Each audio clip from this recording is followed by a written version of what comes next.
Release that which Chapter 816 to Chapter 895. The demonic beasts ran away. They all ran away. Cheers rang out in the camp. The demonic beasts that had gathered at the entrance of the passage dispersed like a tide, leaving only piles of corpses. The machine gunner released the trigger only to find that his thumb joints were numb from the shock, and the barrel that had not been replaced in time was faintly glowing dark red. According to the shooting regulations, it was obviously scrapped. They look scary, but they're not that good in a fight. They're not as scary as the Church's God's Punishment Army. They're just a group of beasts after all. What nonsense are you talking about, beasts? You take a hunting bow and compete with them? 3 years ago, these beasts stirred up the entire western region. It was His Majesty who changed everything, understand? Yes, Captain. If you have time to celebrate, change the barrel first. Really? Edith stood at the rear of the camp, looking at the busy but orderly soldiers of the First Army with a thoughtful look. Since she followed Roland's army to participate in Operation Tooth Extraction and the Church's resistance, she had been thinking about how to exert the maximum power of firearms if she was in command. There was no doubt that this was a brand new army, completely different from the Knight Regiment and the Mercenary Regiment. It was not easy to forget the glorious experience of leading a charge and relying on excellent weapons and individual bravery to achieve victory. However, when she realized that the Knight Regiment could not compete with the new army, she resolutely abandoned the part of experience that she was good at and turned to carefully observe His Majesty's every move. After today's actual combat verification, she found that her thinking was basically correct. The most remarkable feature of firearms was that they could kill the enemy at a very high efficiency in places that the enemy could not reach, and did not have to consider the problems of distance and physical exhaustion. Therefore, the narrower the shooting range, the more concentrated the firepower. As long as the supply could keep up, they could fight from morning to night without stopping. The front line, which was only enough for 3 or 4 Knight regiments to charge side by side, was crammed with 2 squads of soldiers. The arrangement of 3 machine guns was not because they could not fit more, but because they were limited by the number of machine guns and bullets. Even so, the fierce firepower made it difficult for the hybrids to move forward. They did not need to aim, nor did they need to use physical strength, they only needed to pull the trigger. When the enemies were too densely packed, she even saw a thick mist of blood rise from the entrance of the cave. If His Majesty was in charge, he probably wouldn't be able to do a better job. The only thing she couldn't fathom was the demonic beast's actions. Obviously, some of the enemies had basic intelligence. When they saw that it was difficult to break into the cave, many demonic hybrids began to linger outside the cave. Occasionally, they would call out, but they did not move forward. It was as if they were encouraging other demonic beasts to die. But if they had the ability to think, why would they obey the instructions of the strange cry? Demonic beasts, on the other hand, did not need to maintain such a relationship. As long as they escaped into the barbarian lands, they could live on their own, unlike humans, who were unable to live apart from their group. Could it be that there was some kind of connection between the demonic beast and the owner of the voice that she couldn't understand, and that this connection was even above survival? It was hard for her to imagine this.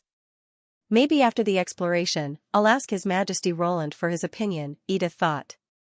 Now in Neverwinter, only His Majesty could surprise her, or in other words, make her unfathomable. This kind of unfathomable did not refer to his character, but to his thoughts. Every time she talked with him, she could not help thinking about how broad a person's mind could be. Miss Edith, you've really helped me a lot this time. Brian's voice interrupted her thoughts. She turned around and saw that the young officer's face was full of gratitude. When I do the post-war report, I'll definitely report your merits to His Majesty. It's just what I should do. Edith smiled. And I wasn't sure it would work at that time, so you didn't have to mention my suggestion in the report. How can I do that?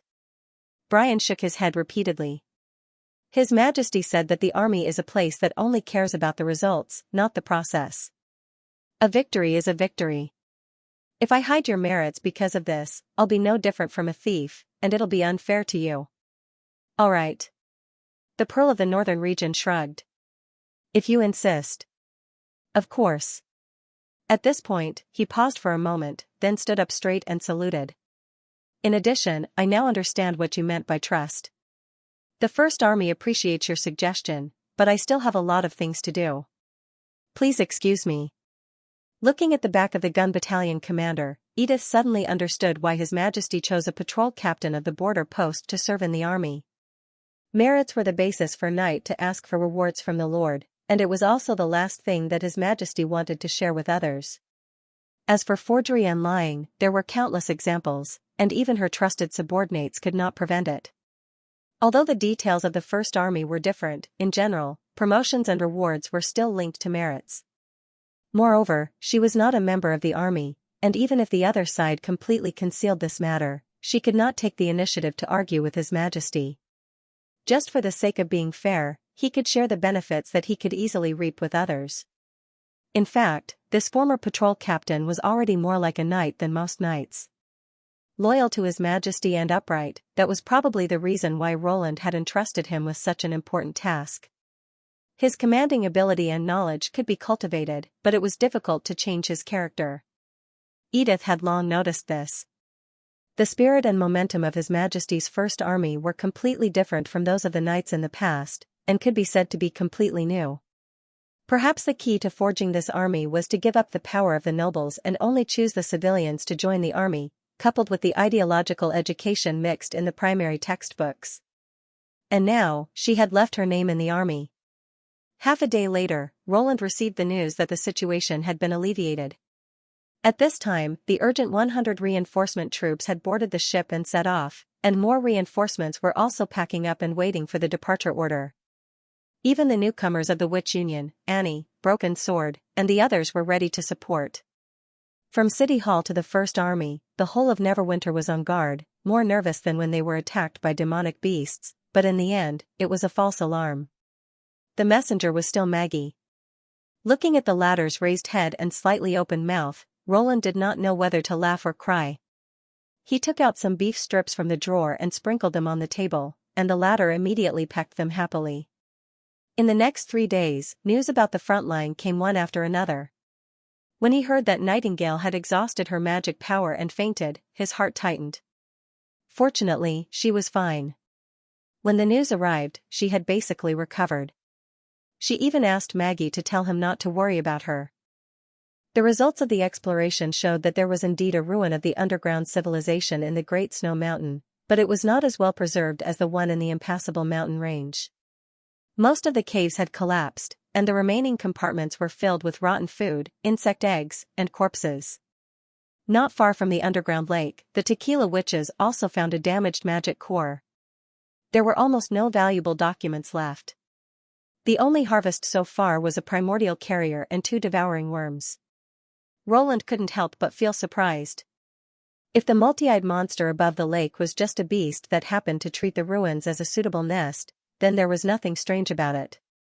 But obviously, the monster was not stupid. It had driven the worms to devour Agatha's laboratory and the Blackrock Tower in Devil's Town.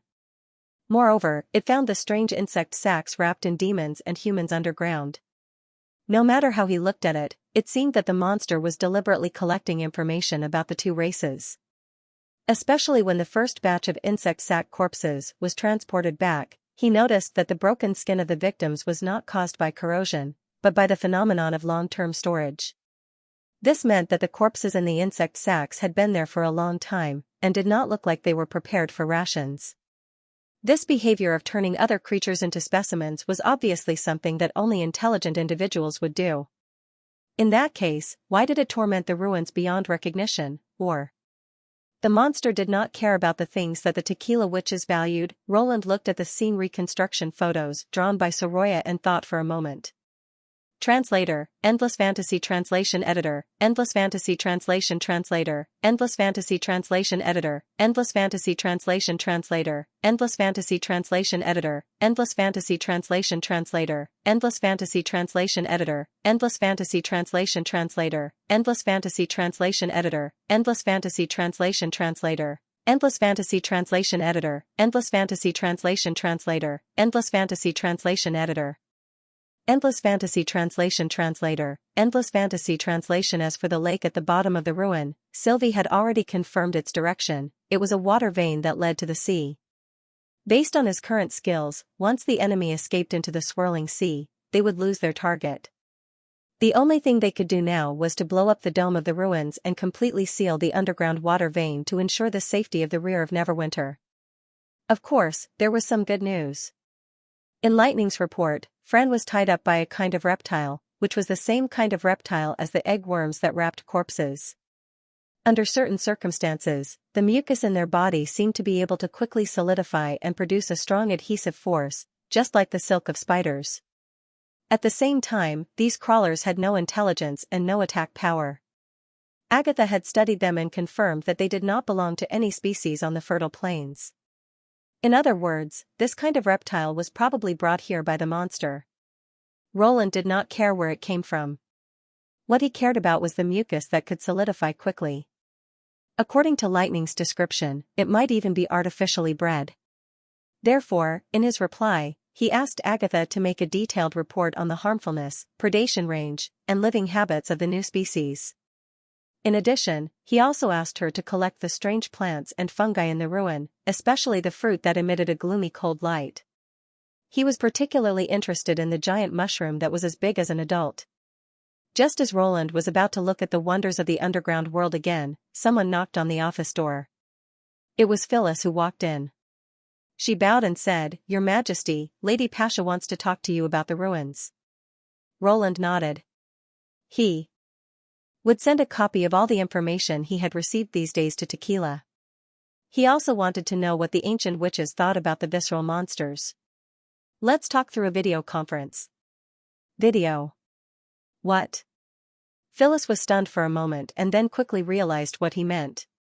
"You mean the phantom instrument?" "Yes, the same place, the reception hall on the first floor." Roland could not help but grin. Finally, someone could understand his nonsense. "I see." She also smiled. "I'll inform Pasha now." When he arrived at the hall, Farquhar and the rest who were waiting immediately stood up straight. They placed their hands on their chests and bowed respectfully to him. Their expressions were meticulous and they looked completely different from when they were in their true forms in the dream world. Since he took them to visit the dream world, these God's punishment witches completely regarded him as a figure comparable to the three chiefs of the Union. Although they still used the term common people when talking about other subjects, they obviously did not include him. This could be clearly seen from their etiquette and attitude. Roland had told them not to pay too much attention to these formalities, but although the God's punishment witches agreed, they still saluted him as usual, even more seriously than the guards.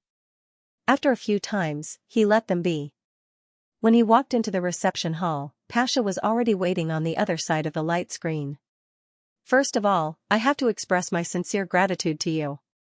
She bent her main tentacle and said, "Whether it was the exploration of the ruins these days, or allowing the God's punishment witches to regain their lost feelings, your help means a lot to Tequila. In the face of the upcoming battle of divine will, this is also a kind of self-help."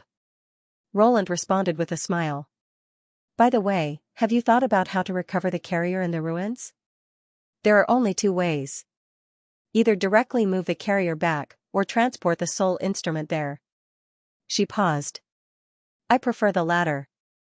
Once the magic core was turned off, it would be no different from a withered skeleton. It would not be difficult to transport it on a concrete boat, but it would be impossible. Even the unactivated sarcomas and worms were far beyond what ordinary people could accept. The basic education in Neverwinter was not enough for the people to accept these shells that were like monsters from hell. In principle, Roland also preferred the second method, but there was also a problem with transporting the instrument. "So have you chosen the witches who are willing to accept the soul transfer?" Unlike half a month ago, although the carrier had abandoned its human form and could not be restored, it could regain the long-lost sense of touch, taste, and smell. Therefore, most of the God's punishment witches were willing, or even eager, to merge with the carrier. This was also the reason why Pasha and the others were so interested in the possible ruins in the Snow Mountain. The God's punishment witches could enter the dream world by interrupting their consciousness and thus obtain a complete body and senses, which was well known among the survivors of the Third Border City. Roland had heard from Phyllis more than once that every time she returned to the underground world, she would be surrounded and questioned by her companions who were stationed there.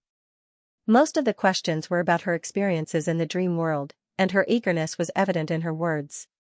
Now that there was another way to restore their senses, would they still voluntarily fuse their souls with the carriers as they had done before? Of course, the latter was not without its advantages. At the very least, he could only experience the dream world when he was asleep, while the host's senses were always present. Moreover, if the host's body was not damaged, it could be said to be immortal. It was not easy to make a choice between the two options. However, they still had another option, which was to conceal the information about the dream world and carry out the conversion after transporting the instrument there. Even if they were unwilling to do so, they could not go back on their word. However, Roland didn't think that Pasha and the others would use such a deceptive method. After getting along with them for more than a month, he found that although these people had been isolated from the world for hundreds of years, they didn't become a pedantic organization. Not only did they have a proactive attitude towards new things, but they also did eliminate the social class between them. Obviously, the sacrifice of the 3 chiefs of the Union had greatly affected them, and the threat of the demons had forced them to keep moving forward.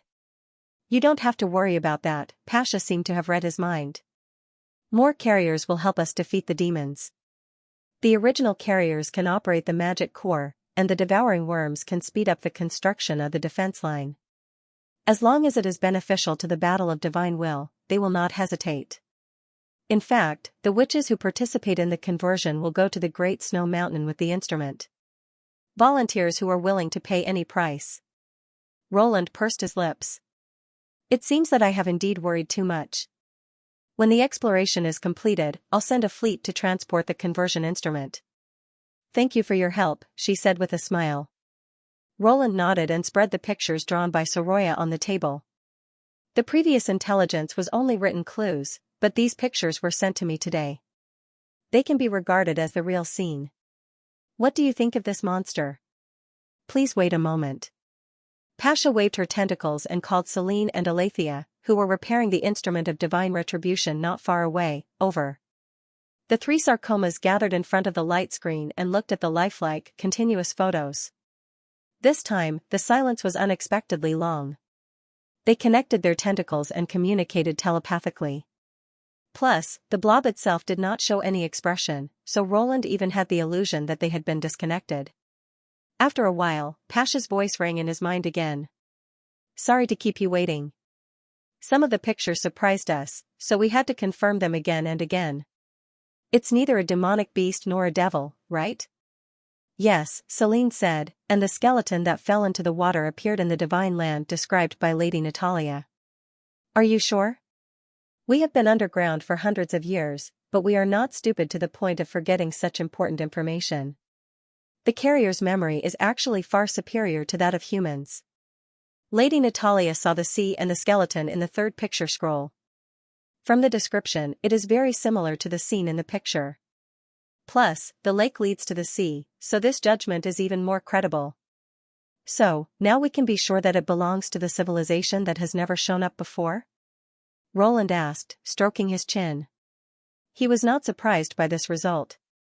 When they found out that the devouring worm did not even spare Devil's Town, there were only 2 possibilities left.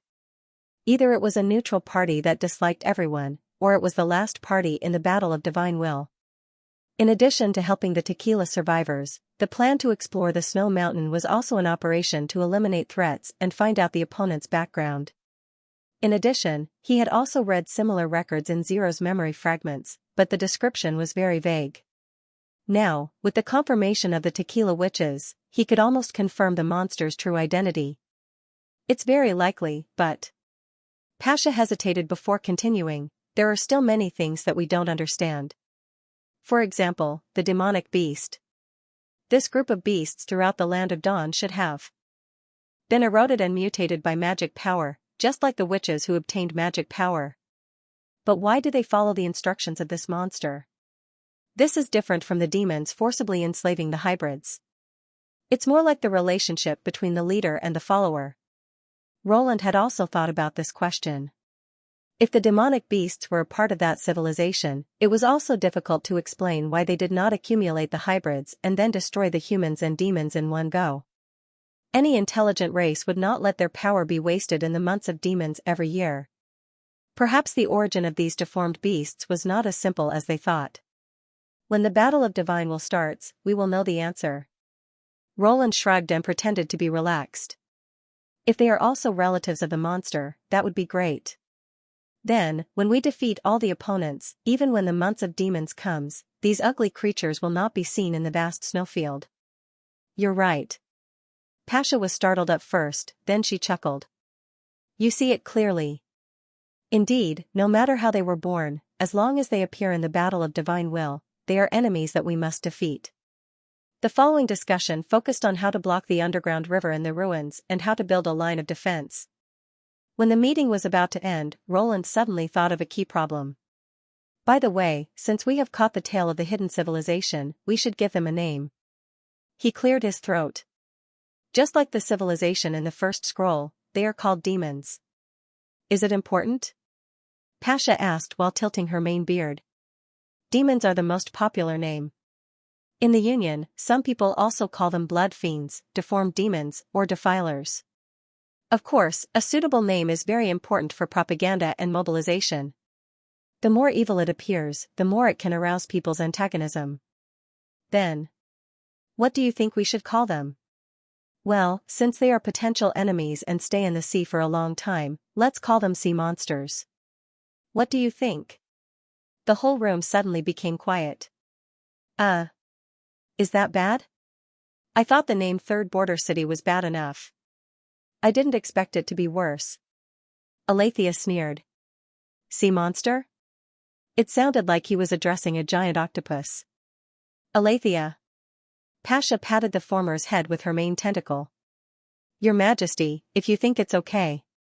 I think, there's no problem. Although that was what he said, why did his tone sound so forced? Roland picked up his cup and took a sip of tea to cover up the awkward atmosphere. Ahem. Scroll, who was taking notes at the side, suddenly coughed twice. Your Majesty, how about we call it the Deep Sea Devil? Deep Sea, demons, he repeated. Yes, the concept of the word devil has been deeply rooted in the hearts of the people. We don't need to describe it too much, everyone can understand what it represents. This will help the promotion of the City Hall's propaganda work, and the people will also not feel that they have to face multiple enemies at the same time, Scroll explained as she held the quill in her hand. It seems to be a little better. Roland pursed his lips unwillingly. Then we'll do as you say. When the first grove came into sight, Lorgar slowed down. It was the first time for her to set foot in the Northern Kingdom. She had heard many people talk about this fertile land. There were evergreen forests, endless streams, and green grass that could cover the whole plain. She could feel the moisture and softness of the grass when she put her hand into the ground. There were only fish and crabs in the river, so there was no need to worry about the lurking sandworms swallowing the legs of the people fetching water. In short, it was like the southernmost region, full of greenery and vitality. But she did not feel the same. Probably because the months of demons had not ended yet, there were only lonely branches above the tree trunks and withered weeds on the ground. In terms of greenery, it was not even as green as the big oasis occupied by Iron Sand City. The only thing that made her feel different was that the yellow sand on the ground had gradually turned dark brown. Lorgar looked around and found a place where there was no one to take shelter from the wind. She shrunk from the giant wolf to her normal size, put on her clothes, sniffed the remaining smell in the air, and continued to move in the direction of the caravan. She had been living like this for the past few days. After sunset, she would transform into her wolf form and run as she pleased, as long as the direction was roughly north. Sandworms and armored scorpions were her food choices. Sometimes, she would even attract a group of desert wolves to follow her. During the day, she would travel along the Silver Stream trade route and replenish her water bag when she met traveling merchants. Of course, there were also accidents during the journey. As the third princess of the Wild Flame clan, Lorgar had always been generous, so the bag of golden dragon in her bag naturally attracted people's attention. In addition, the ears on her head were very sensitive, so she always knew the malicious plans of the merchants in advance. At first, she would make those vicious people pay a heavy price, but later she simply followed the caravan from afar and used the smell to determine their location. After half a day, Lorgar finally heard the sound of waves. This port town of the northern kingdom did not have a thick city wall, so she could see everything clearly from the high slope. Many tents were set up along the river, and the side near the sea was bustling with noise. Many people were busy repairing the square buildings, and it looked very lively. What surprised her was that only a small portion of them were from the Sand Nation. Most of them were from the north. After entering the port of Clearwater, she quickly found the camp where the First Army was stationed. After reporting her identity to the guard, Lorgar didn't have to wait long before she saw the black-haired woman who made her heart race. Ashes. Before he could think of what to say, the other party had already spoken. "I knew you would come." Her tone was calm, and there was no sense of unfamiliarity in her golden eyes. It was as if the two of them had just parted yesterday. Lorgar's ears twitched involuntarily. "Why?" "Because you're very similar to me in the past." Ashes raised the corner of her mouth slightly. "You have a goal in your heart that you want to pursue. Is it a battle?" Her eyes lit up. "No, it's revenge." The extraordinary shook her head, turned around and said, "Come with me, Echo will be very happy to see you." "Revenge?"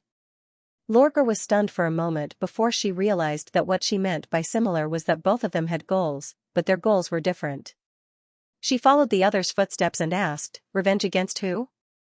"The Church of Hermes." Ashes shrugged.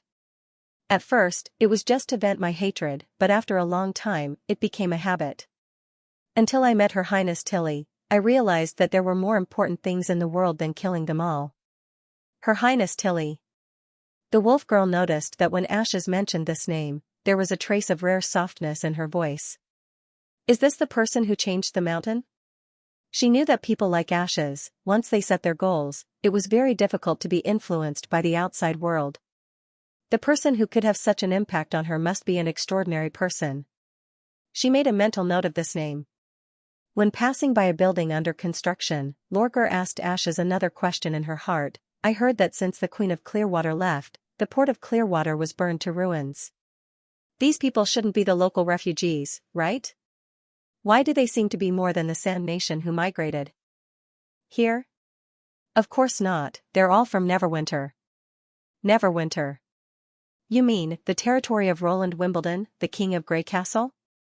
Lorgar said incredulously. "He sent his own people to build houses for the Majans?" "No, these people volunteered, because the salary for the construction work here is 5 to 10 silver royals more." According to the workers, as soon as the Ministry of Construction released the news, the people who signed up filled the city hall. Ministry of Construction? City hall? The wolf girl shook her tail blankly and asked, "Then what about the Sand Nation?" She remembered that the first batch of several small clans that migrated added up to 2,000 or 3,000 people. The great chief would not rather send people from thousands of miles away than make the Sand Nation work here.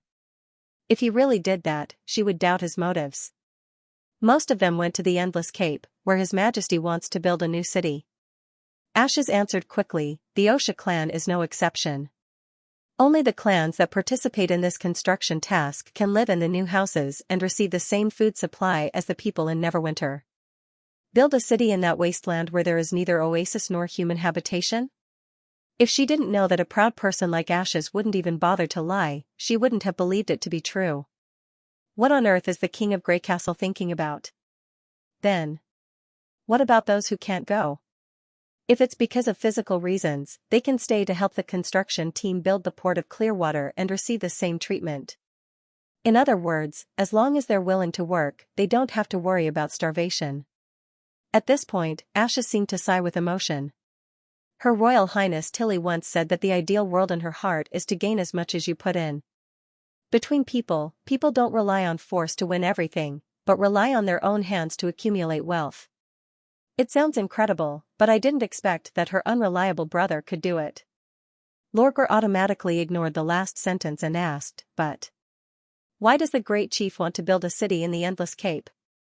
"There's nothing there. There's black water." Ashes spread out her hands and said, "His Majesty wants to collect a lot of it." Just for this reason?" The wolf girl was stunned. "He did so many things just for the black water?" "He obviously bought it from the Iron Sand City like the Queen of Clearwater." She did not believe in groundless kindness.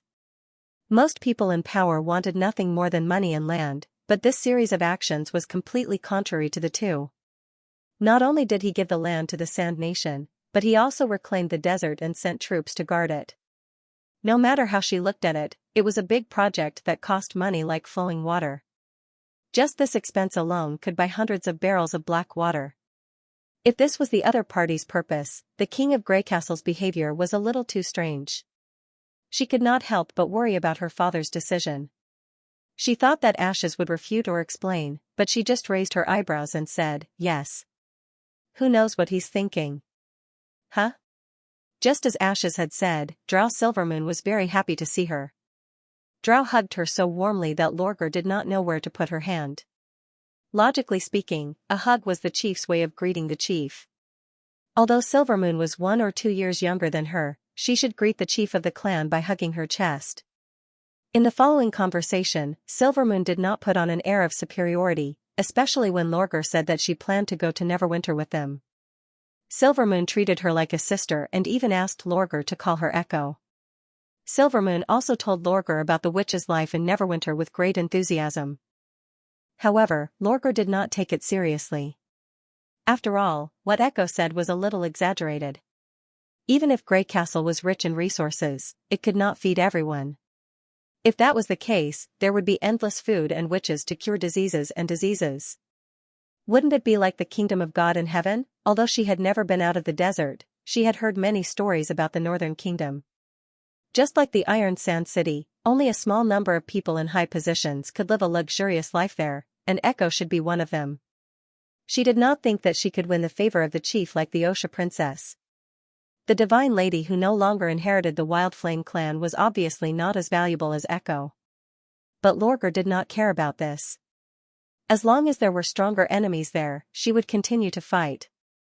However, when it came to the Wildflame clan's plan to move to the port of Clearwater, everyone's reaction was not as surprised as Lorgar had expected. Especially the loyal dog of Osha Iron Axe, who was standing aside, frowned slightly. Only Echo showed a happy smile. Really? That's great. In this way, it won't be long before the port of Clearwater returns to its former prosperity, and His Majesty's goal can be achieved sooner. Ahem. Lady Echo, Iron Axe winked at her. This is only their plan. It may not come true. That's true. I was too impatient. Huyen smiled, slightly embarrassed. Lorgar immediately understood the problem. As the former leader of the clans, the Wildflame clan, together with its vassals, had a total of more than 5,000 people, which was more than the total number of Sand Nation who had arrived at the port of Clearwater. Compared to ruling a large and prestigious clan, it was obviously easier to control those small clans that were full of competition and rivalry with each other. They probably did not expect that the clans living in Iron Sand City would make up their minds so quickly.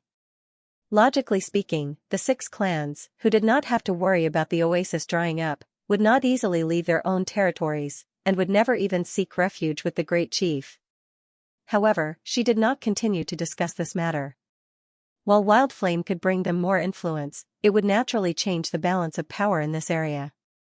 If the Osha clan, or the King of Greycastle didn't have the ability to control it, it wouldn't be a bad thing to let his father take over. After all, she was still the 3rd princess of the Wildflame clan. In the next few days, Lorgar would wander along the Clearwater Bay when she had nothing to do. Now that she had met Ashes, she was not in a hurry to go to Neverwinter. Taking advantage of this time, she intended to carefully inspect the evergreen land where Wildflame would settle down in the future. Lorgar soon found that the speed at which the people of Greycastle built their houses was somewhat beyond her imagination. By the river bend, they built a row of hemispherical kilns, using a mixture of river sand and soil, and could fire batches of bricks every day. The fuel was not wood cut on the spot, but grayish-black stones transported from the northwest. They only needed to fill the furnace once, and it could burn for a whole day, which was even better than charcoal. This was also the work that the people of Sand Nation participated in the most, and most of them were women and the elderly. They seemed to be divided into several groups, and every time they dug out a load of soil or carried a box of black stones, a manager would press a mark on their arm. According to the results of her observation, the amount of food distributed every day was decided by these marks. When it came to the construction work, she rarely saw the people of Sand Nation, as the people of Grey Castle almost took care of everything. They used another kind of grey powder and water to mix it into a paste, and then stacked the bricks layer by layer. Every house was built according to the same size and the same way, and she could see new changes almost every day. Another thing that surprised her was that the people of Sand Nation and Grey Castle treated her differently. Since she left Iron Sand City, Lorgar had never covered her furry ears and tail. When she met the eyes of the people of Sand Nation of Majin clan, most of them would always avoid her eyes and show a look of rejection, even though they had the same skin color. She was not a stranger to this reaction, and she had long been prepared for it. However, the people of Grey Castle did not show the slightest fear or disgust, and some of the bolder ones even took the initiative to greet her, as if they were accustomed to this half-beast body. Puzzled, she asked Ashes the question in her heart. "Ah. You mean this, isn't it very common for witches?" Ashes spread out her hands and said, "Not to mention half-human and half-beast, there are even people who can transform into beasts. For example, there's a guy called Maggie. After his transformation, he looks much more horrifying than you. But after acting as rescue messengers a few times, people got used to it. Even if you don't look good, they won't reject you because of that." Is that so?" Lorgar's ears twitched. In other words, her so-called determination to face her true self and not avoid her flaws was actually unnecessary? By the way, she suddenly thought of another question: are you the strongest witch in Neverwinter? Well, this question. She did not know if it was an illusion, but she suddenly felt that Ash's expression became much more serious. There are two kinds of situations. One is with a god stone of retaliation, and the other is without. If you wear a god stone, you can't use your ability, right? Yes. Because without a god stone, there are several people in the Witch Union who can't defeat you. Even you can't? Lorgar was a little surprised. If it was before the evolution, it would be fine. Ashes nodded. After the evolution, their abilities can no longer be explained by common sense, nor can they be matched by speed and strength. For example, Leaf, when fighting in the territory controlled by the Heart of Forest, she's almost no different from a god. Even with a god stone of retaliation, it's difficult to escape from the jungle traps. In short, if we really have to fight, she's definitely the witch I don't want to face. The wolf girl's blood was boiling. What else? Although Anna is not good at fighting, her ability is impeccable. She belongs to the type of person who can't do anything without a god stone, of course, only in a face-to-face duel. But she's the most important witch in Neverwinter and Roland's treasure, so she definitely won't fight with you. Ashes counted on her fingers and said, and Nightingale is also one. If you often find someone to fight with, you'll definitely attract her attention. But that girl is narrow-minded and her ability is strange, so it's better not to fight with her. Lorgar wagged her tail and memorized the names one by one. Then. What about the Maggie you just mentioned? Her ability is also to transform into a giant beast, right? Lorgar nodded and classified Maggie as a superior in the Witch Union. At the same time, the image of an ugly, ferocious, but extremely powerful giant beast emerged in her mind. Then. What about wearing a god stone of retaliation? She knew that once her opponent used a god stone, her ability would be greatly restricted and it would be difficult for her to fully transform. It would be easy for her to deal with ordinary desert warriors, but it would be impossible for her to defeat an extraordinary like Ashes. Moreover, Ashes could wear a god stone of her own accord. No matter how special her ability was, it would be useless in front of her. Therefore, Ashes should be the most powerful person in Neverwinter. However, the latter did not answer immediately. Instead, she kept silent for a while and then said, if there's such a person, her strength and speed are not inferior to an extraordinary, and she has an almost unlimited lifespan, no injuries will affect her performance, and even if she suffers a fatal injury, she can still recover. How strong do you think such a person will be? Lorgar could not help but gasp. As an experienced warrior, she naturally knew the importance of fighting skills and experience. In a holy duel, the most difficult opponents were not the young warriors in their teens or 20s, but the backbone of the tribe in their 30s. Generally, they served as instructors and chief inspectors in the tribe, teaching their knowledge and fighting skills to the younger generation. In terms of strength, they were not inferior to young people. Coupled with the understanding of life and death battles, they could not be underestimated. However, at the age of 40, their bodies would become slower and the accumulated internal injuries would gradually worsen. Although they were more skilled, they could not perform as freely as before. It was enviable that they could not be affected by injuries. It was also because there were witches in Neverwinter who could heal any injuries that she decided to go there to further hone her strength. Moreover, she had an unlimited lifespan. This no longer had anything to do with one's own talent or willpower. If there really was someone like what Ashes had said, as long as she could drag things out long enough, she would sooner or later become the most outstanding warrior. Just thinking about this kind of opponent was frightening. No, it was exciting. There's such a person in Neverwinter? Lorgar could not wait to ask. A witch called Phyllis, Ashes replied. I haven't officially fought with her, but... Just what? Once, when I was practicing swordsmanship in the castle garden, she happened to pass by and gave me 2 suggestions. After I practiced according to her suggestions, I found that my moves were indeed smoother. Unfortunately, I boarded the ship and left Neverwinter not long after, so I didn't have time to ask her more. Just a glance from the side? Lorgar wagged her tail even faster. No matter how experienced the instructor was, he or she had to fight in order to accurately point out the weaknesses of the apprentices. This was also the reason why the big clans would build a special training field. The smaller the gap between the opponent's level, the more difficult it would be to give pointers. Ashes was undoubtedly a powerful martial artist, but was she able to discover his flaws just by looking at him? As expected of a top-notch warrior who broke through the age limit, it seemed that Phyllis was the strongest person in Neverwinter. After all, when it came to a real battlefield, no one could count on the opponent not wearing a god stone of retaliation. And Ashes, who was also not affected by the god stone, ranked second. Her infinite life could be regarded as a miracle of the 3 gods, which could not be forced.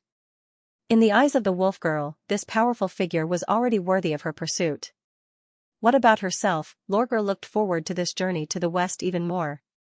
However, Ashes did not end this topic. The extraordinary seemed to see through her thoughts, and a strange smile appeared on her face again. The extraordinary patted her on the shoulder and said in a low voice, By the way, I forgot to tell you that there are more than 100 witches like Phyllis in Neverwinter. Huh? The expression of the princess of the Wildflame clan suddenly froze. More than 100?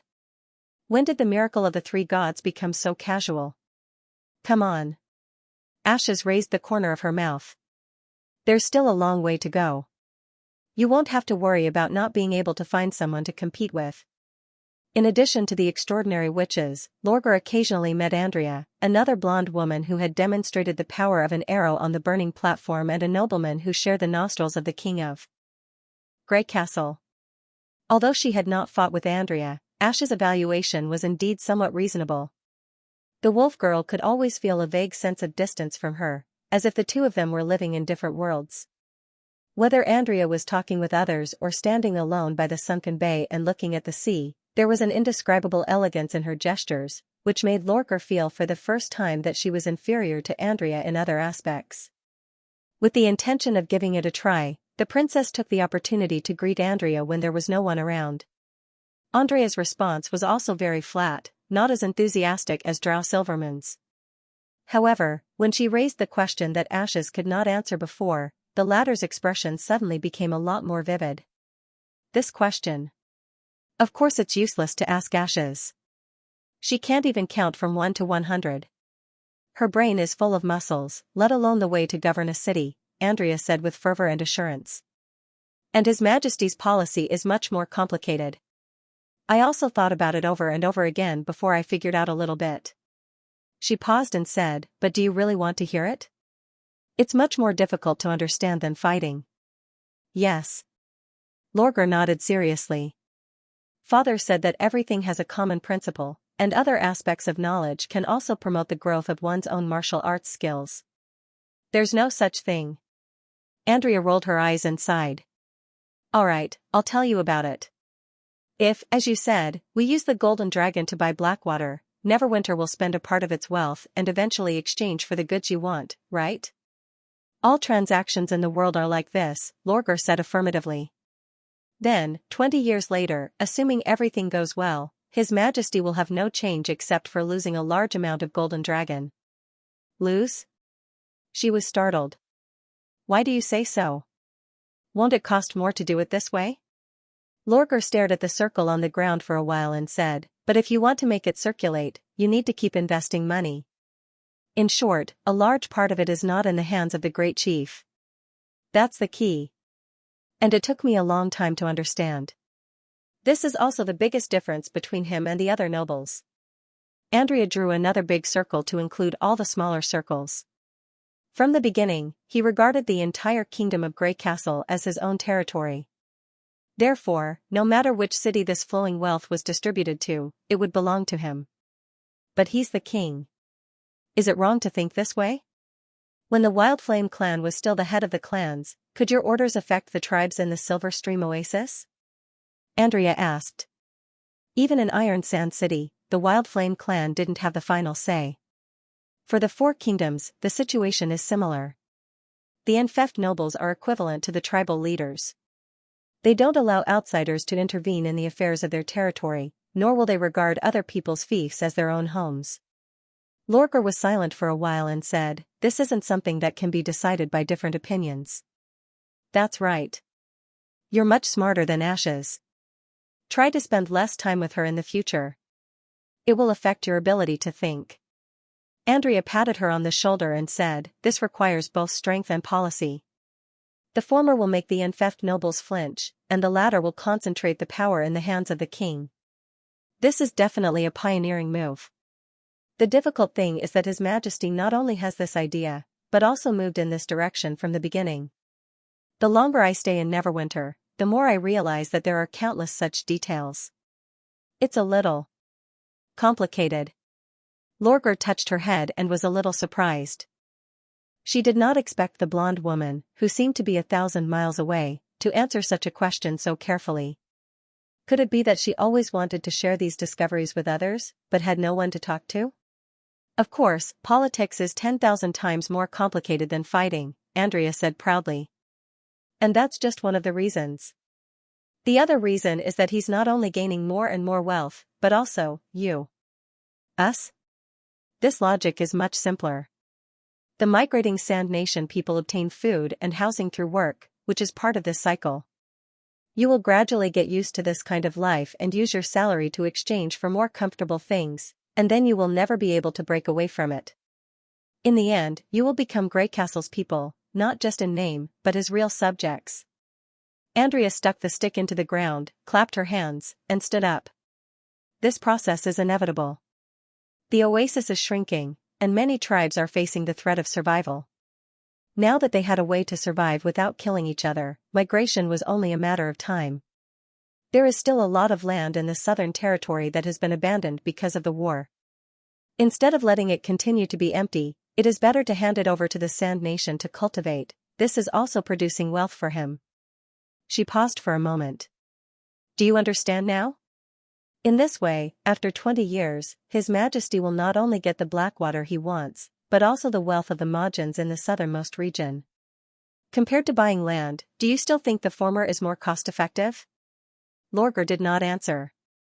She suddenly felt that something had touched her heart.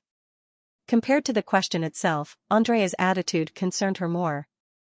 The reason why Andrea did not hide the truth was not because she trusted her, but because it did not matter even if she knew. Whether she accepted it or not, the result could not be changed. It was like a waterfall rushing down from a cliff, its momentum was unstoppable.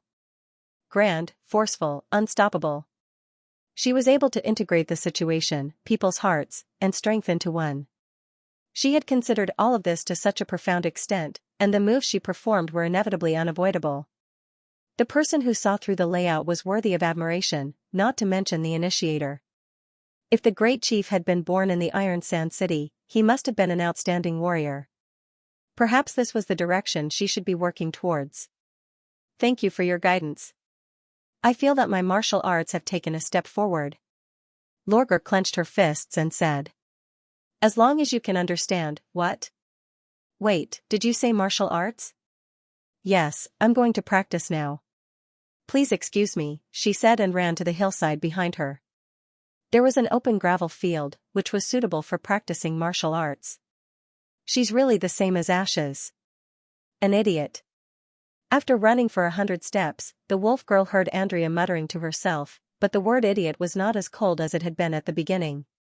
A week later, Lorgar received news from Echo that the Wild Flame clan had officially decided to move to the Southern Territory. After negotiation, her father agreed to move in 3 phases to reduce the burden on Grey Castle. The land allocated to them was the part where Clearwater Bay connected to the port, which was also the most fertile part of the town. The whole migration process would last for more than a year, and the first group was expected to arrive in half a month. In order to settle down, the former chief of the clan, the Osha princess, who missed Neverwinter the most, decided to prolong her stay in the port of Clearwater. This application was approved by the great chief, but Ashes, Andrea, and Hummingbird would still set off on time and return to the western region on the Roland. As for whether Lorgar should follow the witches or stay here and wait for the clans, Echo gave the choice to her. The wolf girl did not hesitate for too long and chose to set off with Ashes. She believed that even if she was not here, her father and brother would be able to handle the affairs of the clans well. The Southern Territory was no longer a place where they needed to rely on force and duelists to survive. If the small clans could fill their stomachs, then the Wild Flame clan would be even more so. Moreover, she had already given up the position of chief. If they met again in the short term, it would be easy for them to become estranged. Since she had to leave sooner or later, it was better to leave early. In addition, the news about Neverwinter and the Witch Union from Ashes and Andrea made her look forward to the western region. Whether it was the famous combat witches on the list of combat power, the powerful enemies hidden in the blood mist in the wilderness, or even the great chief who was physically weak, according to Ashes, but had unique martial arts, they were all reasons for her to set off early. The next day, Echo sent them to board the steel ship with a smile. Standing on the deck, Lorgar suddenly felt that the seemingly wide and thick stone ship was nothing. This ship, which was made of metal, was docked beside the river. The material of the hull alone was probably more than the sum of the weapons and armors used by the Majin clan. With mixed feelings, she held the railing with both hands, lowered her fluffy ears, and nodded to Echo to say goodbye. "Sir, your guest is here." The curtain was lifted and a waitress poked her head out and said, "Invite him in." Otto Luashi took out a silver royal and handed it to the waitress beside him. "You don't have to do anything for now. I'll call you if I need you." "Yes, sir." "Is this the hidden place you mentioned?" The man who came in took off his hood and looked around with a frown. "If it weren't for the Luashi guard standing outside, I would have thought that I came to the wrong place. It's not easy to invite you here. Of course, I can't just casually deal with you." Otto grinned. The visitor was Hill Fox, a member of the envoy group who betrayed the trust of the King of Dawn, killed the Guardian Knight, and fled the City of Glow with his fallen minions. Apan Moya, the King of Dawn, flew into a rage when he found out that Yorko and his team had left without saying goodbye. He claimed that Grey Castle was openly provoking and despising the Kingdom of Dawn and that it was the witches who killed his father. He would never allow such evil beings to exist in his territory. Of course, Otto knew much more than that. For example, while Apan was searching for the witches, he sent a team of knights to chase after the emissary delegation. The order he gave was that apart from Yorko, the rest of the witches could be punished at will, especially those who dared to collude with neighboring countries. At the same time, King City also launched an investigation. Denise, a businesswoman who was close to the envoy group, was taken to the palace for questioning several times. Hill and the others who volunteered to stay as contacts seemed to have disappeared into thin air. It was not until a few months later that he received a message from Hill again. This was also the first time they met after their farewell. "Would you like something to drink?" Otto patted the soft chair beside him. "You don't usually have the chance to enjoy these things, do you?" Hill did not sit down but walked to the window and looked out. "This is the second floor. Where's the reliable escape route you mentioned in the secret letter?" The eldest son of the Luashi family sighed helplessly. He stood up and lifted the soft wooden board, revealing a dark hole below. "Slide down from here and you'll see the back garden." There's not only a secret door in the yard, but also a dry well. You can go anywhere you want. No one knows about this route? Of course, this tavern is run by the Luashi family. He spread his hands and said, Lord Yurko was right to call you a fox. You're still as cautious as before. If I couldn't do this, I'm afraid I'd be hanging on the gallows now. Hill took out a coin and threw it down the secret passage. After listening for a while, he closed the plank. If you want to tell me any news in the future, it's better to contact me through secret letters. It's not safe to meet like this. But it's also risky for me to communicate by secret letter. If the information in the palace is leaked, His Majesty Appin will first suspect the three big families. Otto sighed. He's no longer the friend he used to be. Hill raised an eyebrow and said, So, what's the new move of the King of Dawn? He plans to attack the Church of Hermes to avenge his father. The eldest son of the Luashi family slowly told Otto the conversation he had heard during the court meeting. Although some ministers dissuaded him, His Majesty insisted. Now the city of Glow has begun to collect food. When the months of demons are over and the snow melts, the night group of the royal family will go to war with Duke Karb, who is in charge of the western wilderness. I was wondering why the price of porridge has increased by 1 copper royal recently. Fortunately, the Kingdom of Dawn is rich in resources. If it was Grey Castle, the Lord wouldn't have prepared for war during the months of demons if he didn't want to cause a riot, Hill said thoughtfully. Did something happen to the Church of Hermes? Otto knew why Roland was asking this question.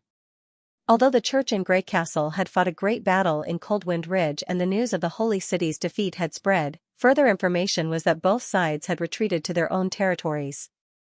All the ministers agreed that the church might have suffered heavy losses, but it was not completely defeated. Otherwise, the king of Grey Castle would have led his troops to the Holy City to loot it. As the core city of the church, there must be a lot of wealth there. It was probably because the god's punishment warriors brought by the pure witches had left a deep impression on Appin that he had stopped sending spies to gather information and had not taken any other action. Now that the situation had changed, it could only be that the other side had discovered something new. As for whether it was to avenge his father or to take advantage of the situation, it did not matter at all. His Majesty didn't disclose the specific information to us, but I heard from merchants returning from the west that there seemed to be a lot of refugees in the old holy city. Refugees? Hill touched his chin and nodded. I'll send this information back to Neverwinter. One more thing. Otto hesitated and said, last week in the court, the Foreign Affairs Minister mentioned Grey Castle. He said that Roland Wimbledon is not the real ruler of Grey Castle. He did not hold an enthronement ceremony, nor did he live in the palace. Even within the kingdom, there are many nobles who oppose him, especially in the eastern region. Since he tramples on the alliance between the two kingdoms, the Kingdom of Dawn needs to take precautions and contain him. For example, we should support the nobles to continue to resist the rule of Wimbledon. Oh? Hill suddenly became serious. What's the response of the King of Dawn? His Majesty didn't reply immediately, but judging from his expression, he seems to be very interested in this matter. Otto did not know why he told these things to Hill. Or rather, to Roland. Judging from the current situation, the relationship between Grey Castle and the Kingdom of Dawn was deteriorating. He should be on Appin Moya's side, just like the Luashi family had been supporting the Moya royal family for generations. But he still could not convince himself to accept His Majesty's policy. Exterminating all witches meant including Andrea Quinn, who was by no means evil as Appin said. He had explained to His Majesty the relationship between the church's pure witches and witches more than once. But in the end, it was in vain. Appin no longer regarded them as his arms. Otto also found that although he still called Appin Moya Your Majesty, he did not have the respect he used to have for the old king. After thinking about it, he realized that he could not change the current situation of the Kingdom of Dawn and could only pin his hope on Grey Castle. In Neverwinter, he saw Andrea living a free life. In order not to break that life, he hoped that Roland's rule could continue. I see, Hill said in a low voice. Don't worry, this plan won't succeed. She's doing well. She stayed on Sleeping Island in the fjords for a while, and now she's back in Neverwinter again. Hill smiled. I heard that Miss Quinn is very close to His Majesty's sister, Princess Tilly, so His Majesty won't mistreat her. From Hill, Otto learned that Andrea had become fond of playing cards and her marksmanship had improved a lot. She would bicker with another card player occasionally, but in general, they got along well. The news almost made him forget the passage of time. Until he heard an incongruous quarrel outside the room. What's going on? Hill stopped talking, walked quickly to the door, and looked out through the crack. Something seems to have happened on the first floor. Let me ask. Otto motioned for him to sit down, and then shouted at the door, "Who's making noise downstairs? Go and see what's going on." "Yes, sir," the maid who had been guarding outside the door answered. "Maybe someone drank too much." He gathered the blanket around him. "This kind of thing is not common, but as long as it is a pub, it is inevitable. You said that Miss Quinn participated in the Neverwinter hunting contest. What's the result?" Hill did not answer. He just gestured for Otto to keep quiet and gently leaned his head against the door. After a few breaths, his face suddenly darkened. "The people downstairs are not only wearing armor, but also holding weapons." "What?" Otto was startled. "I heard the sound of iron boots and sword hilts colliding with the floor, tables, and chairs. Would anyone wear a full set of armor when drinking?" Hill did not wait for the maid's report, but directly lifted the soft mattress. "A drunkard doesn't like to play the role of a knight. Trouble comes to me." "How? How could it be?" Otto frowned. "Please believe me, I definitely didn't." "Of course, if I didn't trust you, I wouldn't have come here to see you," Hill interrupted. "Then let's make an appointment next time. You go first. If they really come for you, I'll help you." His heart was filled with regret. After this farewell, he did not know when he would be able to hear news from Andrea again. "You're not coming with me?" The man was slightly surprised. That group of people came with ill intentions. "It's better for you to return to the territory first. Don't worry. I'm the eldest son of the Luashi family. They can't do anything to me." Otto shook his head. He didn't tell his father about rescuing the witches and secretly contacting Roland. If the troublemakers really came for the members of the diplomatic mission, it would be very strange for him to leave. At that time, even if there was no problem, it would become a problem. Although no one knows about this secret passage, it's not difficult to search it. When they see that there's no one in the house, they will inevitably be suspicious. With me here, you'll be able to evacuate safely. All right then, good luck to you. Hill did not insist. He let go of his hands and slid into the secret tunnel. Otto tidied up the sheets and bedding for him and lay back down on the soft couch. Not long after, the sound of heavy footsteps came from the staircase, mixed with the sound of metal rubbing, but the maid who went to inquire about the situation did not appear again. There was no knocking or questioning. The door was directly smashed open. A group of fully armed knights squeezed into the single room. "What do you mean by this?" Otto was furious. "This is Earl Luashi's territory. Do you want to rebel?" He was about to prop himself up and drive this group of rude people out of the tavern. Unexpectedly, they swarmed up and pressed him down on the soft couch.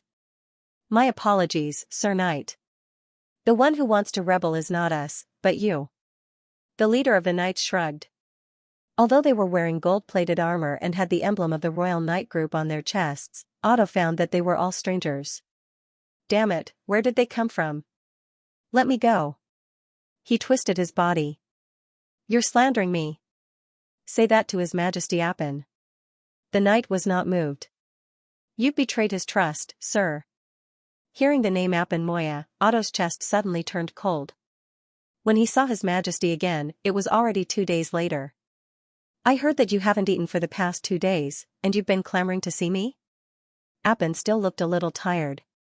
It had only been a short time, but the new king seemed to have matured a lot. His eyes flashed with a look that he was no longer familiar with. Now that your request has been met, can you eat properly? Where is this place? Otto grabbed the iron railing and asked in a hoarse voice, regardless of the pain, why did you do this? Where's my father? Are you not satisfied with this room? Appin looked around. The furnishings here are completely based on the standard of the Duke's mansion. Although it's a little small, there are beds, tables, chairs, and bookcases. It should be very comfortable to live in. He paused. As for where this is, of course, it's under the palace. Only by locking you here can I be at ease. Otto gritted his teeth. Your Majesty, I want to talk to you, but I didn't betray me? The King of Dawn interrupted him. Do you think I'll still believe these lies and continue to be deceived by you? It took me 2 months to find some clues about the witches, but I didn't expect you to be involved in it. You entrusted the ambassador of Grey Castle, Yorko, to participate in the auction at Black Money and helped him leave the city of Glow after the incident. If this isn't betrayal, then what is? His voice was getting louder and louder. Obviously, he did not want to suppress his anger anymore. That day in the palace, didn't you hear how the king of Grey Castle betrayed the covenant and trampled on my father's will? Do you want to talk to me about the betrayers or the witches who should go to hell? Appin's voice was full of hatred. Enough, Autoloshi. If you weren't my childhood friend, the eldest son of the 3 big families, you would have been sent to the gallows. I still need the power of the 3 big families, but it doesn't mean I'll need you forever. This is the last chance I'm giving you. Don't force me to take that step again. These words made Otto feel like he had fallen into an ice cave. He had never seen his playmate show such a ferocious expression. Thinking of those royal knight whom he had never seen before, he suddenly understood something. Perhaps after the death of the old king, they had lost the trust of the new king. Although it was still snowing, it was good weather for the northern region. Nail was wiping the gun barrel in his hand in boredom. Occasionally, he would look at the impassable mountain range through the telescope. But the frequency of looking at the impassable mountain range decreased as time went by. Now, he only looked at it 2 or 3 times a day. The rest of the time was spent on maintaining the gun and chatting with his companions. Maintaining the weapon was a meticulous job. Every half a month or so, they would receive a thumb-sized oil stick wrapped in hard paper. It was said that it was the waste grease left by the soap factory. When it was needed, they would first heat it up and then smear it on the special double-headed brush. The latter, with one end larger than the other, could be inserted into the gun barrel and the cartridge. In the past, each class was equipped with cleaning tools. Now, there were more and more factories and workshops in Neverwinter. Brushes had become a necessary accessory for guns. Almost everyone had one. Of course, if there was no campfire, they could also keep the oil stick warm by putting it in their arms or in their mouths. Although the First Army forbade the consumption of this waste grease, some soldiers would still secretly smear a little of it on their rations and eat it with relish as a seasoning. As the squad leader, he usually chose to turn a blind eye to it. After all, the team responsible for guarding the northern region were mostly veterans, some of whom were even 10 or 20 years older than him. If he had not attended the universal primary education class, he would never have been the squad leader. Looking at those former neighbors, uncles, Nail could only smile. After assembling the disassembled parts one by one, the rifle became shiny again. He pulled the trigger several times to make sure that the empty bullets were fired normally. Then he moved his eyes back to the position. The battle in autumn was still etched in his mind. Whenever he closed his eyes, the image of the young woman in the red robe would appear in his mind.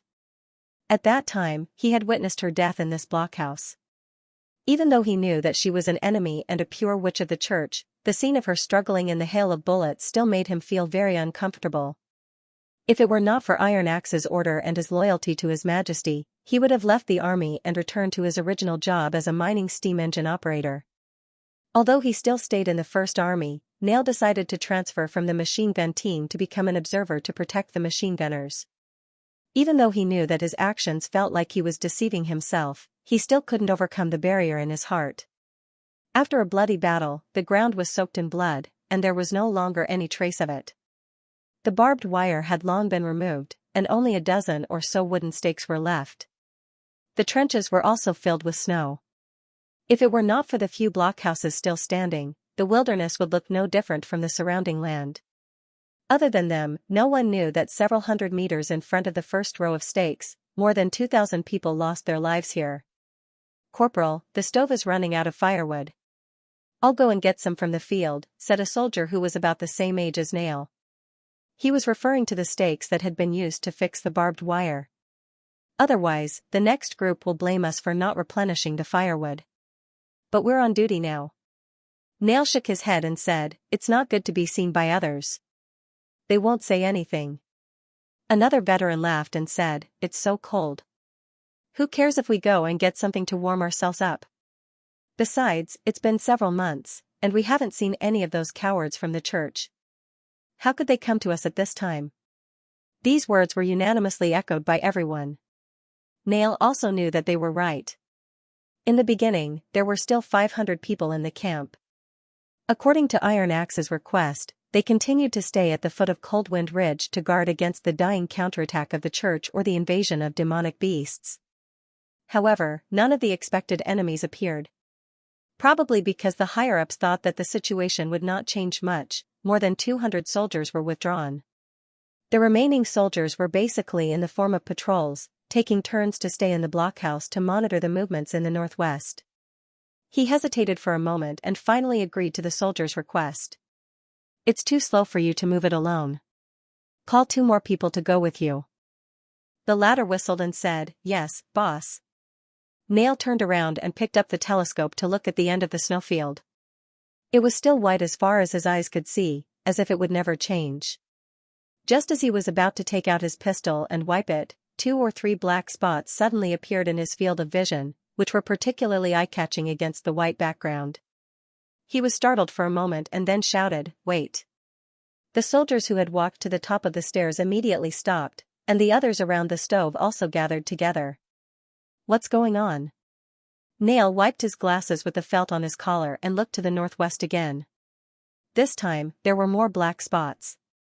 He held his breath and observed for a while, only to find that they were figures moving slowly in the snow. "Sound the warning horn. Someone is coming to the position." Woo woo woo woo. As the horn sound spread over the field, the whole camp suddenly boiled up. Nail took his rifle and went down the blockhouse with his team. They formed a line of guns around the bottom of the tower and put the barrels on the sandbags covered with snow. Since the trenches had been filled with snow, they could only shrink the line and assist the heavy machine guns to defend. "Are they from the church?" someone asked. "If not them, who else could it be?" The previous veteran muttered unhappily, "Coldwind Ridge has long been abandoned by His Majesty. Only Hermes can come from that direction. I underestimated them. Will there be another bunch of monster-like soldiers? This time, we don't have the support of the artillery battalion. What are you afraid of? I don't believe they can run around in the snow." The veteran spat. "Either you don't wear armor or you fall into the pit and become a target." "Boss, the distance?" "At least 1,000 meters away." Nail looked at the suspicious targets and could not help but frown. "Strange, something is wrong." "What's wrong?" "They don't look like the God's punishment army. Did the church send the judgment army here to die?" Everyone was relieved. If they were just ordinary judgment warriors, it was absolutely impossible for them to rush to them under the crossfire of the machine gun blockhouse. They are not the judgment army either. Not only are they not wearing armor, but even some of their clothes are intact. Nail raised the telescope and was surprised. "My God, how did these people come down the mountain?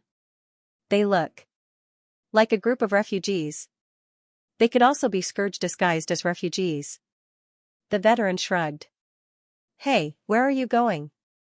When he approached the front of the camp, he no longer needed the telescope to see the refugees clearly.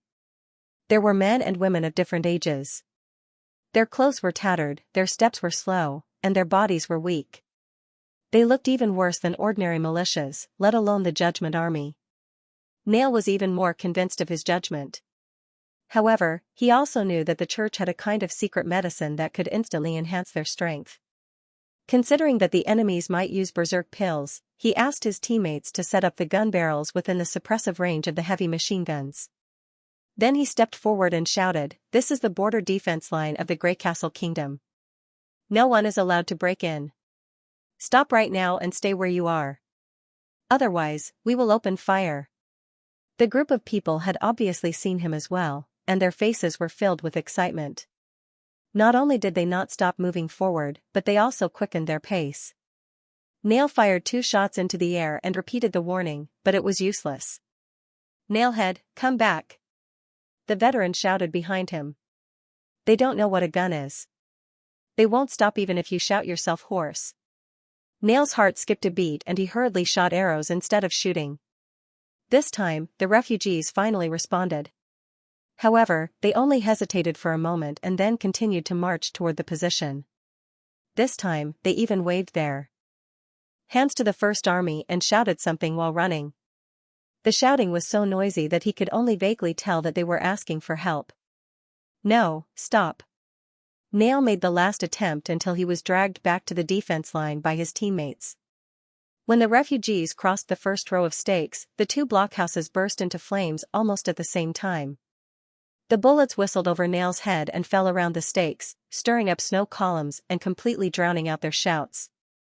A mist of blood suddenly rose in front of the crowd. This time, they finally stopped moving forward. Nail saw that in addition to the refugees who had been swept down, the rest of the people knelt down one after another and prostrated themselves in the snow.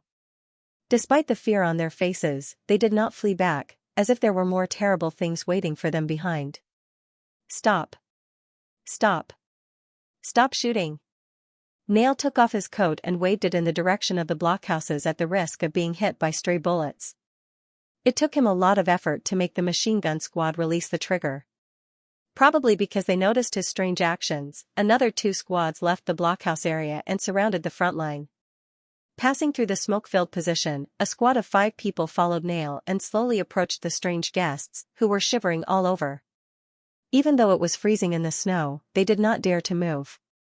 "Where did you all come from?" No one responded. "Didn't you hear the squad leader's question?" The veteran yelled, "If you don't answer, you'll all be hanged like spies." Sir, said someone at last, we are all from Hermes." "So you are believers of the church?" Nail frowned. "Yes." No, we are not." The man cowed out again and again. "We were deceived by the church in the past, but now we have realized our mistakes and turned over a new leaf. God doesn't protect the church at all. It's our fault. Please give us something to eat." This sentence immediately caused an uproar in the crowd. "Sir, please, just a mouthful of oatmeal will be enough. My child is dying. The army of the church is chasing us. We have to throw away our luggage. Sir, I haven't eaten anything for 3 days." So they would rather be shot by machine guns than run away? Looking at their haggard faces and more than a dozen corpses with hot blood flowing out of them, Nail felt sorry for them. After escaping from Holy City, going to Grey Castle was probably their only way out. He took out the dry food from his waist pocket and was about to throw it to the group of people, but the veteran grabbed his wrist. "What are you going to do?" "Give them something to eat." "Are you sure? These guys are from the church." The veteran lowered his voice and emphasized, "They are our enemies. But now they are not. Didn't you hear that? They admit that they have been deceived." "TSK, deceived?" The veteran said disdainfully, "When they can't survive, they will even worship the devil as the true God. Compared with the Judgment Army, these guys are just fence-sitters." "Chief, Uncle Sang is right. Maybe the weapons and armors used by the army of the church were made by them. God knows whether they have the blood of the First Army on their hands. They deserve it. Who asked them to go against His Majesty? I don't want to give them food." Nail took a deep breath and gestured to his teammates to be quiet. "Listen to me. Before His Majesty came to Border Town, you should know what the situation was like in Border Town. At that time, everyone was more or less deceived by the church. But His Majesty didn't give up on us, nor did He regard us as fence-sitters. Should we spurn them now? Of course, I'm not saying that we should let those who have committed crimes go. Giving them food first and then taking them back for interrogation is the right thing to do. This. And His Majesty once said in the book that the kingdom of Grey Castle is a whole. As long as they are innocent and are willing to submit to Grey Castle, they should be regarded as the king's subjects instead of being persecuted and ostracized." Nail said in one breath, "If there are innocent people among them and we don't help them, won't we go against His Majesty's will?" After a moment of silence, the veteran grinned and said, "Nailhead, I finally know why Sir Blair elected you as the captain. Those who have been educated are indeed different. In the past, you were the one who couldn't even speak smoothly at critical moments. If Ironhead knew about this, he would definitely applaud you." Obviously, he did not agree with the statement that all those who submit to Grey Castle are subjects. However, all the soldiers in the First Army respected His Majesty Roland Wimbledon and naturally did not want to oppose Nail's decision. "But we can't throw food to them directly. That will only cause a fight. Pick out a few who can't stand it anymore and ask them to line up for food." As more and more soldiers surrounded them, Eagle Face, the deputy battalion commander in charge of the garrison in the northern region, also arrived at the front line. This tall man with round eyes and a pointy mouth resembled a gray eagle from the western region. Like Iron Axe, he was also one of the first outstanding hunters to join the militia. "Who can explain to me what's going on?" Nail stepped forward and gave a military salute, briefly telling him what had happened. "Escaped from the Holy City?" Eagle Face revealed a thoughtful look after hearing this, and then asked his men to bring a refugee to him. "What happened in Hermes? If you can tell me everything in detail, I can let you fill your stomachs." Sir. The refugee swallowed and said, "The cathedral of the new holy city collapsed." "What?" Nail was stunned. Even he had heard that the Cathedral of Hermes was the immortal symbol of the church. Before His Majesty's miracle building was completed, the Tower of Babel had been the tallest building built by human beings. At the beginning of the battle in Coldwind Ridge, he had fantasized about following His Majesty into the Hermes Plateau and occupying this legendary tower that could reach the sky. But this magnificent building actually no longer existed? "I heard that there was a big pit under the church and the whole tower had sunk in." The refugee said intermittently, "The Judgment Army blocked the scene, but such a big building disappeared without a trace." Coupled with the earth-shattering noise, everyone knew what had happened. "The church is going to be finished, my lord. God no longer cares about the church. The residents in the periphery have begun to secretly escape. We were a little late, and as a result, we were chased by the Judgment Army. Out of hundreds of people, only we escaped." "So, the holy city is in chaos?" Chaos. The man nodded and said, "Not only the west gate, but also the south gate and the east gate are open. Obviously, the guards guarding the gate have all run away. I heard that the situation in the old holy city is worse than that in the new holy city. I haven't seen a caravan enter the city for a long time." "I see. You can go now." After his subordinates took the man away, Eagle Face looked excited. "This is unexpected good news. Maybe we can take down Hermes before the arrival of the army." Nail naturally knew why the deputy battalion commander was happy. If he could become the first commander of the First Army to enter the Holy City, he would undoubtedly add a great achievement to his resume. But at this moment, he did not care whether he could gain more military exploits. What he cared about was the refugees suffering from hunger and cold. After expressing his concern, Eagle Face took a deep look at him and pondered for a moment before replying, "The camp can't take in these outsiders. Give them some tents and food, and let them camp in a place where the heavy machine guns can see." "Is it on this barren plain?" Nail's heart sank. "If the weather changes, such as heavy snow or a storm, I'm afraid they can't survive one night." Tucker and Thor climbed the thick walls of the new holy city and slowly walked to the mottled battlements. This was probably the most tranquil months of the demons that the stronghold had experienced since its establishment. In order to resist the attacks of demonic beasts, no matter how heavy the snow was, there would be people cleaning and de-icing. Therefore, the city wall always maintained its unique blue-gray color, which was particularly eye-catching against the white background. But now, he left a series of footprints in the flat snow. There were no potholes on the stone pavement, and there were no bloodstains in the cracks. All the traces of the battle were covered by the snow, as if nothing had happened. This would have been an incredible scene in the past. But there were so many changes recently that this inconceivable scene was not so surprising. They thought that the holy city of Hermes would be trampled to the ground by the wave of demonic beasts, and all the believers were ready to live and die with the cathedral.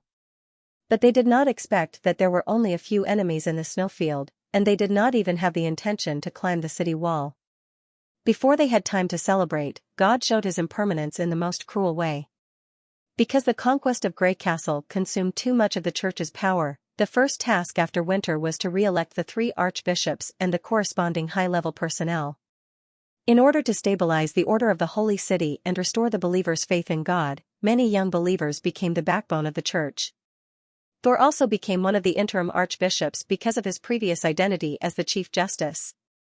However, just when this situation was slightly better, the cathedral suddenly collapsed on a windless night, and a group of high-level personnel fell into a deep pit in the ground. In an instant, everyone's feeling of survival was crushed. Thor happened to escape the disaster because he was patrolling the camp. No one knew how it happened. Although they had heard that there was a fire in the core area of the cathedral and that it was invaded by demonic beasts, without the permission of the Pope, they could not enter the pivotal secret agency, even if the acting Pope Typhon was missing. It could be said that the collapse of the Cathedral of Hermes had a more serious impact on the church than the crushing defeat of the army. The army's defeat could be attributed to the commander's fault, or it could be attributed to the enemy being too cunning. However, the Tower of Babel, which represented the unyielding will of the church, was the symbol of the spirit of the church. Its collapse was equivalent to God abandoning the church. When people's hearts were wavering and the situation was precarious, such an unforeseen event had almost become the last straw that broke the horse's back. Even if he had sealed off the scene immediately, it would be of no use. The residents of the Holy City began to flee from Hermes. First, it was a small number of craftsmen and merchants who did not have strong faith. Then, it was the outer city, the inner city. Fear spread like a demonic plague, but there was no antidote that could stop it. He once organized all the judgment army and the priests to hold a devout prayer on the city wall, hoping that God would once again look at the last fortress of mankind and not let the thousands of creatures behind it be swallowed by the evil power of hell. However, he never received any response. Tucker still remembered the teachings of Pope Maine. If you want to fight against evil, you can only rely on strength. But apart from praying to God, he could not think of any other way to stop the collapse of faith. Your Excellency. So you're here. Suddenly, a woman's voice came from behind him. The troops chasing the fugitives have returned, but some of them have already dispersed, right? Roland turned around and said softly. The one who reported was the surviving commander of the Judgment Army, Farina, who had taken over his mission. On her face, Tucker saw a somewhat familiar shadow. After thinking for a moment, he remembered the warrior of the advance camp who had sacrificed herself for the church. Alicia was one of the few female judgment warriors. They both had the same unswerving character. Alicia was able to persist in fighting when more than half of her teammates were dead or injured, and when the demonic beasts approached the walls of the cathedral. Alicia took over the heavy responsibility of commanding the Judgment Army when the church was on the verge of collapse, and tried her best to keep the situation under control. Yes, Farina angrily stamped her feet. Those new recruits were simply useless. There were more than 20 of them when they went out, but only 1 or 2 came back. Even if they neglected their training, they couldn't have been killed by the fugitives. If I find them, I'll definitely teach those traitors a lesson.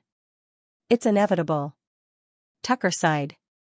How many Judgment Army soldiers are left? 564 of them.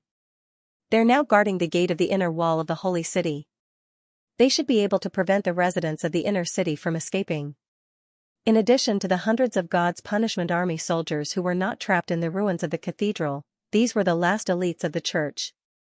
Roland clearly knew that it was impossible to stop the demon's attack with just these few people. The destruction of the human race was already a foregone conclusion.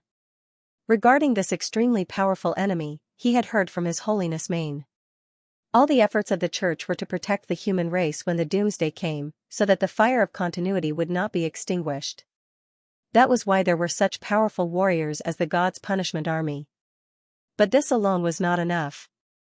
Before the arrival of the war, the church must unify the 4 kingdoms and integrate the power of the entire human race to have a hope of winning. Now that there was no hope left, what was the point of everyone still holding on to this plateau stronghold? There was indeed not much he could do, but for these more than 500 people, it might be a kind of relief. Let's go to the east, Tucker said. Whether to the kingdom of Everwinter or the kingdom of Wolfheart, try to get as close to the coast as possible. we can build the new holy city there. In this way, even if the demons attacked the four kingdoms, you could take a boat from the port and escape to a farther place. If you're lucky, you can live a safe life before the destruction of the human race. Leave the Hermes? Farina was stunned.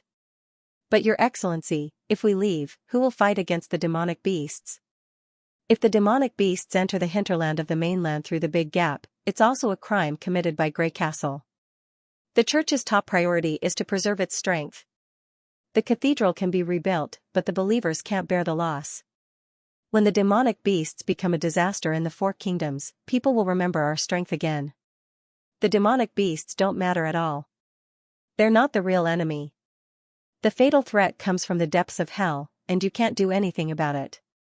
The last thing I can do is to keep you away from the battlefield as much as possible. In order to protect the human race, you've done enough. Farina frowned and said, those who are determined to stay here are devout people who are willing to live and die with the holy city. I'm afraid they won't agree to abandon the Hermes. The holy city is where you are. Now, child. They'll agree as long as you persuade them. Tucker paused for a moment. And this is also the order of the acting pope. Protect yourself and continue the church. Do you understand? The refugees would soon spread the news, and at that time, the king of Grey Castle would probably be ready to make trouble again. I understand, Your Excellency, no, Your Holiness. Farina bit her lip, clenched her fist in front of her chest, and bowed to him. At this moment, the grey sky suddenly had a touch of dusky yellow. He turned around and saw a crack in the clouds. The orange-red setting sun was slowly revealing itself, casting rays of light onto the pure white snowy plains. This is the end of the months of demons? Farina showed a hint of joy. Yes, the snow will melt soon. Let's hurry and tell everyone. If we start preparing now, we can leave in 2 or 3 weeks. Yes, then I'll take my leave. She nodded and ran toward the inner city. At this moment, the bell that announced dusk came from the holy city. The 9 bell told not only to announce the time, but also the time when the believers closed their eyes and prayed to the gods. But Tucker and Thor did not pray. Because the gods could no longer hear them. He took off the crown on his head and put it on the battlement. Then he climbed up the city wall and looked at the sunset in the distance. If he wanted these people to completely abandon the Hermes, he still had one more thing to do. But Tucker did not mind, because in this way, he could stay with his companions who had fought side by side. This dusk was not only the sunset of the church, but also the sunset of all human beings. He closed his eyes and leaned down. Farina heard a slight crash behind her, as if something had slipped into the valley.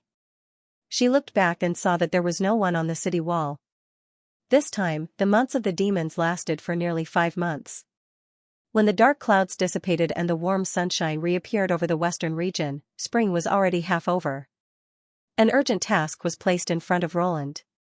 That was spring plowing. Launching a war to conquer the southernmost region during the months of the demons, when other forces found it difficult to move forward, would save a lot of time and enable them to carry out the unified strategy with ease.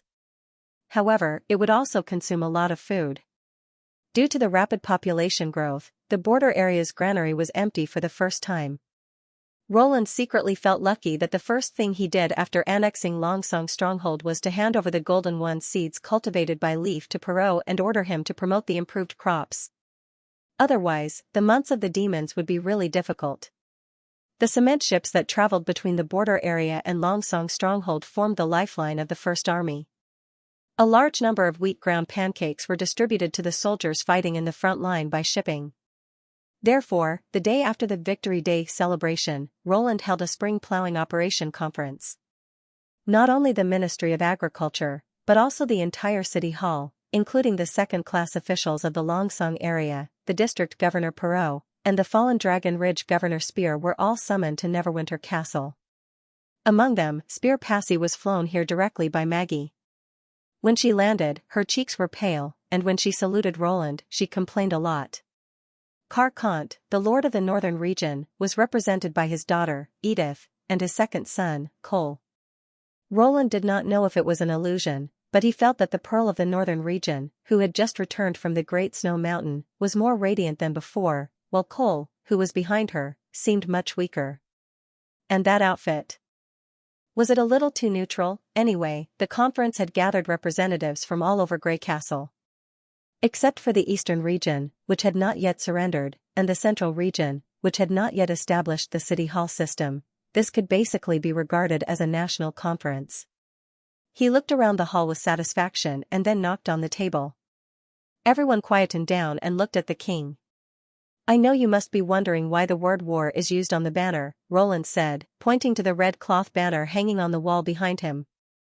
"Because this is a war." It was not only related to the successful implementation of this year's strategic plan, but also determined the validity of Neverwinter's rule. "When I first roped in the refugees, I promised them that as long as they were willing to work hard, they would never go hungry.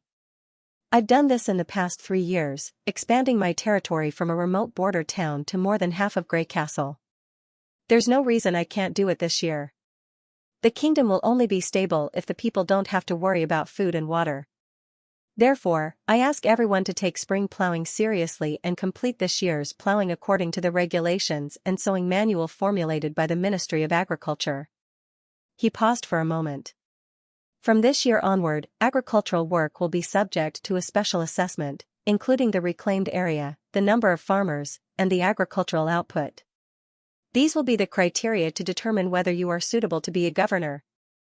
Looking at the bewildered faces of the participants, Roland could not help but smile. "It doesn't matter if you don't know what these assessment items are. Later, the Minister of Agriculture, Sirius, will spend a day explaining them to you in detail. In short, if you can't meet my requirements, it means that your ability is limited and you are no longer suitable to be a governor." Although no one said anything, it was obvious from their expressions that they were obviously nervous. This was the effect Roland wanted. Abolishing the aristocratic system, apart from being able to take back the feudal power, also meant that the officials of the territory would no longer be hereditary. He did not mind these people enjoying the benefits, but he would not allow them to hinder his development plan. And the agricultural assessment was just the beginning. Roland lifted a curtain behind him, revealing a number written in big red letters. "In the first year, other standards can be relaxed, but in terms of agricultural output, I want you to meet this number." Everyone sucked in a breath of cold air. 50,000? Roland was not surprised. After all, according to the average level of this era, the annual harvest of an ordinary city was about 10,000 kilograms, and the harvest of an important town like the Old King's City could reach 15,000 kilograms. When Border Town used the golden ones for the first time, they had only collected a little more than 7,000 kilograms, which was already an astonishing harvest at that time. Of course, the actual harvest of each region was closely related to the area of farmland and the number of farmers.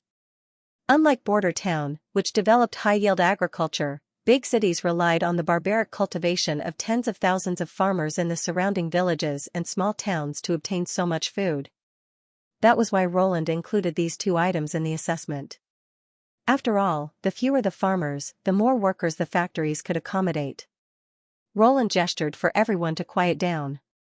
"In fact, when you see the experimental field of Golden Twos, you'll realize that this goal is not just a fantasy. After Leaf's repeated tests, the unit yield of Golden Twos can be more than twice that of Golden Ones, and the ears of wheat in the field can crush the stalks." This time, it was Perrault's turn to exclaim, "Your Majesty!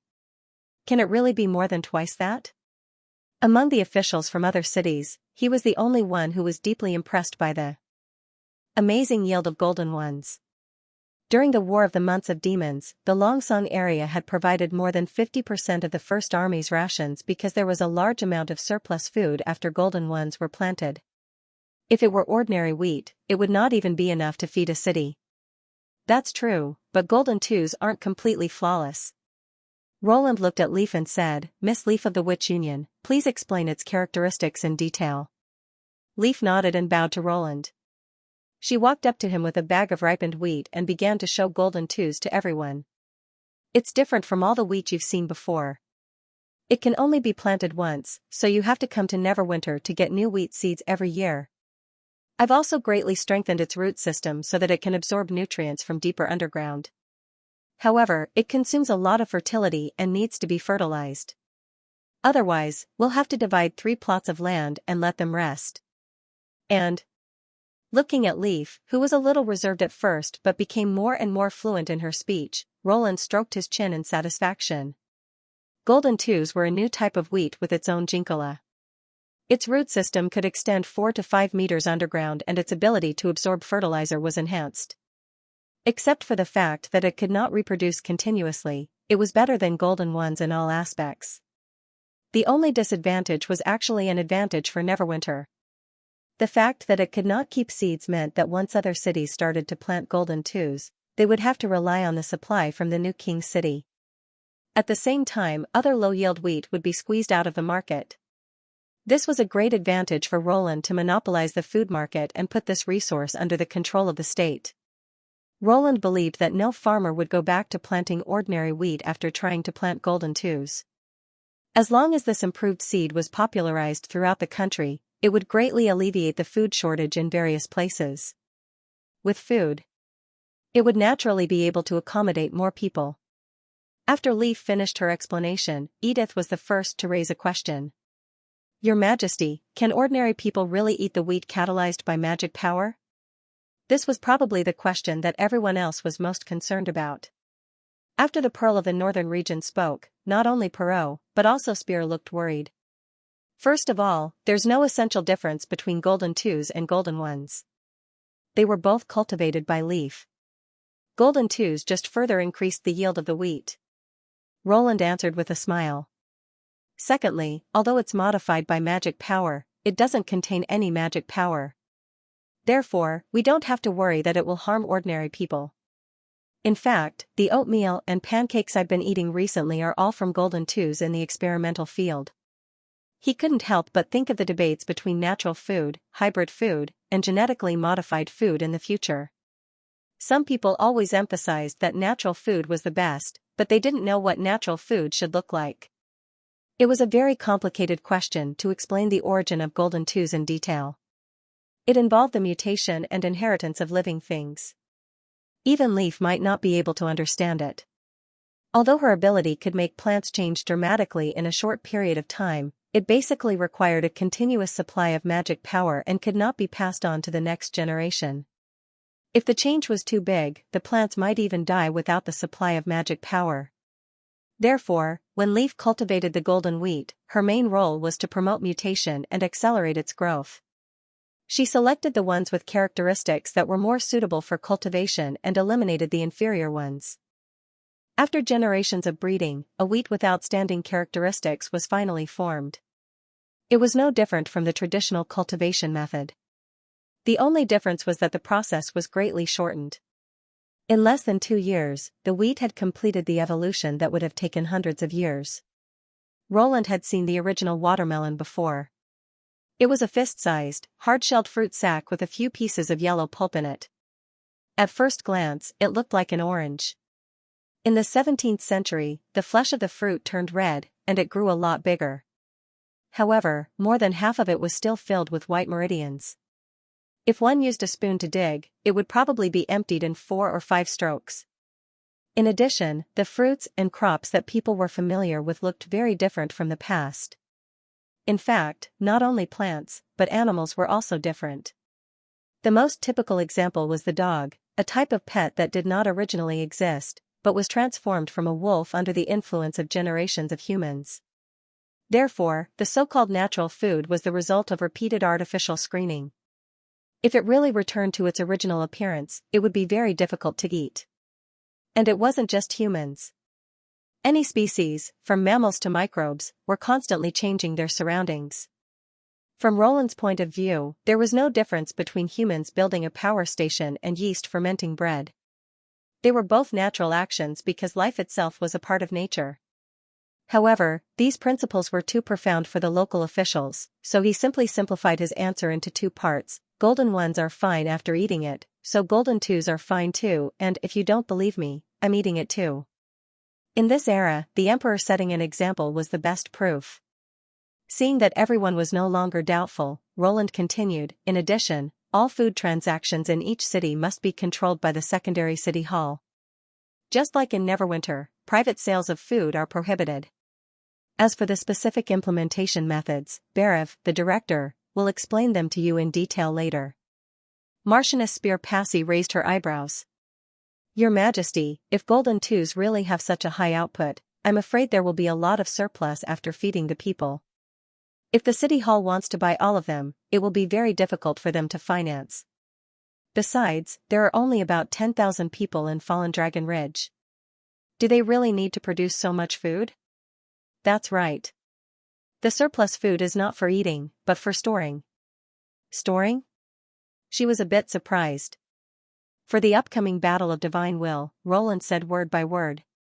Apart from recruiting more people for the Kingdom of Grey Castle, he also wanted to promote Golden Twos because of the war that would decide their fate.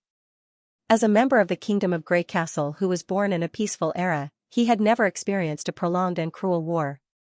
Therefore, he could only prepare for the war based on his historical experience. The worst situation that Roland could imagine was that the population would be reduced by 30%. All the young men would have to go to the battlefield, and all the women and children would have to work in the factories to provide supplies for the front line. In this situation, the farmlands would probably be left uncultivated. If they had enough food for 2 to 3 years, they might be able to hold on until an opportunity arose. He had asked the Minister of Construction, Car van Bate, about this issue. The latter had told him that a well-designed, well-structured, and well-supervised granary could store shelled grain for up to 5 years. Although the taste would deteriorate after 1 or 2 years, no one would care if the food tasted good or not. Wheat was not the only high-yielding crop in Leaf's experimental field. After 2 years of cultivation, high-yielding crops such as sugar cane, corn, and potatoes had been introduced from other places. The latter two, in particular, had a much higher yield than wheat due to their natural advantages. There were 2 reasons why Roland chose to promote Golden Twos instead of other crops. First, their offspring could reproduce normally, so they were not suitable for monopolizing the food trade. Second, their storage period was not as long as that of grain. Of course, agriculture was a very complicated industry. It not only included food for humans, but also food for animals. For example, without sufficient soybean fodder, there would be no developed animal husbandry. However, Roland did not have much time to think about it. It was already a big project to ensure that everyone could have staple food during the war. Since most of the participants knew the significance of the Battle of Divine Will, no one questioned this policy that concerned the survival of the human race. At the end of the meeting, Roland looked at Scroll and said, I hope that agronomy will be added to the secondary education, mainly to train professionals who can master the planting methods of various crops. The education level of other cities was much lower than that of Neverwinter. Roland also felt that it was impossible to promote universal education throughout Grey Castle. Therefore, he thought it would be better for Neverwinter to send professionals to other cities to guide agricultural production. Moreover, specialized agronomy was a start.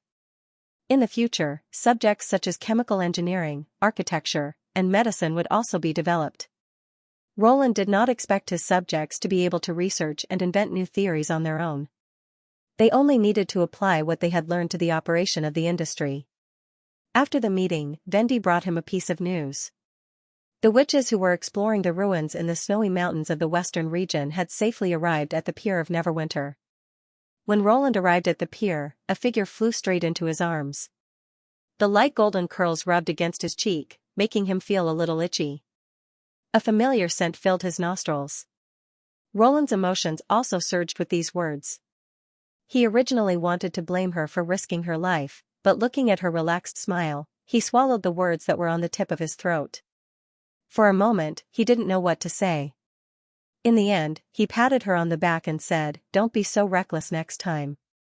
Nightingale nodded and then shook her head. Her voice was so low that only he could hear it. "I'm not like Anna, who can turn those drawings into reality. That's all I can do for you."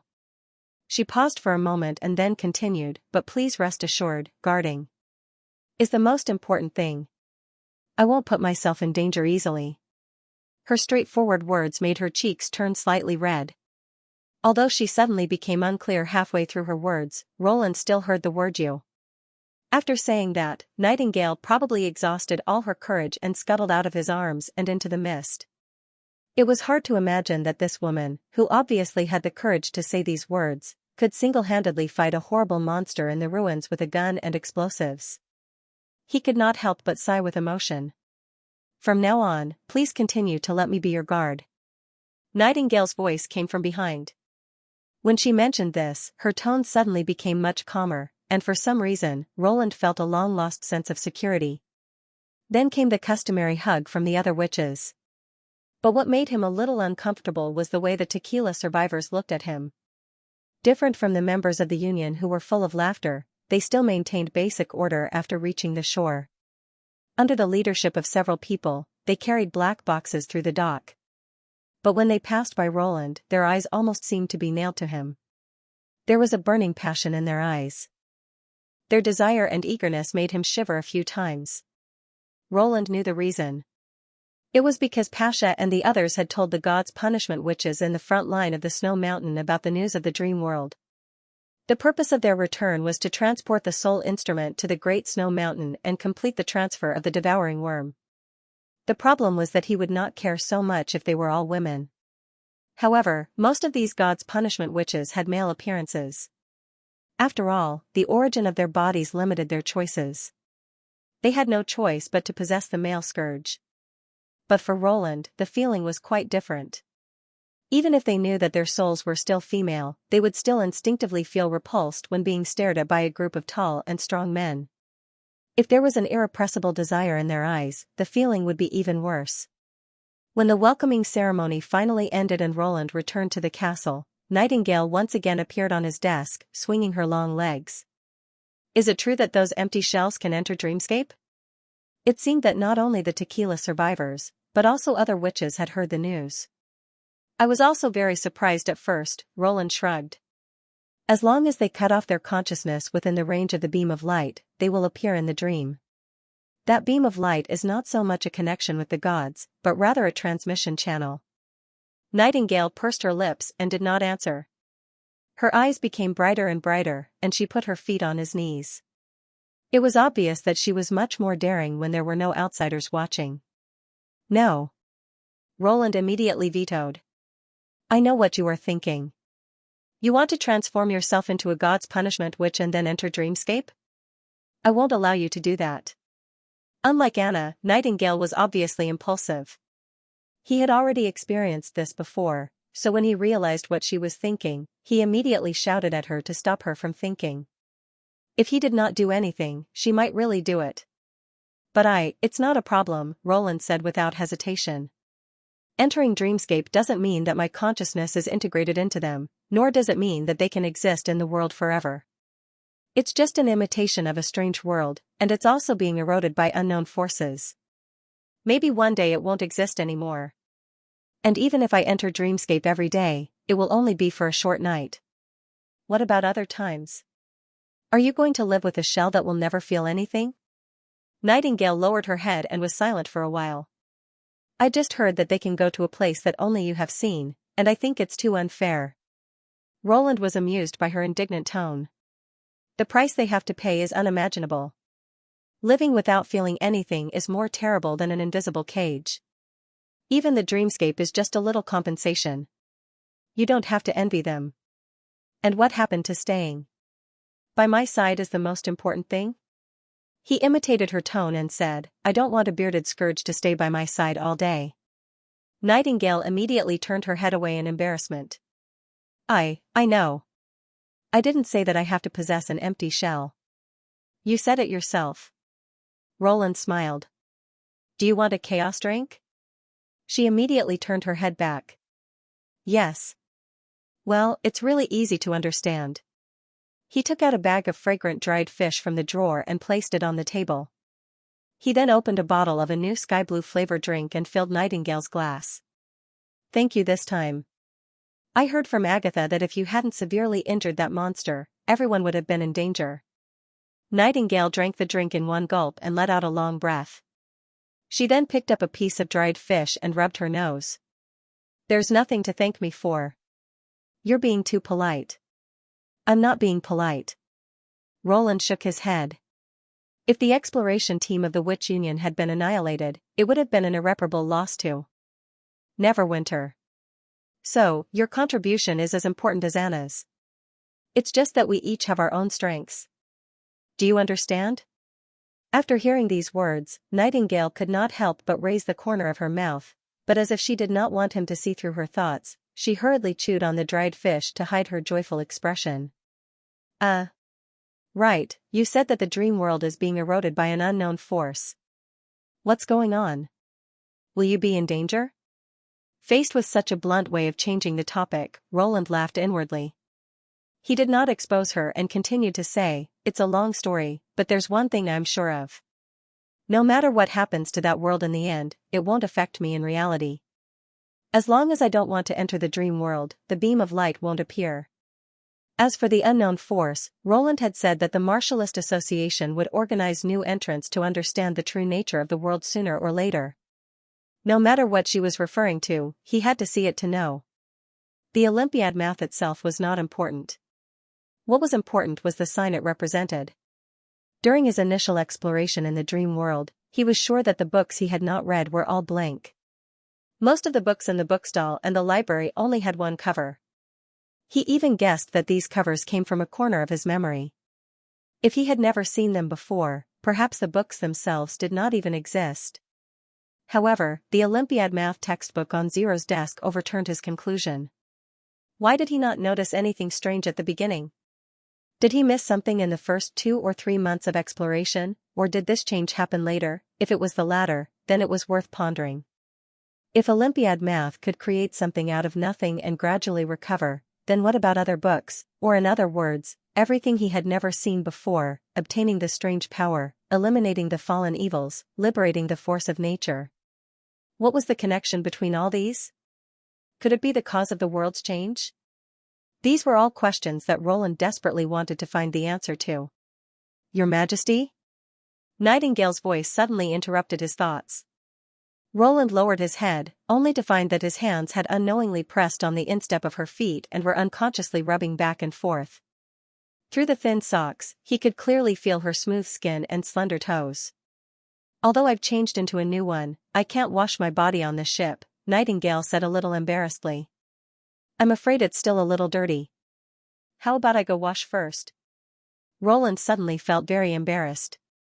He was obviously thinking about something very important. Why did he subconsciously do this, and what did she mean by go wash first? "I didn't do it on purpose." Just when he did not know how to explain, there was a sudden knock on the office door, which helped him ease the atmosphere. After Nightingale disappeared into the mist, he cleared his throat and said, "Come in." It was Agatha who walked into the office. She gave a simple salute and said, "All the samples from the Great Snow Mountain have been transferred to the third border city. Would you like to have a look?" Roland pretended to think for a while and nodded after he calmed down. "Of course, go now." "Yes," replied Agatha. When she reached the door, she turned back. "Are you not feeling well?" "Why do you ask?" He was slightly surprised. "Your voice sounds a little strange." "This is a sign of catching a cold," Agatha said seriously. "Although the months of demons have passed, it's coldest when the snow melts. It's very easy for diseases to enter the body. You're not a witch, so you should always remember to protect your body. Even if it's not for yourself, you have to think about the whole human race. Do you understand? Before we depart, I'll ask Lily to examine you first." Fortunately, this inspection didn't take too long.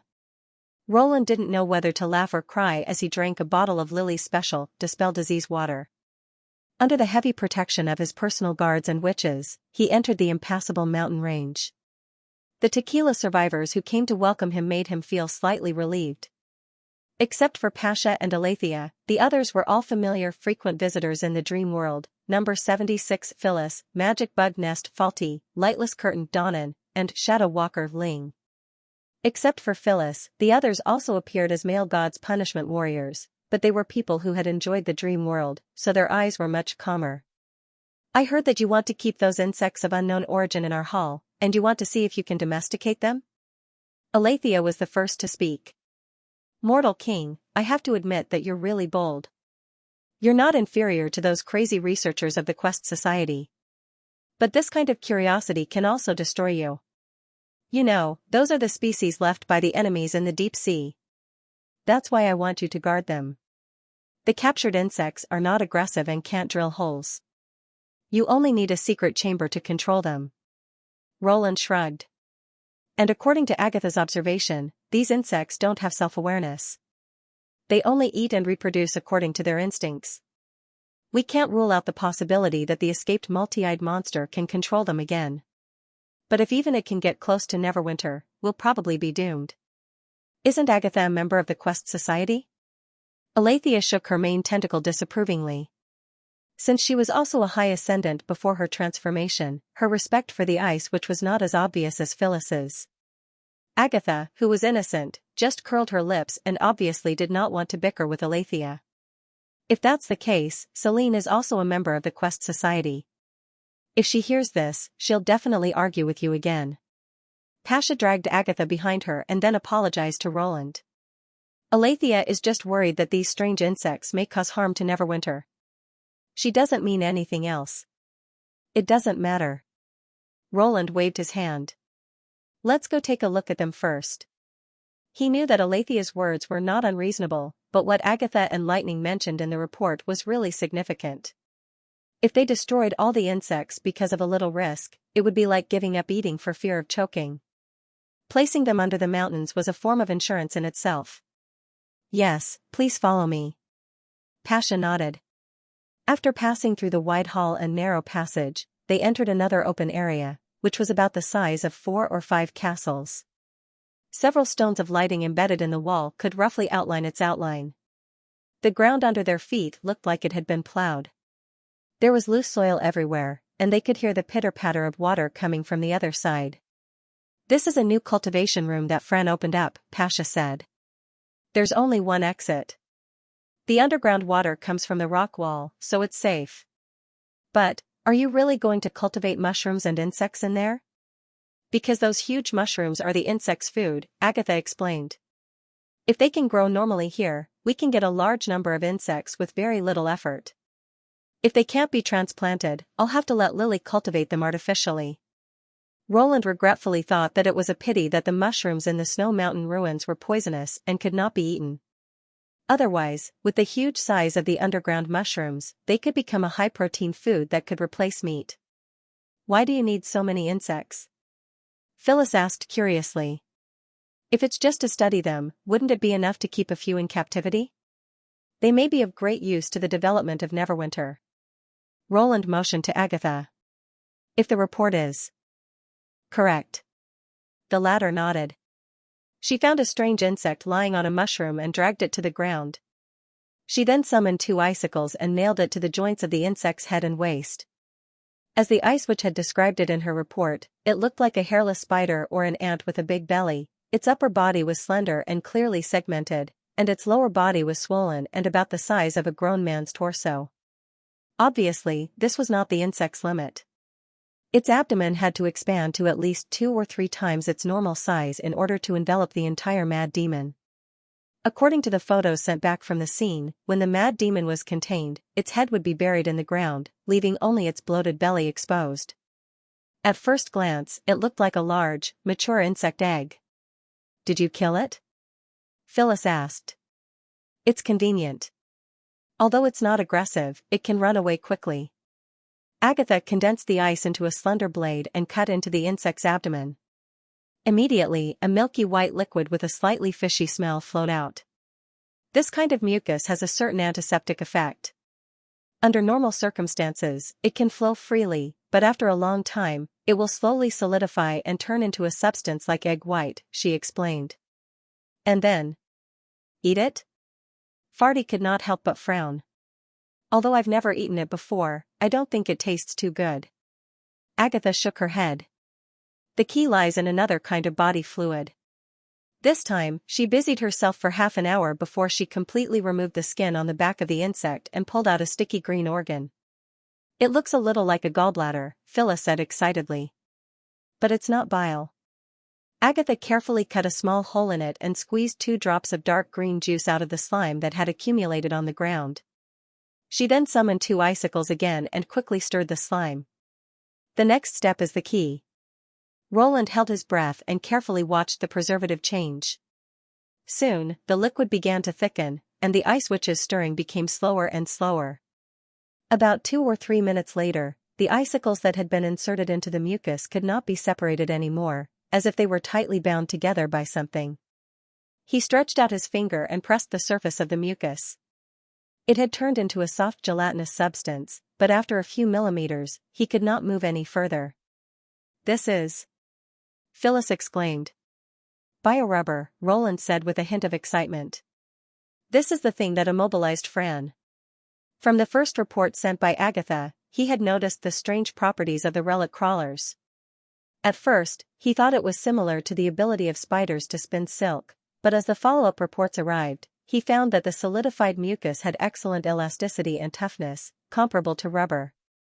Not only could it be cemented on the surface of objects, but it could also be shaped into any shape before solidifying. These 2 points alone made it practical. Roland had been sending people to look for gelatinous plants. He believed that as long as he found a sample, Leaf could transform it into a high-yield crop that could be grown on a large scale. However, there was no definite information about rubber trees or rubber grass. Even in the Kingdom of Dawn, which was rich in species, no one had heard of such plants. Therefore, whenever there was a need for elastic materials, they could only ask Soroya to solve it. This undoubtedly limited the production capacity of Neverwinter. With the new batch of machine tools being put into use and the production efficiency and processing level of the factory significantly improved, rubber became the most obvious shortcoming. Although he knew that rubber was just a general name for elastic materials, which could be produced naturally or artificially, he did not know how to operate it. Just when Roland suspected that there were no gelatinous plants in this remote area, the exploration report of the Snow Mountain ruins gave him an unexpected surprise. Because of this, he decided to take the risk and try to breed this alien creature brought by the deep-sea monsters. Now that he had seen the real thing, he was finally sure of his judgment. Regardless of the durability of the solidified mucus, as long as it could act as a seal for moving parts, it could be categorized as a rubber. "According to Summer Scene, we found that it was these reptiles that bound Fran," Agatha said slowly. "They sprayed mucus from their tails and tied her up tightly like a net. However, the mucus in the stomach alone was useless. It had to be mixed with the juice in the organs on the back to achieve the rapid solidification effect. If not for Sylvie's Eye of Magic, we would have to explore for another 10 days to half a month." "I see," Pasha nodded. "This is a good material to make fishing nets and ropes." "The former is okay, but the latter is too soft," Alethea commented bluntly. "No one likes to use a rope that gets longer and longer. Besides, I don't think this knowledgeable mortal king would bring these unknown insects back to Neverwinter just to eat some salted fish." She paused and turned to Roland. "No matter how crazy your experiment is, don't forget that you're not just representing Greycastle." Her words stunned Roland for a moment. He did not expect that Alethea, who had been brooding over the fact that he was the only leader of the United Front, could understand his intention. He also did not expect that she would say something that, in a sense, acknowledged his leadership nature. Of course. Thinking of this, he could not help but smile. "If everything goes well, you'll soon see its wide range of uses.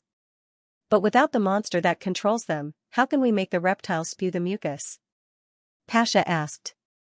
"You can't just kill them every time and then take them, right? This is the direction of future research." Agatha put the organs into a leather bag and wiped her hands.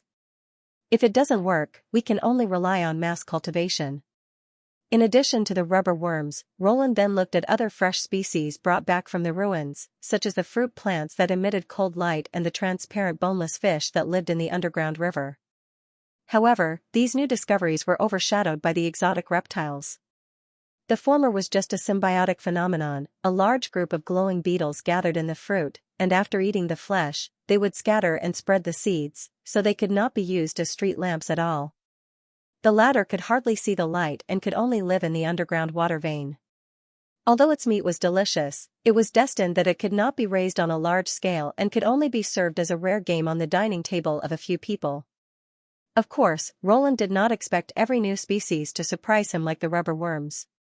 He was already satisfied with the results of the exploration of the Snow Mountain. Before leaving the third border city, Pasha brought 2 God's punishment witches that he had never seen before to him. 2 days later, a strange-looking concrete ship slowly left the dock of Neverwinter. It rose high from the flat deck, and was at the same time covered with sackcloth, like a moving hill.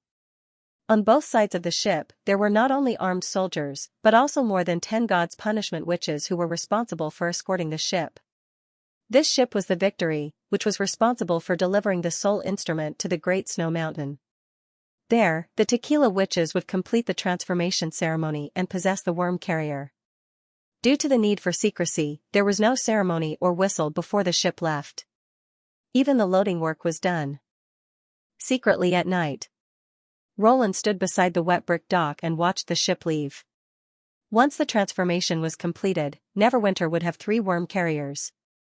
Whether it was the municipal construction or the impassable defense line project, they would have enough power to carry out the implementation. This was a good thing, but he was not as happy as he had imagined. The 2 witches who volunteered to be transformed were called Jasmine and Lara. After returning to their original forms in the dream world, the 2 were only in their early 20s. They looked about the same age as Tilly, and they were also very active. With the intention of letting them enjoy themselves, Roland took the volunteers to the amusement park in the suburbs with Phyllis and the other witches. They went to the Ferris wheel, the roller coaster, the haunted house. Jasmine even accidentally broke a ghost head falling from the sky, and the pendulum. There was no limit to the food. If he had not robbed several fallen evils a while ago, he would not have been able to afford such expenses. During the 2 days, although Jasmine and Lara were full of surprise and disbelief, they did not ask any questions and went wherever they were told to go. When riding on the roller coaster, they would scream like everyone else, and when eating the strawberry sundae, they would laugh as happily as the girl next door. They looked no different from ordinary people.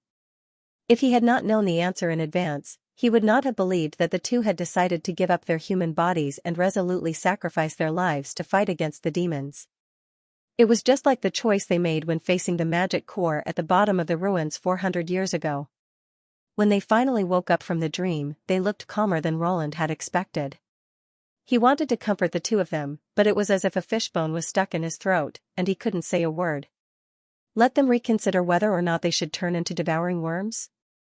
This was neither in his interest nor in the interest of the United Front.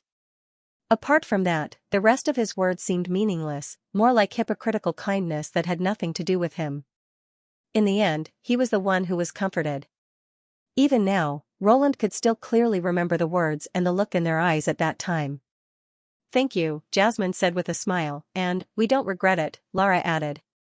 At that moment, he felt as if he could hear their heartbeats. It wasn't that they didn't like it, but they did not regret it. "Your Majesty?" Phyllis, who saw him off, looked at him and asked, "Aren't you going back to the castle?"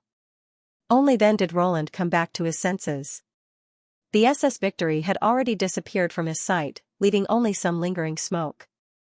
He suppressed his thoughts and took a deep breath.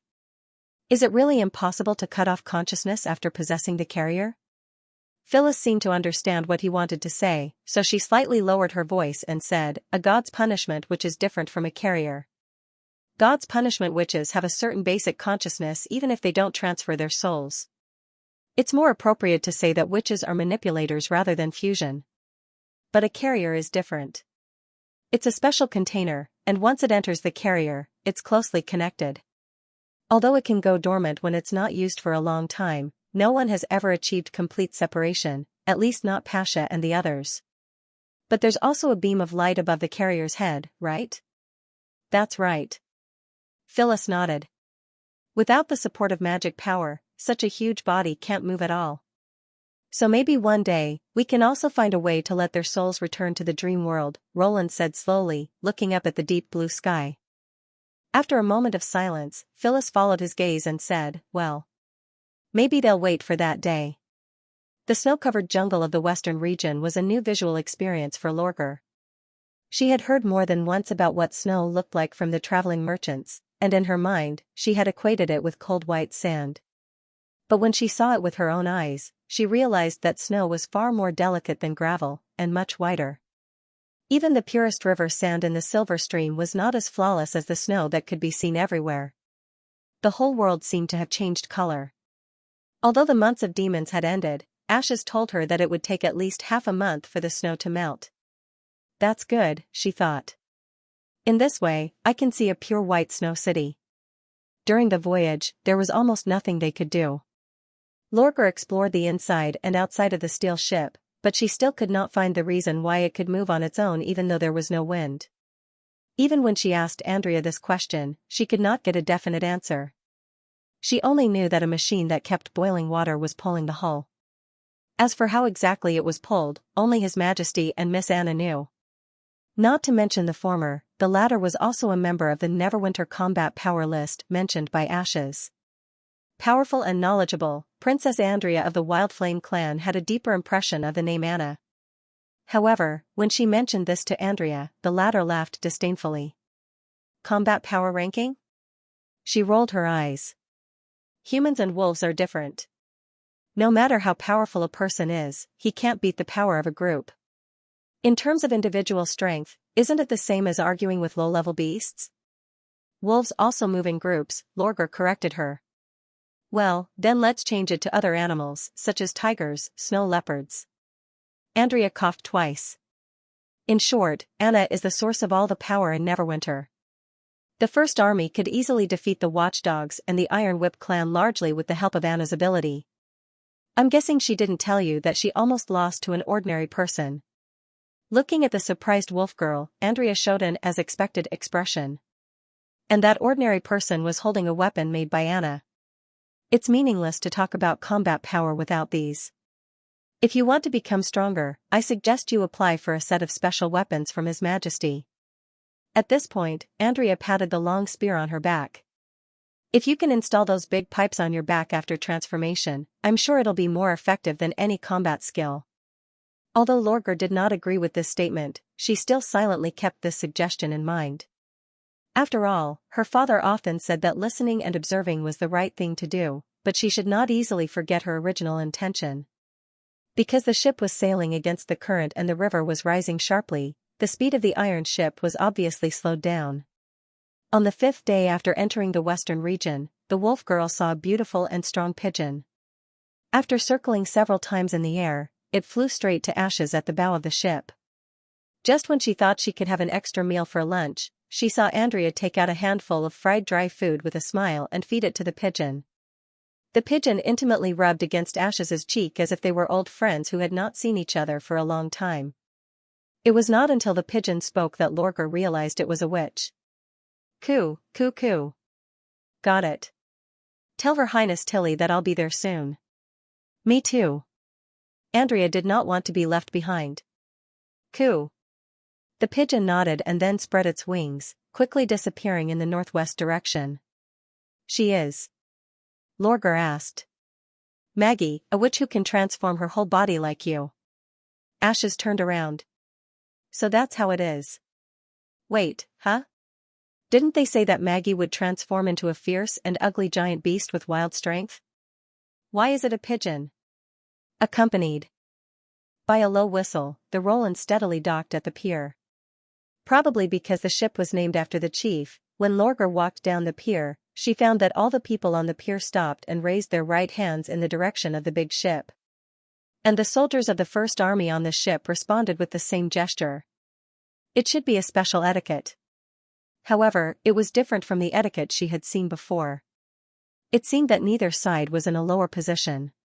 Whether it was saluting or receiving, both sides were equal.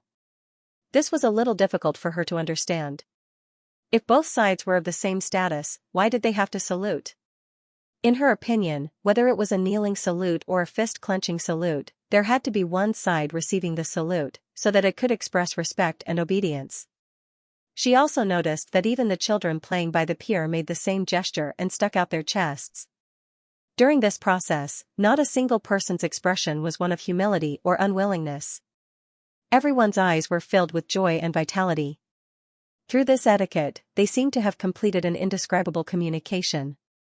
This is a military salute. Ashes took the initiative to speak. At first, I didn't understand why they did this. I thought Roland Wimbledon forced its subjects to do this, but later I found it was not what I thought. Lorgar raised her eyebrows in surprise. It has nothing to do with the ship called Roland ? Yes, as long as a ship carrying the First Army docks, they will raise their hands spontaneously to salute, because it means that another group of family members has returned safely. But they don't look like a family, Princess Andrea said hesitantly. If it was a family member, shouldn't they be more excited? Moreover, the soldiers were mostly men, and there were only a few women on the pier. Did each of them happen to have a brother? All the members of the First Army are from Neverwinter, which means that not only most of the residents' families have joined the army, but also many of the neighbors have joined the army. This is completely different from mercenaries and militias, which are forced to work. It's more like a job full of honor.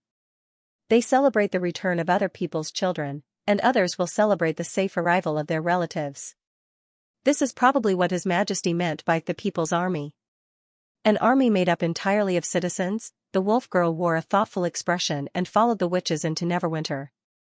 The first impression she had of this city, which was known as the new capital of Grey Castle, was its tidiness.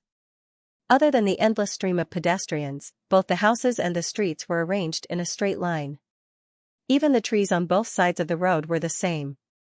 This kind of compact arrangement made her feel a little depressed. Although it looked magnificent, it was not as comfortable as in the Iron Sand City. To her disappointment, there was not much snow in Neverwinter. Even the hard road under her feet was dry. She could only see some residual snow on the branches and roofs. The hope of traveling to a pure white snow city was dashed. Of course, this place wasn't without its merits. Lorgar found that some of the houses along the street had huge plaques with various signs written on them, such as Old Hunter's Leather, Straw House, North Slope Gem Shop and so on. Although many of the horizontal signs were still blank, it was enough to dazzle her eyes. Moreover, there was a sign at each intersection, which not only marked where each fork led to, but also marked the corresponding street with the name. For example, the road she was walking on now was Glory Avenue. The wolf girl soon realized that this would be very helpful for strangers who set foot in Neverwinter for the first time. Through these signs, she could quickly remember the general appearance of the city, know where to buy and sell goods, and where to spend the night, so that she could avoid the trouble of asking for help from local snakes or rats. When she talked with the traveling merchants who traveled back and forth in the southernmost region, what she heard the most were the stories of the pioneers when they first arrived in a new place. The unfamiliar city was always full of hardships and frustrations. When they exposed their identity as outsiders, in a sense, it was equal to putting themselves in a vulnerable position. Such a small gesture greatly facilitated newcomers. Even she felt an inexplicable sense of familiarity when she saw the road signs, as if the city was welcoming her. Perhaps because of this, the bustling and busy streets in front of her also seemed natural. Unfortunately, Lorgar didn't have much time to appreciate this strange city. Ashes quickly took her into the Lord's castle. After waiting in the hall for a while, a guard brought a reply from the King of Grey Castle. "Come with me. His Majesty has agreed to see you." Somehow, Lorgar suddenly felt a little nervous. She secretly took a deep breath and followed the guard to the third floor. Then, she walked alone into a bright study room. Behind a mahogany table placed by the French window sat a surprisingly young man. He wore a plain robe, with gray hair trailing over his shoulders. He didn't wear a crown, nor did he wear a ring or ring on his fingers. As he toyed with a quill, he looked at her with interest. "Is this the great chief who turned the southernmost region upside down?" For a moment, Lorgar couldn't associate the man with the image she had envisioned. In her mind, a knowledgeable person with extraordinary martial arts concepts should be an elder in his 40s, with wrinkles appearing on his forehead and a beard braid that reached his chest. He should also be an elder with a deep gaze. Even if the northerners don't like to tie their beards into long braids, he shouldn't be so young. Only then did she realize that she had forgotten to ask about the great chief while she was inquiring about the powerful warriors in Neverwinter. After hesitating for a moment, Lorgar decided to salute according to the Majin's custom. She flicked her ears, touched her knees, and slowly crouched down. After all, Lorgar had heard that gray hair was a symbol of the royal bloodline of Grey Castle. "You're the divine lady of the Wildflame clan, right?" The man didn't deliberately let her salute for too long. As soon as her forehead touched the ground, he said, "Get up, virtuous wolf. Welcome to Neverwinter. I'm Roland Wimbledon, the King of Grey Castle, and of course, your great chief." "Virtuous wolf?" Lorgar frowned secretly. "What kind of name is this?" Is there a difference between a wolf and a virtuous wolf? But she quickly stood up as if she hadn't heard the words. My name is Lorgar Burnflame, your majesty. As for the title of Divine Lady, since we're here, it's more appropriate to call her a witch. In addition, my father Gwel's Burnflame asked me to pay tribute to you on behalf of the Wildflame clan. May your rule last as long as the oasis. But this time she didn't get an immediate response. This made Lorgar's heart sink. She also knew what her body looked like. When she was in Iron Sand City, she had heard a lot about wolf-shaped monsters, half-orcs, forsaken people, and so on. At that time, she was the head of the clans, the third princess. These words were usually spread behind her back, and no one dared to mention them in front of her. But this was not Iron Sand City, and she was no longer the princess of Wildflame. Without the protection of the clans, she would soon have to face these harsh words alone. Your ears. And your tail, are they real? The great chief looked like he wanted to say something, but in the end, he could not help asking. Do they need magic power to maintain them, or have they become a part of your body? Lorgar bit her lip, lifted her hair, and showed one side of her empty cheek. The place where her ear should have been was now flat and smooth. The answer was self-evident. I can't take them back, your majesty. Although they look weird, they are my real appearance. I don't want to cover up these defects. If you ask me, I'll try to reduce the time I'm exposed to the public so as not to scare them. Although she had made the decision to face herself, she still felt a sense of inferiority at this time. The Divine Lady was originally regarded by the Mahjins as the combination of strength and beauty. She was the pride of each clan and was almost unanimously sought after by the young warriors. However, she was an exception. Not only was she ignored after her awakening, but there were also rumors in the clan that questioned her. This was why her father was determined to let her take over the position of chief. Lorgar put all her energy into combat training. She usually pretended to be indifferent, but after hearing too much about it, she would be affected. Of course, these were all within her expectations. Since she had chosen the path she wanted to take, she would not give up easily no matter what obstacles she encountered. The unstoppable sand path in the dream had already pointed her in the right direction. Thinking of this, the wolf girl could not help but straighten her chest. Weird? The great chief smacked his lips. Why do you say so? Huh? Lorgar, who had secretly prepared herself, was stunned. Not because. It's not like the ears of ordinary people?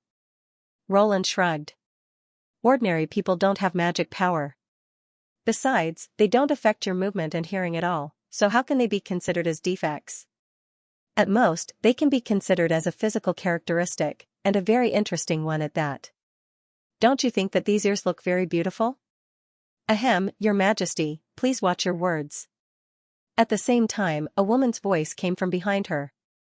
Even though it was very soft, she still heard it. However, Lorgar's attention was completely focused on the great chieftain's words, and she had no time to care about anything else. Beautiful, she felt that it was impossible to use this word on herself. For a moment, she didn't know what to say. Most of the emotions that she had been brewing unknowingly dissipated, and she felt a warm current rushing to her cheeks.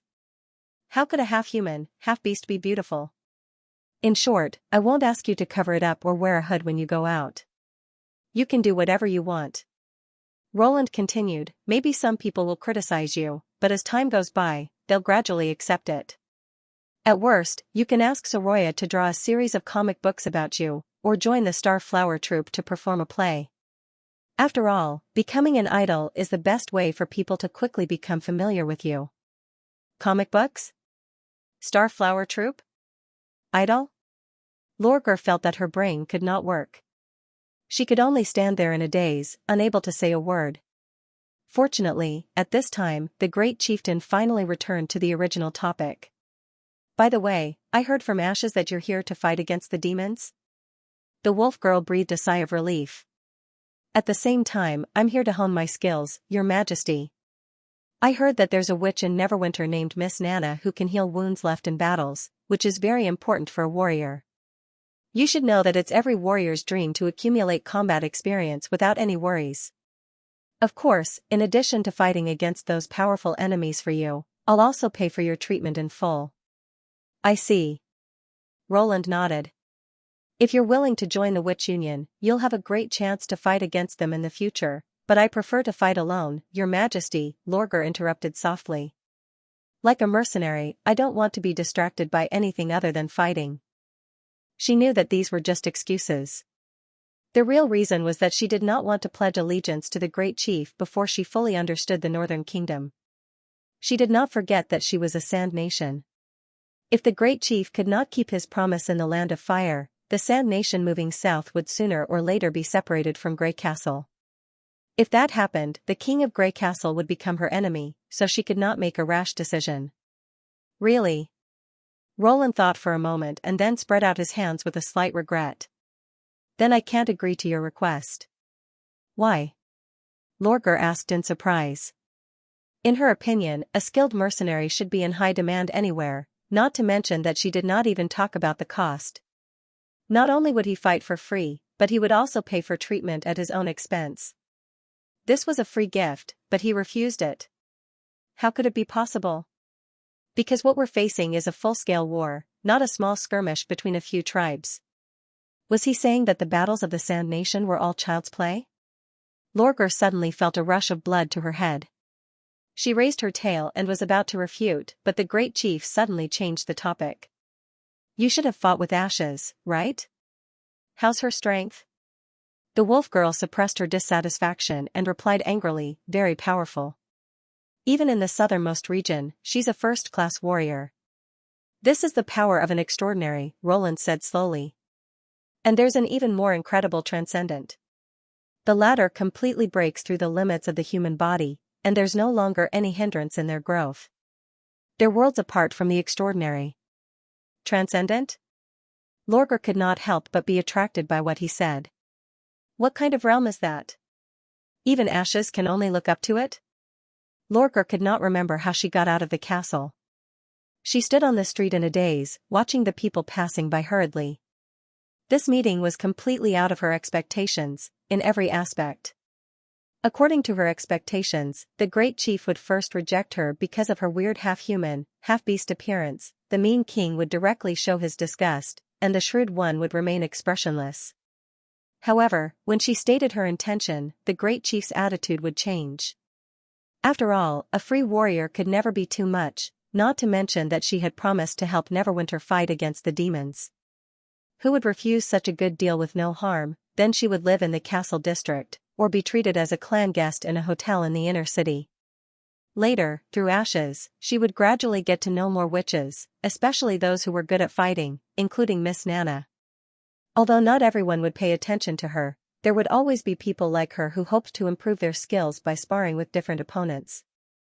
This kind of sparring was beneficial to both sides, at least it was much more effective than beating sandbags. When everything was ready, she would go to the place where the demons haunted and begin to challenge herself. According to Ashes, these enemies were hiding in the uninhabited northwest wilderness. However, she was not afraid of surviving in the wild, nor did she care how well they hid. Wolves were the masters of the wilderness, and their extremely sensitive hearing and smell could help her find the enemy's lair. However, the result was completely reversed. Since her awakening, it was the first time that Lorgar had heard someone praise her beautiful ears. Even her father, who had never disliked her, often said, "If you didn't have these abnormal parts, you would definitely be one of the most beautiful girls in Iron Sand City." Wolf ears. Are they really beautiful? His words had caught her unprepared at that time, so much so that she was a little slow in following up the conversation. The Great Chief did not seem to dislike her, but he refused her request to participate in the demon's battle without asking for anything in return. She was still in a daze until she left the castle. No, this is just a small setback. Lorgar patted her cheeks and took a deep breath. As long as she persevered on her own path, there was no obstacle that she could not overcome. She comforted herself in her heart. Thinking about it carefully, it didn't matter if the Great Chieftain didn't agree. It wouldn't affect her initial plan much. She could still understand the city by herself, understand the details of the devils, and get to know other witches. At worst, it would just be a little slower. Although the other party refused her request, they did not impose any restrictions on her. They also said that if she changed her mind, she could apply to join the witch union at any time. She had originally planned to work alone, so it might be better this way. Thinking of this, Lorger's drooping ears perked up again. She wagged her tail and clenched her fists. That's right. If the demons were really so powerful, why would the great chief set up the king's city here? If they came from the northwest, the first human city they would encounter would be Neverwinter. If he wasn't certain that he could defeat the demons, shouldn't he stay as far away from danger as possible? He even said, "I don't want you to die." It seemed to be out of concern, but in reality, it might just be a bluff. Before the battle, it was still uncertain who would be the winner. If she was really injured, could the great chief order Miss Nana to refuse to treat her? In this way, this sentence was tantamount to making him lose face. Princess Lorger of the Wildflame clan felt cheered up again. She still had more than 100 golden dragon pieces with her, which could not be spent if she stayed in a hotel. Even if the treatment cost was astonishing, it was impossible to charge dozens of golden dragon pieces at a time. Including food, drinks, clothes, herbs, desert guides, and other expenses, it would not be a problem to live alone for several years. She did not believe that without the support of the King of Grey Castle, she would not be able to find trouble with the demons. With a plan in mind, Lorger suddenly felt a lot more at ease. She looked around and began to look at the horizontal signs on the surrounding houses. Since she had decided to take things slowly, the first thing she needed to do was to find a place to settle down. However, it was still early, so she was not in a hurry. After all, she had successfully arrived at the western region of Grey Castle.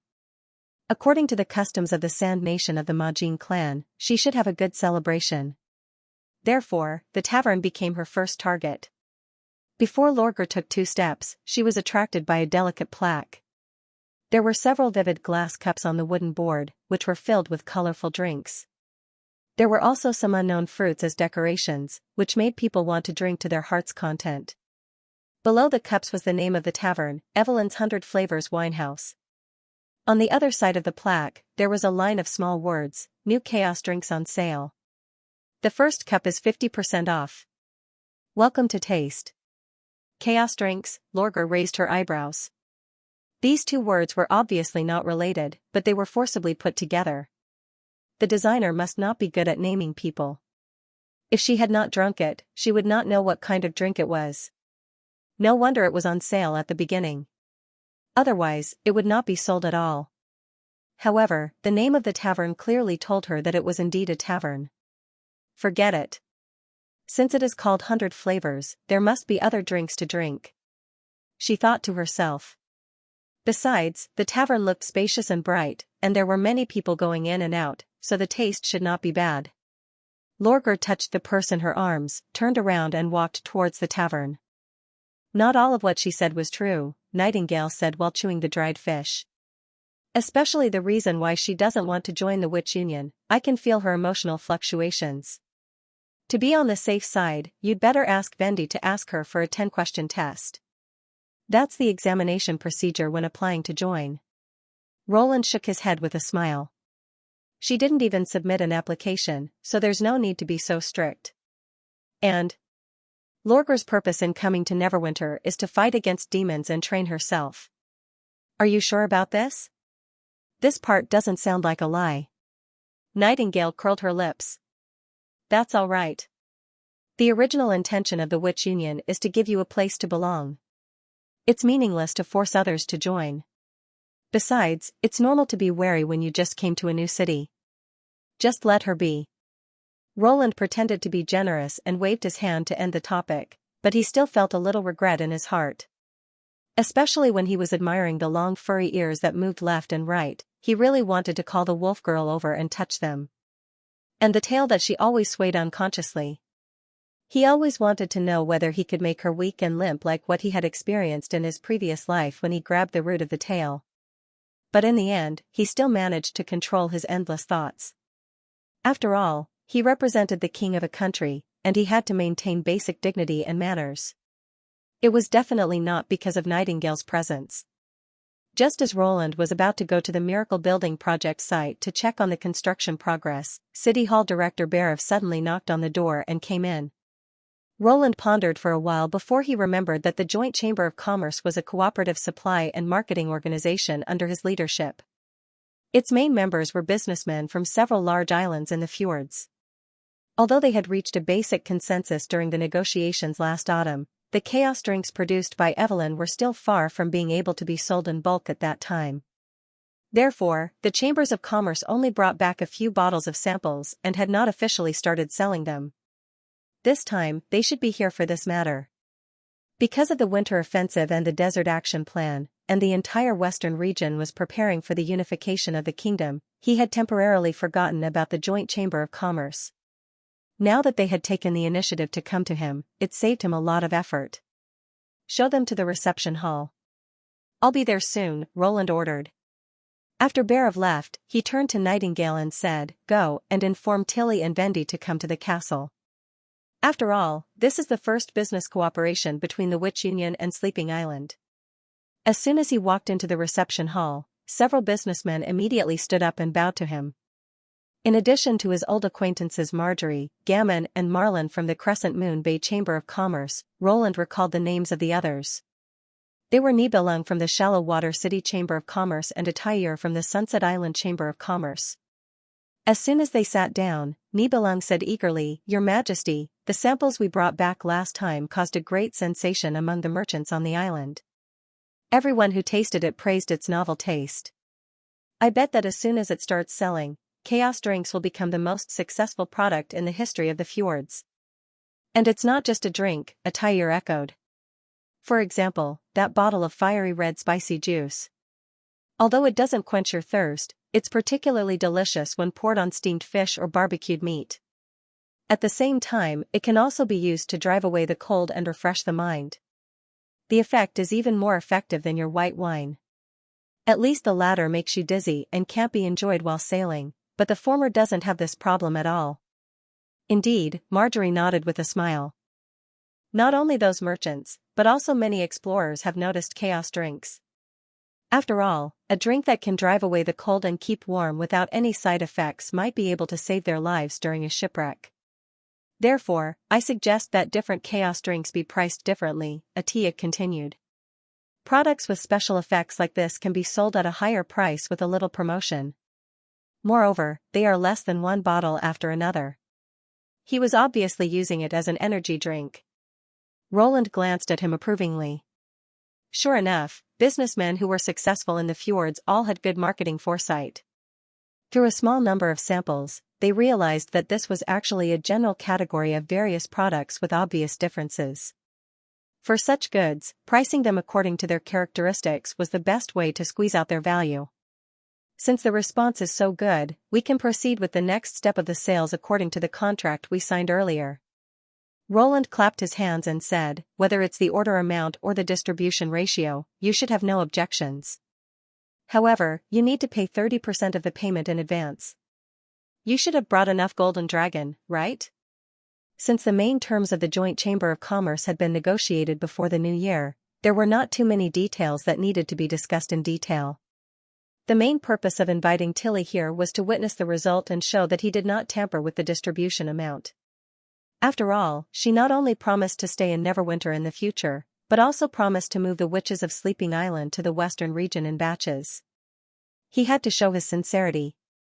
According to the win-win bet during the months of Demons, 30% of the advance payment and the final sales amount would belong to the reward fund, which would be shared by City Hall, the Witch Union, and Sleeping Spell. "Of course, Your Majesty." Nibelung grinned. "This time, my ship didn't even have a box of goods.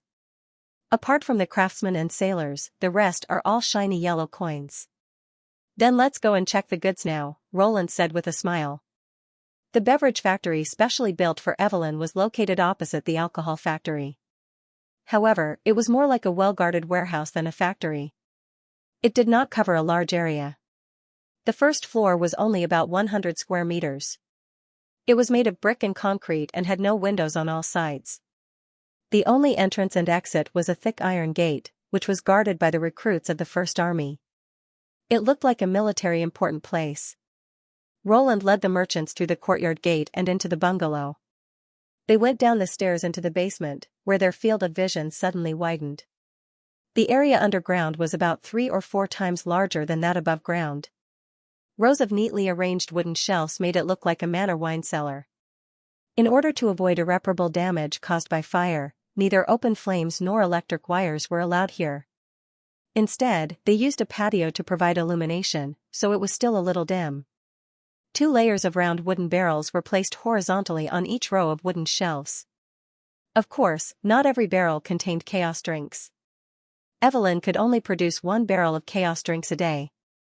So far, she had only produced a little more than 100 barrels, in addition to those that Roland had monopolized and those that were distributed to the members of the Witch Union every month. Roland knocked on the barrel, and a dull sound came from inside. This place can provide 20 barrels of chaos drinks a month. On average, each chamber of commerce can produce 5 barrels. No matter how long you sell them out, as long as the output doesn't change, the number will be the same. So it doesn't matter whether you come once every 3 months or once every 6 months. This time, you can take away a total of 100 barrels of chaos drinks. They're all on the first row of wooden shelves. If there's no problem with the inspection, I'll send someone to transport them to the dock area. Don't you want us to taste it? Gammon asked in surprise. It's not wine. The longer it is kept, the more mellow it tastes. Roland shrugged. Some chaos drinks can be stored for a long time, but it doesn't mean that all of them are like this. So after brewing, the first thing to do is to sterilize and seal it. Kill. Sterilize? They spoil like food. The hotter the weather, the faster they spoil. Sterilization can prevent this process. As for how it's done, you don't need to know. You just need to know that once the barrel is opened, the drinks inside won't be able to maintain their best taste. He spread out his hands. You can choose to sell them as soon as possible or store them again. As long as you put them in a cool place, they'll be fine for a month or 2. But, as a Tyre said, every batch of chaos drinks is different. There will always be some that are better than others. How are we going to choose? Gammon asked hesitantly. Can you order someone to divide each barrel into 4 equal parts and seal it? Then we won't have to worry about which barrel to choose. That way, Soroya and Lily's task will be several times more. Roland thought to himself, for this kind of thing that takes up industrial production resources and brings no obvious benefits to myself, it's naturally better to make it as simple as possible. Sterile sealing is not an easy thing to do. And after dividing them into 4 equal parts, each chamber of commerce will have a small and complicated stock, which is not good for the sales. As for the taste. He paused. Just in Grey Castle, the demand for drinks in the northern region and the western region is completely different. The taste that is not popular here may be very popular in another city. As you often transport goods, you should be very clear about this. This. Gammon was speechless. It's impossible to let you taste the taste first. Otherwise, it would be troublesome enough to distribute and coordinate the supply. Moreover, the contract is based on barrels, and there is no mandatory purchase quantity. If there is a temporary lack of taste and no one asks for it, Neverwinter will suffer a loss. Roland secretly curled his lips. After all, for Evelyn, the magic power paid for each barrel was the same. Although it was a bit like coercion, the Fjord's merchants finally accepted this choice. They all knew that if they quit now, others would only swallow their share together with them. In the face of a commodity with no substitute, this little concession was nothing. Moreover, they had to admit that Roland's words made some sense. Although the samples brought back before had obvious differences in taste, they were not comparable to the fruit wine or other drinks on the market. The only difference was how much they earned. Moreover, everyone was responsible for sales in different regions, so the possibility of competition was not high, which further reduced the risk of choosing inferior products. Seeing Gammon and others looking back and forth around the barrels, and even putting their noses on them to sniff, trying to find any residue of the drinks, Roland laughed in his heart. Although these barrels looked ordinary, there was a thin film drawn by Soroya inside, which completely isolated the air from the inside and outside. It was impossible to smell any difference with just the nose. While everyone was choosing the chaos drinks, he quietly called Marjorie aside and whispered, "The drinks in the barrels on both sides of number 10 and number 24 taste pretty good. At least I like them personally." The latter showed a surprised look. "Your Majesty. Take it as a thank you gift." Roland chuckled. "If it weren't for the first group of merchants you brought, it might have taken 2 or 3 more years for the Western region to become what it is today. Although your original purpose wasn't to do business with Border Town, but the town still benefited a lot from it, so this compensation is nothing." He paused. "Of course, only this time, after all, if you draw good cards every time, others will be suspicious." What he said was basically the truth. At that time, the steam prototype was cumbersome and difficult to operate. It could only be used for the simplest drainage and hauling work, so it did not have much of a market in the Western region. If she had not introduced it to the mineral merchants of Silver City, thus opening up a profitable business route, the primitive accumulation in the early stage would have been much more difficult. Moreover, the Marjorie Chamber of Commerce was in charge of sales in the Greycastle continent. It was a good choice to first use the best varieties to occupy the local market. "Then I'll accept your gift." The female merchant did not decline too much. When it came to dealing with people, she did have the shadow of thunder. She was candid and generous, and at the same time, not bothering about trifles. After bowing to Roland with her hand on her chest, Marjorie covered her mouth and smiled. "Since I've accepted your gift, I can't do nothing in return. Let me tell you a piece of good news." "Oh?" Roland raised his eyebrows. "The first group of merchants you mentioned, which is my old friend Hogg, also plans to visit the Western region in the near future." She lowered her voice. "But judging from his letter, he's not the only one who came. The machines you sold have spread throughout the central region of the kingdom. Now almost all the mining merchants are asking him about the rail transportation system. Maybe in half a year, your factory will be busy all day." "Is that so?" Roland was a little startled, then he smiled and nodded. "It seems that it is indeed good news worth celebrating." However, only he knew that when he heard this news, a heartfelt sense of accomplishment suddenly surged from the bottom of his heart. The day had finally come. In the past 2 years, he had sold nearly 100 steam engines, of which only 30% were sold in the kingdom. When Greycastle Industries was first established, the monthly output was only a miserable 2 to 3 units. Even when the demand of the territory was not met, he still sold a part of them to Silver City. He had been looking forward to this day. Such a small amount of source power was almost negligible for the Industrial Revolution, but it was a signal of the transformation from manpower to machinery, a signal that the production method was about to be reborn. When everyone noticed this new force and wanted to follow suit, the revolution began. This kind of profit-oriented revolution was almost impossible to stop. Its effect was thousands of times better than shouting and promoting products everywhere, and the energy contained in it was enough to change the whole era. Today's Neverwinter was also different from before. The output of the industrial park in a day was equivalent to that of a month in the past, and after 3 shifts, it could increase even more. Most importantly, a large number of apprentices who had received primary education were continuously being transformed into workers. They had never touched a hammer or forged a sword, but they had learned how to use machines to produce machines. As long as the time was right, Neverwinter would be able to break out the jaw-dropping productivity of this era.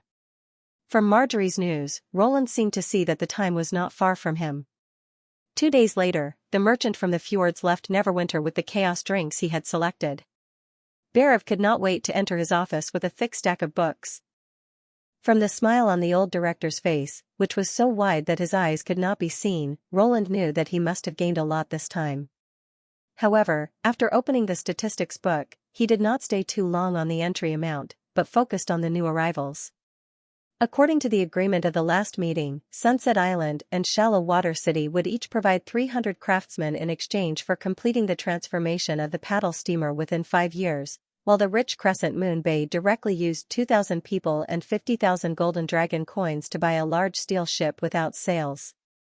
Although the purpose of both parties was to obtain the shipbuilding technology, Roland did not care about it.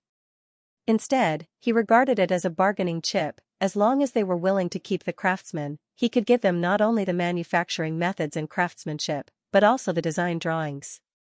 Therefore, they also put in a lot of effort this time. According to Barev's statistics, the number of craftsmen brought by the fjords this time was 10 to 20% more than the agreement, and most of them were old carpenters with many years of shipbuilding experience.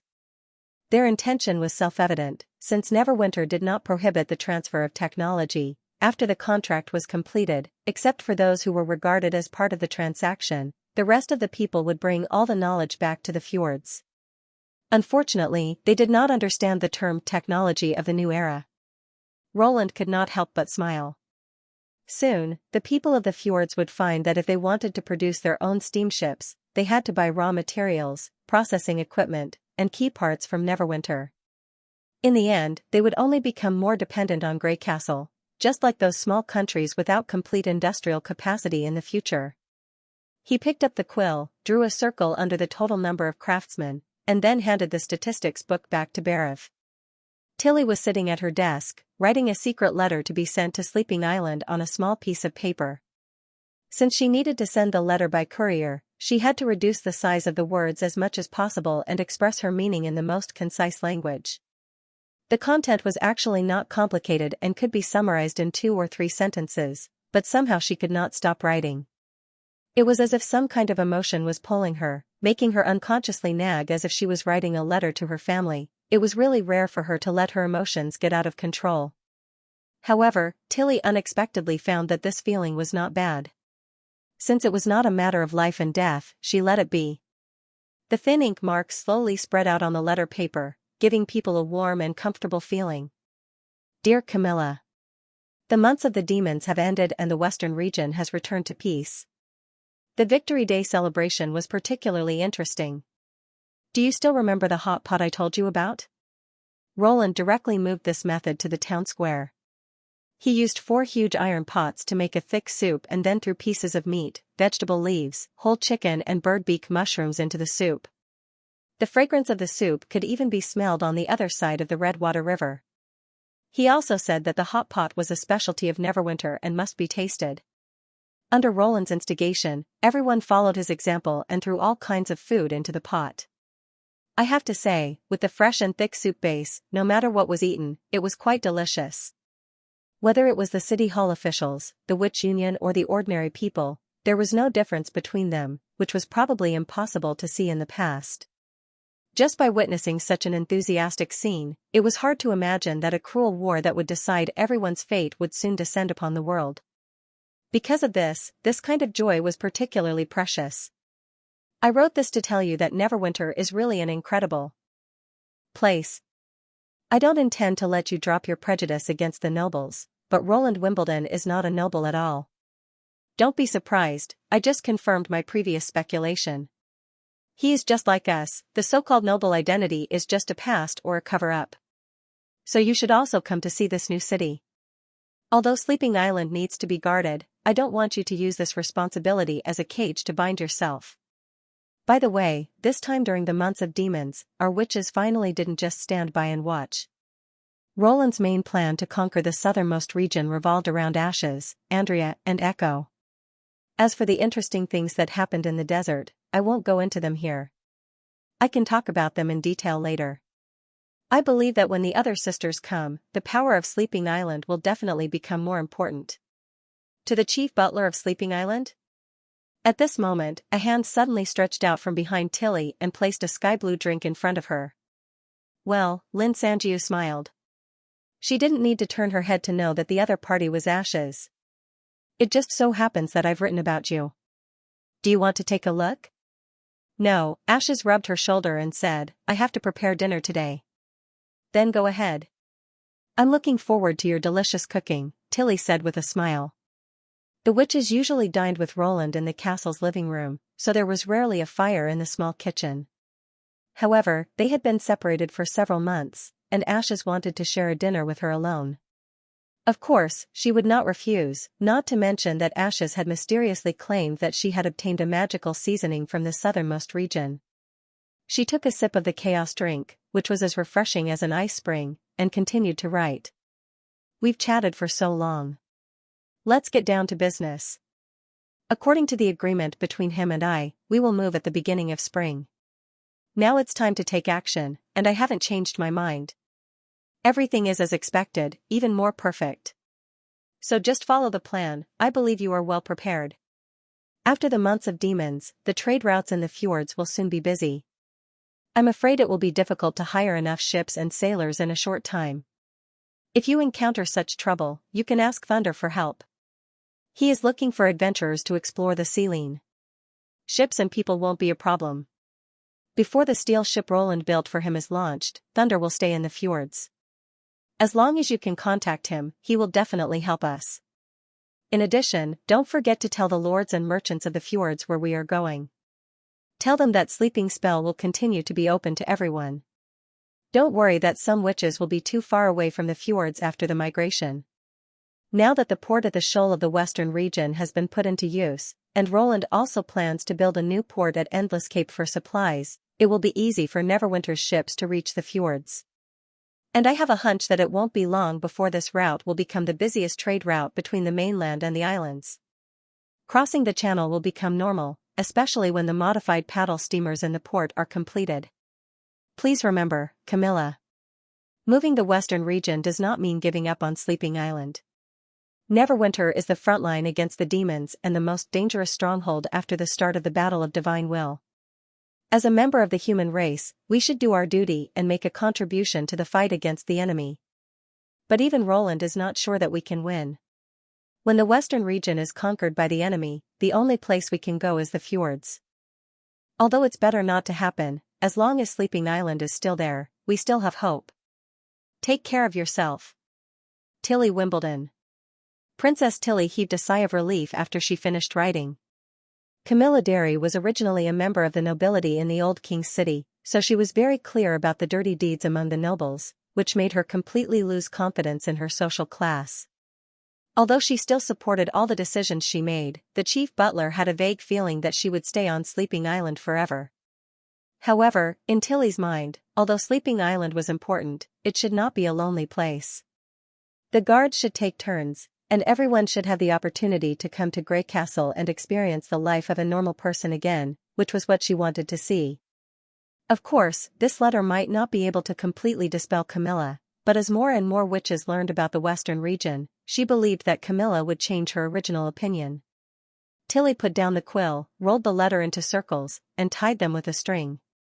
When Honey was called over, she was shocked to see 5 or 6 paper circles on the table. Are they all sent to Sleeping Island? She asked. Yes, and they all have to be sent to Camilla. Tilly nodded.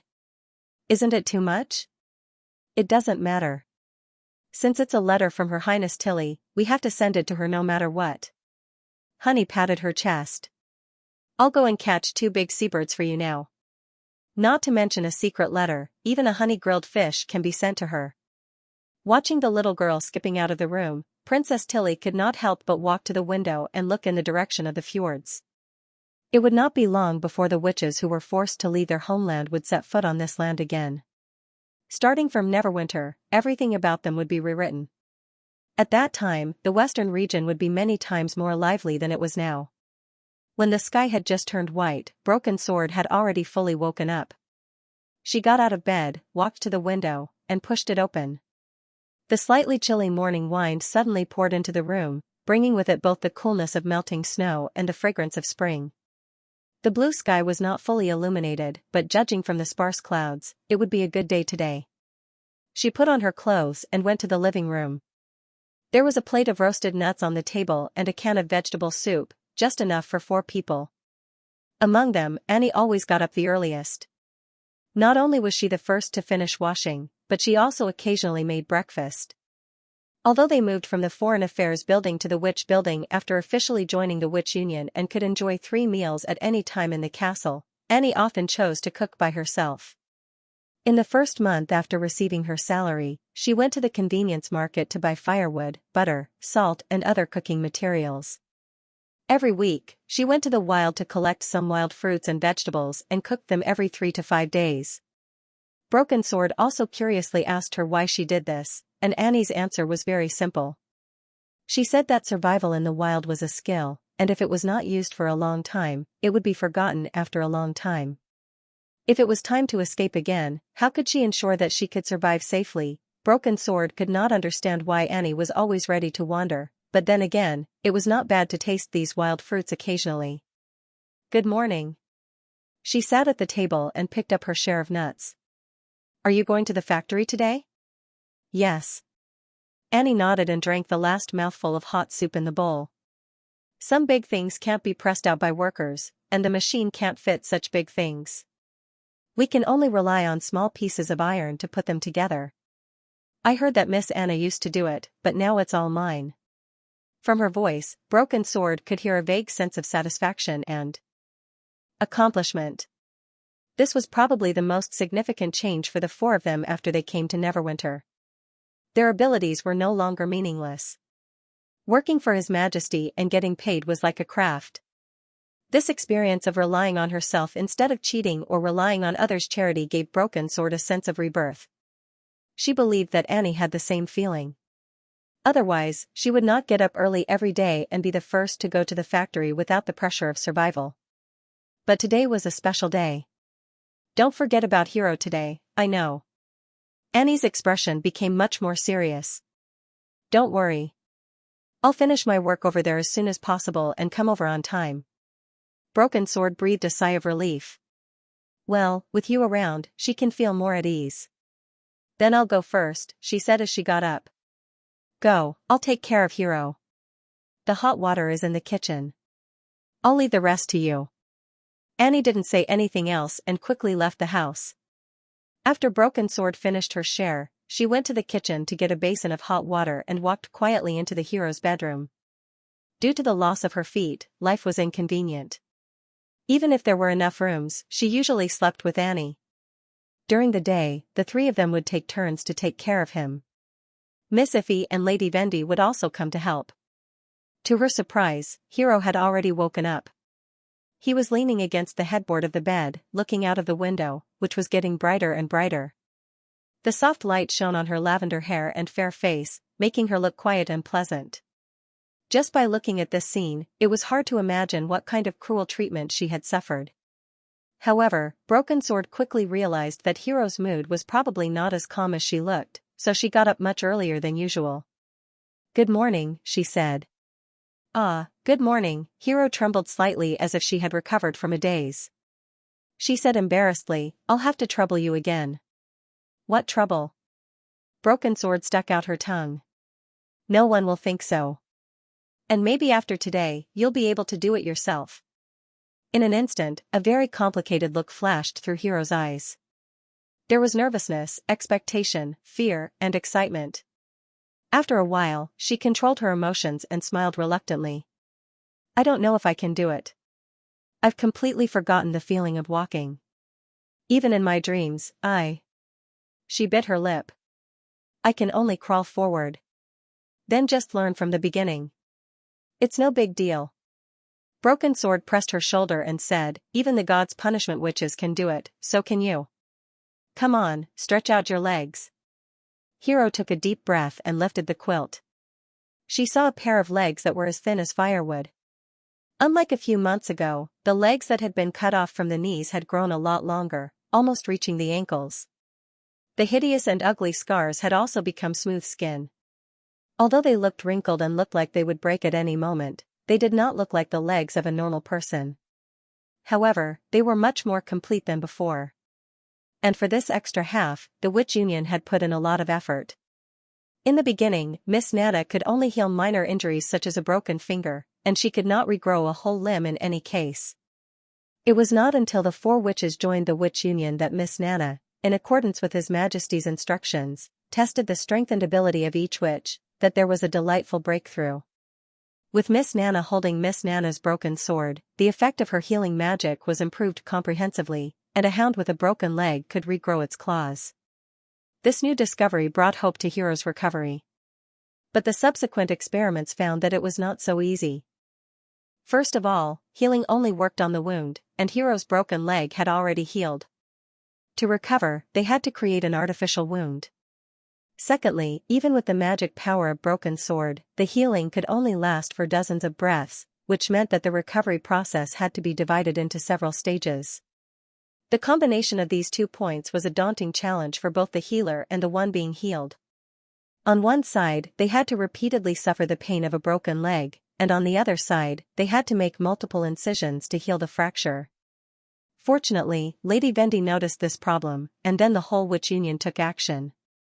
For the first time, Broken Sword found that they called each other sisters not just for formality, but they regarded each other as their family. Even though the 4 of them came from the kingdom of Wolfheart and had just joined Neverwinter, they were not stingy with their concern. Miss Leaf used a special plant called Sleeping Fern to cultivate a herb that could make people unconscious. After taking it, they would be unconscious for several hours, and Hero would not have to suffer any pain. Miss Anna was in charge of the incision. With the sharp black fire, the new wound could be leveled in an instant, and Miss Nana only needed to focus on using her ability. The last one was Lady Spear Passy. As the lord of a city, she did not immediately return to Fallen Dragon Ridge after the meeting because of Broken Sword. The previous treatments could be said to be very careful. Miss Nana's magic power would be exhausted every time she recovered less than half the length of her finger. Once her magic power disappeared, the unhealed severed limb would become a fatal wound, so the effect was extremely slow. It was with the help of Marchioness Spear that the recent treatments made great progress. After Broken Sword helped her put on protective socks, he carried her to the wheelchair, and then simply washed her face and rinsed her mouth, had breakfast.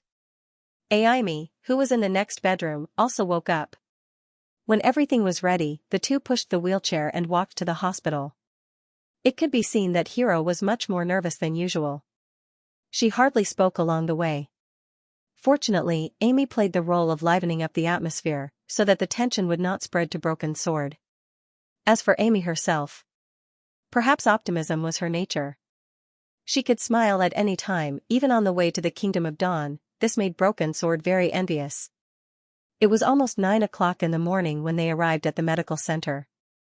As soon as they stepped into the courtyard, the 3 saw Lady Vendi waiting at the door. No, not only Vendi, but also Scroll, Anna, Leaf, Mystery Moon, Lily. Almost all the members of the Witch Union gathered here, waiting for their arrival. Although she was not the one being treated, Broken Sword still felt a sudden surge of warmth from the bottom of her heart. She even felt that her eyes were a little sore. There was a slight tremor in the palm holding the wheelchair. She knew that it was the ups and downs of Hero's mood. His Majesty and Marquis Spear are already waiting for you in the medical room.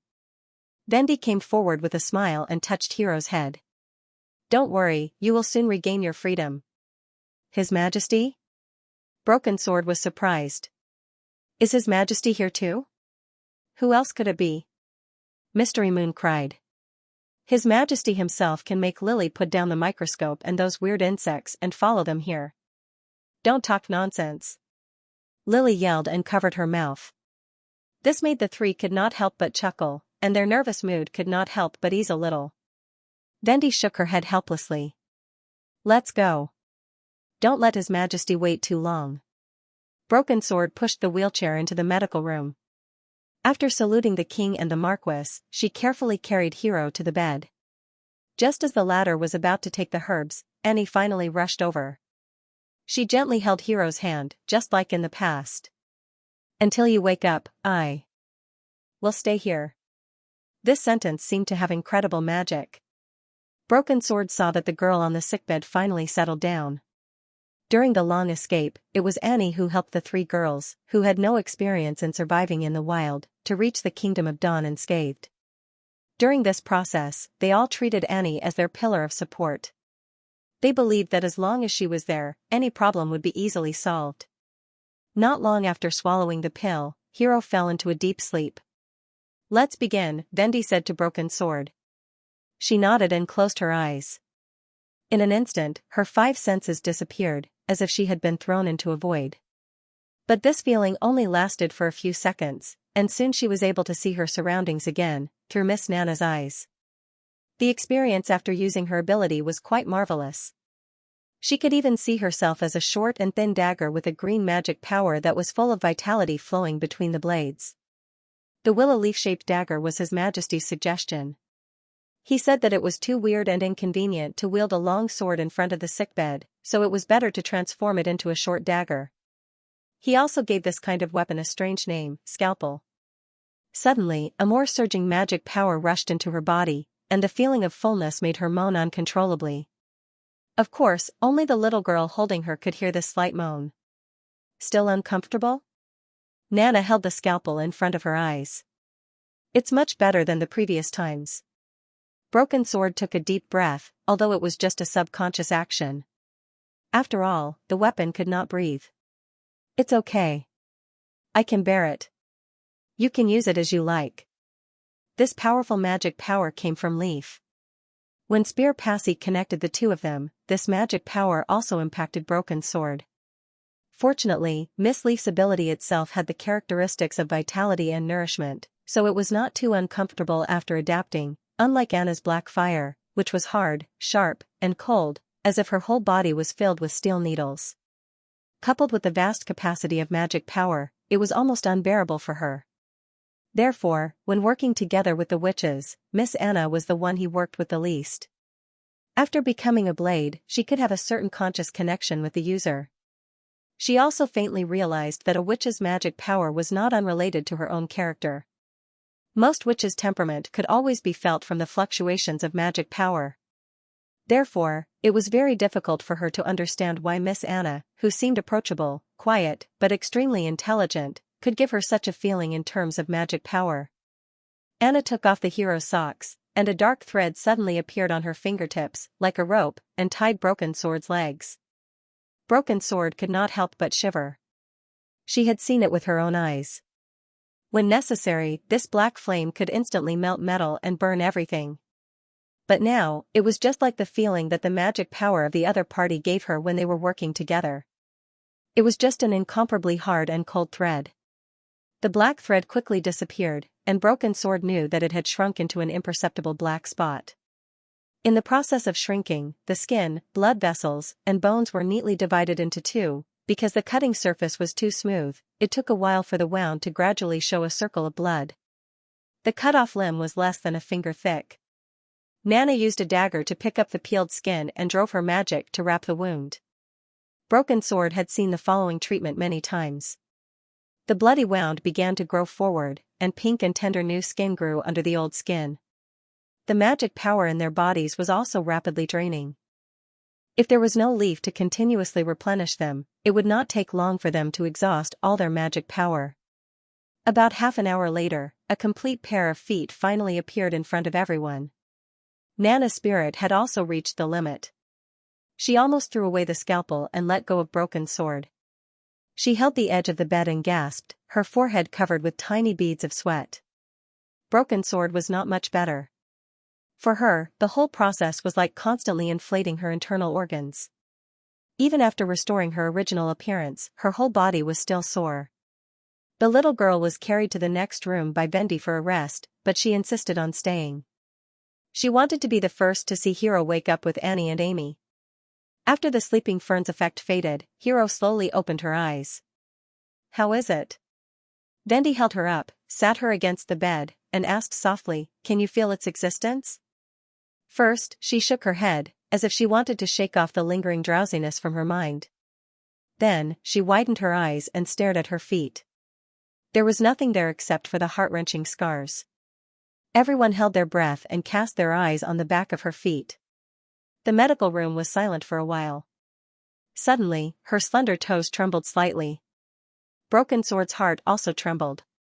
She even thought it was her illusion. She blinked and looked again, the toes trembled twice, and then like rusty scissors that had not moved for a long time, they bent jerkily and slowly. Her heart, which had been hanging in suspense, finally fell to the ground.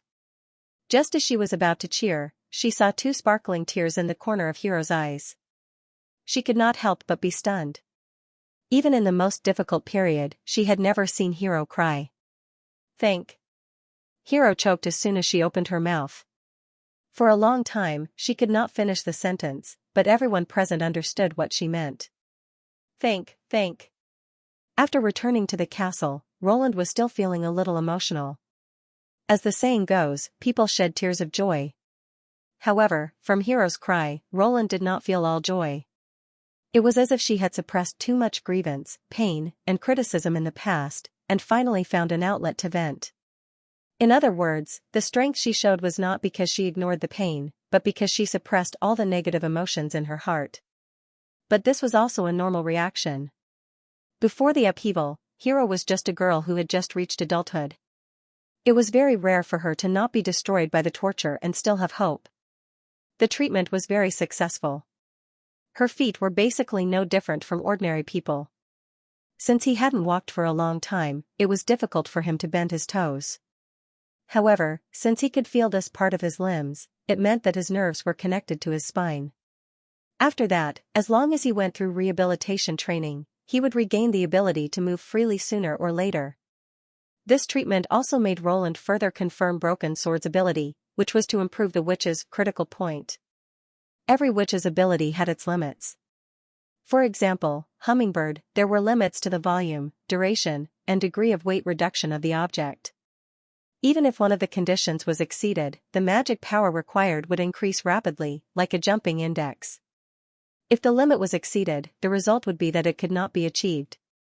For example, she could not make a mountain as light as a feather, nor could she maintain the effect of weight reduction forever.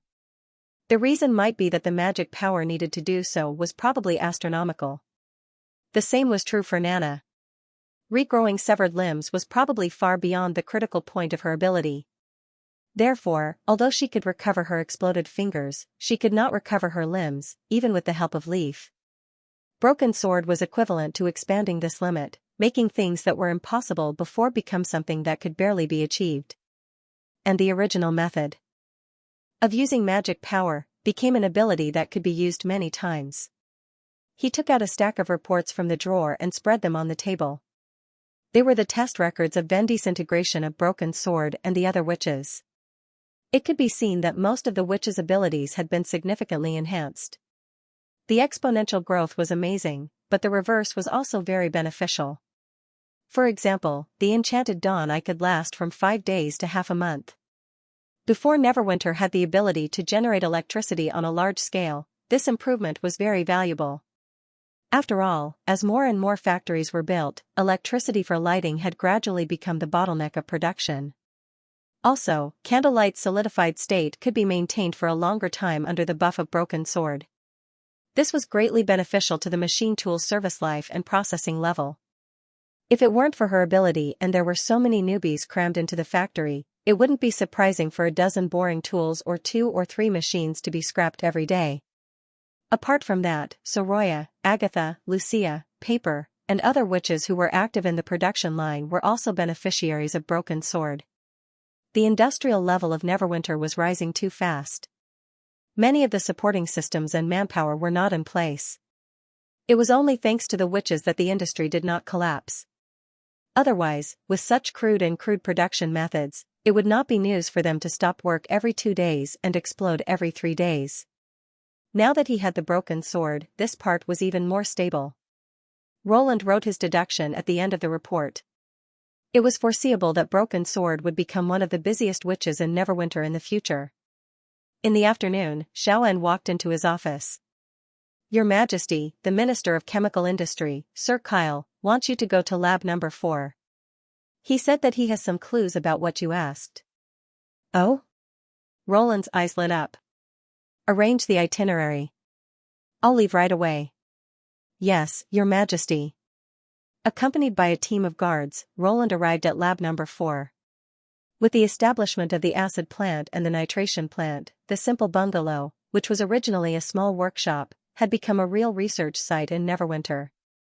These buildings located beside the Redwater River were not only separated by walls, but also equipped with guards and logistics.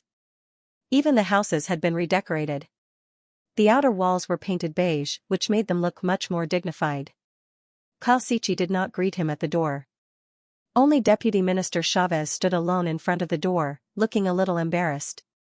Roland had long known the temperament of the chief alchemist. He waved his hand and went straight into the room.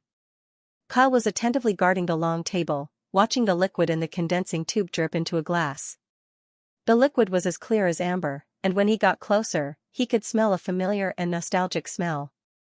Around it, there were several other glasses, and the liquid inside seemed to be different, from shallow to deep. Roland could not help but take a deep breath. He had not smelled the fragrance of gasoline for a long time. Of course, it was not appropriate to call this crude product gasoline. It was very different from the large-scale car fuel used in the future, but it had the same smell. It was not possible to use it as a stable energy source in a short time. Your Majesty, the chief alchemist noticed him at this time. He put his hand on his chest and saluted. You're right. The black water in the southernmost region is indeed composed of a variety of liquids. I've done several experiments according to the method in intermediate chemistry and found that they can be separated one by distillation. But he pointed to the glass on the table. If you further separate them, their composition seems to be almost the same. Almost the same is right, Roland said carelessly. These things were all hydrocarbons. If Lucia were to decompose them, they would all end up the same. Anything else? They can all be burned, and the higher the level, the more violent the liquid will be. For example, this. He raised the amber glass and shook it. When ignited, it's like an explosion. Your Majesty, are you going to use it to make more powerful explosives? Looking at the excited old alchemist, Roland could not help but chuckle in his heart. When he saw something that could burn, he thought of explosives. He already had the necessary qualities to be a real chemist. In fact, the Blackwater was a sample taken from the Endless Cape. From the very beginning, he had suspected that the everlasting underground fire was caused by the eruption of oil wells. The so-called oil was actually a huge family. As the blood of modern industry and the strategic material that determined the direction of the World War, he naturally knew about it. In fact, the difference between the oil collected from the eastern continent and the oil collected from the western continent was much greater than the color of the skin. It was not wrong to say that they were completely different liquids. Their colors ranged from golden yellow and dark green to black, brownish red, and even transparent. They were gorgeous and gorgeous. Some could flow like water, some were extremely viscous, some could not be directly ignited, but some could easily burn. In terms of composition, as long as it was a hydrocarbon composed of hydrogen and carbon, it could be put into the frame of oil after being mixed together. Therefore, it was not strange that the Blackwater was classified as oil. However, it was quite rare for the black water to converge into an underground Styx in the southernmost region. According to Iron Axe's report, from the Choke Swamp to the Endless Cape, the viscosity of the Styx was constantly decreasing, and the density of the dead fog was getting thinner and thinner. The Blackwater Valley was the intersection of several Styx rivers. Standing on a high place in the valley, one could even hear the dull roar of the black water under their feet. Roland speculated that the Styx was constantly changing its composition as it flowed. For example, the dead fog described in the report was probably a kind of poisonous gas emitted by the black water itself, or the result of the reaction between the black water and some underground substances. This might explain why the Blackwater Valley had not been turned into a huge brazier by lightning or arson after hundreds of years of evolution, and why the Choke Swamp was rumored to be fatal.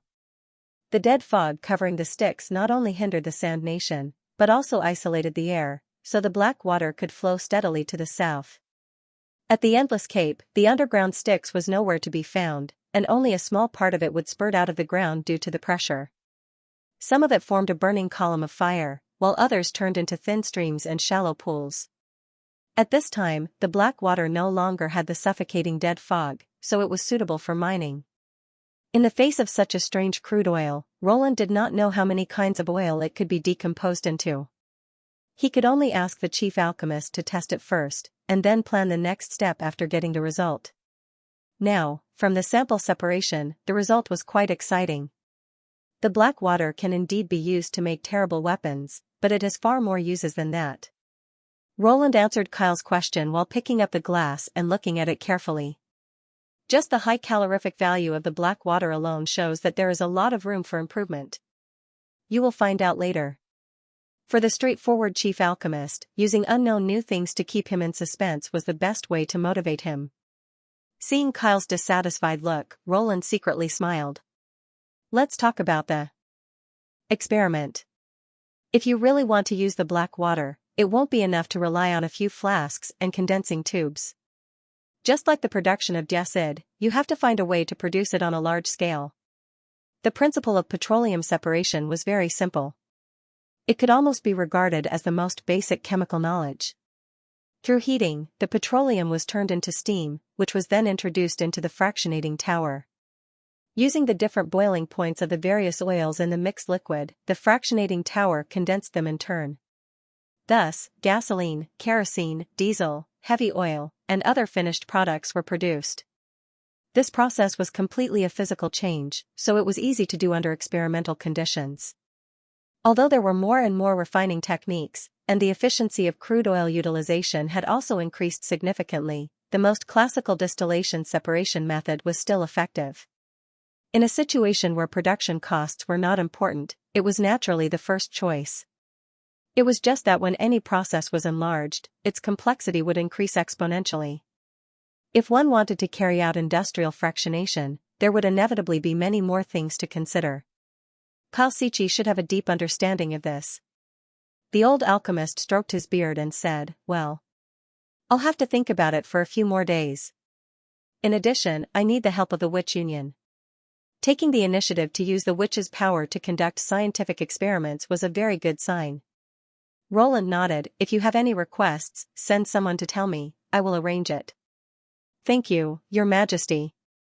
Kyle rolled his eyes. "In addition, I have a small request." "Oh? What is it?" "When you use them to make new things, can you let me have a look?" Kyle could not suppress his curiosity. In theory, for the sake of confidentiality, this request was out of line, just like an engineer in charge of extracting uranium or wanted to know the entire Manhattan Project. However, after a short consideration, Roland agreed. After all, this could increase his enthusiasm for work, and at the same time, there were no rivals in this era who could compete with Neverwinter in terms of technology. "Then you have to work hard." He pointed to the cups of distilled liquid and said, "The sooner you produce them, the sooner you will know the answer." "Wait. Do you need all of them?" Kyle was surprised. Although they can all be used to burn, the black water produced from the lower layer is probably not as good as snow powder. The smoke is very strong, and the fire is not strong. It will choke people to use it to light a lamp. This guy is still thinking about the explosives and regards the inactive oil and residue as waste, Roland thought. Indeed, the light oil in the upper layer will burn more fiercely, but it is much more difficult to use. In the absence of additives, a slight carelessness will cause an explosion, which is not something that can be achieved in a short time. Instead, he preferred the diesel and heavy oil in the lower layer. The former was an excellent fuel for internal combustion engines, which could be used even if the technology was not up to standard and it was mixed with impurities. At most, it would emit black smoke and pollute the environment, which was not a problem at present. Heavy oil was the first choice for steam-powered ships, which was very important for navigation. After all, the efficiency of burning coal was too low. It was not a problem for it to run in the inland rivers, but it was a little difficult for it to run from the fjords to the shoal of the western region. This was one of the reasons why Roland built the festive harbor at the Endless Cape, to provide supplies for the steam-powered ships on the route. As for crossing the sea lane and entering the depths of the ocean, it was necessary to burn oil. At the same time, it was also the one with the lowest requirements for secondary treatment. It could be used as soon as it was separated, even if it was mixed with asphalt residue. It was the least particular fuel among the petroleum families. Of course, Roland would not tell Kyle about this in advance. He was not sure whether it would work before he produced the finished product. If he made it sound as if it was true, only to find out in the end that it was not true, it would damage his omniscient image. Therefore, he just shrugged and said, "All the oil, including the residue and debris left at the bottom, should be collected separately. I'll keep them for my own use." "Yes, Your Majesty," the chief alchemist said with his hand on his chest. By the way, Roland stopped at the door of the laboratory, turned around and said, "Start a tutorial class." "What?" Kyle was stunned. "When I held the agricultural conference last time, didn't I say we should offer an agricultural course in secondary education? That way, even if we promote Golden Twos to the whole country, there will be enough people to carry it out." Roland explained, "Also, we need more skilled workers to open a new factory. Many people want to devote themselves to the chemical industry after they graduate from universal education. Let's gather them together and train them first, so that they won't panic and cause accidents when they enter the factory. This was equivalent to dividing students' majors into different subjects in the middle school. Roland had long considered that since he did not have the time to train all-rounders, he should start training professional workers as soon as possible. Your Majesty, shouldn't Lady Scroll be responsible for this? She's responsible for recruiting, dividing students into classes, assessing them, and paying them. But the Ministry of Chemical Industry, which is you, has to provide the tutors. Prius Dessau had been living a very comfortable life recently. The experience of working for the Elk family was like a dream, becoming more and more blurry. The knight's skills and training had long been forgotten, and his belly was getting fatter. For this reason, he bought a new set of clothes and changed them into looser cloth trousers and silk robes, which were more convenient for him to move around without losing his noble demeanor, even though he knew that there were no real nobles in His Majesty's territory. Of course, the knight's life was not really a dream, and the polished armor in the living room was proof. Strangely, when he was still the Elk Knight, he could not stand these armors and even wanted to sell them to blacksmiths at a low price. However, after he turned to work for His Majesty, he found these armors to be more pleasing to the eye. One of his favorite hobbies at home was to hold his babbling child and talk about the heroic past battles in front of the armor. However, in these stories, Prius never mentioned Duke Ryan, as if he had been loyal to Roland Wimbledon from the beginning and was an impeccably loyal minister. After entering City Hall, his career had been steadily improving. Seizing the opportunity of the rapid increase in Neverwinter's population, the chicken and duck breeding area in the north of the city had been expanded again and again, and now it had become an extremely large poultry factory. Yes, he felt that the breeding farm he built was not any worse than those factories that produced machinery. Since His Majesty said this word, he immediately hung a plaque at the gate of the courtyard. Nowadays, many factories had sprung up in Neverwinter, and it had become the most popular word in City Hall.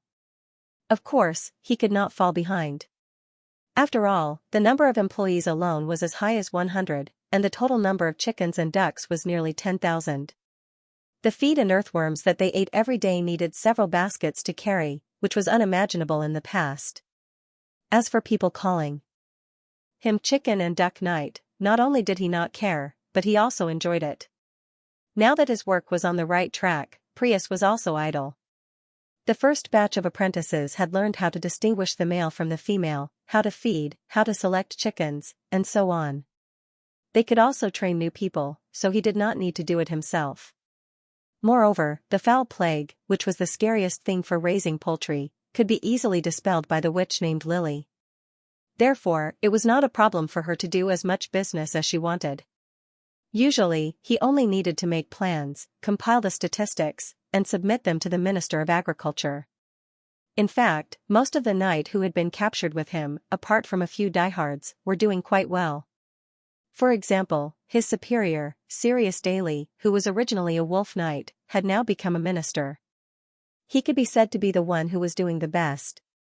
The Light of Dawn, on the other hand, was promoted to an intermediate teacher.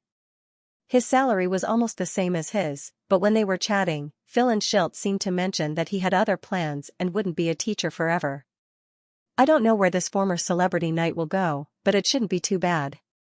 There was also Halon, Valsa, Kazan, and the others.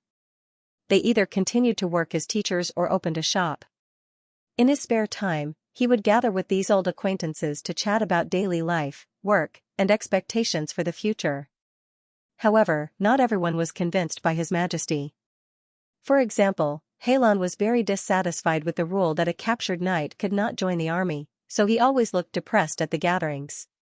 Prius did not think much of it. Everyone knew that flintlocks were powerful. If it were him, he would not be willing to hand it over to a defeated general.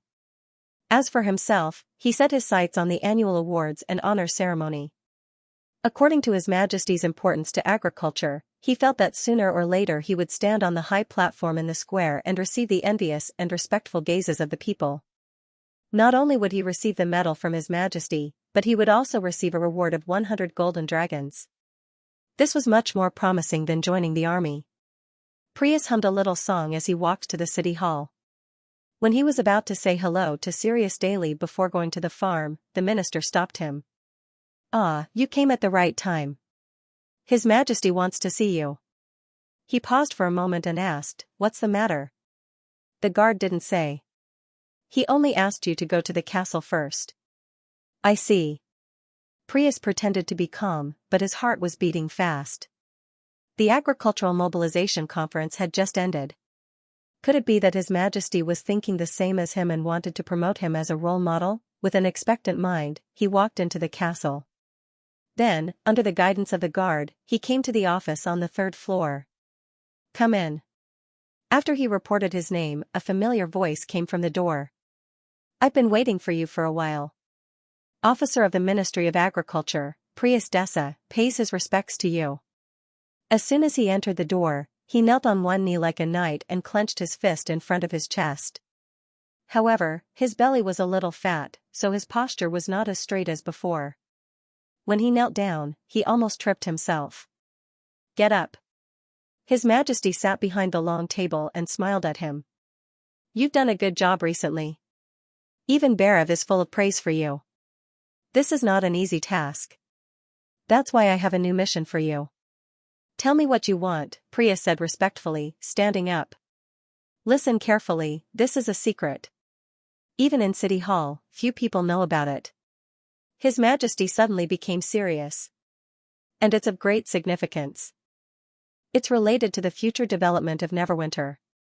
Once you accept it, you can't reveal what you see or hear to anyone without my permission.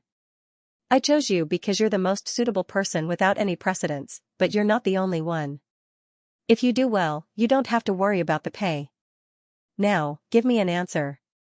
Prius was stunned. He did not expect that His Majesty would say such a thing.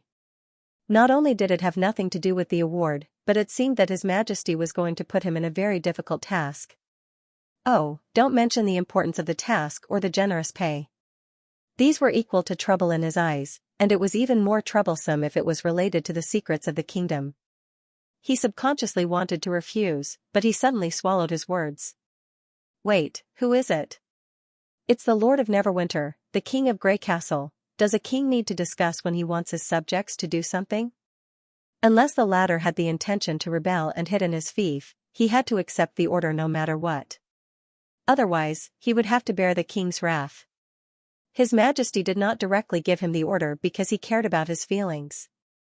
How could he really allow him to refuse? Prius could not help swallowing his saliva. Even if His Majesty Wimbledon was different from other lords, and every word he said came from his heart, what did he say before? Please tell me. He had just vowed that there was nothing he couldn't do, but in the blink of an eye, he said that he did not want to do it or could not do it. If he were the king, even if he did not lose his temper on the spot, he would remember this knot in his heart. In the future, he would not even be able to be an ordinary official, let alone participate in the award ceremony and the generous reward. Prius wanted to slap himself on the face. After hesitating for a while, he finally braced himself and replied, I'm willing to undertake this important task. He could not lose this position. His identity as a knight and his fief no longer existed. If he lost his official position and was no longer in charge of the breeding farm, he would really have nothing. At this moment, the only thing that comforted him was His Majesty's words, in a situation where there is no precedent, you are the most suitable. At least, this was a kind of affirmation of his ability, right? Very good. Roland smiled, tilted his head to the empty space beside him, and whispered something. Then he looked at him and said, Now, come with me to a place. Where? Prius subconsciously asked in a state of anxiety. Prius had never heard of this name. Border Town was just a place of residence built for the mine, so it had nothing to do with the word city, not to mention that it was ranked 3rd in the list. Before His Majesty came to the western region, the only place that could be called a city was Longsong Stronghold. But when they entered the cave at the foot of the North Slope Mountain, he realized where His Majesty was referring to. He had always been curious about why the Ministry of Construction built a fortress-like building in Neverwinter. The location of this important place guarded by the First Army was too strange. It was backed by the North Slope Mountain, and the east and west sides were far away from the border. It did not look like it was used to defend against foreign enemies, let alone defend His Majesty's castle. He had asked some colleagues in City Hall, but they all answered that they did not know. Some even said that even the construction team in that place was under the direct jurisdiction of Minister Carr, and others had no right to ask. At this point, Prius did not say anything. He just mentioned it casually because he did not want to get himself into trouble. He did not expect that one day, he would set foot on this important military place. When he saw the underground passageway that was obviously artificially excavated, as well as the large group of caves, Prius was so surprised that he could hardly close his mouth. How on earth did they dig it? A year ago, there was nothing here, but now it seemed that the whole mountain had been dug through. With such a spacious underground space, it was no exaggeration to say that it was a city. But was this something that could be done by human beings? He stole a glance at His Majesty, and the awe in his heart deepened. Duke Ryan had indeed picked the wrong opponent. Although the Lion had been in charge of the western region for more than a decade, suppressed all the big families, managed the barren border area like an iron plate, and his means and strength were impeccable, but he was still a human being. However, what shocked the Elk Knight even more was yet to come. When they arrived at a flat and spacious hall in the trailer, two people dressed like warriors surrounded them. Since the First Army had popularized flintlocks, they had rarely seen guards dressed like this. One of them looked him up and down, then turned to His Majesty and said, "Is this really okay? My people will find out about this sooner or later. Instead of hiding it, it's better to accept it slowly," Roland replied. "Let's start with the officials in City Hall." "All right then." The man sighed helplessly, raised his head, and waved at the dome. Following that, a black shadow descended from the sky, silently landing in front of everyone. Priya's heart skipped a beat, and he almost cried out, "Oh my God, what the hell is this?" He felt a chill run down his spine as he stared at the blob monster covered in tentacles. Even a devil from the abyss of hell would probably look like this. The knight wanted to take 2 steps back, but he realized that his legs were no longer listening to him. The only thing that kept him from collapsing was the king, who was still calm and composed. Then he heard a voice. The gentle female voice did not come from beside his ears, but directly sounded in his mind. "Greetings, Your Majesty."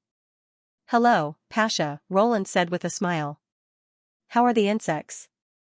"Their numbers have increased a lot. As long as there are enough mushrooms, they seem to keep eating. They seem to be easy to raise. In fact, you can leave this matter to us. When the war starts, you won't be able to spare so many people. Besides, I'm going to raise more than 1,000 insects, so it's better to let them familiarize themselves with them as soon as possible." Prius was stunned to see His Majesty talking and laughing with the monster, as if he was talking to an ordinary subject, and the attitude of the monster was quite respectful, not at all aggressive like a demon. If all the ghosts and monsters in the book talked like this, people would not be so frightened. He took 2 deep breaths and finally calmed his heart down a little. But His Majesty seemed to want him to raise something? Insects, and is this the big secret that His Majesty told me? At the foot of the North Slope mine, there is such a sensational non-human creature. His Majesty seemed to see through his thoughts. He patted him on the shoulder and said, "This Ms. Pasha used to be a famous lord. Although she was cursed by the demons and became like this, she is still a human at heart. You don't have to be afraid." Lord? Prius was stunned for a moment before he came to his senses. "Yes," the king sighed. "Let's go and talk." Then he heard an incredible story. There was more than one monster like Pasha. 400 years ago, they used to live in the barbarian land and even built their own town, but in the end, they could not resist the double attack of demonic beasts and demons. Most of them died in the wilderness, and only a few escaped to the western region. The curse turned them into monsters and made them immortal, so they had to live with pain. Now, Roland Wimbledon accepted this group of survivors. They were not only allies against the demons, but also subjects under the rule of Grey Castle. "So that's what happened," Prius murmured. "However, as you can see, their appearance can easily make people think of bad things, so this matter can only be classified as top secret for the time being. Currently, only a few people know about it." Roland paused for a moment and narrowed his eyes. "If it is leaked, you should know the consequences." "I will definitely keep my mouth shut, Your Majesty," Prius quickly emphasized.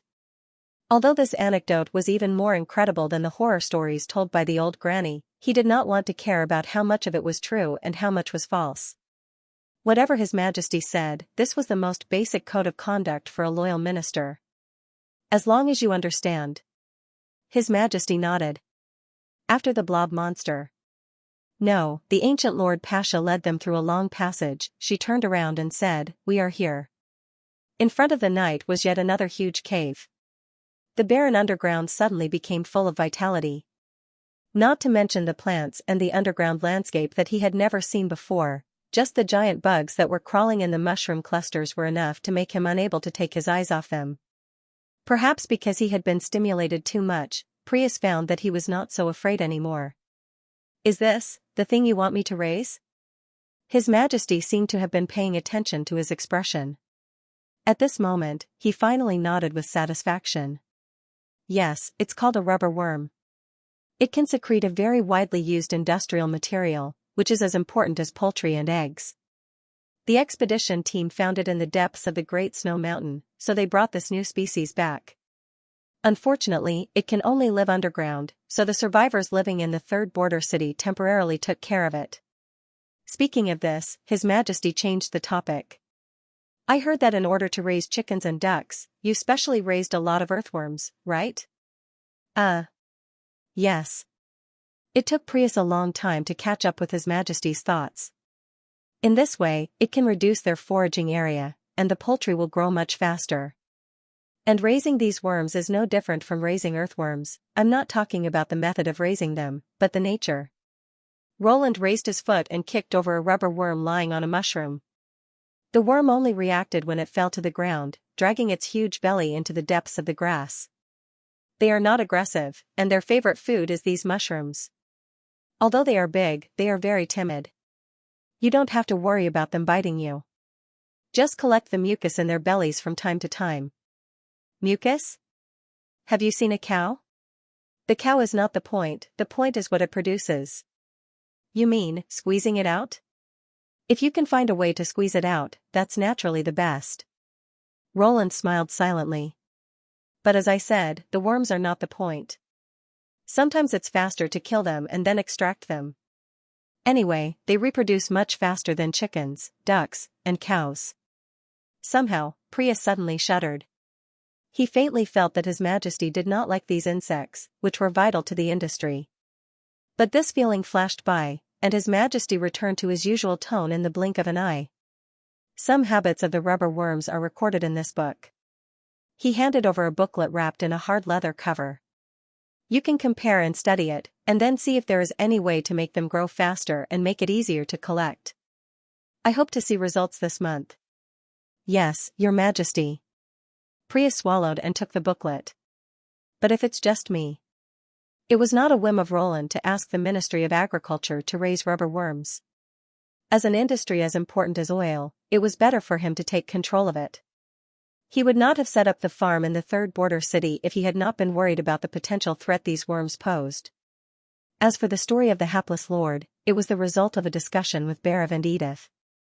Compared to the witch empire that ruled the human beings, it was easier to accept the story of the female lord and the destruction of the city-states. Currently, only the senior officials of the city hall and some of the backbone of the First Army knew the truth about the Battle of Divine Will and Tequila. This was not good for the propaganda of the upcoming war, but it was easy to cause panic if they told the truth. Therefore, it was a good compromise to reveal the truth bit by bit to give people some psychological buffer. In order to ensure the stability of the United Front, he even wanted to bury the dark history of the Witch Empire forever. If the human beings could win the Battle of Divine Will, when archaeologists rediscovered this lost record, people would not be bothered by this special period in history. After leaving the Elk Knight in the wormhole and letting him study it by himself, Roland was invited to the center of the underground hall by Pasha. "They're back, Your Majesty." Who? Roland couldn't help but raise his eyebrows in response to this question that came out of nowhere.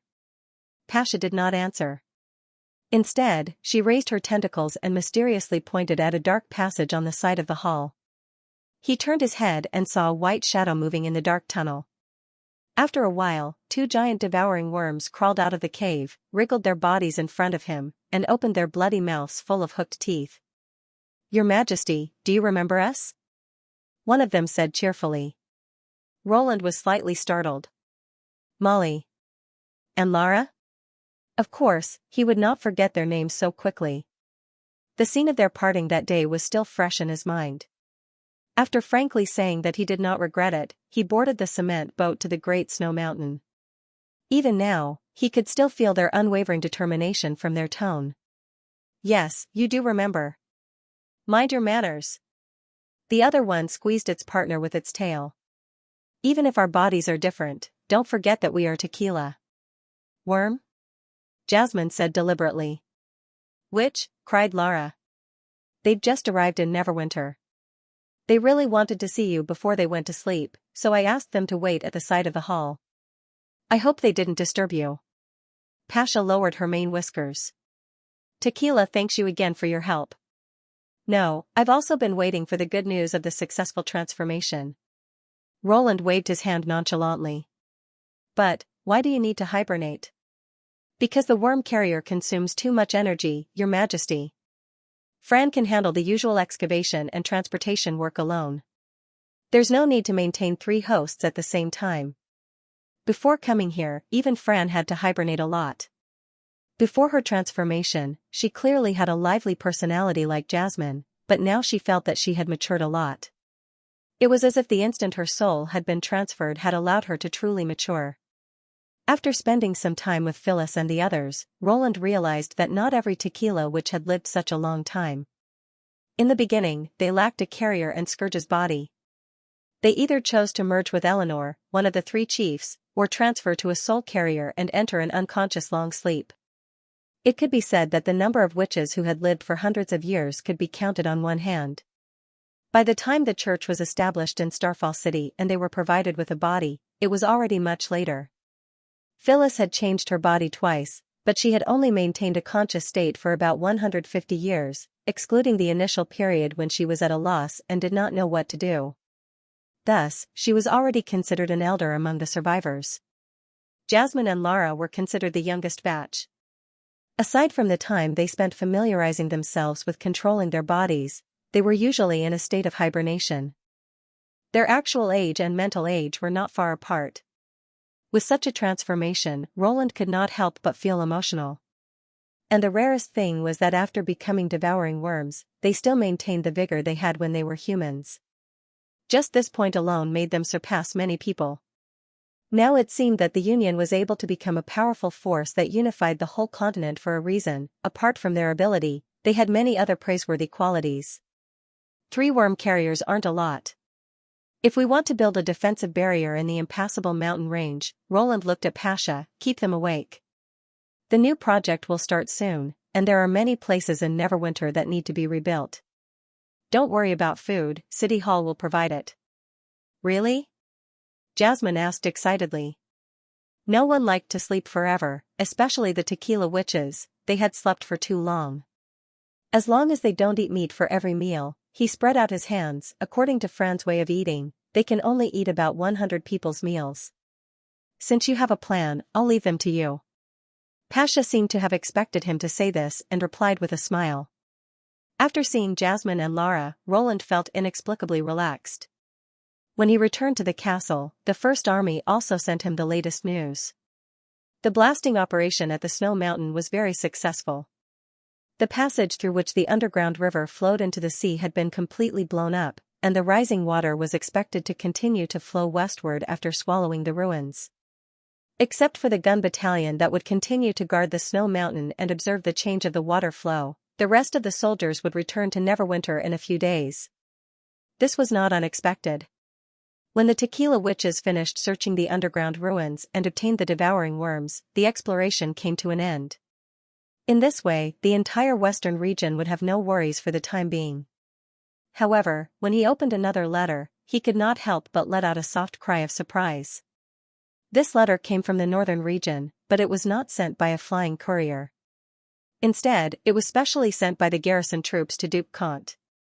Therefore, the content was very detailed, and there were as many as 4 pages.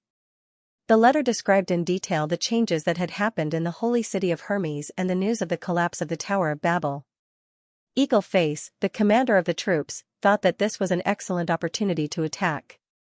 Considering the thick walls and giant catapults around the holy city, he hoped that His Majesty could dispatch 1 or 2 artillery squads to reinforce the northern region, and was willing to win the first victory for His Majesty since the beginning of spring. After reading it, Roland still could not believe it.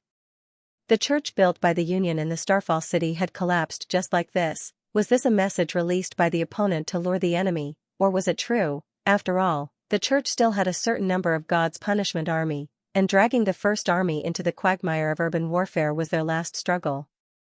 He had originally planned to let the God's punishment witches participate in this battle, which just happened to make up for the shortcoming of the first army's lack of close-range firepower. At the same time, the new weapon, the mortars, would be put into use, further reducing the enemy's hiding space. It could be said that although Roland's goal was to unify the whole country, in fact, he only cared about the church. However, the holy city now showed signs of disintegration. Just when he was about to summon the relevant personnel to discuss the matter, he heard a light knock on the French window behind him.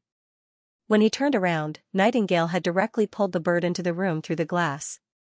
Taking the secret letter from the bewildered messenger's feet, Roland spread it out and flattened it. After glancing at it, he could not help but stand up. How dare he?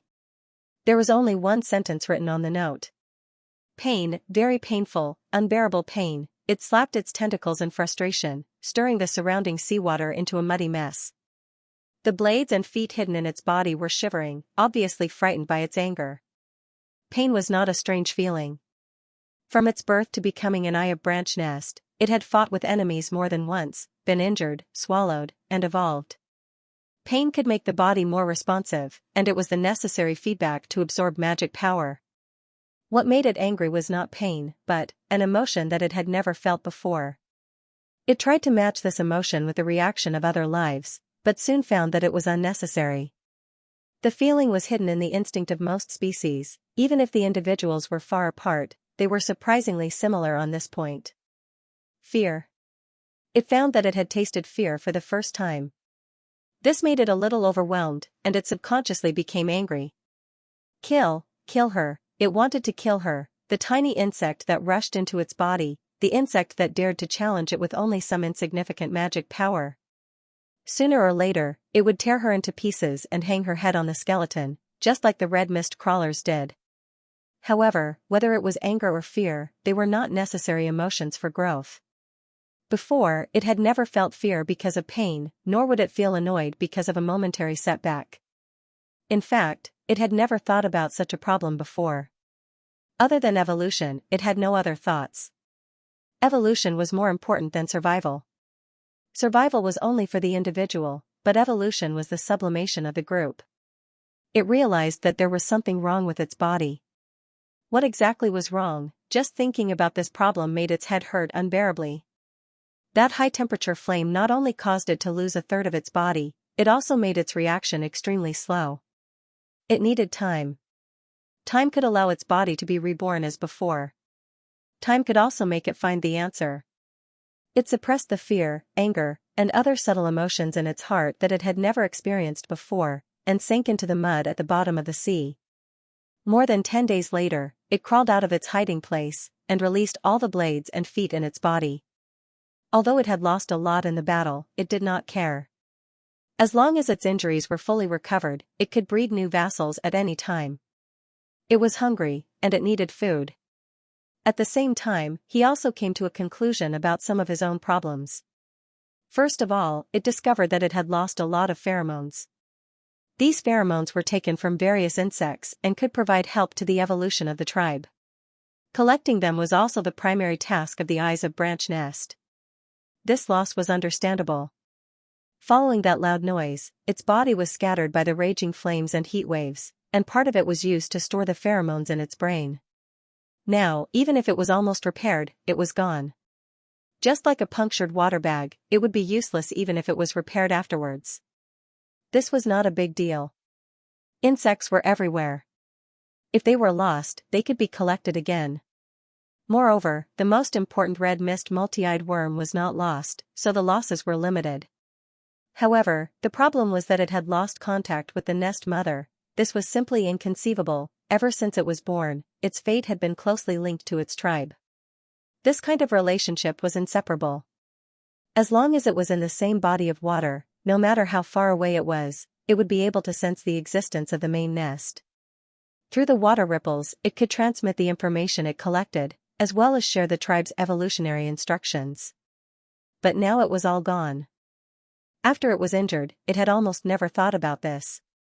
When its consciousness was flowing smoothly and it was ready to transmit the pheromones of the multi-eyed worm, it suddenly realized where the strange feeling came from. Even when the tide fell and the body of water returned to one, it could not hear the call of the main nest. At first, it suspected that its body had not been completely reborn, but as long as it was not completely dead, any individual separated from the main nest would not be cut off. After repeated examination, it found that part of its brain had actually merged with the red mist multi-eyed worm, instead of being completely swallowed. Obviously, the worm had taken advantage of its weak state to make a final struggle. After realizing this, it was shocked and angry at first, but soon it calmed down. A low-energy worm was a worm. Even so, it did not gain any advantage. It could not feel the existence of the multi-eyed worm at all. On the contrary, all the remaining eyes of the red mist worm belonged to it. Through these strange magic eyes, it could see many primitive life forms looking at it. After thinking for a long time, it finally came to a conclusion. It was this part of the fusion that made it unable to contact the main nest, and also caused it to be infected with some strange worm emotions. For example, fear. For example, anger. And ego. According to the above results, it should first return to the zenith sea, tell everything that happened here to the mother of the nest, and then hand itself over to the mother of the nest. In the case that the water wave transmission did not work, swallowing could completely retain the pheromones, thus helping the tribe to obtain usable evolutionary instructions. Evolution was more important than survival, which was a matter of course. But now it was hesitating. In the past 10 days, it found that it had thought about more things than it had in the past 100 years. Whether it was fighting, swallowing, collecting, or growing, they were all instinctive, but now it seemed that this instinct did not exist. Another point was that there were no restrictions on the use of the pheromones. Evolution was a very careful choice. All the pheromones collected by the nest eyes were transmitted to the main nest, which would analyze and filter the useful fragments, reconstruct them, and then issue evolutionary instructions. Evolution was not only a change in the nest eyes, but also in the main nest and the small ones such as the blade and the foot. All of them grew step by step in this way. Therefore, the eyes of each branch nest were almost the same. But when it was waiting for its body to recover, it unexpectedly used a pheromone from a primitive individual that could heal itself quickly. Because of this, the serious injury that needed at least a few months to heal was healed in just 10 days, and it also made it realize that it was different. It was no longer an ordinary nest eye. The foot quickly dragged back a lot of food, which were the primitive aquatic bodies nearby, or according to the insect's name, fish. Most of them were cleanly beheaded by the blade, and the spread of the fishy smell would inevitably attract more fish. It would not take long for the foot to fill its stomach. These inferior aquatic bodies enjoyed the same resources as it, but they were still at the bottom of the competition. For some reason, when it saw these mindless fish coming to its door, it suddenly thought of itself. Since it already had fear, it did not want to return to the zenith sea. The insect's emotions disturbed it, and at this moment, the importance of survival was more important than anything else. It was afraid that the mother of the nest would swallow it, and it was also afraid that the erratic insect would come to it again. It also wanted revenge on the insect. The anger in its heart did not dissipate, but it temporarily hid it. Fear and anger alternated, and it found that there were still many things it wanted, which it had never considered before. If it wanted to achieve these things, evolution was the only way. After swallowing the fish into its body, it could not wait to take action. In the past, it would not have been so anxious. All the nest eyes were doing the same thing, and it did not matter whether it was there or not. But now it was different. The following collection and evolution had nothing to do with the tribe. Audiobook is an ally of Grey Castle. He doesn't deserve this. What's more, he messed up the eastern region this time. What about the next time? Maybe he'll cross the border and invade us. Brian said loudly. Your Majesty, please give the order. No matter how far the enemy is, the First Army will crush them for you. Invade? Barav raised his eyebrows. If the army of the Kingdom of Dawn can openly enter Grey Castle, why do we need you? Director, I'm just giving an example. A non-existent example is not convincing, Barav interrupted. And most importantly, why do we need to go to war when we can solve the problem through diplomatic means? Don't forget His Majesty's primary goal this year.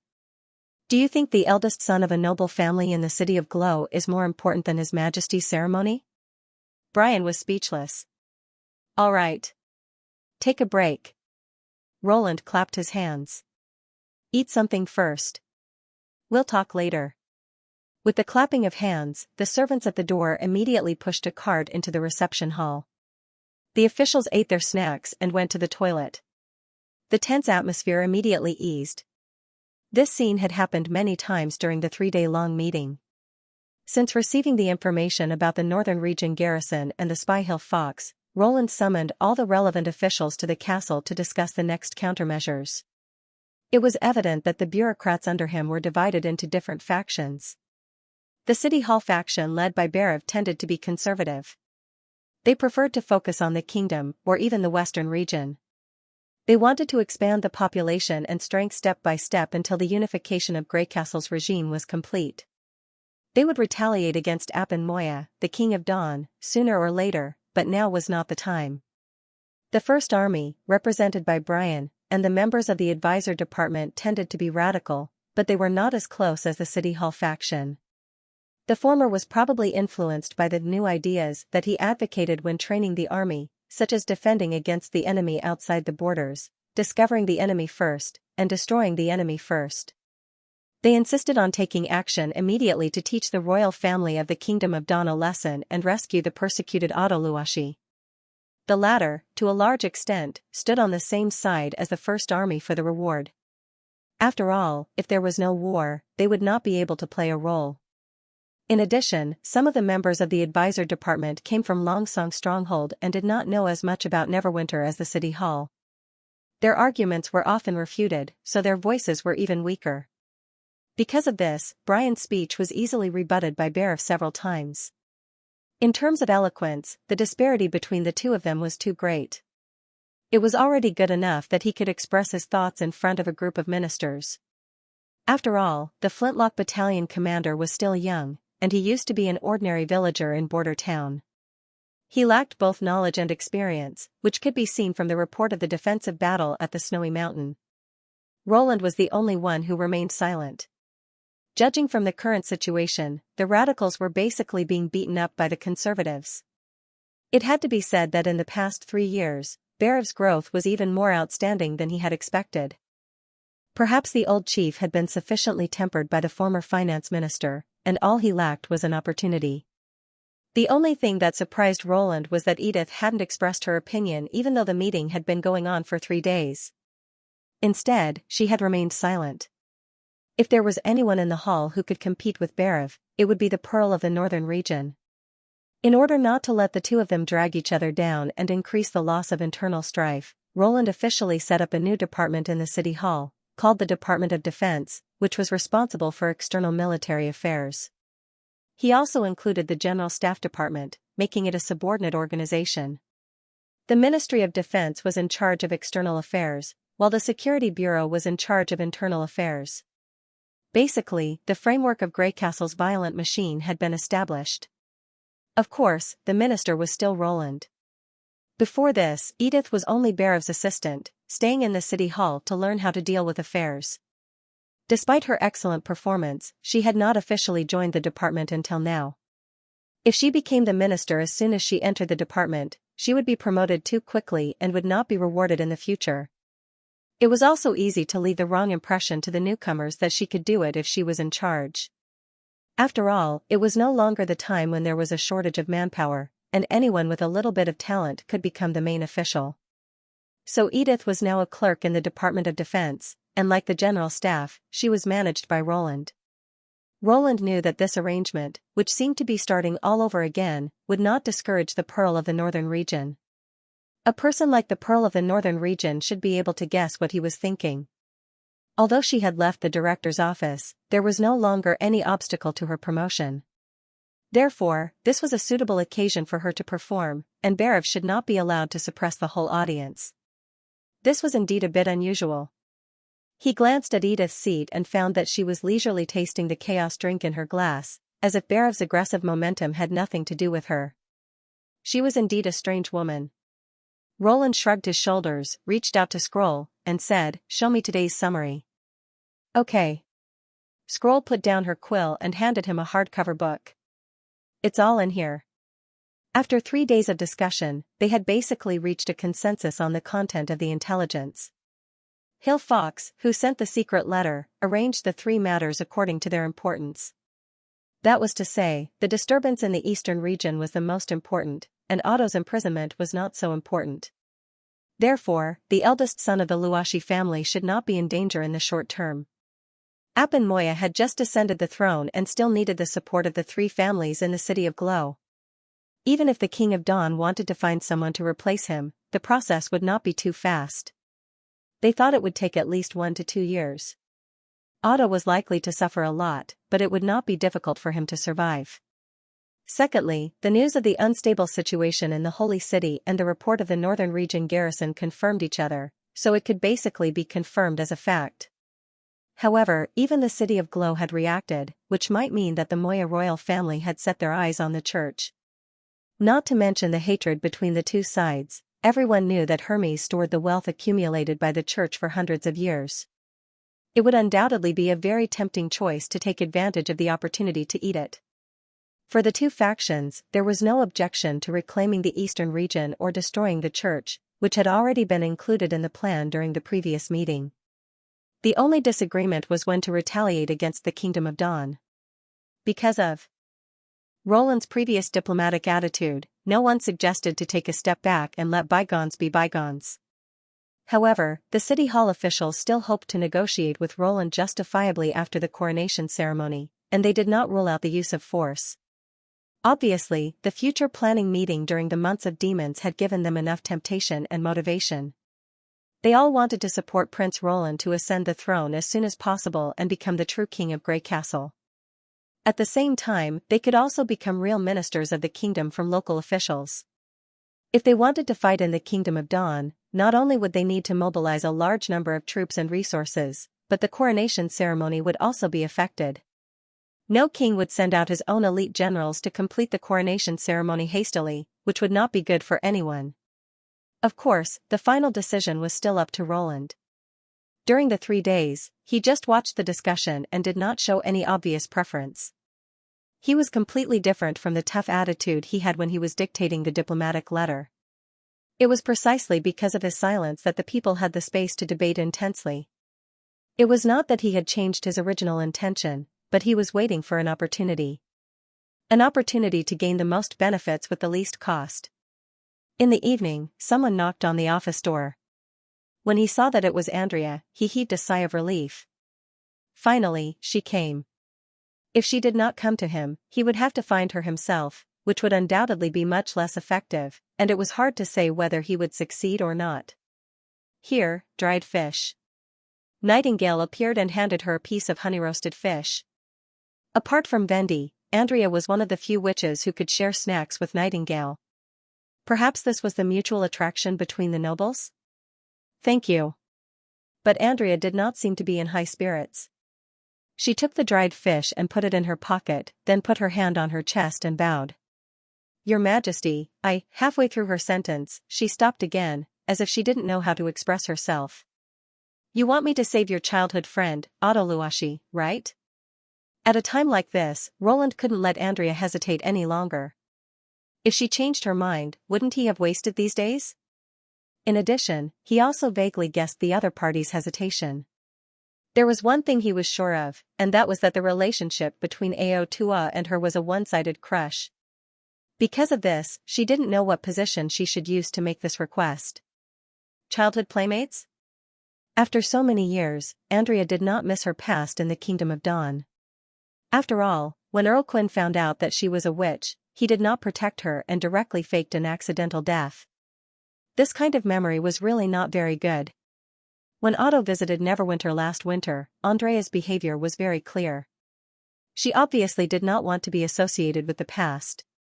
Now that he had come looking for him, it was probably because he was simply kind and apologetic. Yes. She took a deep breath and nodded slowly. But in the meeting, you also heard the discussion. If we want to force Appin to submit, we need at least more than 3,000 troops. Including the troops attacking the Holy City, the number will increase to about 5,000, which is already 80% of the strength of the First Army. Despite the disagreement, City Hall and the General Staff Department still made a rough plan.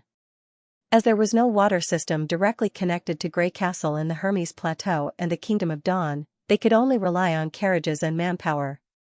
The number of people in the logistics team was astonishing.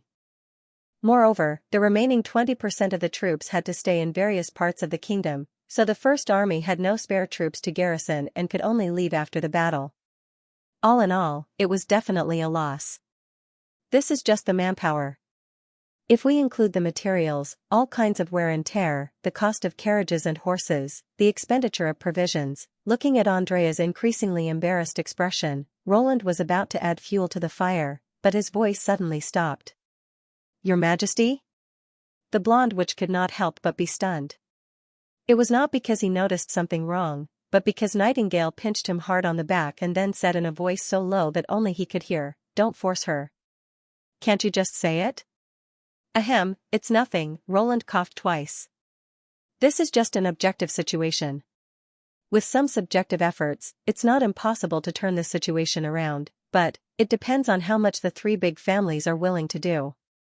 The three big families? Obviously, the king no longer trusts them. We may be able to save Otto, but this will also cause a complete break between the Moya royal family and the Luashi family. Even if Appin is removed from the throne, will the next King of Dawn forget all this? Roland touched his chin and said, facing a strong enemy like the demons, I can't invest too much energy and manpower in the neighboring countries. In the end, it's them who decide the direction of the Kingdom of Dawn. Andrea seemed to realize something. Please continue. Someone must replace the Moya royal family, he said word by word. Andrea was silent for a moment. I see. Do you have a plan? She is indeed a woman from a big family, Roland thought to himself. She can remain calm in the face of the overthrow of the royal power, which will undoubtedly make the following conversation much easier. He asked straightforwardly, Are you interested in becoming the King of Dawn? Your Majesty? Andrea finally showed a look of surprise this time. No. I don't want to leave. Leave what? She bit her lip and said, No, nothing. I mean, I'm not interested in the throne of the City of Glow. Roland was a little surprised. It was not that she did not want to become the king of the Kingdom of Dawn, but her expression clearly showed that she was worried about personal gains and losses, which was rare in Andrea, who was always full of a sense of elegance. Was there anything more tempting than becoming the king of a country? Roland calmly took a sip of tea. Fortunately, he had a backup plan. What about your father? Is he willing to step forward? The reason why the Quinn family was the best choice was not only that it was stronger than the other two families, but also that Andrea, who was favored by Otto and Oro, was also the key. It could be said that her opinion, in a sense, represented the three families more. According to the education level of Neverwinter, the number of people trained was not enough for the kingdom. It was not realistic to completely control the Kingdom of Dawn, so it was more convenient to support a regime that was more inclined to Grey Castle. If Andrea agreed to this plan, he would not have to pay too much and would still be able to get the resources of the neighboring country. Of course, the other two families won't be left without anything. This change of power will make all the participants winners. More importantly, the threat above your heads will no longer exist. Roland said slowly, in this way, Neverwinter doesn't need to spend a lot of money and troops. You just need to help the Quinn family complete this change. This time, Andrea did not hesitate for too long. After thinking for a while, she agreed. I think, my father will agree. After a short pause, she repeated, "No, he will definitely agree." When she said this, Roland knew that she completely understood what he meant. The time was ripe. "I thought you were going to be the king of Dawn yourself." After Andrea left, Nightingale curled her lips and said, "So you weren't joking that day. Do you really want to help her become queen?" "It's not like you can't tell." Roland shrugged. "As for me..." Countless thoughts flashed through his mind, from the lack of talents to the efficiency of communication, from the lack of time to the limited resources. In the end, he could only say, "I'm still too far away to help." "Is that so?" Nightingale patted him on the shoulder and said, "But don't worry, Andrea is still very reliable. The Quinn family shouldn't be too bad either." "I didn't know that these two noble witches really appreciated each other." Roland laughed inwardly. However, Nightingale used to live under someone else's roof, so her political vision was not as good as Nightingale's. This had nothing to do with her family. As long as she was not blindly loyal, most people would know what to choose when they had a chance to rise to the top without paying too much. However, he did not say this out loud. After all, Nightingale was too cute when she talked nonsense with a straight face. At this moment, someone knocked on the office door again. "Come in." The door opened, and Isabella appeared at the door. Roland was also a little surprised. Logically speaking, she was not a member of the Witch Union and should not be able to enter and leave the castle district normally. However, after seeing Agatha's figure outside the door, he roughly understood how she had found him. "Your Majesty." The pure witch who belonged to the church bowed and went straight to the point. "I heard from Agatha that the Church of Hermes is about to collapse." If it were not for her rather serious expression, Roland would have thought that she was here to plead for her old friend from the church. That's what the intelligence said, but the specific situation is still under investigation. Although he did not understand why the ice witch revealed these things to Isabella, he still nodded and said, "Church fugitives have appeared in both Coldwind Ridge and the western part of the Kingdom of Dawn. According to their confessions, the cathedral that represented the faith of the Holy City seemed to have collapsed overnight. I hope you can send an army to Hermes as soon as possible." "What's the reason?" "Do you still remember the hundreds of thousands of pills of madness that I mentioned before? I don't know how many people know the location of the warehouse where the pills are stored, but it shouldn't be too few. If it is leaked, I'm afraid it will have a negative impact on your future plans." She paused for a moment before continuing, "And these things will be of great help to the battle of divine will. It's best to collect all of them and transport them back to Neverwinter." Only then did Roland remember that the information provided by Zero did mention such a thing. It seemed that Zero planned to gather all the humans and fight the demon army to the death. Her trump card was a large number of berserk pills. As he looked down upon these worthless drugs, he put the matter to the back of his mind. But now, the situation had changed. Isabella was right. If someone spread the pills and it fell into the hands of the nobles of Greycastle, the Kingdom of Dawn, or even the Blackstreet Rats, it would cause a lot of trouble. It might not be enough to deal with a fully armed army, but it was enough to attack the officials he sent out and the local government. "Where are the pills stored?" He looked at Isabella. "They're scattered in secret warehouses on the Hermes Plateau. It's hard for me to tell you exactly where they are." Isabella hesitated for a moment. "If you trust me, please let me go with the army. I used to be the Pope's agent. This identity should be able to slow down the speed of the collapse. If the internal collapse is too fast, even the army can't control the situation." "But who knows if you'll use your identity to do something else," Nightingale said. "For example, secretly releasing those believers. You know some of them, don't you? You know I didn't lie to His Majesty." Isabella shook her head. "Zero has already proved who's the god's favorite. I don't need to do those things in vain. If necessary, the army can also set up a trap in advance. I'll lure the believers into it and then eliminate them all. The way to maintain order is not only to use my identity to restrict them, but also to completely annihilate them." Nightingale could not help but be stunned. She spat in a low voice and said, "It's really a pure witch's means." Roland could not help but feel a little emotional. Nightingale was speechless for a moment, so there was no doubt that Isabella was serious. Although Isabella had expressed complete submission to him that day, It was based on the premise that he could fight against the demons. Unlike most witches, Isabella had received the same education as the pure witches. As long as she could achieve her goals, she did not care about the lives of ordinary people. After thinking for a moment, he slowly said, "I can let you go with the First Army, but you don't need to participate in the battle. You just need to find those pills and then destroy them on the spot." "Your Majesty," she said with a frown. "Although the berserk drugs will overdraft one's life, in a desperate fight, say no more." Roland reached out and interrupted her. "Speaking of order, I have another task for you." Isabella immediately lowered her head and said, "Please tell me. There are still several cloisters in the old holy city, right?" "Yes, but there are no witches in them." She thought for a moment and changed her words. "There may be awakened ones in the months of demons last year, but the chances of them surviving are not high." "It doesn't matter. Release all the orphans, take good care of them, and then bring them back to the western region." She was stunned. "All of them?" "Yes, you're in charge." Roland nodded. If the pure witch's philosophy was to complete the task without caring about the lives of others, he would like to see if the pure witch could still carry out this goal when carrying out a life-saving task. He could not change what had happened in the past, but he did not want her to continue on this path. This request is not without reason. Also, thank you for reminding me, if the upper class loses the ability to maintain order, the cloisters are likely to become a hell on earth. Neverwinter needs a large number of laborers, and women can also find suitable jobs. I remember the church will provide basic education to the orphans, right? Therefore, they were all excellent seedlings, and should not starve to death in the high walls.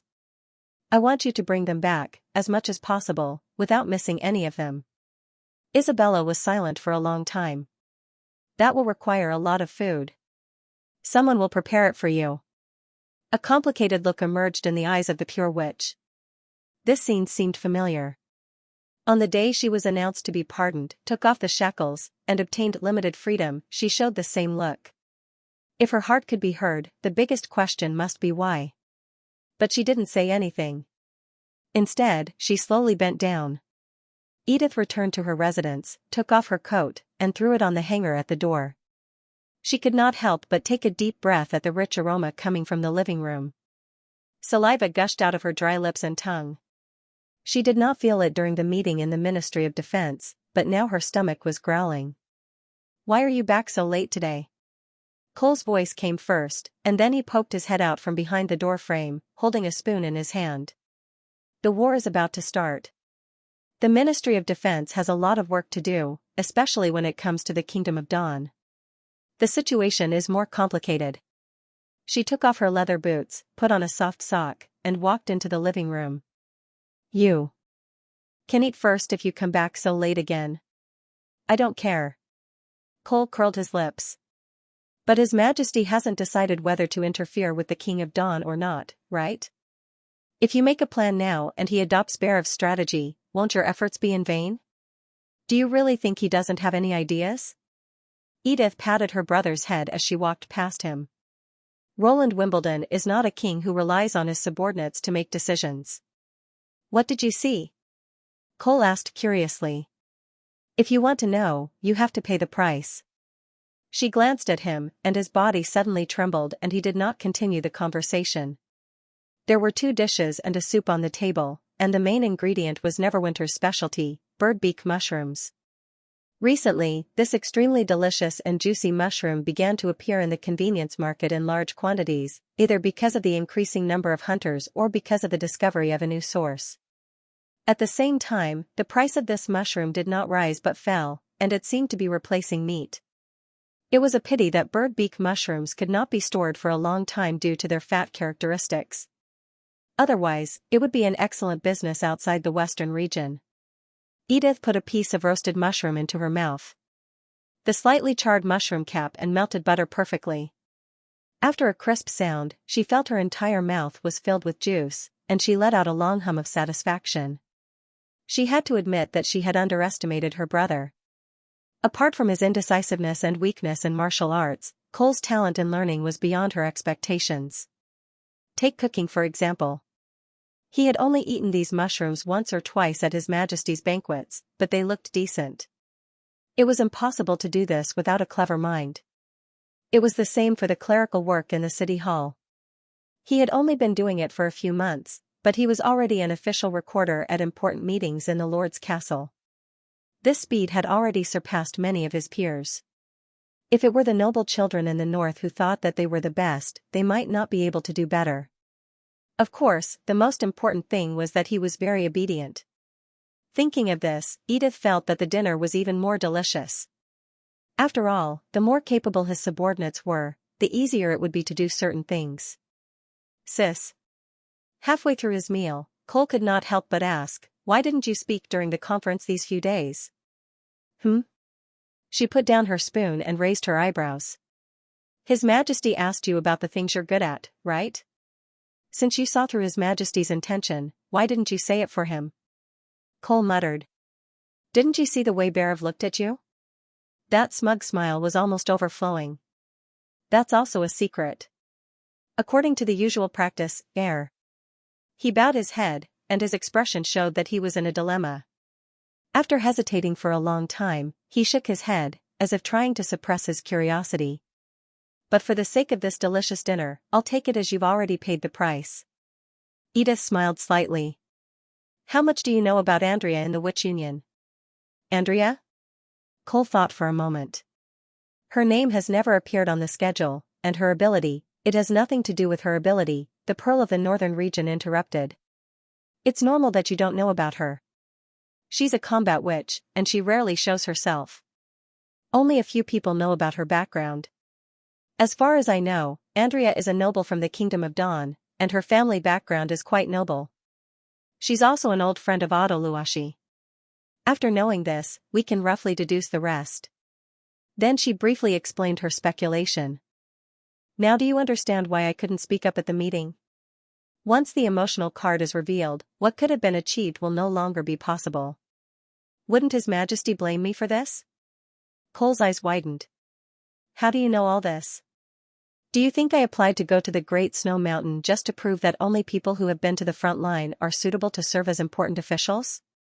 That's just one of the reasons." She spread out her hands. "Without this trip, it's not easy to get close to witches." Cole frowned and thought hard for a while. "No, that's not right. Assuming that the information you've gathered is correct, how can you be sure that His Majesty will definitely choose Andrea as a shortcut to solve the problem of the Kingdom of Dawn? There's no definite connection between the two. Can't he think of recovering the kingdom first and put the coronation ceremony first? Indeed, there's no definite connection between the two, but I noticed His Majesty's behavior at the meeting. It's hard not to understand," Edith said confidently. "In 3 days, he looked at Andrea a total of 17 times. She's neither an official of the city hall nor a key decision-maker. If there's nothing between them, then there must be a conspiracy." "You even remember this?" She picked up the soup bowl and put on the posture of a meeting. "Just like this, out of the corner of my eye, His Majesty definitely didn't expect that while he was staring at Andrea, someone else was watching him." The younger brother's mouth twitched with a strange expression and he muttered something in a low voice. "What did you say?" Edith asked coldly. "No, nothing." Cole hurriedly waved his hand. "I wanted to ask, after the meeting, did you talk to Andrea about this? What if you guessed wrong?" "Oh?" She raised her eyebrows. "You saw it?" "I wanted to ask when you'd come back, but it seemed that you only stayed in front of her for a short period of time, because I don't need to say all these speculations. Since it's an emotional card, I just need to give it a little push." Edith said carelessly, "His Majesty is a very benevolent king. Besides, he's met Sir Otto once. As long as you ask, he'll most likely agree to save Andrea. I just mentioned it. If I guessed correctly, it would be considered as helping His Majesty. If I guessed wrong..." She paused for a moment. "Who cares about the life or death of a noble from the Kingdom of Dawn?" The next day, the regular meeting ended after only half a day. Roland Wimbledon, who had been silent for 3 days, did not continue to listen to the discussions of the ministers. Instead, he announced his decision at the beginning of the meeting: Neverwinter's army would be divided into 2 groups. One group would enter the Hermes Plateau from Cold Wind Ridge, while the other group would pass through the eastern region and directly reach the border of the Kingdom of Dawn. They would attack the Kingdom of Dawn from the west and the south respectively and strive to join forces in the City of Glow by the end of summer and the beginning of autumn. As soon as this decree was announced, everyone stopped arguing and accepted the order in unison. Even Barav, who was the leader of the Conservative Party, put his hand on his chest and accepted the order as if he had never said anything. 1, 2, 3, 4. Lorgar poured the golden dragon out of the bag on the table and carefully counted it twice. She could not help but frown. 21. In less than half a month, she had used up 3/4 of her savings. At this rate, she would have to return home dejectedly in a week or two, throwing all her lofty words and lofty aspirations into the quicksand. The cost of living in a big city was too exaggerated, especially that Evelyn's 100 Flavors winery. It was simply outrageous. Even a group of robbers with knives would not be as. No, that's not right. Lorgar lowered her head dejectedly and let out a whimper. Her ears also drooped down. They did not rob her openly. It was she who took out the golden dragon from the bag and willingly handed it over to the other party. In particular, the owner of the winery had repeatedly expressed his concern that her expenses were too high. He had tried to persuade her several times, saying that as long as she joined the Witch Union, she would be able to get a free drink every month, but she had not listened to him at all. It was she who was defeated by her own desire. Or rather, curiosity. But she really could not be blamed for this. The chaos drinks were like magic. Even Chenlu in the Artura oasis did not taste so good. She could not even find the words to describe their taste. But without exception, each of the colors of the drinks was incomparable. The name 100 Flavors was well deserved. If it was only a single variety, even if it was the Three Gods' best wine, she was confident that she could control herself. After all, the right amount of drinks was beneficial to a warrior, but excessive drinking was tantamount to self-destruction. But the chaos drinks had too many variations. She always could not help but want to try what the next cup tasted like. Unconsciously, the golden dragon was spent like running water. Lorgar turned her head from side to side in annoyance, rubbing her forehead against the cold table, trying to wake herself up. No, she could not go on like this. As long as she stayed in the city, she could not help but want to go to the tavern. To be honest, apart from the shockingly expensive drinks, it was a good place to broaden one's horizons and gather information. She found a random place to sit down, and she could hear the conversations of merchants from all over the northern kingdom. Unlike those traveling merchants in the southernmost region, most of them were of high status, and the things they talked about were quite fresh. It could be said that she benefited a lot from their conversations. Another advantage was that she could occasionally meet other witches of the same kind and learn some inside information about the Witch Union. Unfortunately, her remaining savings did not allow her to continue waiting for an opportunity. She had to act. In order to overcome this desire, fighting outside the city was the most effective choice. The temporary departure from Neverwinter could make her stay away from the variegated winehouse, and the battle could make her forget everything. The wolf girl closed her eyes. She could not help but think of the long sand road. That's right, this was definitely a challenge given to her by the Three Gods. Thinking of this, she felt a lot more refreshed. Patting her cheeks, Lorgar put the golden dragon into her bag and turned over to pack up. She did not spend all of her time in the variegated winehouse. First, through Ashes's help, she visited her savior, Miss Nana Pine, and learned an important piece of news. There were 3 witches in Neverwinter with healing abilities, namely, Nana, Lily, and Leaf. They were not owned by the Great Chief alone. Instead, they opened a medical center, and the local residents only needed to pay a fee to receive treatment, which was much cheaper than chaos drinks. In other words, even if she did not work for the Great Chief, she could still get a stable treatment, which was more ideal than she had initially expected. In addition, although Miss Nana's healing ability was the strongest, it could only take effect in person, while Lily and Leaf's abilities could be given to objects. For example, the special golden sore medicine, which had the ability to quickly stop bleeding, was made by Miss Leaf, although Lorgar did not know what the small bottle of grey powder in her hand had to do with the golden dragon. The potion made by Lily was called Purification Potion, which looked no different from ordinary well water, but had the effect of blocking the erosion of diseases, which was in line with the word purification. When the wound was exposed, the disease was often more likely to kill the warrior than blood loss and pain. Therefore, she naturally understood the value of this kind of medicine. If it were not for the shelf life, she would definitely buy all the potions she saw. These two kinds of medicine could be bought in the medical center, and the price was not high relative to its function. It was undoubtedly the best guarantee for warriors to challenge higher peaks. As long as it was used properly, she was full of confidence to defeat strong enemies. Secondly, Princess Lorgar of the Wild Flame clan found that the adventure skills she had mastered in the north were not useful. There was no rat organization in Neverwinter as the traveling merchants had mentioned, and the residents seemed to know nothing about demons.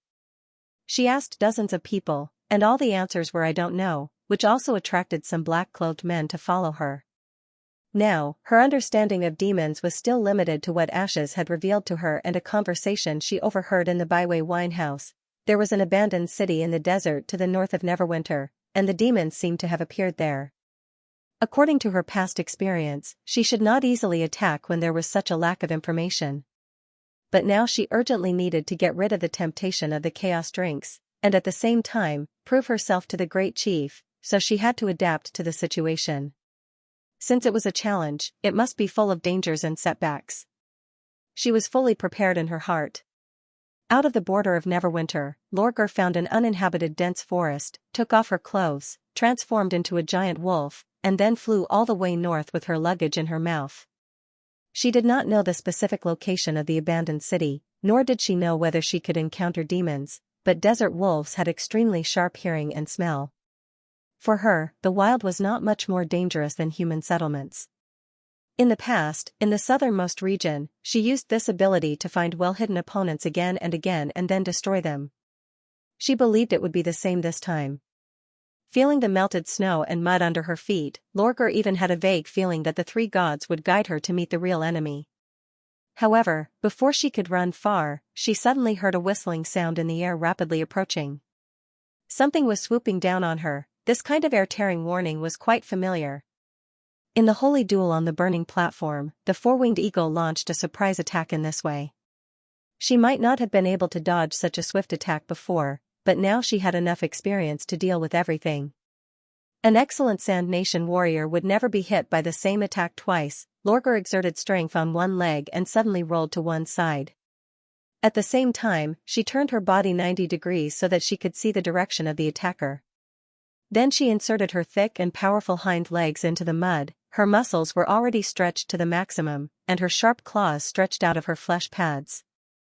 As long as the enemy's attack missed, it would lead to a fatal counterattack. A giant beast with the momentum of thunder hit the place where she was originally standing, splashing a large amount of snow and water. Its broad wings were even more amazing than the four-winged eagle's, and the ground seemed to tremble with the impact. At the same time, there was a cry of surprise, as if he was surprised that his attack had missed. A flying monster with hairless wings, ferocious and ugly in appearance, wild and fierce in strength, and a strange voice that seemed to have been heard somewhere before. Wait, doesn't this inexplicably familiar voice come from the white pigeon that was particularly intimate with Ashes? Lorgar suddenly thought of an image she had been imagining for a long time. Could this be the real Maggie? Maggie? She shouted subconsciously. The wolf can actually speak. The giant beast let out a strange cry and took a few steps back, which made the wolf girl freeze in place. For a moment, she did not know whether she should pounce on it or not. Although she did not know why the other party launched a sneak attack, it was also a good opportunity for a competition. But when she saw the giant beast's panic-stricken face, she began to wonder who was the one being attacked. It's a witch, stupid. Suddenly, another voice came from above, crisp with a hint of childishness.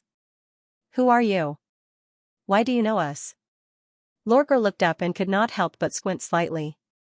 It turned out that there was another person floating in the air, whose position overlapped with the sun.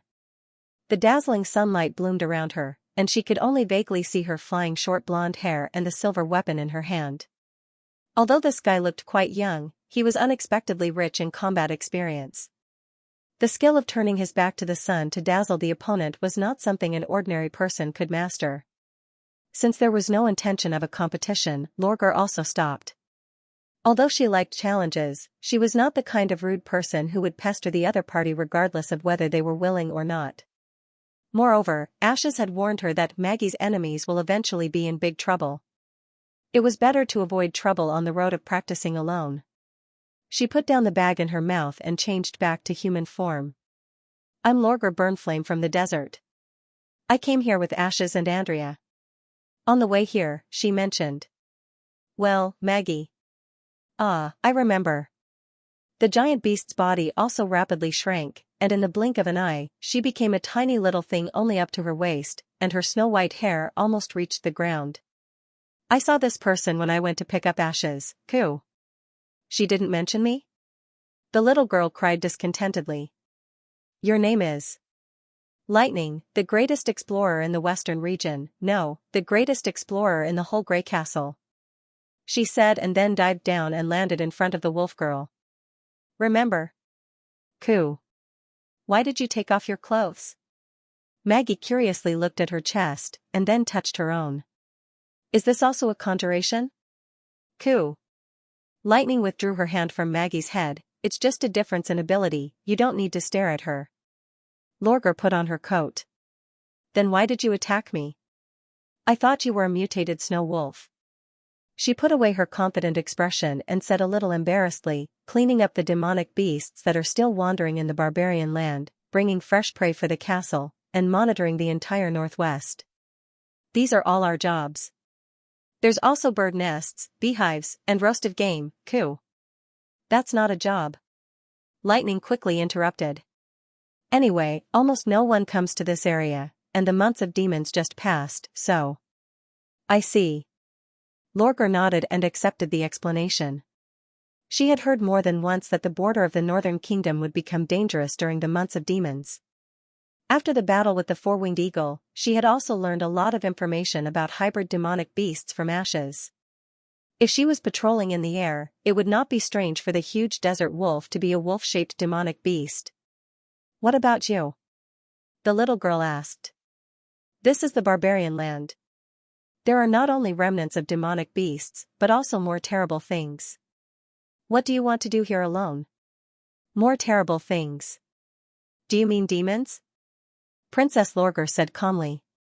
If so, it proves that I'm in the right place. Do you know about demons, Coo? I'm looking for an abandoned city. I heard that they have appeared there. She paused. I want to hunt them. Lightning was stunned for a moment, and then showed a strange expression, as if she was deliberately suppressing her laughter. Who told you that? What's wrong? Lorgar sensed that something was wrong. It's been more than 400 years since the demons appeared in Tequila. Lightning grinned. Of course, they can come back at any time.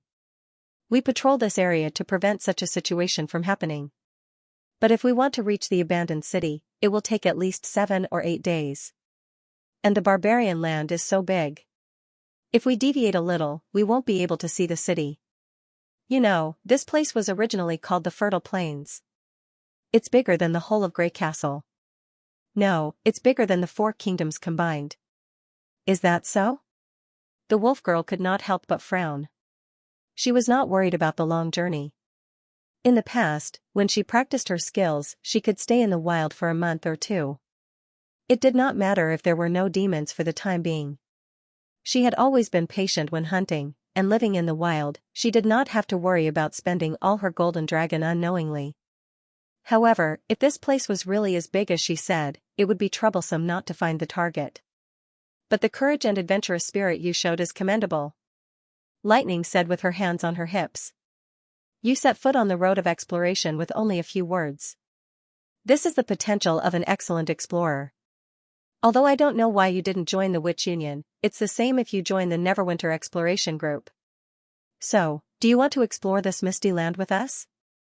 Let's roast some game together, Coo. Maggie raised her hands high. No, thanks. Lorgar could not help but sigh in her heart. At this time, she found that some things were not as she had expected.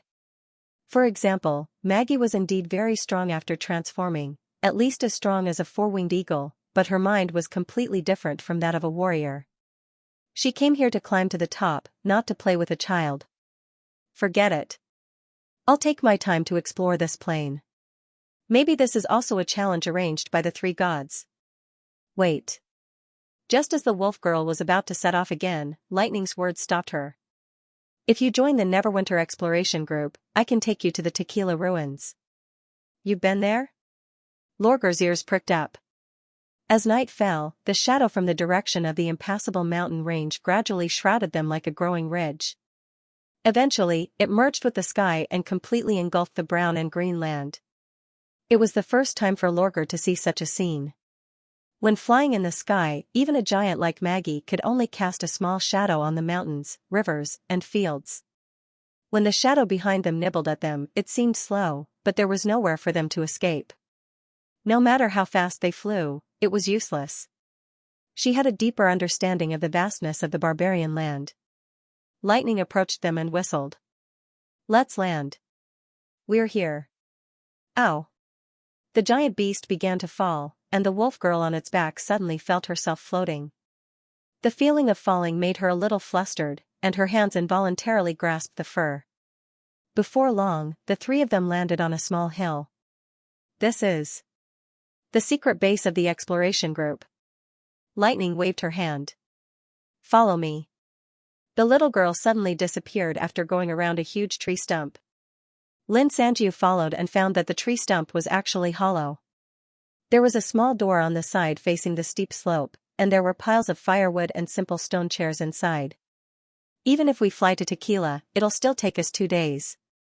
Let's spend the night here and set off tomorrow morning. Lightning opened the window opposite the door and let the wind flow. The rotten smell in the trunk immediately dissipated a lot. Now it's time to barbecue. Have a taste of my cooking. Did you build this place? Lorgar looked around curiously. In the end, she had accepted the invitation and joined the so-called Neverwinter exploration group. After all, in addition to the little girl's promise to take her to the abandoned city, the information about the demons just happened to scratch her itch. The more she knew about the enemy, the more advantageous it would be for her in future battles. She had no choice but to set off without detailed information. Now that she had a reliable source of information, she had to make a little sacrifice. I'll just take it as accompanying the 2 little fellows for a while. It can't be considered as building. I just found a naturally created residence. Lightning quickly set up a bonfire and lit up the interior of the stump. Worms had eaten through it, and the upper half had collapsed in the wind and rain. The branches and leaves just happened to fill the trunk, forming a natural roof. As for the window and the door, they were chiseled by Maggie. There are many places like this in the barbarian wasteland. As long as you are careful enough, explorers will never lack a place to shelter them from the wind and rain. Unexpectedly, she felt that the other party's answer was reliable. Under the flickering light of the fire, Lorgar noticed that there were bolts nailed to the back of the simple doors and windows to effectively prevent uninvited guests from breaking in. Above the bonfire, there was a smoke vent that could be opened and closed. Obviously, it could also be used to escape in an emergency. The firewood was placed on higher ground to avoid being soaked by water. There were also 2 drainage ditches dug on the ground that led to the outside. So, although there was a rotten smell, it did not feel wet. There were many similar details, and it didn't seem like something an underage child would be able to grasp. For a moment, she was a little confused about the details of the exploration group. Maggie hummed a tuneless coo song while taking out jerky from her backpack and roasting it over the bonfire. Lightning took out a variety of seasoning jars from her waist and sprinkled them evenly on the surface of the jerky. The 2 cooperated very well. Obviously, it was not the first time they had done this. Soon, a tempting aroma spread through the trunk. Eat it. Lightning handed her a skewer of roasted meat. Lorgar took the roasted meat, hesitated for a moment, and then slowly put it into her mouth. A rich and delicious taste suddenly gushed out. First, the warm grease stuck to her mouth, then the saltiness brought by the spices, and finally the thin shredded meat that was crispy on the outside and tender on the inside. It was hard to imagine that this was a delicacy that could be enjoyed in the wild. Even the best banquets in Iron Sand City did not taste as good as this. She could not help but shake her tail and exhale a lingering fragrance from her throat. Good, delicious, of course, this is not ordinary jerky, coo. Maggie said proudly. It was originally a giant lake frog in the Great Snow Mountain ice spring. It took me a lot of effort to catch it. Its leg is as big as lightning's, so I had to pickle it and eat it slowly. The wolf girl was stunned. Lake frog? What's that? Can it really be eaten? Don't worry. The little girl seemed to have read her mind. Explorers exist to explore the unknown, and novel food is also one of them. Lorgar pursed her lips, but in the end, she still could not bear to put down the half-piece of jerky.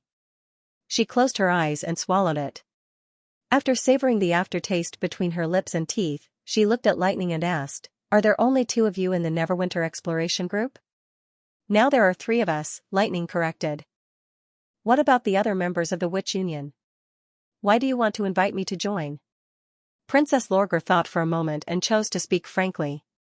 "I came to the Western region to challenge strong enemies and hone my skills. I'm not interested in exploring the unknown." Lightning was silent for a moment, which was rare for her. Because they rarely leave Neverwinter. Even if they do, they don't like to wander around in the wild. They have more important things to do than exploring, such as staying in the factory to produce those machines. My father once said that a person can't complete a real adventure alone. If you want to become a great explorer, you have to form your own team, and you're the only witch I've met in the barbarian land. This girl is serious. Lorgar suddenly realized that the exploration group was not just an excuse she made up on the spur of the moment. She really wanted to do it. However, judging from her slightly lonely tone, she guessed that not many people would take her words seriously. They would just treat it as a joke from a little girl, just as Lorgar had thought. For a moment, she saw a trace of herself in the wolf girl. Before she defeated all the challenges and became a real warrior, few people could understand her passion and dedication to fighting. Even in Iron Sand City, female warriors were still a very small part of the population. Thinking of this, the wolf girl could not help but sigh softly. She pretended to be helpless and said, "Since I'm also a member of the exploration group, what do I need to do next?" Lightning's eyes lit up. She took out a sheepskin map from her pocket and handed it to Lorgar. "The nearby unexplored areas are marked on this map. If you happen to pass by, you can draw the novelty you find on it: bird's nest, beehive, wolf's cave, anything will do. But you can't sneak around alone. This is the first rule of the exploration group. You have to wait for us to come back before eating together." Maggie interrupted. Lorgar unfolded the map and saw all kinds of strange patterns drawn on it. There were also a lot of annotations on the side. For example, where the eagle's nest was written, there were 2 chicken legs and 4 eggs. Lorgar did not know whether to laugh or cry. "Why do I feel like I've been cheated?" "Ahem, okay, I see." She put away the map. "But what do you mean by waiting for you to come back? Are you going to leave Neverwinter?" After a good night's sleep, the 3 of them set off again the next day. After flying for half a day, Lorgar finally saw the abandoned city in front of her. She held her breath involuntarily. This city is too big. Looking from the sky, the land under their feet was a vast expanse of green, with grayish-brown walls and broken walls among the green fields. According to Lightning, the city had been abandoned 400 years ago, but even now, the outline of its incomplete walls could still be seen. Based on the size of the ruins, this city was larger than 5 or 6 Iron Sand cities put together and could accommodate more than 100,000 people. Even if it was now a pile of broken ruins, she could still feel the original grandeur of the city. Based on the ratio of 1 to 10, the population of the surrounding towns and villages that supported the city, did it mean that this wilderness used to have nearly 1 million people? This was too inconceivable. How could a kingdom that could build such a big city lose to the demons? Lorgar could not help thinking of His Majesty's words. The Battle of Divine Will was not a small fight between 2 tribes, but an all-out war to determine the survival of the 2 civilizations. At first, she was quite indignant, but now she suddenly understood. Now that she thought about it, His Majesty's "I don't want you to die" was no longer a deliberate threat. Somehow, the wolf girl suddenly felt much better. Lightning made a gesture, and the three of them descended and finally landed on a relatively intact section of the city wall.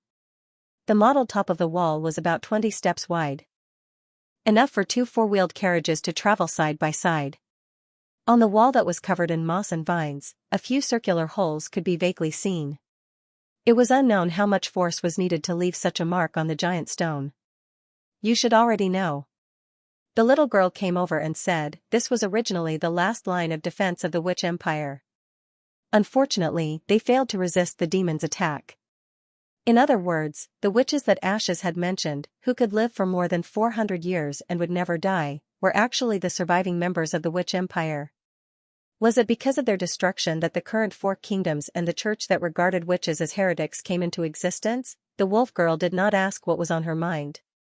Since she had never heard the traveling merchants talk about this period of history, and even the residents of Neverwinter knew nothing about it, it could only be that those who knew about it did not want to spread the news. She always remembered that she was not a member of the Witch Union, so there were some things that she did not need to know too much. She took out the map that Lightning had given her yesterday and spread it out in front of her. Tequila is the border area that you usually scout? If the demons want to attack Neverwinter, which direction do they usually come from? It's possible to go to the west of the ruins, but it'll be very dangerous if we want to go deeper into the barbarian land. Even staying in the air might not be safe. Why? She asked. Because of the fog, cried Maggie. Sometimes the sky turns red, coo. What is that? Lorgar frowned. It's a necessity for the demons to survive, just like the air we breathe. Lightning looked to the northwest. Today's weather is good, so the sky looks blue. But sometimes when it's rainy, especially when the sky is overcast, you can see the red fog at the edge of the horizon when you fly high. It's highly toxic to witches. Even if you don't inhale it, just touching it can cause serious damage. Because we don't know how far it can float, we rarely go beyond the tequila line. Then the little girl roughly explained the demon's weaknesses. I see. The wolf girl twitched her ears. As long as we pull out the tubes behind them, the demons can only be slaughtered. But it's not easy to do.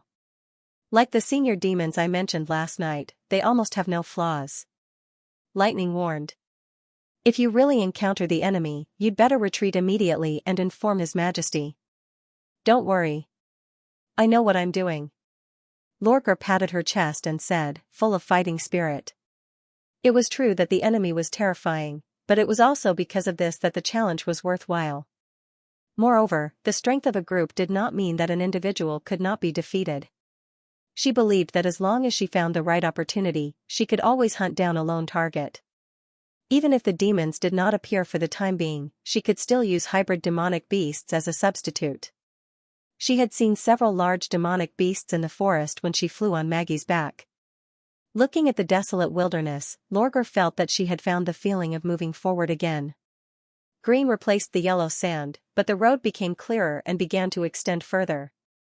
I'm going to stay here for a long time, she thought. Since the order to go to war was issued, Roland had to hold 1 or 2 meetings almost every day. He had to agree to everything, be it the battle strategy or the logistics. At first, he enjoyed the feeling of being in control, but as the content became deeper and more complicated, he felt that he could not bear it anymore. With the development of Neverwinter, the area of control was no longer a city. Plans and reports that could be completed by one person had now become the responsibility of a large team. In the face of these trivial contents, Roland gradually understood and sympathized with the mentality of those incapable emperors who did not like to deal with government affairs in history. Think about it, every day you had to listen to people nagging about reports that you could not remember for half a day, and after a long time, you would naturally feel uncomfortable. If it were not for Scroll who integrated and filtered the numbers in the plan for him, he would probably want to be a hands-off boss and leave everything to his subordinates. After all, he was just a mechanical engineer before he traveled to this world. Compared with the complicated logistics, Roland paid more attention to the battle strategy drawn up by the Ministry of Defense. The main direction of the First Army's attack was undoubtedly the holy city of Hermes, which had high walls and thick city walls. Not only did they have enough cannons and ammunition, but they also used the experience accumulated from the exploration of the Snow Mountain, in which the army, witches, and tequila survivors would act together. Roland had to admit that the Pearl of the Northern region had shown her proud talent. In this plan, she mentioned the concept of cooperative warfare, such as using the abilities of witches and tequila survivors to launch surprise attacks from all directions, so that the enemy would not be able to deal with each other. She also included the sky and the ground into the attack range. Although many of the ideas were not mature yet, for this era, it was already extraordinary to have such foresight. It seemed that it was indeed a good choice to put her in the Ministry of Defense. Of course, in order to implement these plans smoothly, the key was to ensure that the tequila gods' punishment witches were willing to follow orders, and not act on their own when they received orders. In the days when everyone was busy preparing for the war, this was the first problem that Roland had to solve. And the method was extraordinarily simple and clear. Roland was already familiar with the process of entering the dream world. As long as he thought about the unique things in the dream world before closing his eyes, he would be able to trigger the beam of light that went straight to the sky. After that, he would wake up naturally and welcome the morning of another world. However, there was a small accident this time. He did not wake up naturally. Instead, he was awakened by a series of phone rings. Fortunately, this kind of sleep was not real sleep, so he did not feel sleepy. Roland turned over and got up. He picked up his cell phone from the bedside table and found that it was Xianxia calling. "Hey, do you know what time it is? It's 6:30. "It's not too early," Xianxia interrupted. "And how do I know whether your relatives will suddenly visit?" Roland could not help but twitch the corner of his mouth. It seemed that Xianxia still remembered that he stood her up last time. What's up? Haven't you always wanted to know what the erosion is about? The association has set a time for the new members to visit. It will be this afternoon. After breakfast, you can come to 0827. Didn't you say afternoon? You're not the only new member. It will take time to meet with people from other districts. Xianxia raised her voice. Why? Are you going out with your relatives today? And more than one. Of course, he knew that if he answered like this, Xianxia would definitely block the door. Besides, he was really curious about the erosion that Xianxia mentioned. Okay, but I slept a little late last night, so. I might smell a little bit. Let me take a shower first. She fell silent. Even through the phone, Roland could feel the disdain coming from the other side of the phone. Finally, Xianxia said, "Please hurry up," and hung up the phone. Now, he had to hurry up. Roland put on his clothes and walked into the living room. Zero was busy in the kitchen. She was wholeheartedly frying eggs and waving the spatula in her hand. Her movements could almost make people forget that she was just a junior high school student. "Good morning," he greeted her. "I'm going out for a while. I'll be back soon." Zero showed a suspicious expression. "Uncle, are you going to do morning exercises?" "Sort of," he said casually. "By the way, there's a staff meeting in the afternoon. I might come back a little late. You don't have to wait for me to have lunch with you." "I know," said the little girl, pouting. Outside the tube-shaped apartment, the neighborhood was already bustling with activity. White steam was rising from the rice noodle shops along the street, and the breakfast stalls were sizzling with the sound of deep-fried dough sticks being put into the pot. Even though it was already late autumn and people were wearing thicker clothes, there were still many elderly morning joggers around the building. They wore short-sleeved shirts and sports pants, and they walked briskly to the sound of the radio and the hawkers. Their movements were not much slower than those of young men. Roland turned into an alley not far from the tube-shaped apartment and stopped in front of a shop that hadn't opened yet. The rental notice on the shop front was quite eye-catching, but in front of the word rent, there was a big word taken. He took out the key and opened the side door. When he walked into the room, more than 20 witches who were standing inside knelt down on one knee and saluted in unison, "Your Majesty." For a moment, he felt like he was back in Neverwinter. Although they were separated by only a wall, it felt like a lifetime had passed. "Welcome to the dream world," Roland said with a nod. "Do you mean we have a special task today?" On the second floor of the shop, Phyllis, Faldi, Ling, and Tongan gathered around Roland and listened to him carefully. As the first batch of pioneers to enter the dream world, they had a certain understanding of this world, so they had become the guides for the other tequila survivors. Whether it was eating, drinking, or hunting fallen evils, they could take care of and guide the others, which greatly relieved Roland of a lot of burden.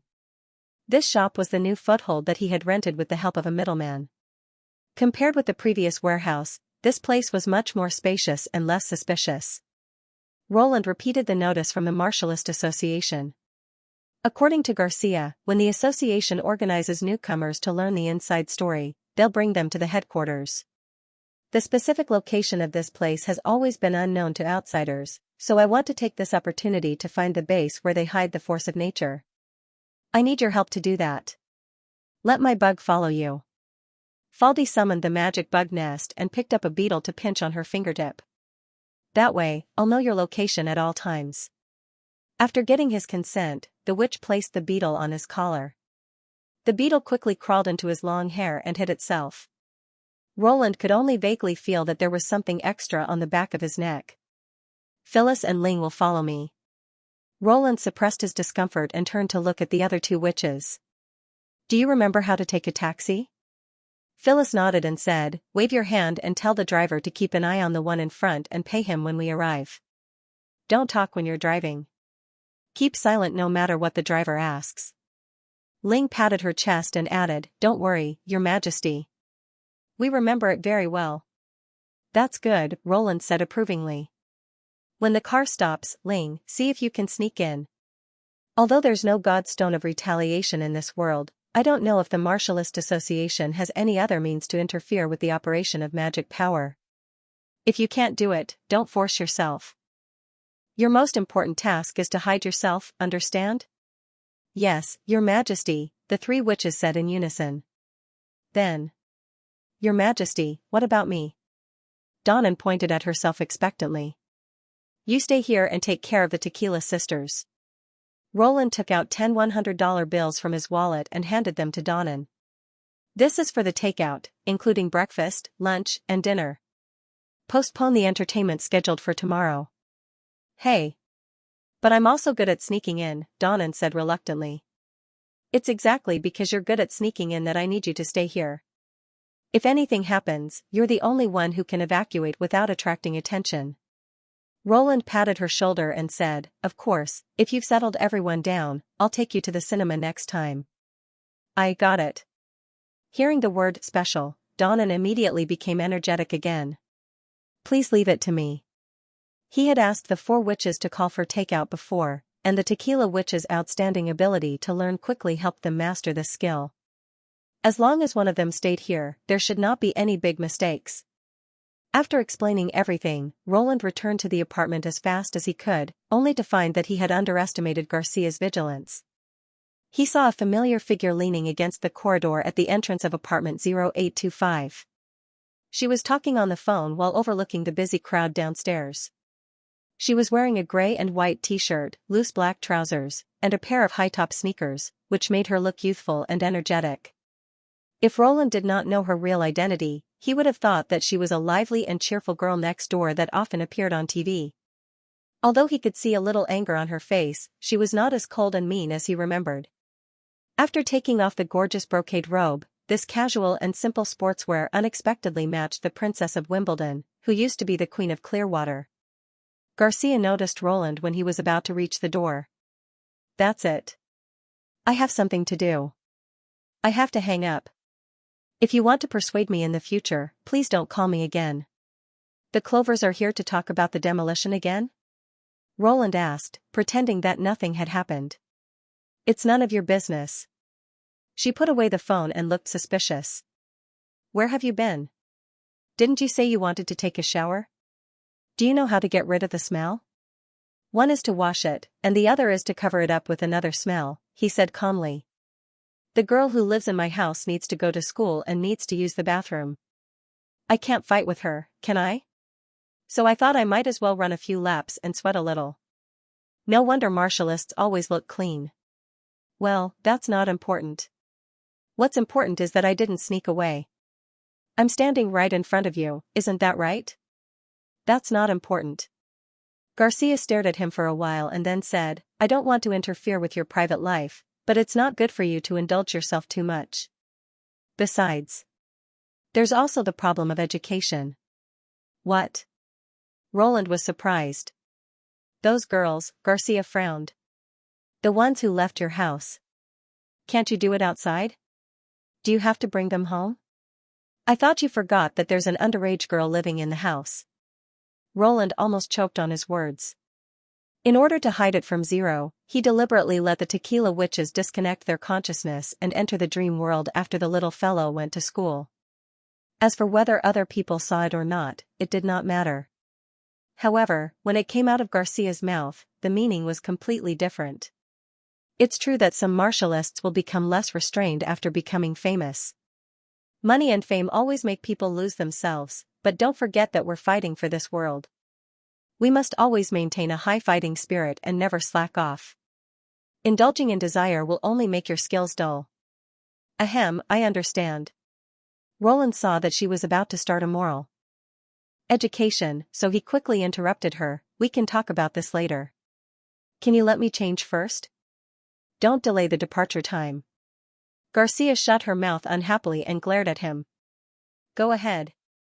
After a while, Roland deliberately put on his newly purchased suit and walked out of the door under Zero's surprised gaze. Before leaving, he did not forget to put the fried eggs made by the little girl into a fresh-keeping bag, ready to enjoy them on the way. You're...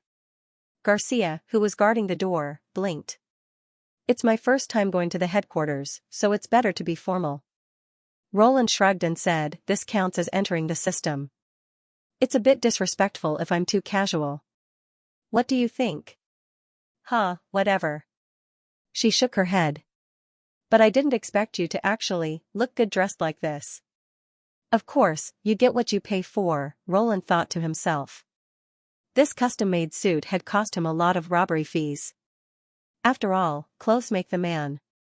As long as he was not hopelessly ugly, he would instantly look good after dressing up and putting on a set of well-ironed clothes. Moreover, this body was well-proportioned. Coupled with his long gray hair, if he were in his original world, people would even believe that he was an elf prince. The two went downstairs and walked out of the neighborhood. After waiting for a while on the street, a large bus stopped in front of them.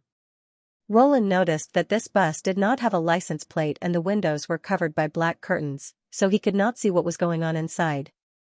Get on, Garcia said in a low voice. Roland did not know whether it was an illusion or not, but she looked much more serious. When boarding the bus, Roland pretended to casually glance at the side of the street and saw that Phyllis had already stopped a taxi. After the door was closed, he saw that the bus was not as dark as he had imagined. The lights on both sides of the aisle were all lit, and there were many people sitting on the seats. Most of them were dressed in various styles, and they looked like a group of performance artists. Only a few of them looked normal, and they were all immersed in their own things. No one greeted Garcia. On the other hand, Roland keenly noticed that ever since he got on the car, a few guys had their eyes on him, and it was obvious that they had bad intentions. Without saying a word, Garcia took Roland's hand and led him to the back of the bus. Aren't these your colleagues? Roland asked in a low voice after sitting down. The Martialist Association isn't a company. Garcia rolled her eyes at him. Most of the people on the bus are like you, new awakened ones. It's the first time I've seen them. So many? Roland was slightly surprised. He roughly counted and found that there were about 20 people in the bus. It's a lot. The last time I went to the association, there were only 5 or 6 people. But it's not strange, Garcia replied.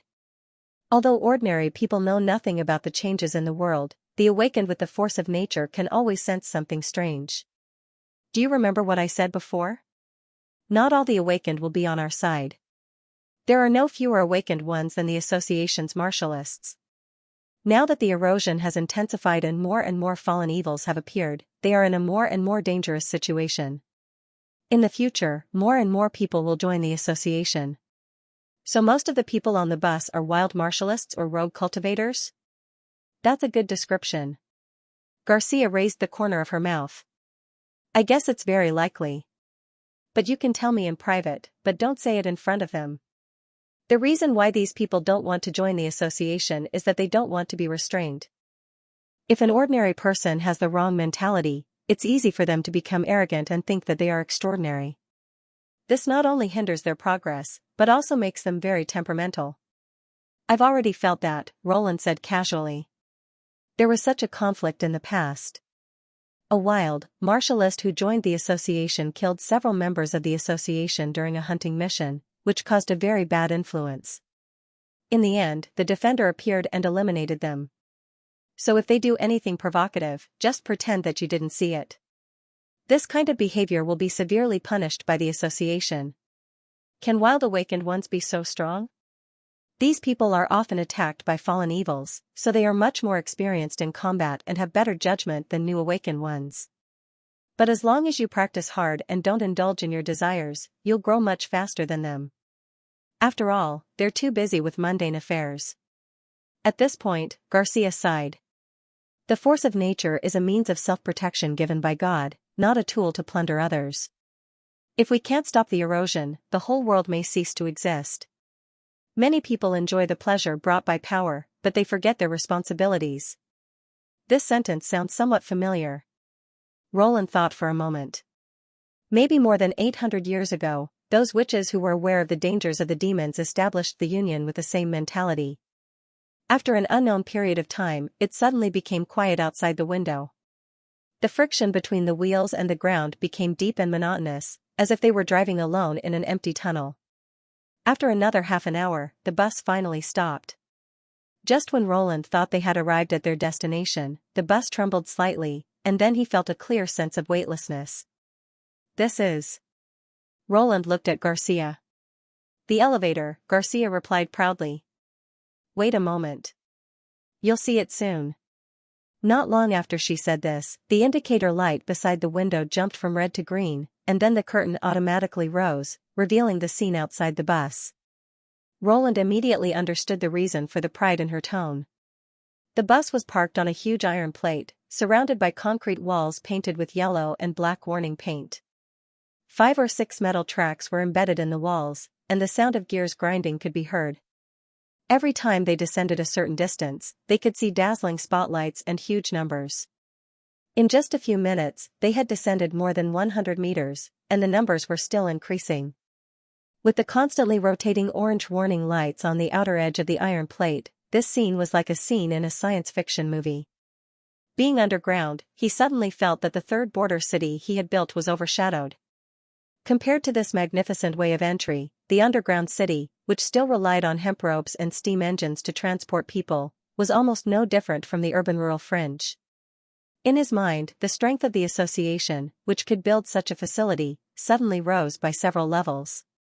Without strong economic and political strength, it was absolutely impossible for a group of martialists to achieve such a magnificent project. No wonder Xianxia was so proud of it.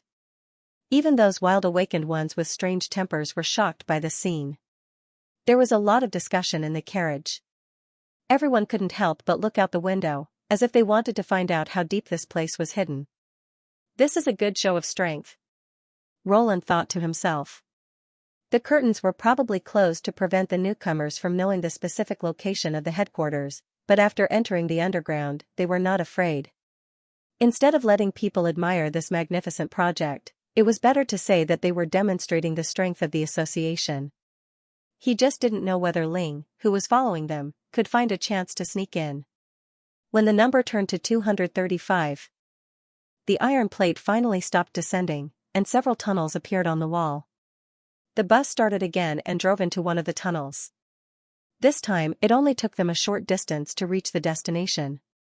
Roland followed Xianxia out of the car, only to find that in front of him was a very wide underground square, densely lined with lights, almost as bright as daytime. If not for the previous experience, it would be hard for him to believe that he was deep underground. A statue stood in the middle of the square. At first glance, it looked like a large hand holding an irregular polyhedron. There were several buses parked next to the statue. It seemed that they were not the only newcomers here. Are those people from other cities? Roland pointed at the crowd surrounding the statue. Xianxia nodded. The association has countless branches, but there are only 2 headquarters. If you want to get close to the erosion, you have to go to these 2 headquarters. He was slightly taken aback. The corrosion from the outside world can be seen directly? Not only can you see it, but you can also touch it. Although you will never want to touch it. Garcia rolled her eyes at him. Do you think we are a cult that will make people fight for their lives just because we have a big pie in the sky? The original purpose of visiting the headquarters is to gather newcomers from time to time and take them to see the real crisis that the world is facing. If you don't see it with your own eyes, you won't believe it, the disaster is close at hand. Just then, the lights above them suddenly dimmed, and darkness rushed in from all directions, focusing people's vision on a narrow area in the middle of the square. Like a stage with a curtain pulled open, two bright beams of light sprinkled down from the dome. One fell on the statue, and the other reflected the figure of a woman in black. She stood on a high platform on one side of the square. She was about 30 years old, dressed in a classical martial arts suit, and her long black hair was tied up on top of her head. One of her eyes seemed to have suffered an old injury and was covered by an eye patch. Although the force of nature in the dream world was not limited to men and women, it did not have the effect of changing one's appearance like magic power. In terms of appearance, she was no different from ordinary people. She was not tall, but she had a calm and solemn aura. The woman waved to the crowd and said loudly, "Good morning, awakened ones. I am Lon, the chief disciple of Defender Rock. Welcome to Prism City." Prism. Does she mean the polyhedron on the statue? Roland noticed that the wild martialists who came with him were whispering to each other. They seemed to be quite dissatisfied with her words. Before he had time to ask Garcia, Lon continued, "Of course, the Defender should be responsible for welcoming new disciples. Unfortunately, there was some trouble in Sky City, so Master and the other 3 Defenders left the day before yesterday. In order not to delay the tour, I have to welcome you. I know that some of you have awakened many years ago and can't be treated as real newcomers. But now that the situation has changed, you're willing to come here, which means you recognize the association's ability. Naturally, you should put aside everything in the past and put fighting against the fallen evils first. The association doesn't care about your past identity and status, only your future performance. The more critical the crisis, the more the awakened ones should unite. If you don't accept the association's approach, you can still choose to leave now." Saying this, the woman in black made a gesture of invitation, but no one in the square moved. Even the noisy discussion quieted down. This chief disciple is quite good. Roland curled his lips. As more and more fallen evils appeared, the wild awakened ones had applied to join the association when they could not even protect themselves. No matter how arrogant they were, they had to bow to reality at this moment. Lon had seen through this and deliberately retreated in order to advance. With just a few words, she had made these people speechless. Strength was always the only standard to convince the opponent. As a protector of the Martialist Association, it was undoubtedly the simplest and most effective way to persuade the opponent. Garcia looked at Roland with a complicated expression. After a long time, she whispered, "She's my master." "What?" He was stunned. "Master? She's the senior I mentioned the other day." Garcia sighed. "If it's not necessary, you'd better not hang around in front of her. Master hates irresponsible and unpunctual people." "Oh, I see." Hearing the last sentence, Roland could not help but tremble. Why would there be a battle of divine will in the dream world? He glanced at Garcia, but her expression did not change. Roland did not know whether she already knew about it or did not care about it. Roland had no choice but to suppress his doubts and follow the crowd to the end of the square under the guidance of the light. At the end of the square, he found that there were many honeycomb-shaped passages embedded in the towering stone walls. Whether it was entering from the ground or transferring between the passages, they had to take the elevators hanging on the rails. He did not notice it when the square was brightly lit, but now that his field of vision was dim, he saw dozens of elevators going up and down like floating fireflies, which made him feel like he was in a futuristic city. However, although this design looked beautiful, it was extremely inconvenient to use. It would be fine if it was built in the city center as a landmark, but who would see it if it was buried underground? Once there was a fire, a power outage, or any other emergency, they would not know where to run.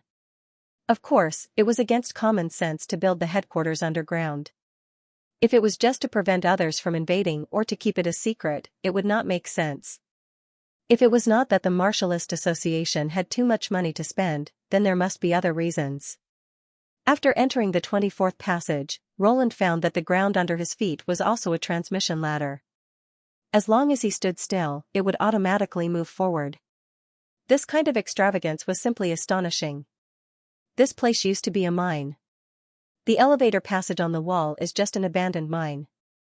Of course, some of them are newly excavated, which depends on the speed of erosion. Roland shrugged and said, "This place used to be a mine, and the elevator passage on the wall is just an abandoned mine." The erosion happened in the mine? Not exactly, but you can think so for the time being.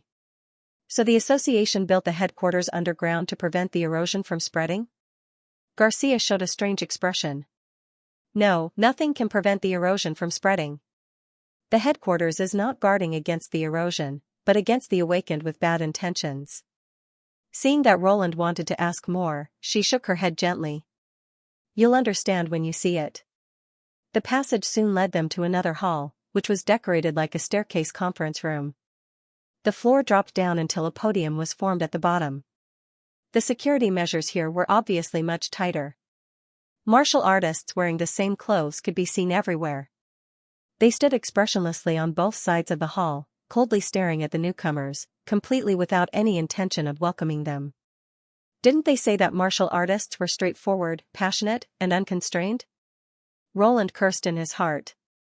If this is how they treat new awakened ones, it's no wonder they don't want to join. After everyone was seated, the chief disciple, Lan, stepped onto the podium again. She did not say a word and directly lifted a curtain on the stage, revealing a huge glass box below. Roland could not help but frown. There was a dark red crystal in the box, floating in the center as if it was weightless. It reminded him of the magic core of tequila. However, the force of nature in the dream world was not as versatile as magic power. Moreover, this crystal did not seem to have any substance. It was more like a clumsy 3D projection. However, looking at Lan's serious expression, it did not seem that she was joking. "This is erosion," Garcia said in a deep voice, "or loopholes." What? Roland was stunned. "The one on the stage is just a small part of it." She sighed softly.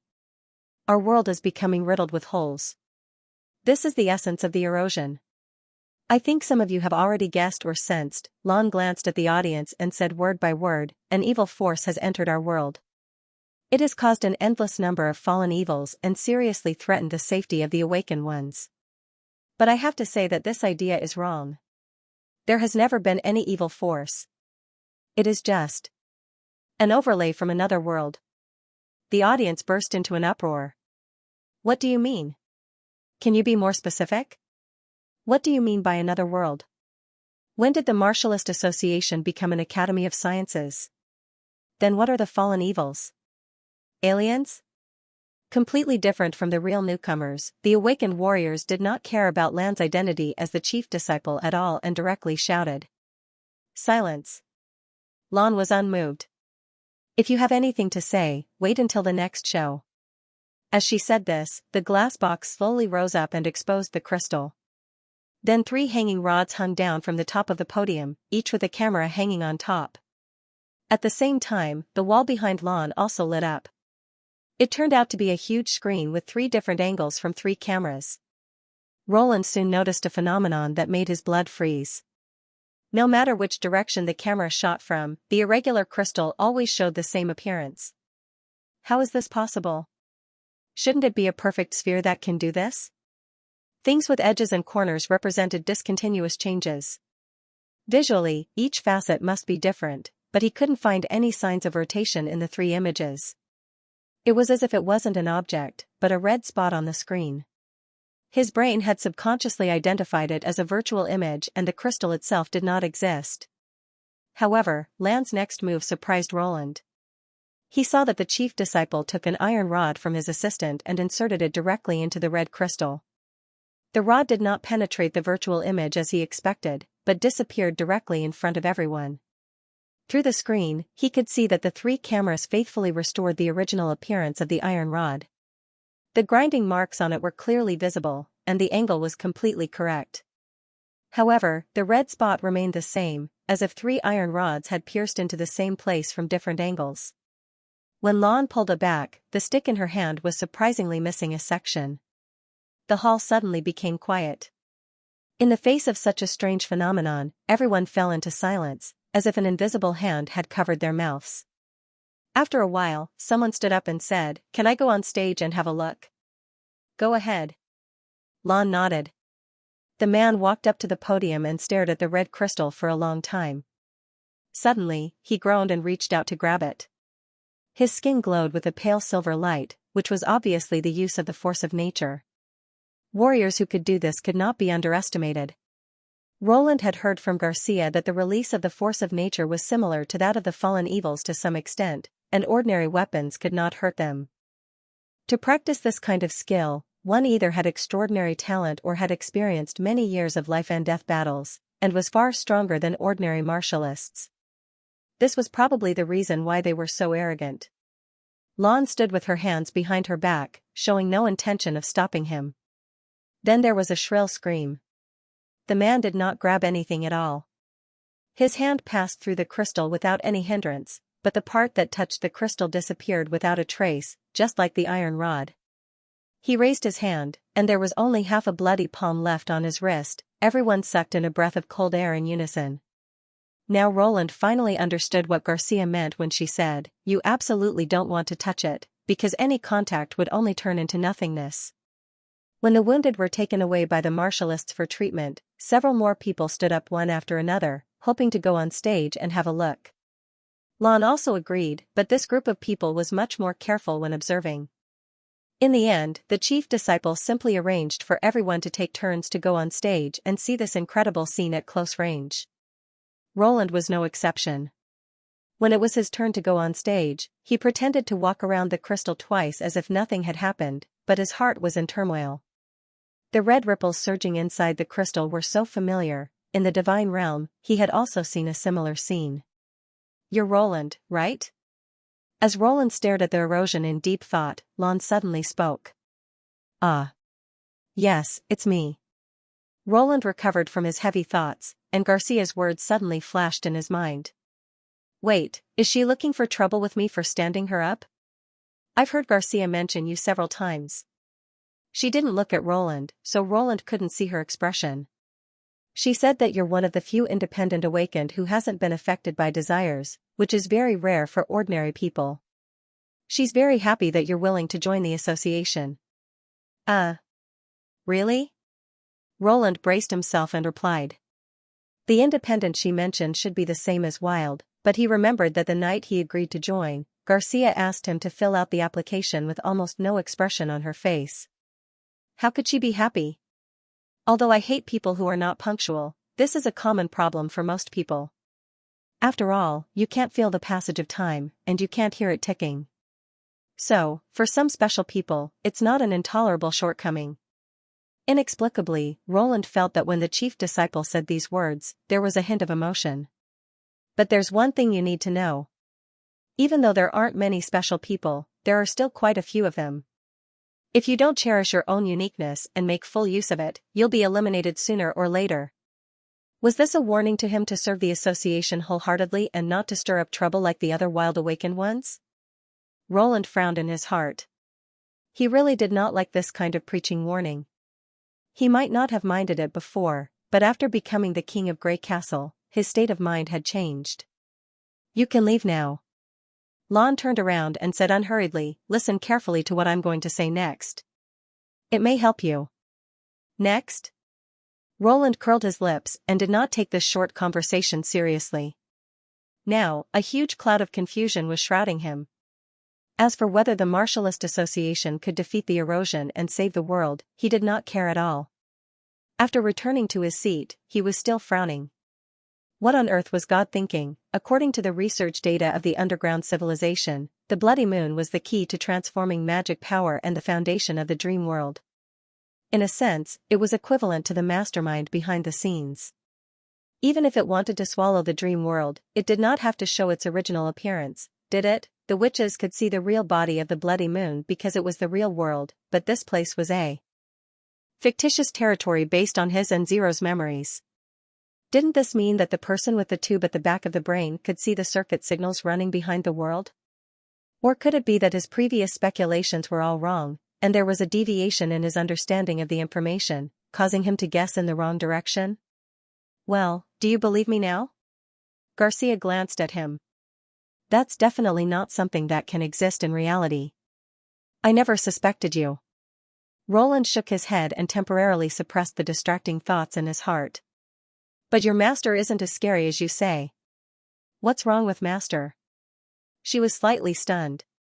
She told me a lot of things about being a special person and having high hopes for the association, Roland joked casually. By the way, she also said that you were very happy that I agreed to join the association. Is that true? I didn't see it at all. Speaking of this, he deliberately looked at the former princess of Ravenna to see what kind of expression she would show. Would she deny it or cover it up in a hurry? Whatever it was, it should be very interesting. But he never expected that she would look at him with a "you're really a fool" look. What are you talking about? Garcia rolled her eyes. When you were on the platform, master didn't say anything at all. Do you think I'm blind? Roland could not help but be stunned. This distance may be a little far for ordinary people, but I'm a martialist. I can clearly see how many hairs you have on the platform. Do you want to lie to me? You're too young, she said disdainfully. Didn't say anything? Just when he was about to ask a few more questions, Lon had already closed the glass box and clapped her hands to focus everyone's attention on the podium. This time, the discussion in the hall was much quieter. Our world is not flat, but on a membrane. Some people can understand this, and some people can't, but it doesn't matter, as long as you listen to me. She turned around and let the screen behind her show what she was saying. This membrane has a curvature. Generally speaking, it appears to be an arc. In some places, this change will be more obvious. If there is another world beyond this one, then there is a possibility that the two worlds will meet at one point, and this intersection is called the erosion. Of course, this is just a speculation, but it is the only speculation that can explain the strange phenomenon we are seeing. Ever since the erosion was discovered, the various countries have never stopped studying it. Unfortunately, the world over there has a completely different rule, and any method of detection is declared ineffective. Even the matter here can't maintain stability after crossing the border. As you can see, that iron rod is the proof. What does this have to do with the fallen evils? Someone asked. Of course it does. The power they obtain comes from another membrane. This is also the reason why the fallen evils are not afraid of the mortal force. The overlapping membrane temporarily connects the two worlds. I don't know what effect this will have on the other world, but for us, the rule still works. The energy spreads from a higher place to a lower place, creating a series of incredible phenomena. Lon raised her voice. To be exact, not only the fallen evils, but every awakened person is related to this energy. What, did you say? My power only belongs to me. It has nothing to do with the Boole-Shaster's T membrane. Does the Martialist Association think that there is no difference between us and the fallen evils? The hall suddenly burst into an uproar. This time, Lon did not say anything to stop them. She waited until everyone became quiet before she continued. Of course there is a difference. We can control it, but the fallen evils can't. But we have to admit that in a sense, we are very similar to the fallen evils, especially when it comes to resisting the mortal force. I don't know if you've ever considered this question. Since you can control the force of nature freely and become immune to any harm, why didn't the martialists dominate the whole world? People murmured. Because the erosion won't last forever, Lon said bluntly. As the curvature changes, the overlapping membranes will gradually separate until the next reunion. This cycle can be long or short. If it's short, it can be separated at dawn, and if it's long, it can be counted as hundreds of millions of years. The erosion we encountered was about 2,000 years ago, and the overlapping time was less than 100 years ago. Once it is severed, the force of nature will disappear without a trace. So, even if there are awakened ones who become unparalleled overlords and unify the world, the gap of more than 2,000 years is enough for the empire he created to vanish. It's thousands of years. Even the common history can't be described clearly. How do you know what happened in the past? Although there were still people who raised doubts, their attitude was much more restrained. "I don't know," the chief disciple said frankly. "It's just a hypothesis. 2,000 years ago, there was no scientific observation and recording method. If we want to verify it, we can only wait until 2,000 years later. But don't forget, history is always full of amazing coincidences.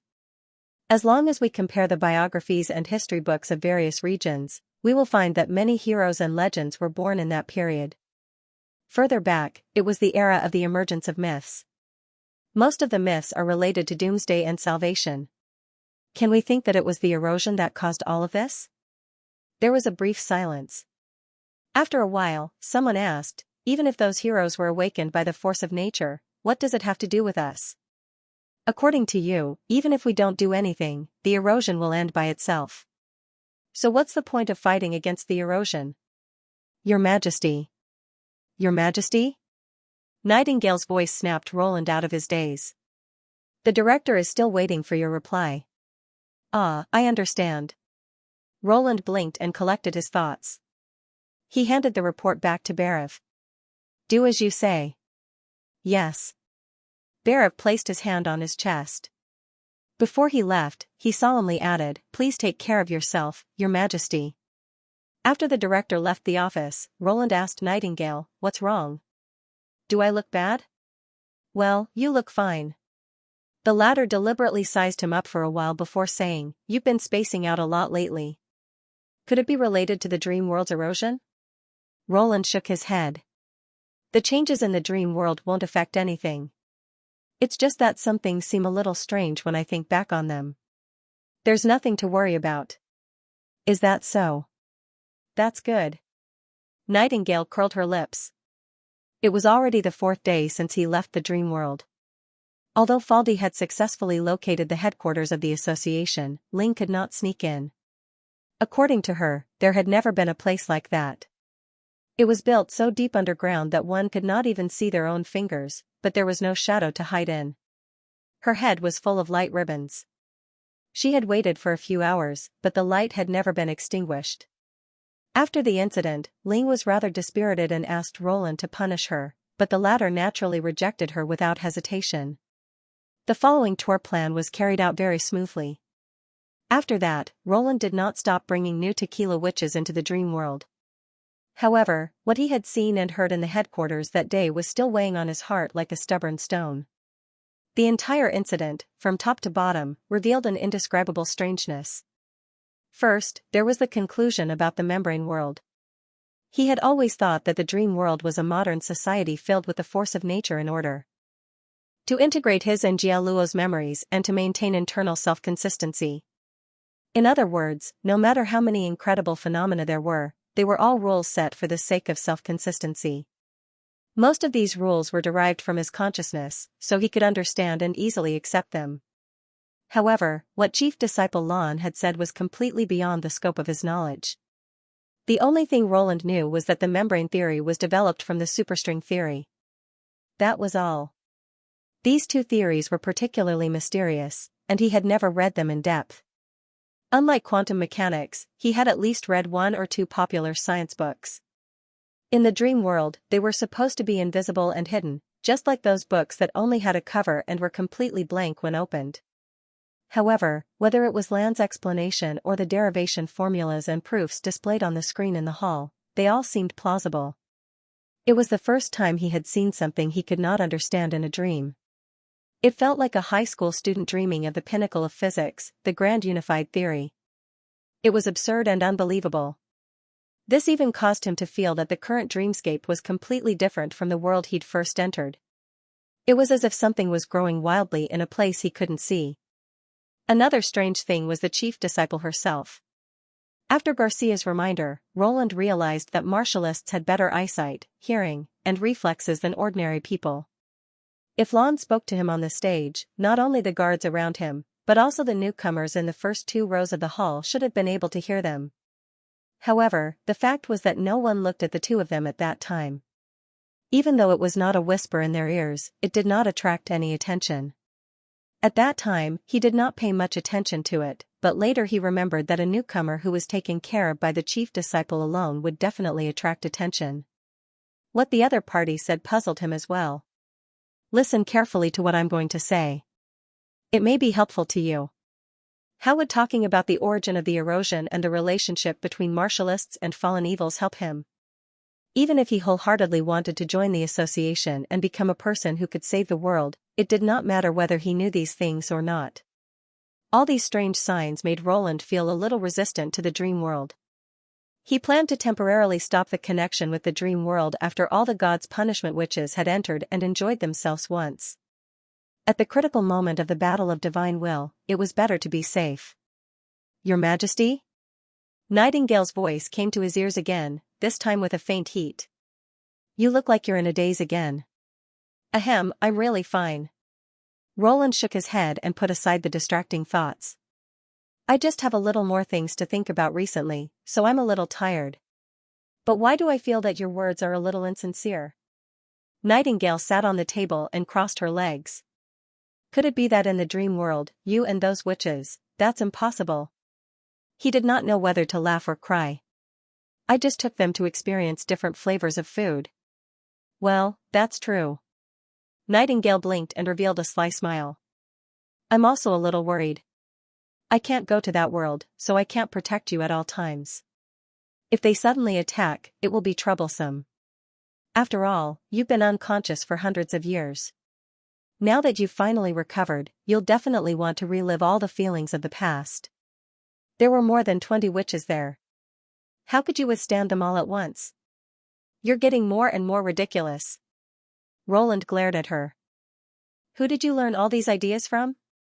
Can't you put your energy into studying? Nightingale covered her mouth. I just mentioned it casually.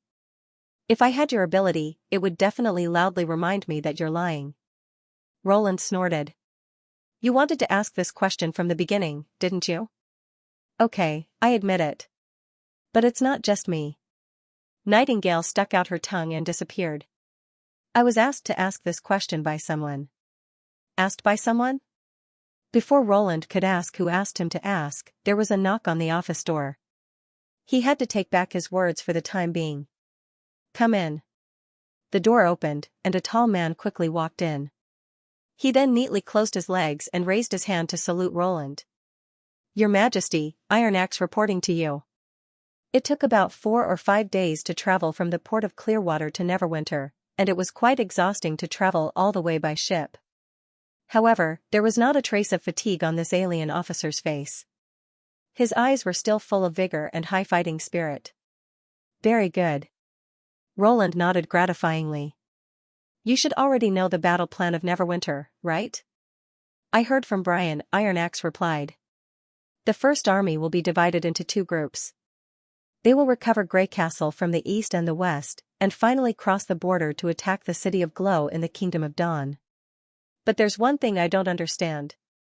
You asked Brian to take over my task and stay in the port of Clearwater to protect Miss Echo. Then who will be in charge of the Eastern Front? It seemed that he had already taken the main direction of the attack on his shoulders even before the task was assigned. Roland could not help but smile. Brian still lacks experience. It's not a problem for him to guard a place, but it's easy for him to lead an army alone. So you'll be in charge of the Eastern Front. Iron Axe was slightly stunned. Then the offensive on the Western Front. When the last statistical form was handed to Berev, the director heaved a sigh of relief and waved his hand at his subordinates. You may leave. Yes. The latter bowed respectfully and closed the office door when he left. Only the old director was left in the room.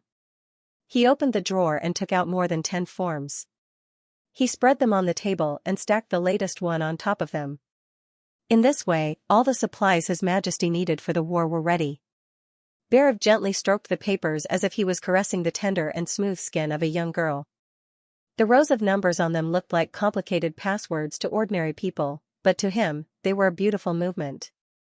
In just a week and a half, Neverwinter had completed a large-scale logistical mobilization. Whether it was food or Golden Dragon, it was more than any previous expedition. Through the plans and statistical forms, he could see ships of wheat sailing along the inland river toward the northern region. He could also hear the pleasant sound of the sprinkled golden dragon colliding with each other. He was intoxicated by this feeling and could not extricate himself. If he had to give a name to this movement, power would undoubtedly be the most suitable. And now, this power was lying in his hands, allowing him to play with it. After 3 years of accumulation, the strength accumulated by Neverwinter had reached an incredible level, not only in terms of the army, but also in other aspects. When he was the assistant of the finance minister in the Old King's City, he had a certain understanding of the financial situation of various places in Grey Castle. Because of this, he understood how amazing Roland Wimbledon's achievements were. The resources that flowed into Neverwinter now were probably on par with those of the other cities in Grey Castle combined. It was a pity that no one could share this joy with him. Barav took off his monocle and glanced at the empty table opposite him. The Pearl of the Northern region was probably the only person in the entire city hall who could understand these numbers and experience joy from them. Sometimes, he often felt that she was the same kind of person as he was. But this regret disappeared in the blink of an eye. Compared to monopolizing power, there was nothing he could not give up. He stood up and walked to the window. He took out a strange coin from his pocket and spread it flat on his palm. Under the light of the late spring sun, the mountain engraved on the surface of the coin sparkled. This was the emblem of the Witch Cooperation Association that he had found in the Western Forest 3 years ago. He had secretly kept it, originally thinking that when the church attacked the Western region, it would be used as evidence that the Lord had colluded with witches in exchange for his own safety. But now, this emblem had become his lucky charm. His Majesty, who protects the witches, is evil? Of course not. The evil ones were those who were defeated by His Majesty. They had no power, but they held high positions. This was the greatest crime. Even the devils of the wildlands were not as hateful as them. Fortunately, this situation would not last for long. Although His Majesty's final decision to attack the Kingdom of Dawn would delay the arrival of the moment he had been looking forward to, he had already waited for more than 20 years. What was the harm in waiting for another year? Grey Castle should be managed by someone more competent. When His Majesty unified the kingdom and ascended to the throne, he would also climb to the peak of power. Barav stroked his beard and could not help but laugh. That's all for today's test. Have you packed your luggage? Agatha asked while sorting out the experimental materials. Tomorrow is the day of departure. Don't forget anything. I don't have extra clothes, nor do I need to carry anything. Isabella shook her head and replied calmly. Life in Neverwinter was simpler than she had imagined. Except for repeatedly using the God Stone to let the Ice Witch observe and record, she could spend the rest of her time as long as she did not leave the Foreign Affairs building. There was neither harassment nor humiliation. The relationship between witches and pure witches was completely different. Sometimes she even felt that Agatha's attitude towards her was almost the same as that towards other witches. By the way, she added, about last time. Thank you for telling me. You mean the news from the church? Agatha shrugged. If it were me, I would also want to go back and have a look, whether it's to say goodbye or to end things. But let's not talk about that for now. You can't go on the road like this. It's my fault. I didn't notice that you've been wearing the same clothes. She put down the notebook and walked to Isabella with a frown. She touched her sleeves and said, It's all white here, and you're wearing winter clothes. When the weather gets hot, do you plan to suffocate inside? That's nothing. Isabella wanted to say that she had undergone harsher training, but after thinking about it, she swallowed the second half of her words. This expedition is not a matter of 1 or 2 months. Let's not talk about whether you can wash your clothes every day on the road. Even your companions can't stand it. Agatha said decisively. Since we still have time, I'll take you to the convenience market and pick some clothes that fit you. She was slightly stunned by the words, companions. After a moment of silence, she said, But I don't have money. She was a person who atoned for her sins, so she naturally did not get a monthly salary like the members of the Witch Union. As long as I have money, Agatha said indifferently. Just take it as a loan. But I have to wait for 5 years. Compared to the hundreds of years that Tequila has to wait, 5 years is a very short time, isn't it? The Ice Witch interrupted. I'm afraid that the battle of divine will not end so easily. You can't always be like this, unless you want it to be so. She reached out her hand. So what are you hesitating about? Isabella did not answer. She suddenly felt that the sunset shining through the window was a little dazzling. In the golden afterglow, Agatha's figure gradually disappeared, leaving only the hand that was reaching out. She lowered her head and held the other's palm. At that moment, the sunlight seemed to connect with her. Is it really okay for me to go with you? Anna asked while lying in Roland's arms, blinking her blue eyes. He had been busy with the gods' punishment witches for a while and had not enjoyed such a private moment for a long time. Because of this, even after a long time had passed, the two were still whispering to each other, as if they wanted to make up for what they had not said before. We've been preparing for so long. It doesn't matter if we take a break. Roland stroked her smooth back and said, besides, this expedition isn't just for fighting. Publicity is also very important. For example, we need to be familiar with everyone. It won't be good if we don't have an outstanding woman by our side when we attend banquets. Anna responded softly and lowered her head in embarrassment. Under the bright moonlight, Roland saw a faint blush on her cheeks. With her intelligence, she obviously understood the meaning of these words. Appearing as the king's female companion on a formal occasion was in itself a statement. I once said that one day, all the subjects of Grey Castle will know your name, even if you're a witch, he said seriously. Anna did not ask questions such as, will it be bad to do so, or what if everyone objects? Instead, after a moment of silence, she replied in the same serious tone, even if I'm a witch, I still want to be with you, no matter what happens in the future. Roland raised the corner of his mouth. This answer was indeed her usual style. Well, then it's a deal. The next day, the docks of Neverwinter were crowded with people. The cement boats carrying the First Army and war supplies formed a column and slowly left the Redwater River. At the forefront of the fleet was the Roland. At the top of this flagship, the flag of the royal family of Grey Castle with a high tower and a long spear fluttered in the wind, attracting everyone's attention. Everyone in Neverwinter knew that when their lord returned again, he would become the only king of this land. No one knew who shouted "Long live the king" first, and then the whole docks rang with the same cry.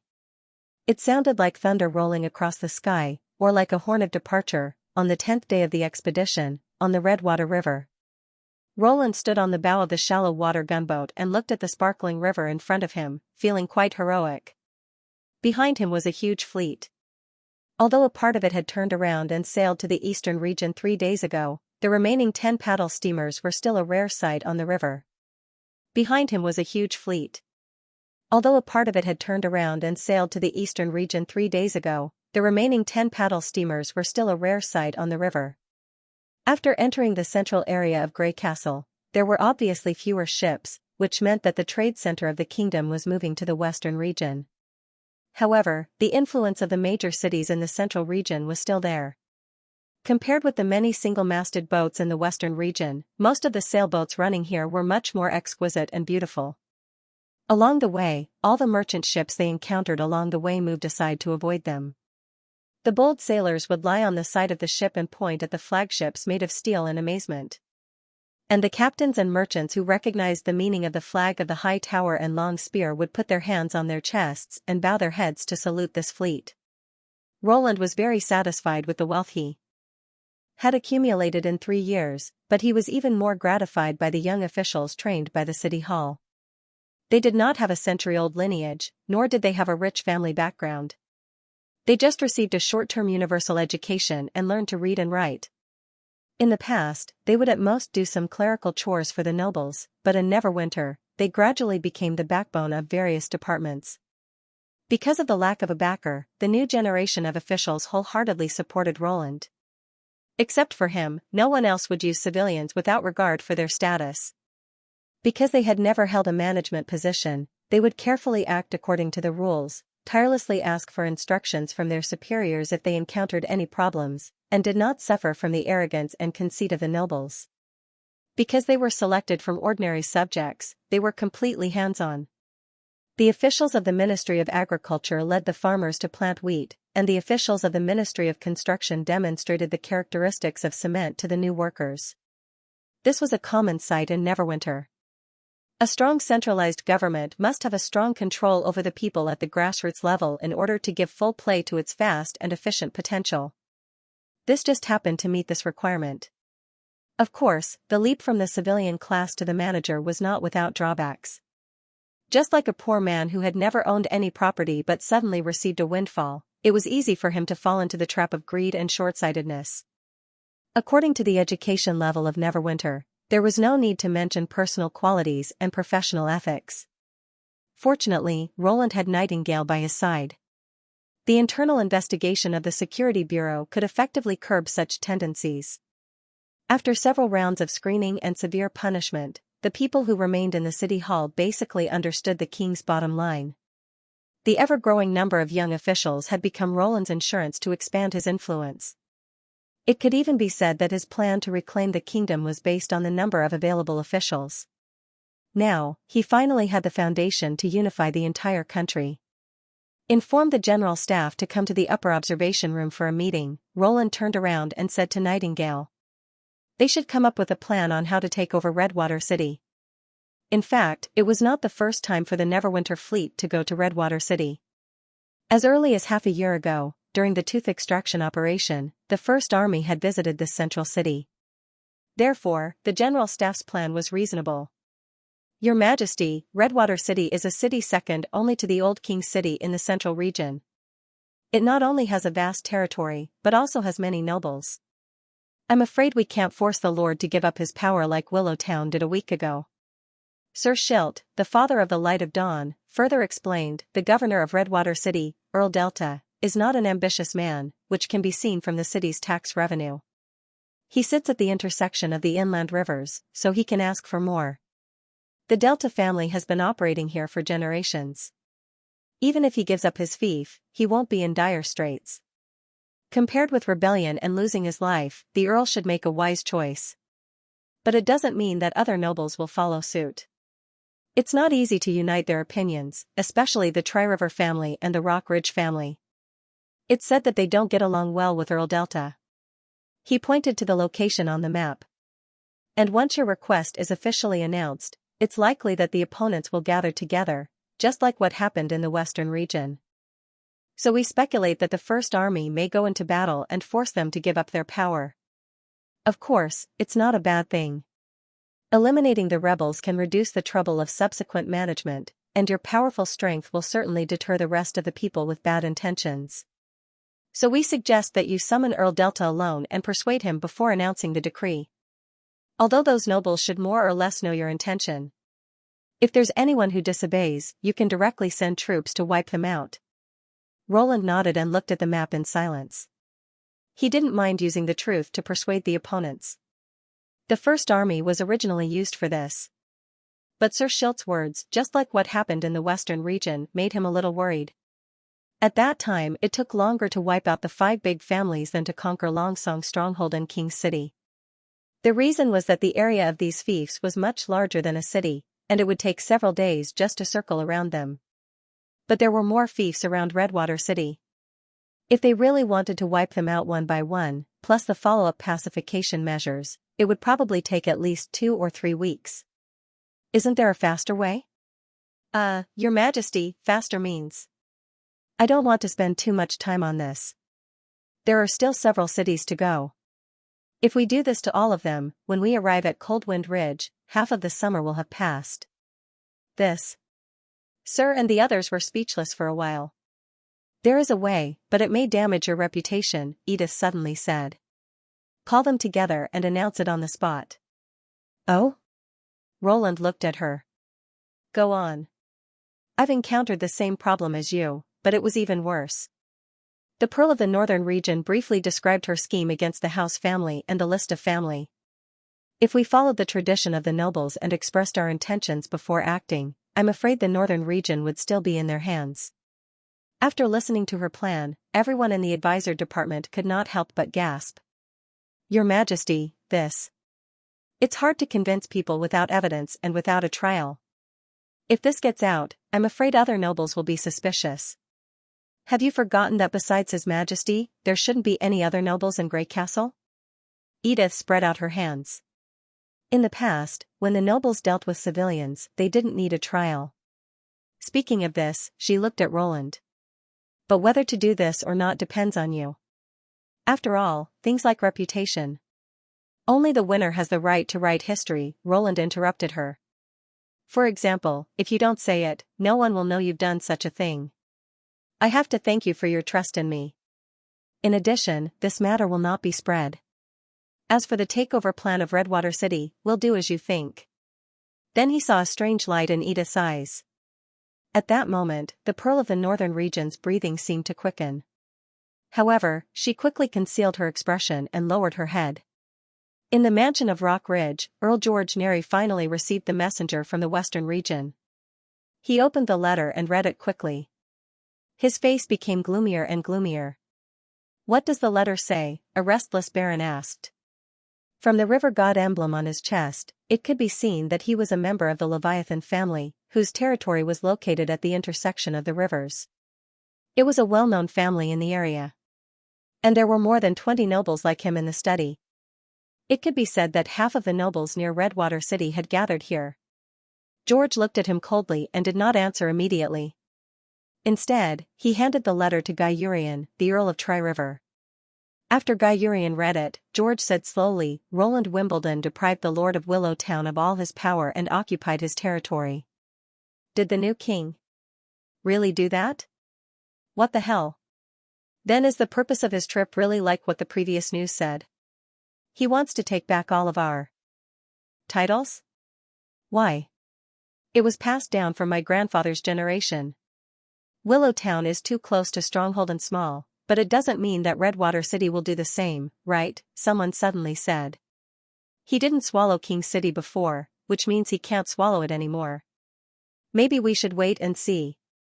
Hearing this, George could not help laughing out loud. Is Redwater City farther away from the Western Region than the city of Evernight? Is your territory bigger than the whole Northern Region? Are you blind or stupid?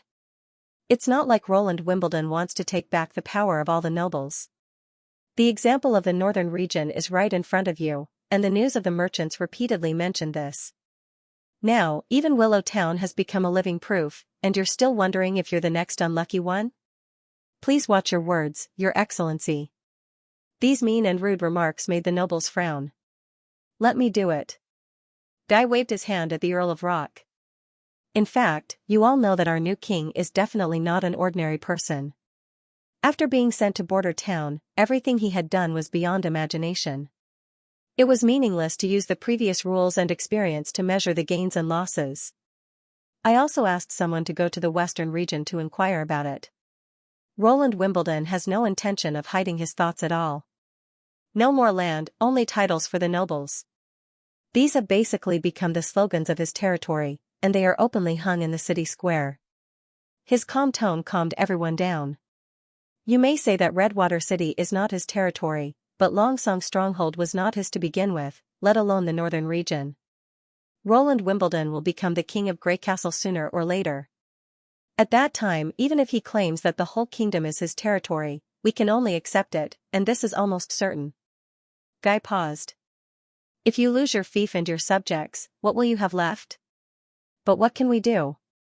Khufu, who was also a baron like Leviathan, said impatiently, His Majesty Timothy was defeated, and so was the church. Who can stop him? Last time when the Western Region army came to Redwater City, we all saw how they fought. Within 100 steps, anyone who touches the snow powder weapon will die, and even the heavy armor knight can't get close. This kind of power is not something we can compete with.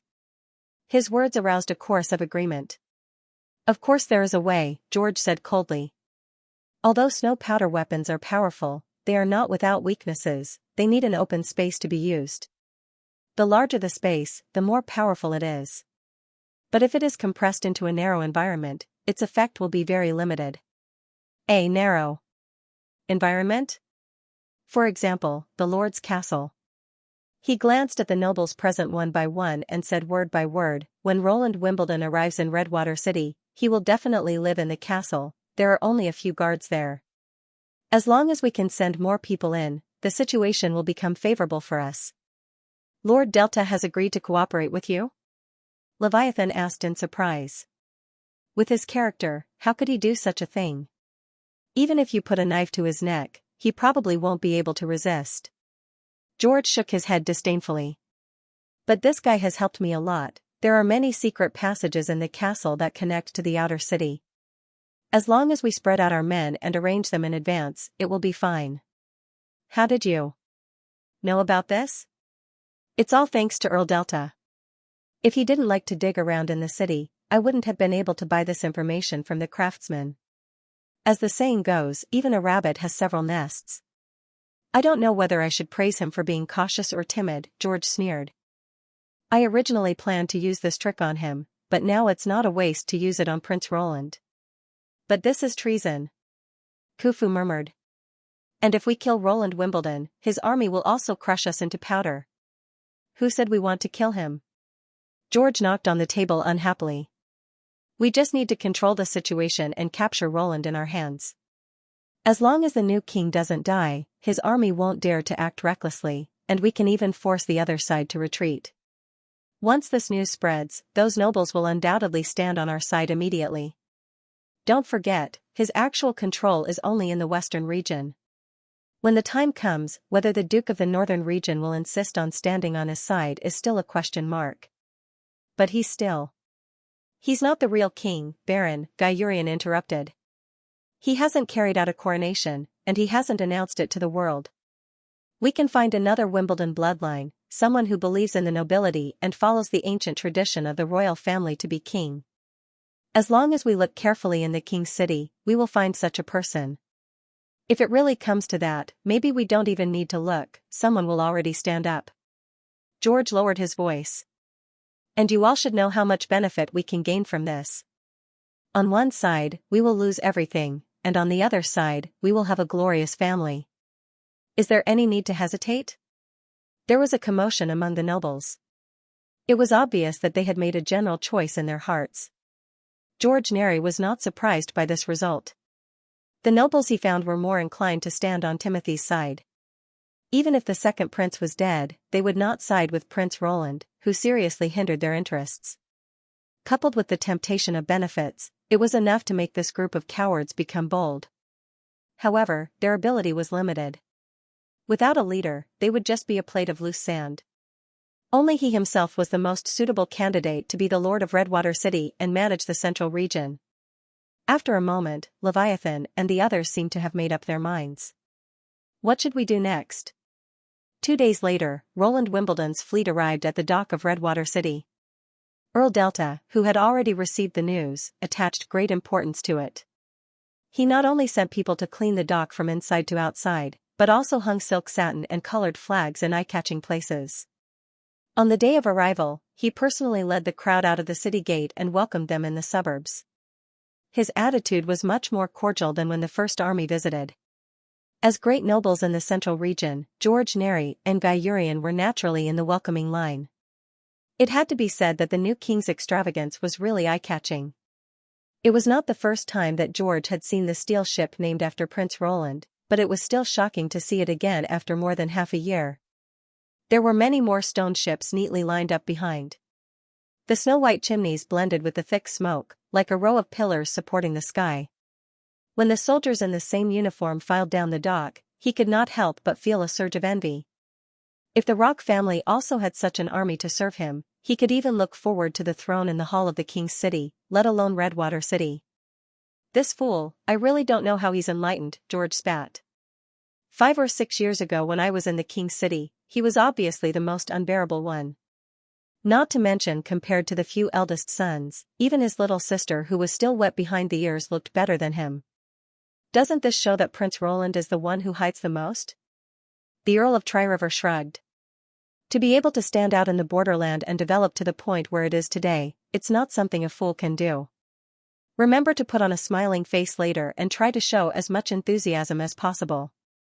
Of course I know, George replied indifferently. Even if he's really a fool, I'll do my best to fight against a member of the royal family. You don't have to worry about this. That's good. At this moment, a loud bugle sounded from the direction of the dock, and there was a commotion in the crowd. Without looking, it was obvious that the ruler of the western region, or the new king of Grey Castle, Roland Wimbledon, had appeared. "How are the preparations on your side?" George asked calmly. 51 people have already entered," Guy said without turning his head, pretending to be looking forward to His Majesty's arrival. "In 2 days, the rest can also be arranged to enter. It's almost the same on my side." He raised the corner of his mouth slightly. "It seems that there's still plenty of time left. I'm more confident now." As for Roland's actions after entering Redwater City, he and Gay had discussed many times. The most likely one was to first reach an agreement with Earl Delta, and then announce the news of taking back the enfeoffment power. After all, Redwater City was a big city, and there were many nobles with territories around it, so it would be impossible to settle the battle as quickly as in Willow Town. Taking into consideration Delta's indecisive nature, this decision would probably cause him to toss and turn for 2 to 3 days before he could make a decision. In addition to waiting for the news to spread and the time for the other nobles' emotions to ferment, it would be enough for them to quietly fill the new secret passages with sufficient manpower. After that, as long as the midnight bell rang, they would rush into the castle together, rendering the snow powder weapons useless. With the absolute advantage in numbers and favorable terrain, Roland Wimbledon would not be able to escape. "He's here," Gay reminded. George immediately put on a smile and moved forward. The first row of the line was for the lord's family members, and the second row was for the great nobles like them. Earl Delta was accompanying the new king, introducing the greeting with a fawning face. Seeing his round face, which was smiling so widely that his eyes could hardly be seen, and his double chin, which kept shaking, George felt nauseous. If he remembered correctly, when Timothy had led his army through Redwater City, the lord had also flattered the second prince in the same way. "Your Majesty, this is the Lord of Rock Ridge, Earl George Nary." Earl Delta finally walked in front of him. "My respects to you, Your Majesty." George put his right hand on his chest, bowed deeply, and said in the most enthusiastic tone, "Rock Ridge is rich in the most mellow taste of tea and fruit wine. If you're willing to come, it would be my honor." "Really?" Roland's response was a little unexpected. "Where's your territory?" Shouldn't he show the attitude of a superior that he had received the greeting and would visit when he had time? But he quickly replied, "It's in the east of Redwater City. Walk 2 miles to the east, and under the first mountain you see is the territory of the Nary family. It sounds like a nice scenery. I hope you can cherish it." The new king patted him on the shoulder and said with a smile, "Cherish it? What does that mean?" George frowned secretly, but he still maintained the same expression and said, "Yes, Your Majesty." Nothing unexpected happened during the greeting. When everyone had met Roland, Earl Delta announced that a grand dinner would be held at the lakeside villa that night, and then he ordered the knight to open the way in front and escort the king into the city. Everything went as he had planned, or even better. The new king's army did not swarm into Redwater City, but set up camp in the suburban dock area. Roland was accompanied by less than 100 guards. In this way, after moving into the castle, there were probably only about 20 people who could guard the bedroom at all times. The result was a foregone conclusion. But somehow, he felt a little uneasy. The smile on Roland's face did not seem to be a smile for him. But he could not tell the specific meaning of it. He just felt an inexplicable chill lingering in his heart. George shook his head and suppressed all the distracting thoughts in his mind. "Maybe I was just mistaken." He thought to himself, "Even if Roland has any ideas, they will disappear the moment he enters the castle. When the new king falls into my hands, I might as well talk to him about what happened today." At that time, he did not need to flatter him, and Roland should not be in the mood to show such a strange smile. The night came as scheduled. All the citizens knew that the last prince of the Wimbledon royal family was now in Redwater City, and he was very likely to be the king in charge of the whole Grey Castle. Therefore, it was like a festival in the city. The vast inner city was brightly lit, and the lakeside villa was even brighter. It had always been a place to entertain distinguished guests. The banquet hall was built on the big lake connected to the Redwater River, supported by dozens of century-old large trunks, and connected to the shore by a trestle-like corridor. Running water could even be seen in the hall. In order to please the new king, Earl Delta spared no effort to serve all the seasonal delicacies in the surrounding areas, some of which even George had never seen before. But his mind was not on the food. In addition to paying attention to Roland Wimbledon's actions, he also needed to be wary of the nobles who were close to the Lord of Redwater City. When the new king appeared in the banquet hall, he could not help but frown. Edu counted silently. There were a total of 10 people on the other side, which did not exceed the usual ostentation of the royal family.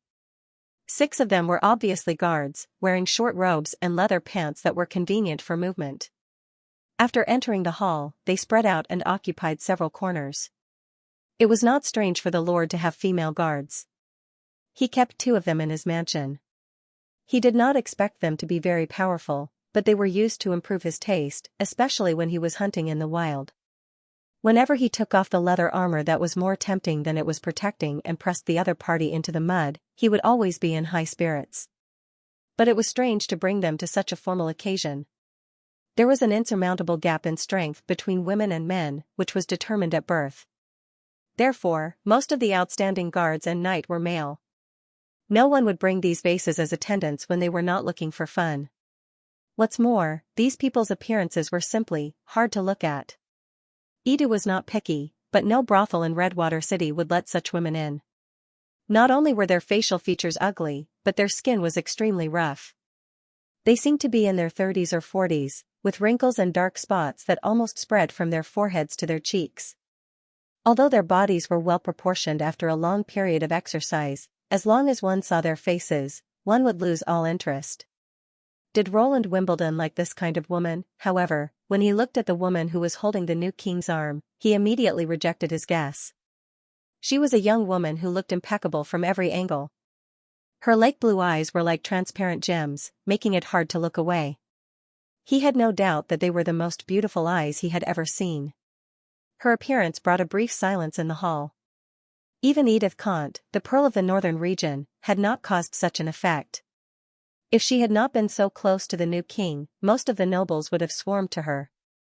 The last 2 wore veils, as if they did not want others to know what they looked like. It was not improper to dress like this, but it was very rare at a banquet. If they did not want others to see them, they could choose not to attend. This kind of dress would be more eye-catching. Would you like a glass of wine? At this moment, Guy came over with 2 glasses of wine. Thank you. He took the glasses and followed Guy to a corner of the hall. What did you find? The woman beside Roland is a little strange, Earl Tririver whispered. Don't you think she looks a little too outstanding? You noticed that too? Edu touched the godstone of retaliation on his chest and said calmly, I guess. She's probably a witch. I think so too. If she's a woman from a big family, it's impossible that we haven't heard of her. It was not a secret that Roland was recruiting witches. Similar news had spread from King City to Redwater City. At first, it was only spread by rats. Later, when the King City was changed and the church was uprooted, it became more and more popular. The persecution of witches and the like gradually subsided. No one wanted to annoy the new king because of this matter, but few nobles took the word recruitment seriously.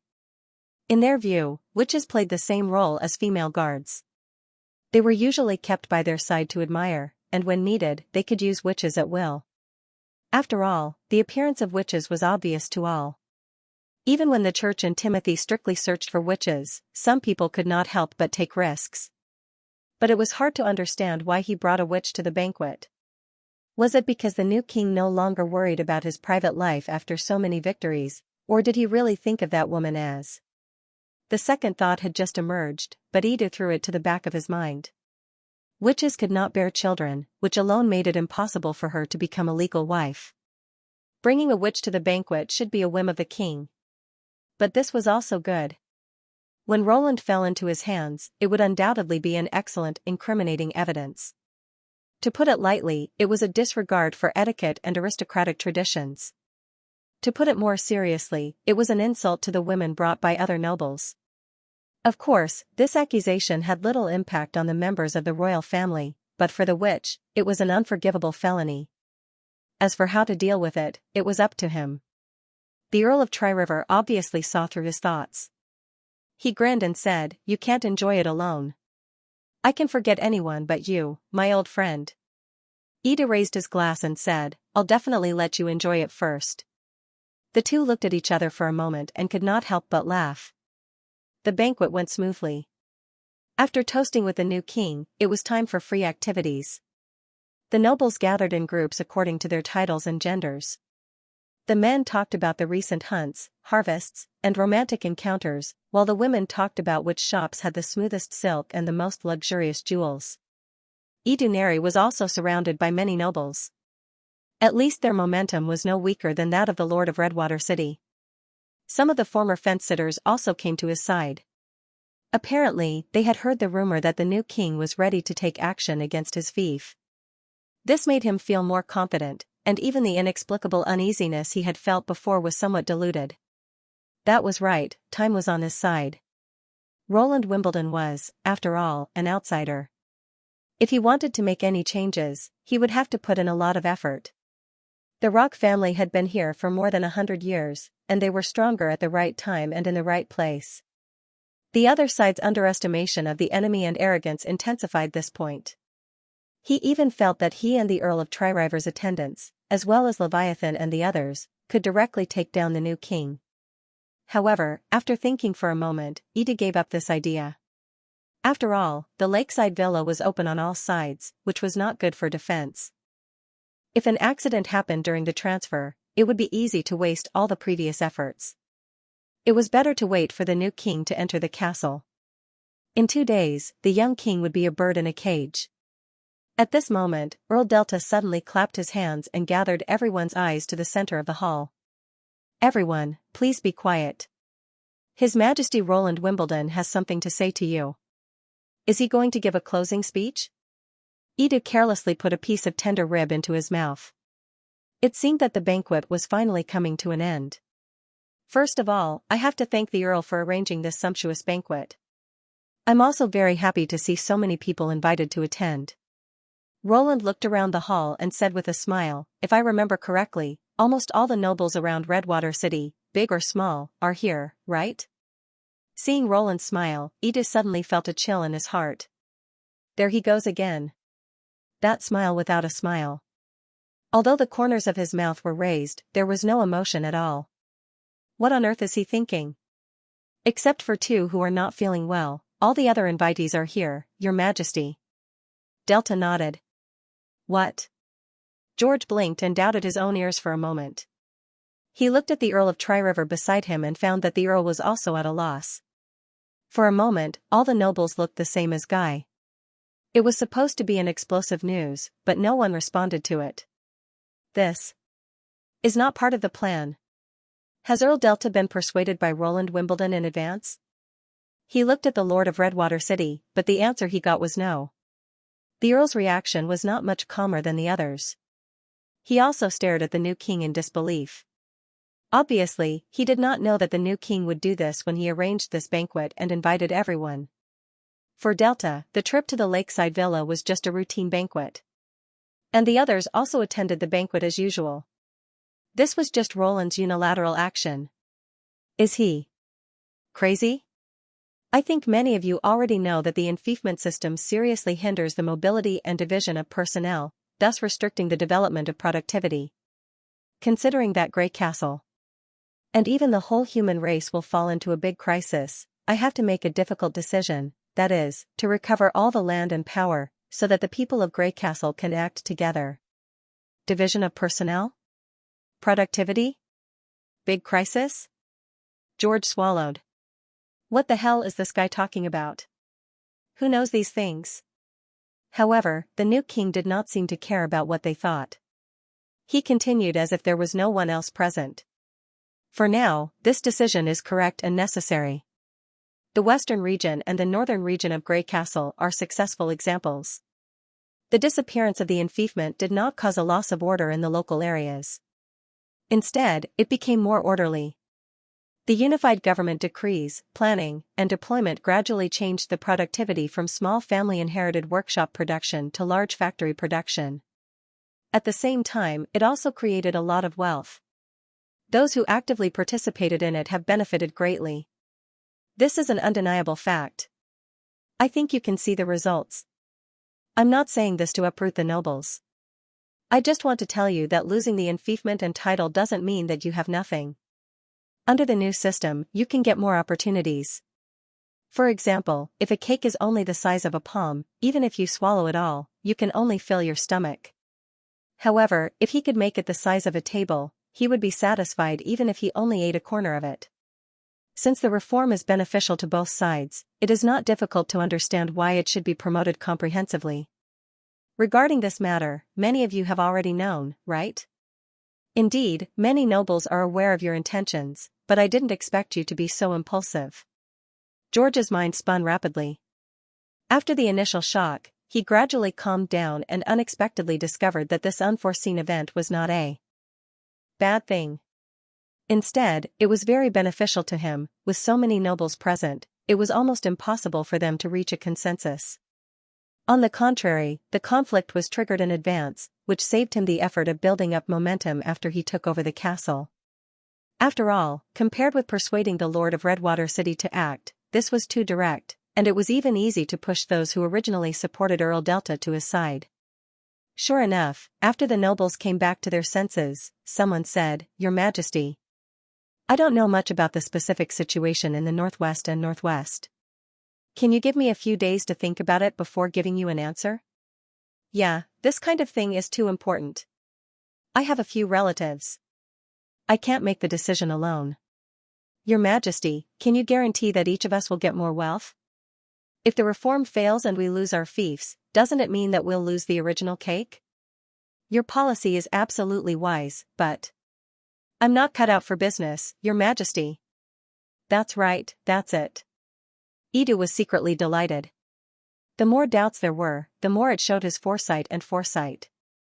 If the new king could not make the final decision, he would only be in a dilemma. However, Roland still maintained his original expression and waited for the nobles to speak at once. Then he raised his hand and silenced the noisy discussion. "You seem to have made a mistake. What I said was not a suggestion, but an order from the king. Do you think it's a commodity on a shelf that you can bargain with here?" The calmness in his voice faded a little and was replaced by a trace of coldness. "I don't even need your consent. I know clearly who will stand on the carriage of the times and move forward with me, and who will become the stubborn stones that block the wheels and be crushed into powder." "How? How do you know?" Earl Delta asked in surprise. The smile on Roland's face grew wider. "Because I can see through people's hearts." What did you say?" "It's normal to doubt something beyond your understanding." Roland turned to Edith and said, "In that case, I'll demonstrate it to you." The Pearl of the Northern region nodded and smiled at the nobles. "Your Majesty's ability is easy to prove. As long as you repeat what I said, you'll immediately understand that no lie can be hidden under the mind-reading spell. The reason why the Wimbledon family could become the ruler of Grey Castle is precisely because they have mastered this ability. But I have to say something first. If you don't repeat what I said, you can only be treated as crushed stones." "Farce, this is simply a farce." George Neri snorted in his heart. "There's no such thing as mind-reading. If it were a witch, it would be more believable." However, he was still wearing the god stone of retaliation, so he was not afraid of being bewitched by the demonic power. Although he wanted to call for everyone to boycott this farce, he found that few nobles in the crowd objected. From their expressions, it was not that many of them believed in this statement, but they were waiting for Edith to speak up, thinking that it would not hurt to give it a try. He did not know whether they wanted to see the new king make a fool of himself or did not want to completely offend him. Edith raised the corner of her mouth and said, "Please listen carefully. The first sentence is, I fully agree with His Majesty's new policy and I'm willing to actively cooperate with the officials sent by Neverwinter." The nobles did not take it seriously and repeated what she said. Some could not help but chuckle. Obviously, they thought it was quite funny. "None of them are telling the truth," Roland quickly answered. "Although it's a pity, it's normal. If it were me, I probably wouldn't be so easily convinced by a king who stays in the border area of Grey Castle all year round." "Please continue." "Wait. Something is wrong." George frowned. Is there really a king who can accept this calmly? He was the Lord of Rock Ridge. Even though he knew that not all his subjects wholeheartedly obeyed him, he still did not want to hear them say so. Shouldn't he feel embarrassed and angry at this time? Why is Roland Wimbledon so calm? This time, the situation changed. After the retelling, 4 people were led out of the crowd by the guards of the new king. The nobles could not help but be in an uproar. "Your Majesty, this..." "Ah, you guessed it right. The 4 of them are telling the truth." Roland spread out his hands and said, "Those who are willing to try are qualified to get on the train. In the face of change, the courage to try is the most valuable." Then he looked at the selected nobles and said, "Do it well and don't miss the opportunity." "Yes, yes. Your Majesty." The 4 people were flattered. "Nonsense," George could not help but roar in his heart. "Courage? Qualifications? Stop joking. These guys were just barren on the verge of poverty. Their territory was barren, their output was meager, they were not good at management, and they lacked manpower. This was the true portrayal of them. Of course, there was no reason to be reluctant to part with the land that could not make ends meet. The only reason they kept it was just to cover up their identity. Basically, they would not even receive an invitation to dinner. How could they be the focus of the new king? Or could it be that these people had long been in cahoots with Roland Wimbledon to play this absurd game? Wait. He suddenly thought of a rumor, a sensational story from King's City. There were only a few people who personally experienced this story, but it was indeed related to Prince Roland. It was said that after he captured King's City, he held a trial in the Holy Temple of the Twin Towers to judge the crimes of those great nobles. Judging from the aftermath, the nobles who held real power in King's City were almost wiped out, and Timothy was sentenced to death by hanging. So it was not so much a trial, but rather a eradication of dissidents. However, the process was full of strange colors. It was said that Roland used a quiz game to convict the nobles. If one of the 10 questions was answered incorrectly, he would be sent to prison, and the basis of the arbitration was the legendary mind reading. At that time, George disdained this theory and thought it was just a rumor made up by the nobles who luckily escaped punishment to cover up their guilt and timidity. The so-called mind reading was just a judgment made by Roland based on his own preferences. Even if Roland did not stay in King's City in the end, he would not give those old ministers of Timothy a chance to make a comeback. But now, he found that he was a little uncertain. Could it be that the rumor was true? This is the 3rd sentence. Listen carefully, Edith's voice sounded again. "I don't want to give up my fief and power at all, but in the face of overwhelming power, I don't want to lose my life for them." She gestured to the crowd and said, "Now it's your turn." The atmosphere in the hall gradually changed. Earlier, there were still people who did not care and repeated the speech casually. However, when the first batch of nobles received the approval of the new king and left the crowd, a strange feeling rose in everyone's heart. This time, even their replies were no longer neat. However, the guard still picked out more nobles this time. What made George Nary's heart sink was that Earl Delta was also among them. "What's going on?" Guy quietly moved to his side and asked in a low voice, "Have they all been convinced by the new king?" Edith secretly counted. A total of 21 people were brought out. Some of them were even standing in his mansion 2 days ago, discussing how to fight against Roland. Together with the nobles' attendants and servants, the crowd instantly shrank by half. "No, it's impossible. If Roland contacted so many people, it's impossible that I didn't notice it." He gritted his teeth and said, "They must have been selected at the last minute." Then, why didn't they say it? Baron Leviathan also came over. "Khufu, that guy, was on our side before." "Say what?" Edu glared at him fiercely. "Your Majesty, you're wrong. I value my fief more than anything else. I'm willing to sacrifice my life for it. If it were you, would you say it?" What an idiot," he thought angrily. The problem was not the people who were selected, but the remaining nobles. Roland Wimbledon could choose the nobles with his eyes closed and then classify the remaining ones as oppressors. But how could he ensure that there were no people on the side of the Lord of Redwater City? Choosing the wrong ones would only push the remaining forces to the opposite side. This trick was almost meaningless except for alerting the enemy.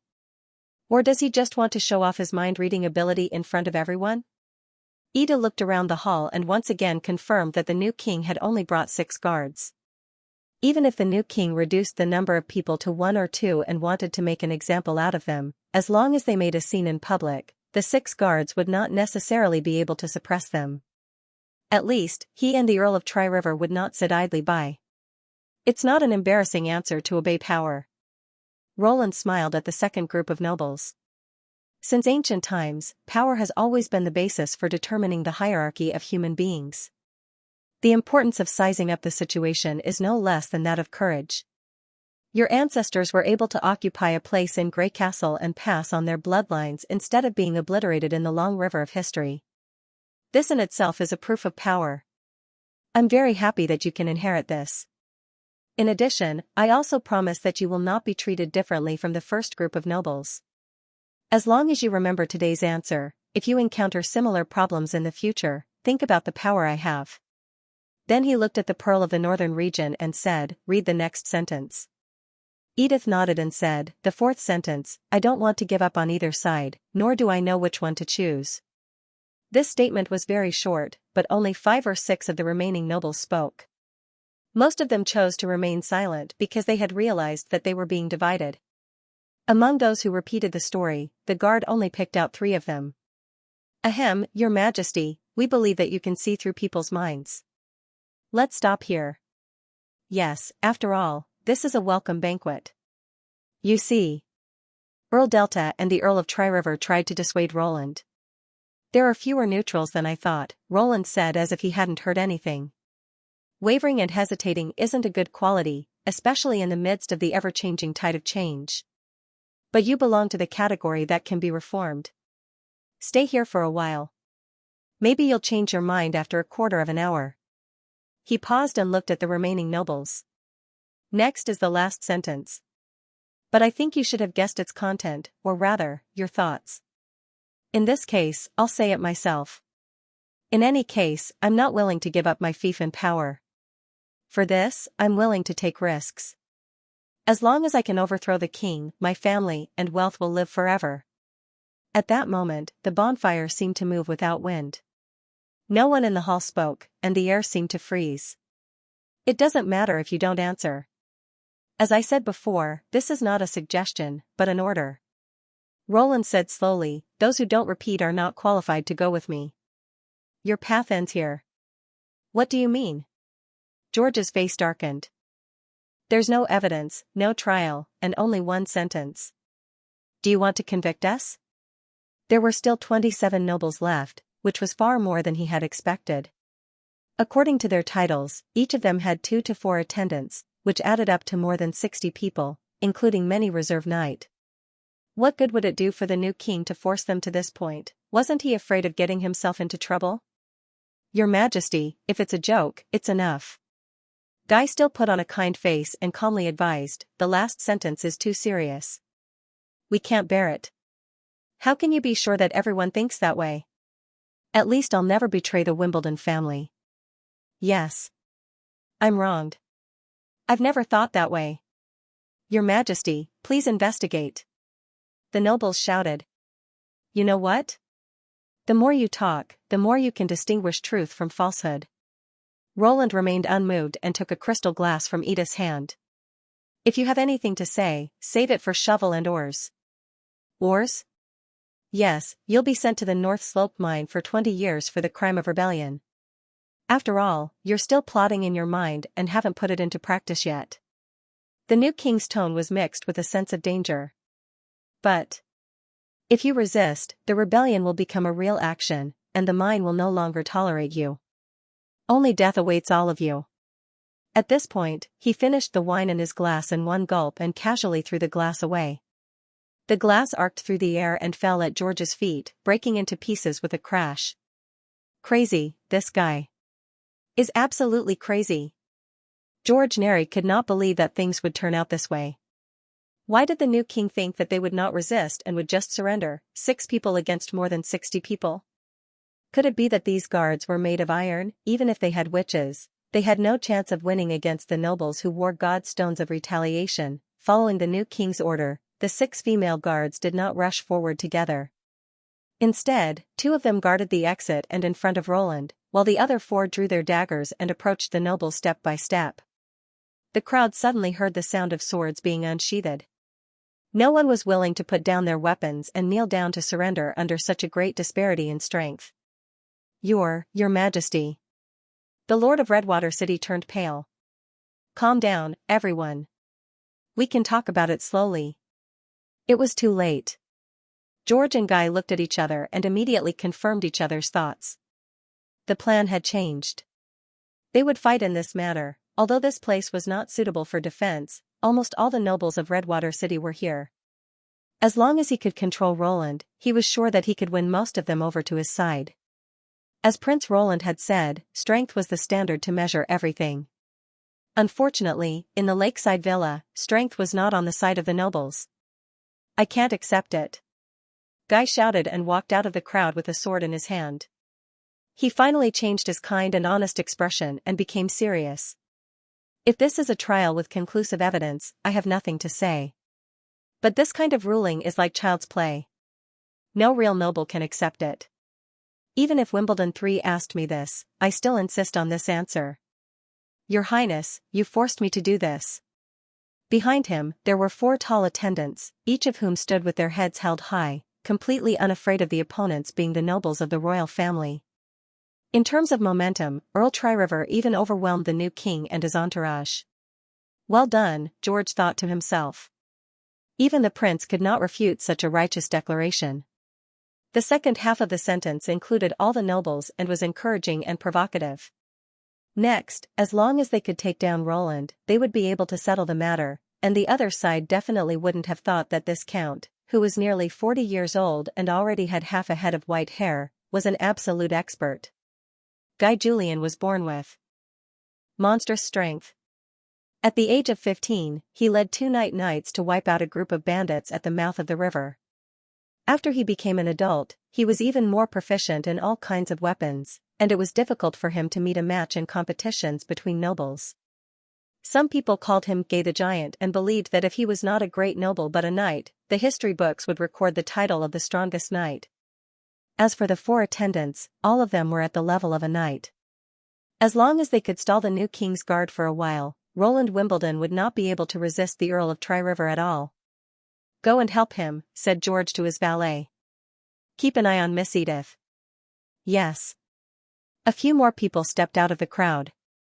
Facing Guy, who was striding forward, the smile on Roland's face did not diminish at all. Instead, it became more intense, as if he was completely unaware of the current situation. George could not help but clench his fists. Laugh, this is also your last moment.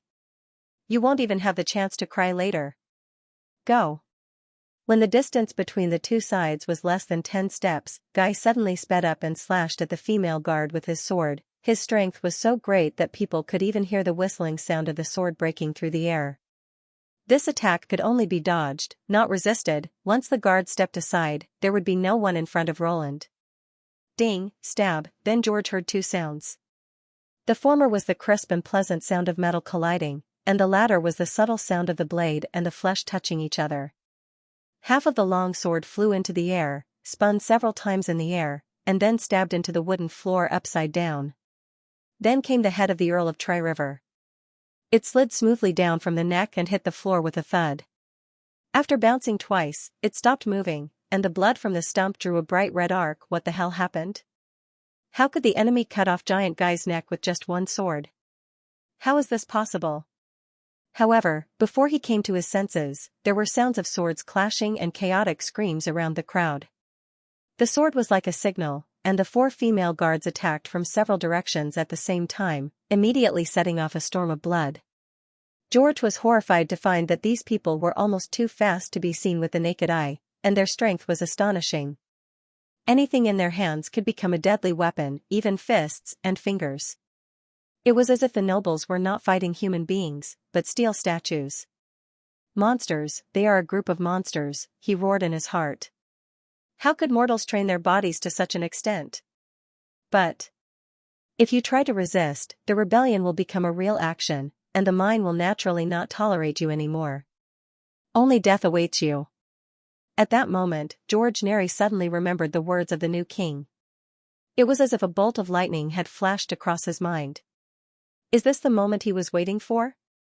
He turned his neck with difficulty and looked in the direction where Roland Wimbledon was standing.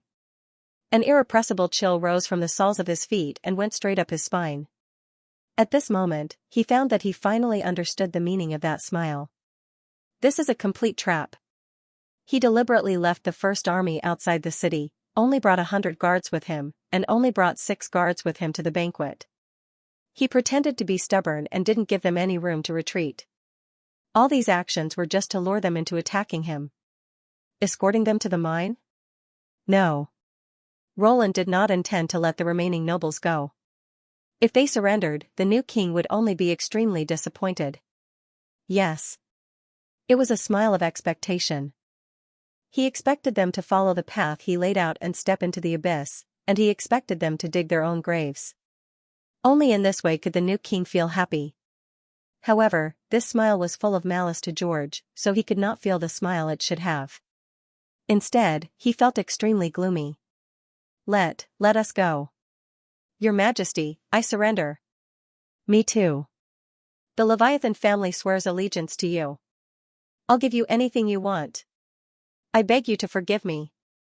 The situation took a turn for the worse. Seeing that the situation was not good, the nobles knelt down and begged for mercy. Although they were the majority and there were only 4 enemies, they seemed to be the ones being surrounded. It was too late. George lowered his sword weakly. The moment the nobles drew their weapons from their waists, they had already become the rebels in Roland's words.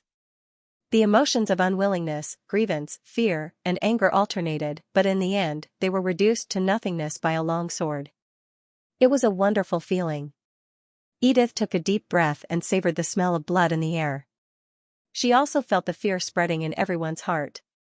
The encirclement was shrinking rapidly. The so-called resistance only lasted for a short time before it was broken by the unstoppable attack of the gods' punishment witches.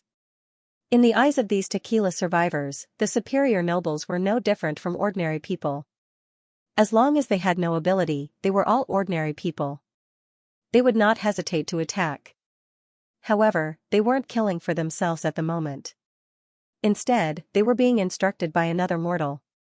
She was also confident that under the influence of that common person, these gods' punishment witches would also follow her orders. Even if she was just a common person like the common person. This was the charm of power.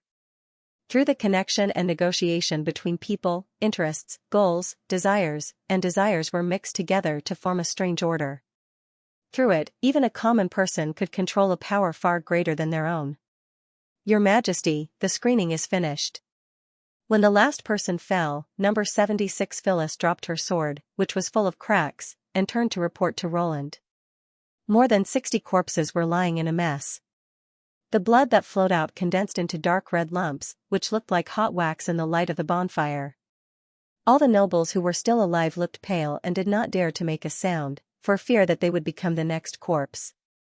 As for the 3 waivers, they had already collapsed on the ground, trembling. If she asked the same question again, even without Nightingale, she knew how they would answer. With fear, loyalty would be guaranteed. Of course, none of the nobles who were eliminated were innocent. During the first half of the banquet, Isabella had erased all the god stones of retaliation they wore. With Nightingale's ability to detect lies, it was not a problem for her to say that she had read minds. Their biggest mistake was to overestimate themselves. The great nobles who ruled a territory and controlled the life and death of thousands of people were still vulnerable in the face of a higher level of power. After this war, half of the fiefs around Redwater would be swept away. In comparison, her risky scheme against the 2 big families in the city of Evernight was not worth mentioning. Fortunately, the plan had finally achieved the effect perfectly. His Majesty had given her enough trust. From the witches to the tequila survivors, every step was performed according to her arrangement. Even the 5 questions and answers were approved without changing a word. The only interlude was the glass that was thrown at the end.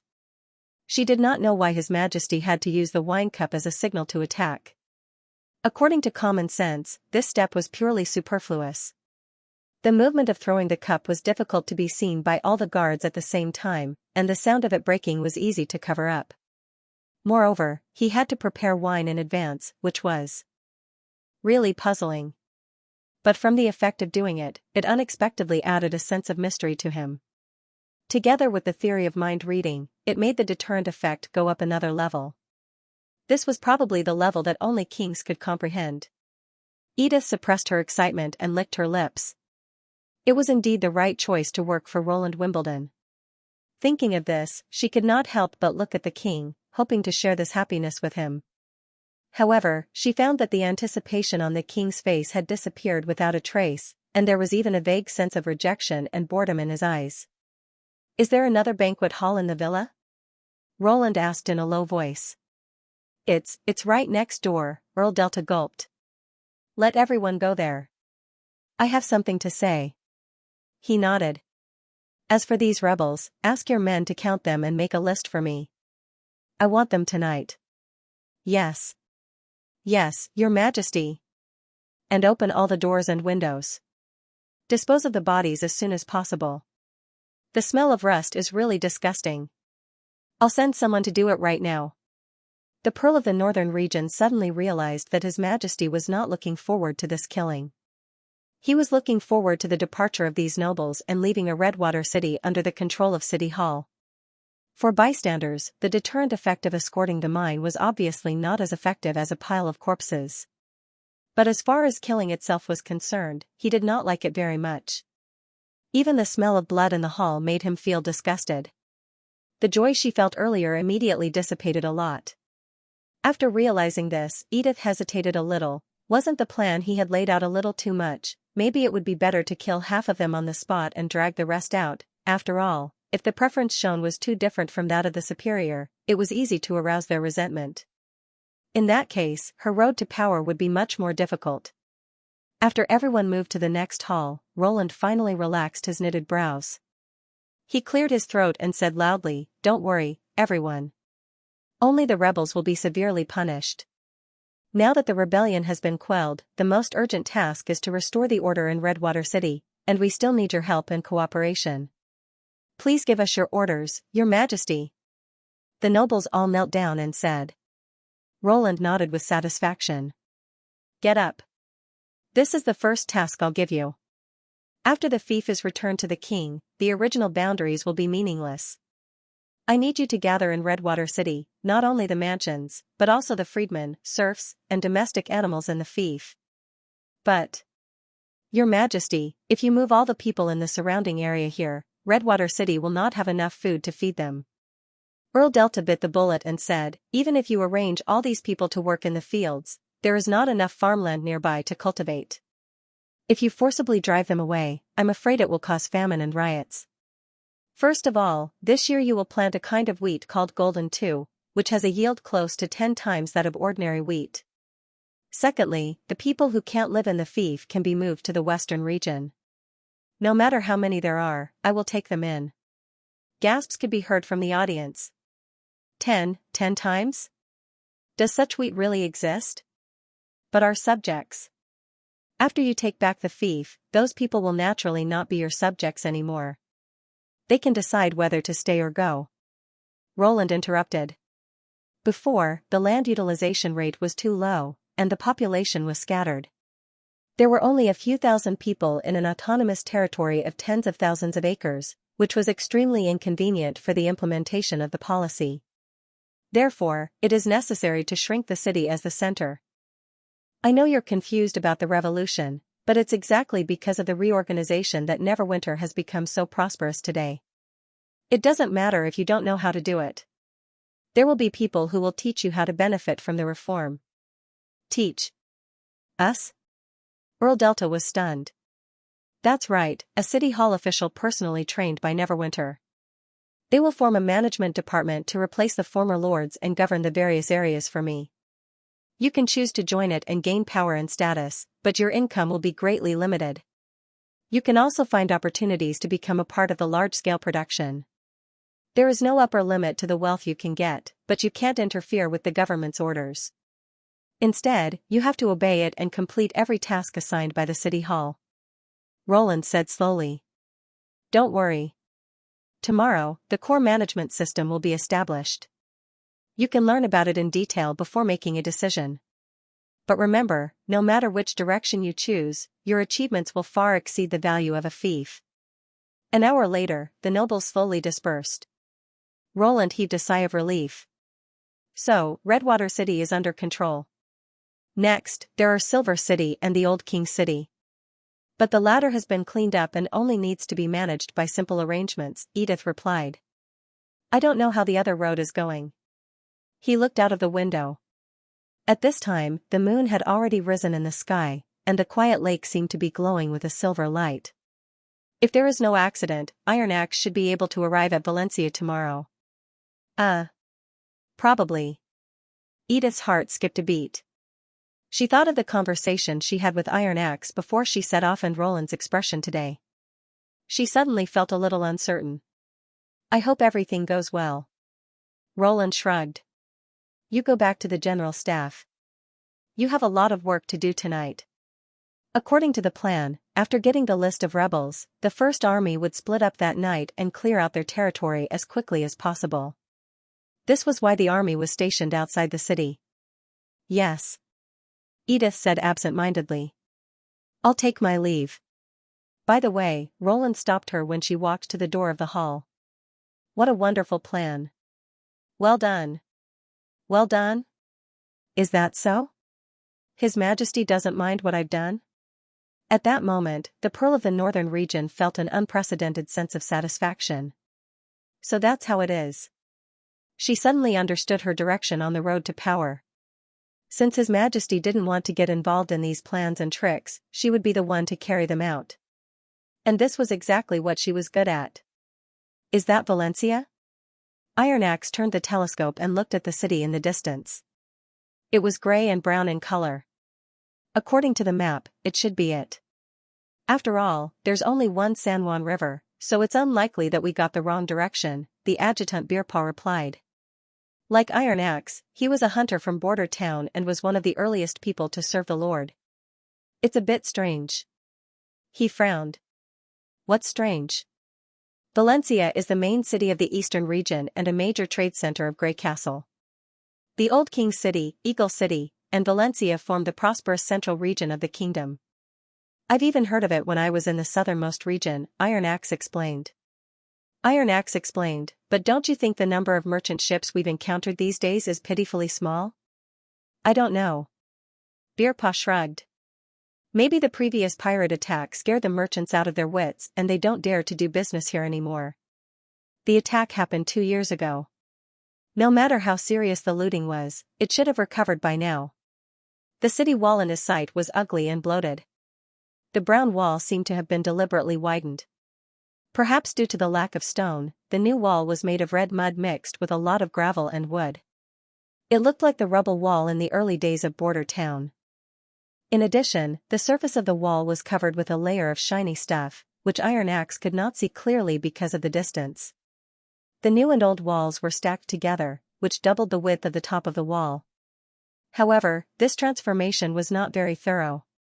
Some parts of the wall were still the same. From a distance, it looked rough and bumpy. It did not look like a city famous for its richness at all. Who cares, as long as we take it down? Beerpaw took out a fire lantern fruit from his bosom and threw it into his mouth. Even if it's not Valencia, but Valencia, so what? His Majesty's order is to wipe out the entire eastern region, right? It's very simple. We just need to attack every city we see. Iron Axe shook his head helplessly. This guy was still the same as before. He rarely thought for more than 3 breaths, and the most common thing he did when he encountered a target was to rush at it with a javelin. While the other hunters were still laying traps and releasing their hounds to track their prey, he had already returned with the fruits of his hunt. It was said that even the most terrifying black bear in the forest was not willing to provoke him too much. That was how he got his nickname, Bear Paw. If he had been willing to use his brain, he would not still be an adjutant. Even Vanner had become the commander-in-chief of the artillery battalion. But the process of the battle isn't the point. The point is how to deal with the aftermath. But Beerpaw's next words slightly surprised Iron Axe. If we make a mess of the eastern region, City Hall will definitely make trouble for us. But if we don't make a big move, those officials won't even be able to stand firm. Did His Majesty tell us what to do? No, he only told me to handle it according to the situation. That would be a headache. Of course, you're the boss, so I'll leave this matter to you. I'll just do as you say. Bearpaw grinned. Iron Axe's interest was piqued. Oh? Where's your headache? Do you really not know, or are you testing me? Bearpaw put his hand on his forehead. Of course it's about how to deal with those nobles. The eastern region has persisted for so long without a turning point. His Majesty's power is getting stronger and stronger, so there will definitely be more than one voice in the inner circle. When we conquer the city, most of them will surrender, and then trouble will come. Without Lady Nightingale, how are you going to distinguish them? Go on. Iron Axe nodded. It seemed that Bearpaw was not completely brainless. Hey, don't tell me you really didn't consider it? Bearpaw's eyes widened. The Eastern Front Army doesn't have many people, so the number of troops that can stay here is very limited. At most, they can only guard the inner city, but this is Timothy's headquarters.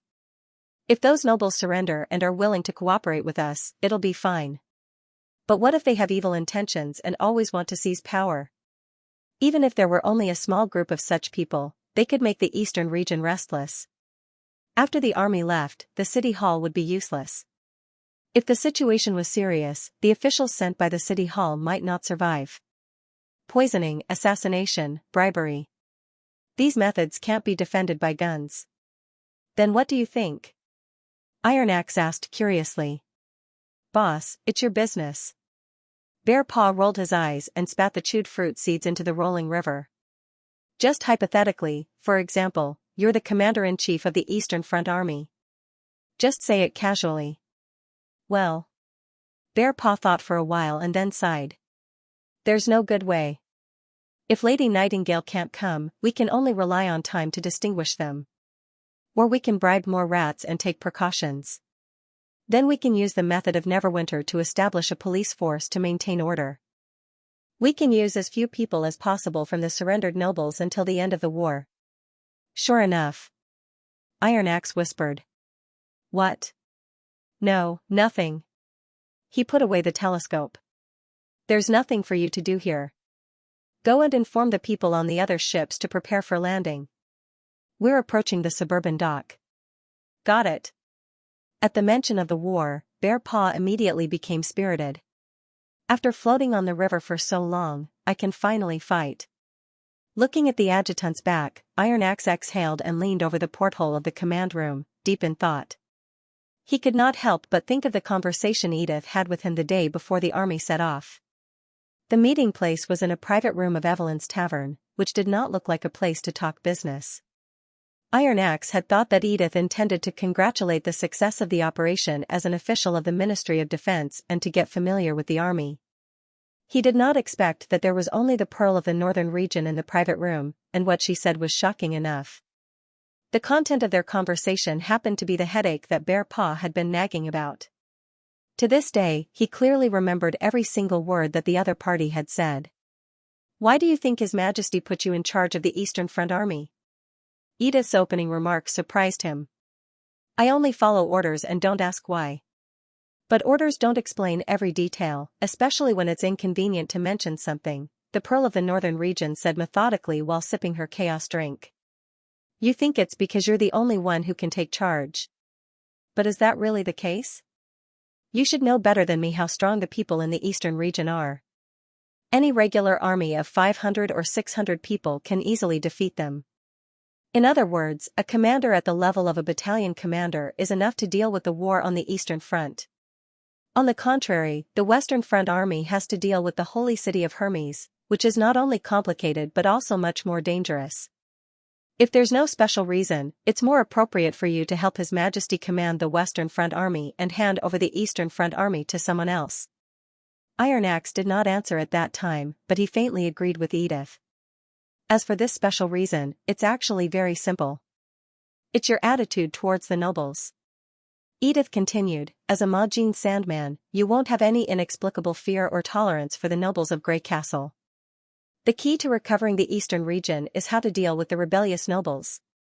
Her analysis was roughly the same as what Beerpaw had said, but much more detailed. Iron Axe could not help but believe that it was impossible to stabilize the eastern region by ordinary means.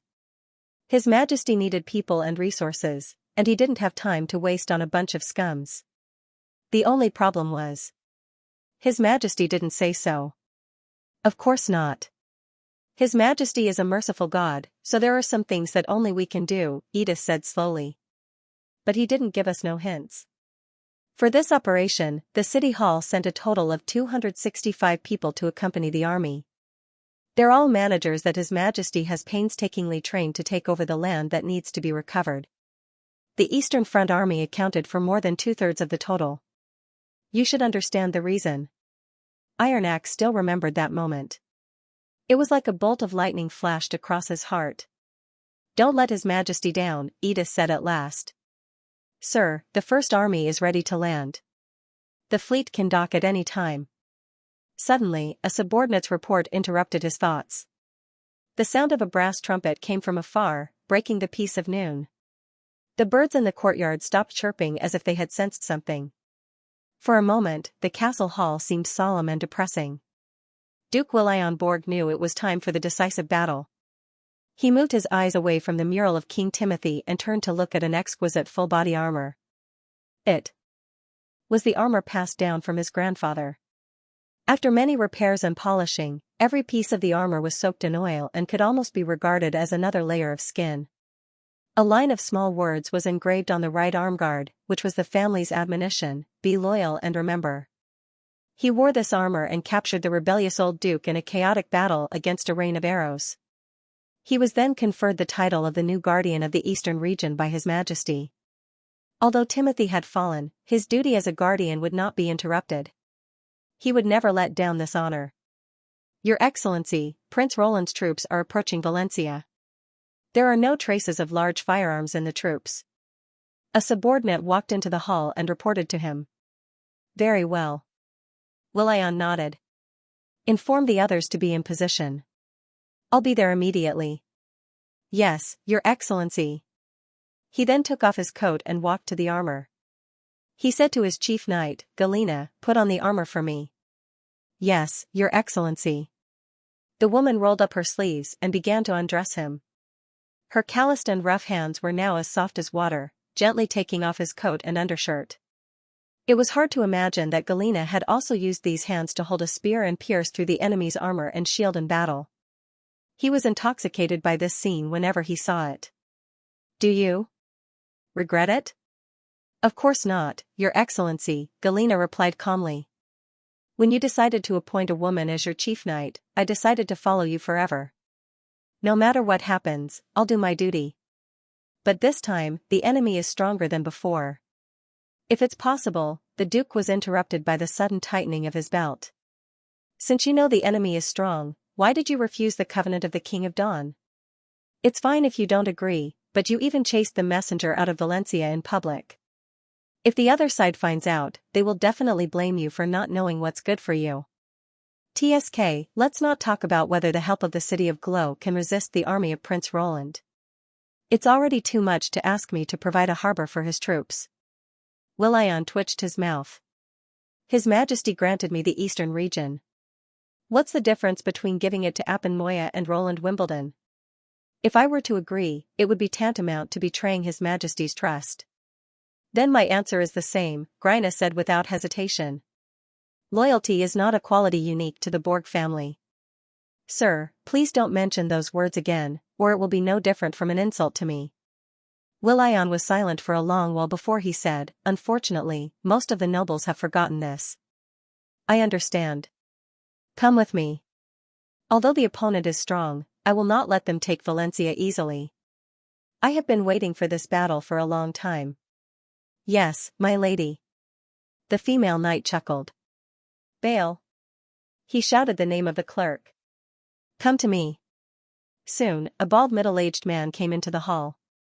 My lady, what can I do for you?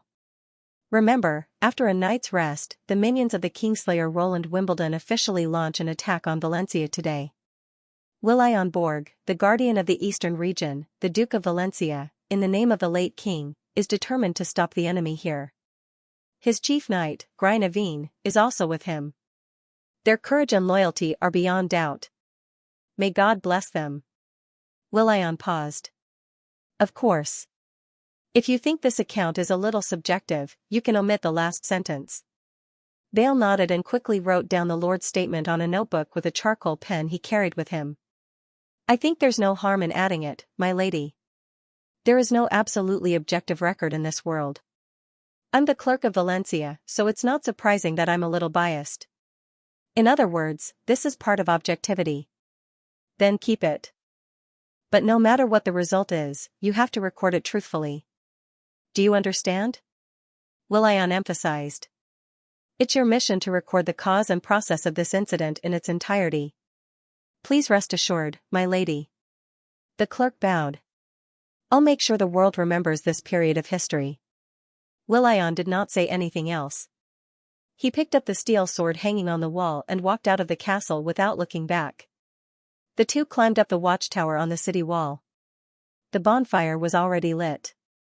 Grease was boiling in the pot, giving off a pungent smell.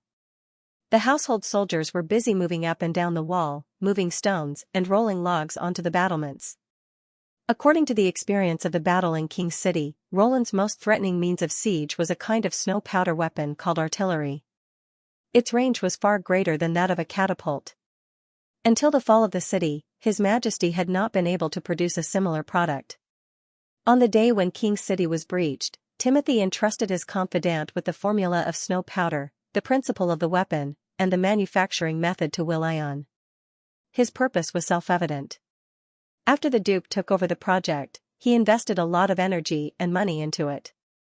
He also found some ways to limit its power. For example, the artillery itself was very heavy and needed to rely on flat terrain to exert its power. In addition, the erection process was very slow and required the protection of flintlocks. In other words, it was more suitable for defense than offense. In order to face the war that would come sooner or later, Willian was fully prepared. In addition to widening the city wall and installing barbs, he also sent people to dig up all the roads in the suburbs and fill the farmland with river water, turning it into a swamp. He also set up many hidden stakes in the San Juan River, making it difficult for large inland river ships with more than a mast to pass through. 2 years of preparation had completely changed the surrounding environment. Now, not to mention carriages and horses, even carrying heavy objects on foot was quite difficult. Although the cost was quite heavy, the road was cut off, which caused the prosperity of the city of commerce to cease to exist, and the shrinking of the farmland had caused a significant drop in the population. The benefits were also obvious. At least, he did not see a single artillery in the slowly approaching enemy troops. Obviously, the enemy had also realized that if they did not first build a road, it would be almost impossible to drag the artillery to the city wall. Undoubtedly, the next battle was going to be a tough one. The enemy's flintlocks were extremely fast, but there was no shelter under the city wall, and with the barbs on the wall, it was not easy to climb up. On the contrary, he had set up 4 catapults and 2 large artillery in the city, especially the latter, which could attack the enemy within 1,000 steps. Under such circumstances, the outcome of the battle was still uncertain. "They're coming," Galena warned. As she spoke, a group of soldiers in brown clothes stepped out of the formation and surrounded the city gate. They did not move fast, but their footsteps were extraordinarily firm.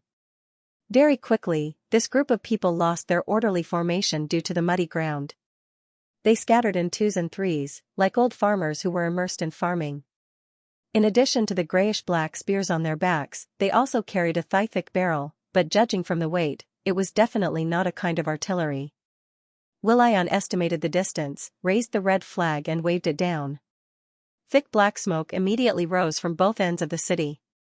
2 loud noises, one from the front and one from the back, caused the ground of the watchtower to tremble slightly.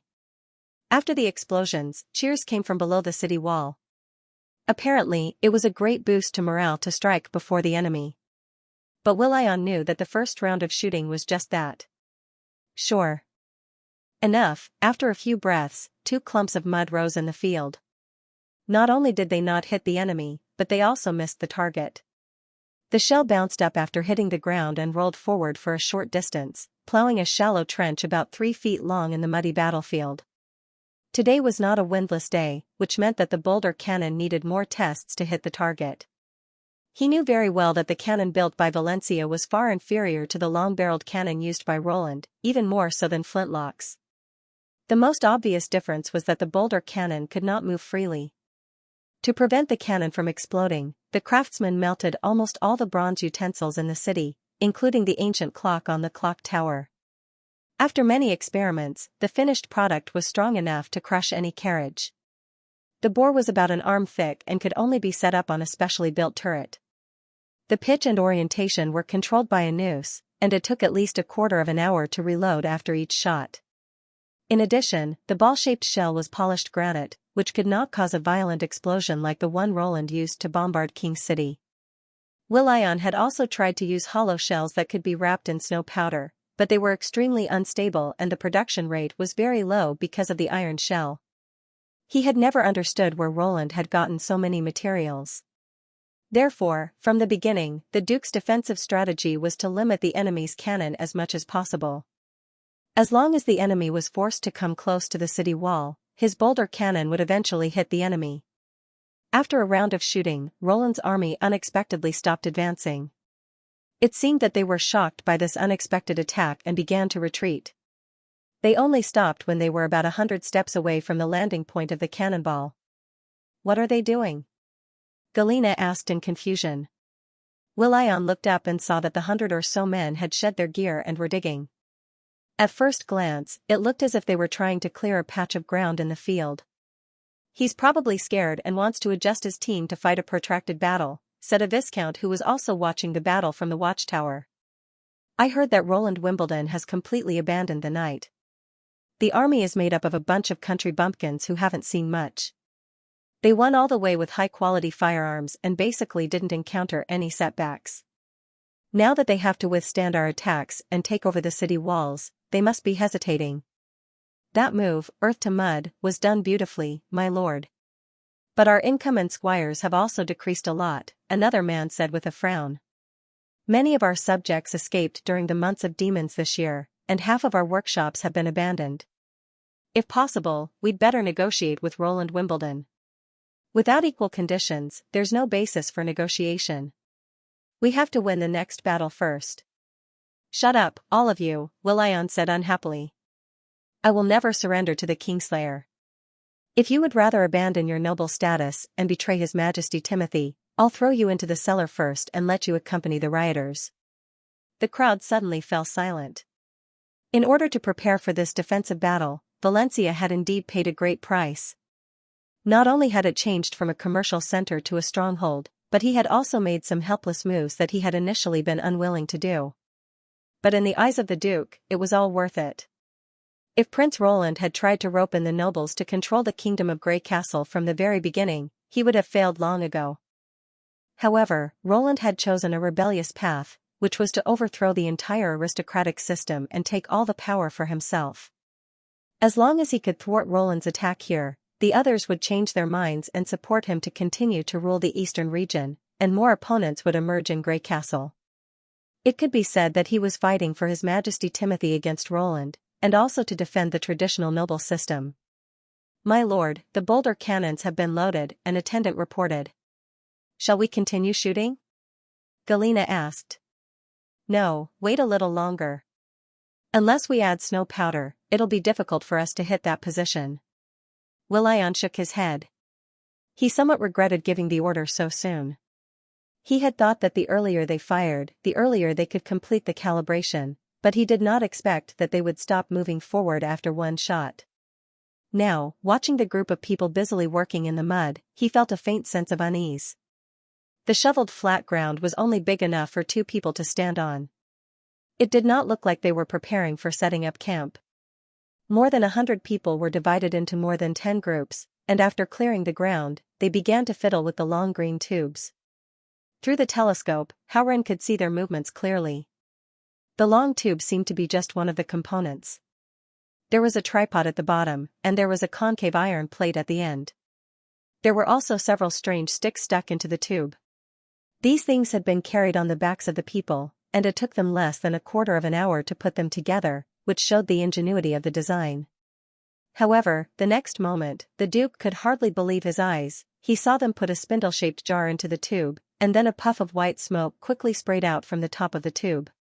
While the nobles were still wondering what it was, more than 10 dark red fireballs suddenly burst inside and outside the city wall, followed by a series of thunderous explosions. Since the houses near the inner side of the city wall had been demolished, leaving only a variety of traps and obstacles, there were not many casualties, but Will.i.am was shocked beyond words. At that moment, there was only one voice left in his head.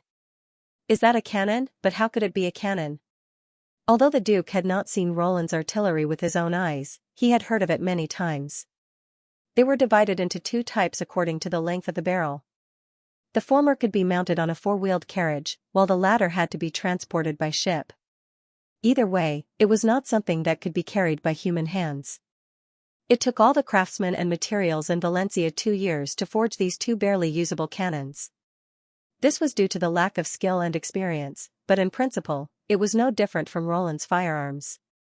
He believed that if the craftsmen were given a few more years, they would definitely be able to make similar weapons. But the scene before him completely overturned his thinking. How could such a thin tube withstand the huge pressure produced by the explosion of snow powder? This was not logical at all. "Take out the stone bullets and add half a bag of snow powder." The Duke turned to his attendant and shouted, "Fire immediately after loading it. As long as you hit one person, I'll reward him with 10 golden dragon coins." The attendant hesitated and said, "Half a bag? My lord, that may damage the cannon. If we let them attack the city wall like this, the stone cannons will be useless." Will.i.am grabbed the attendant's collar and said, "Do as I say. Now." Just as he gave the order, white smoke rose again in front of the position. The interval between the two was less than 10 breaths. This time, Will.i.am heard a slight buzzing sound, which sounded like the chirping of a bird, or the whistle of an arrow piercing through the air. Whoosh! In the end, the stone cannons did not fire a second shot.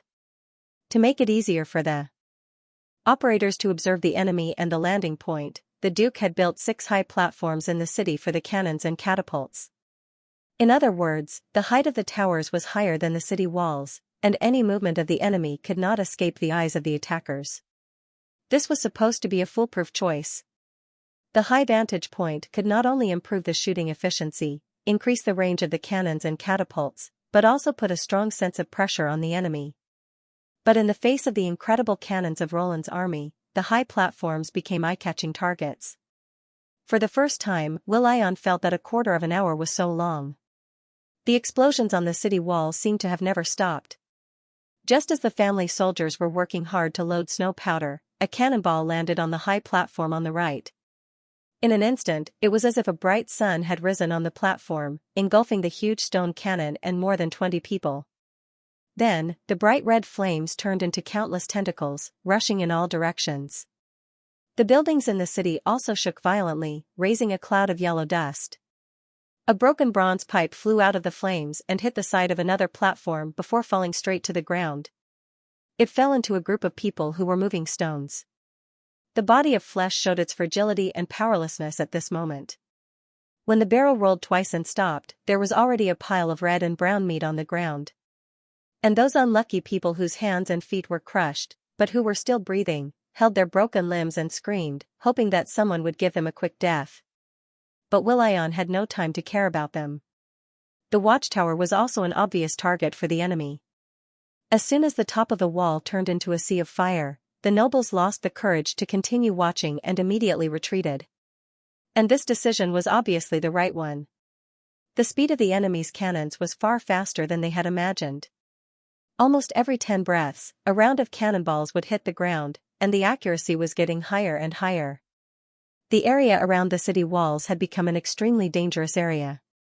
At first, there were fireballs rising outside the city, but then they all hit the city and moved toward the high platforms and the city gate. Smoke billowed in the city, debris flew everywhere, and the roars and howls mixed together, like a scene from hell. When the enemy finally stopped shooting, not only were the 6 platforms destroyed, but the city gate had also been blasted open. According to the plan, the Duke's soldiers should immediately put down iron fences or dragon-breaking stones to block the way into the city. At the same time, they should be ready to block the attack. However, after experiencing such a terrible bombardment, it was impractical for them to continue to hold their posts. Flames flowed along the grease, and charred corpses could be seen all over the city walls. Even if some people were lucky enough to escape, they had completely lost the courage to fight, not to mention those who had been forcibly recruited. Those who could run had already run away. Those who were left were either scared out of their wits or were seriously injured and had no strength to run anymore. Will.i.on had expected to lose, but he had not expected it to happen so quickly. They hadn't even injured a single one of their opponents, yet their defensive line had already collapsed. In these 2 years, what had Roland done? "Sir, we can't fight anymore, let's just surrender." That's right. Surrendering doesn't mean admitting defeat. We can always find another opportunity. You're right.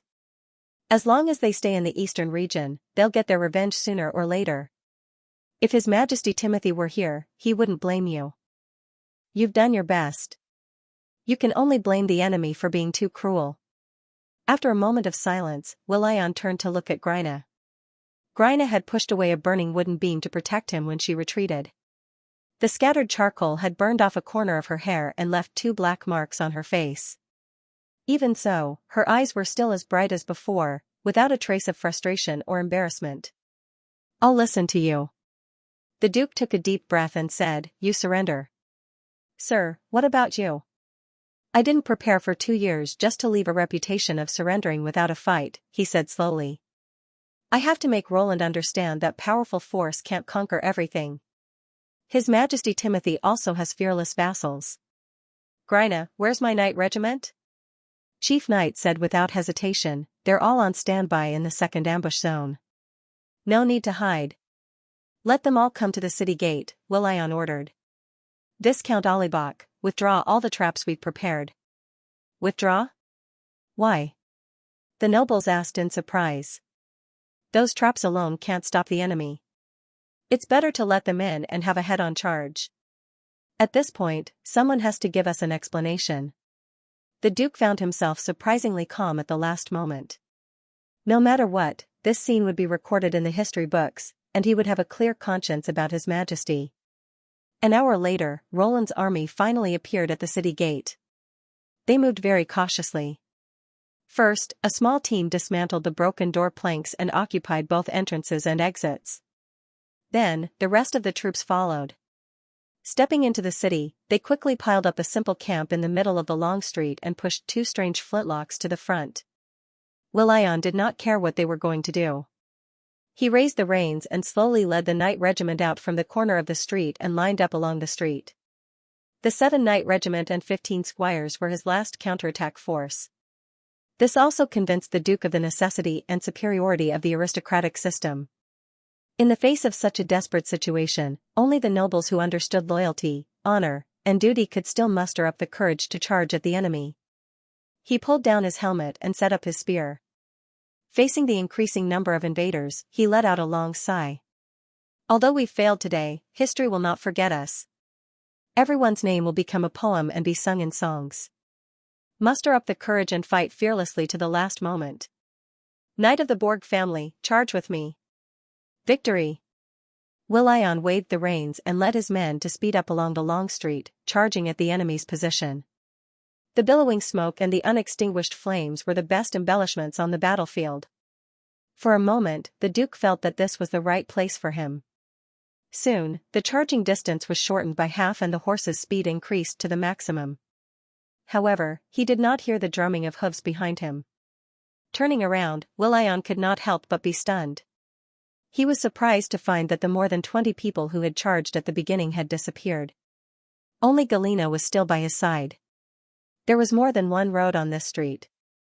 It was connected to many forks and alleys. At that moment, Will.i.on understood the cause and effect. Why did this happen? He wanted to ask, but when he saw the female Knight Regiment's affectionate eyes, he suddenly felt that everything was not important anymore. This ending is not bad.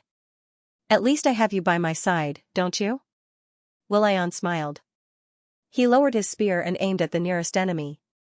When Iron Axe walked into the messy Valencia, he was surprised by the destructive effect of the new firearm, although he was expressionless. Although he had participated in the testing of this weapon, which was called a mortar by His Majesty, he knew that putting it into practice and testing it were two different things. Each team consisted of 5 people, and each of them carried 2 shells. It was truly shocking that they were able to fire such a powerful shot without the support of backup ammunition. He knew that the rate of fire of the mortar was much higher than that of the field cannons, and he had imagined the scene of dozens of teams firing at the same time. However, when he saw it for the first time, he found that he still underestimated this firearm. The mortar was not as powerful as the Longsong cannons, but it was light and easy to use. It could move with the army without the help of witches, and it could also cross the city wall to attack the target hiding behind it. When there was enough ammunition, the attack on the enemy was almost destructive. If it were the First Army, he was not sure that they could withstand such a firepower attack. No, it was normal that they could not withstand it. In the face of the overwhelming fire rain, it was good enough that they did not collapse on the spot. Iron Axe finally understood why His Majesty had confidently thrown all the seemingly sophisticated field cannons back to the furnace area. In front of the mortars, there was indeed no need to equip the solid core projectiles that they had previously used. But then again, in the whole Grey Castle, only His Majesty could afford such a firearm. It was said that the cost of a shell was about 3 or 4 golden dragon, which meant that more than 300 shells had been fired in an instant. And the shell used in the Longsong cannons was several times more expensive. If they fought against the demons in the future, could the golden dragon stored in the warehouse really last Neverwinter until the end of the Battle of Divine Will? Fortunately, he was not the one worrying about this problem. Let Barav worry about it. After all, the army only had one mission, and that was to win. Iron Axe and his men walked through the long street filled with the smell of gunpowder and came to the center of the city square. This place had been surrounded by the First Army, and all the surviving nobles had been brought here to be punished after they surrendered. He glanced at the disheveled crowd. Before he could speak, a noble stood up. I'm Count Kazan, the Lord of the Bay of Ships. May I ask where His Majesty is? There were many rivers around Valencia, and most of its territories were named after bays or beaches. Iron Axe vaguely remembered that Ship Bay was a large fief sandwiched between Valencia and Xianxia. An aristocratic family that could occupy such a territory must have enjoyed the respect and fear of its subjects. But at a time like this, the other party's deliberately raised chin and pretended politeness seemed a little ridiculous. His Majesty doesn't have time to take care of the affairs of the eastern region. I'm in charge here. You? Count Kazan furrowed his brows. Is this guy joking? He doesn't look like someone from Grey Castle, does he? Will Roland Wimbledon allow a Sand Nation to manage the army? How could I not attend such an important expedition personally? Isn't he afraid that the army will scatter? Not only the Lord of the Bay of Ships, but also the crowd was skeptical. The Commander-in-Chief of the Eastern Front Army is indeed Sir Iron Axe. We can all testify to that, the adjutant Birpa could not help but shout. Eastern Front Army? What's that? Kazan asked. The army that will recover the eastern region, of course, Birpa. Iron Axe sharply interrupted the adjutant. The latter also realized that he had made a slip of the tongue and hurriedly covered his mouth with his hand. Miss Edith was right. Even though His Majesty had decided to withdraw the feudal power and completely overthrow the traditional nobles, these people still had influence. Birpa, who was born in a family of hunters, obviously cared about the title even though he was not servile in front of them. Otherwise, he would not have made such a low-level mistake. Only he could do that. Thinking of this, Iron Axe said in a low voice, whether you believe it or not, the facts will not change. And why are you the one asking questions? Where's the Duke of Valencia? Isn't he the ruler of the eastern region? His Excellency the Duke died in the battle. Kazan shook his head and showed a sad expression. He insisted on leading the Knight Regiment to launch a frontal assault. We couldn't stop him. So the man who was shot into a sieve on the horse was the Duke? Iron Axe raised his eyebrows. As a soldier, he was qualified. But my soldiers reported that there were only 2 attackers. Where's the so-called Knight Regiment? He looked at the nobles in the crowd who had not yet taken off their armors. Is it possible that the dignified guardian of the eastern region only has 1 knight under his command? This. Kazan was speechless for a moment. Don't mention that nonsense. Since you're the person in charge of the army, we'll tell you our request directly. Another noble stepped out and said, we can surrender and let everyone work for Roland Wimbledon, but he must meet us. If His Majesty doesn't have time to come to the eastern region, we can also send an envoy. Who are you? Viscount Audiobook, the other said impatiently. Before that, we hope to be treated in accordance with our status. If you need ransom or compensation for our crimes, just tell us the amount. But you're guilty of treason, Iron Axe said expressionlessly. Even a noble can't let you escape trial. First of all, the conspirator is Duke Willion Borg, and he has paid the price. We're only staying here because we have no choice. According to the law, we should be punished. Yes, we're not his vassals. We're just under his jurisdiction. At this time, Kazan also came to his senses. Secondly, no matter what the sentence is, it's up to His Majesty. Do you want to put us on trial? Iron Axe quickly understood why these nobles were still putting on airs even though they were obviously defeated. When they found that Roland Wimbledon did not come in person with his army, they lost interest in talking. Obviously, according to common sense, how to deal with the defeated could only be known after the king met them. What followed was not so much a trial, but an exchange of interests. Those who could not pay up would be eliminated, while those who could reach an agreement could keep their place. Generally speaking, this was the case. It was not the first time they had faced such a defeat, and they believed that they could offer something that would impress the king. Unfortunately, the king he was loyal to was not a noble in the ordinary sense. Iron Axe shrugged. I don't have the power to do that, but at the same time, before His Majesty makes a decision, you're still conspirators. So I can only put you in the dungeon until His Majesty is willing to see you. How long will that take? The Earl of Bay said discontentedly. And as I said before, according to the kingdom's law, we can't be counted as treason unless you can find conclusive evidence. According to the messenger's speed, at most a month. Iron Axe gave a rare smile and directly ignored the second half of the Earl's sentence. Please rest assured, I'll provide your daily necessities and food according to the standards of the nobles. Late at night 2 days later, Beerpaw rushed into Iron Axe's tent in a panic. Although there were wells and water facilities around the castle, the fire broke out very fiercely. Thick smoke spewed up the stairs, making it difficult for the rescuers to get close to the hall on the first floor.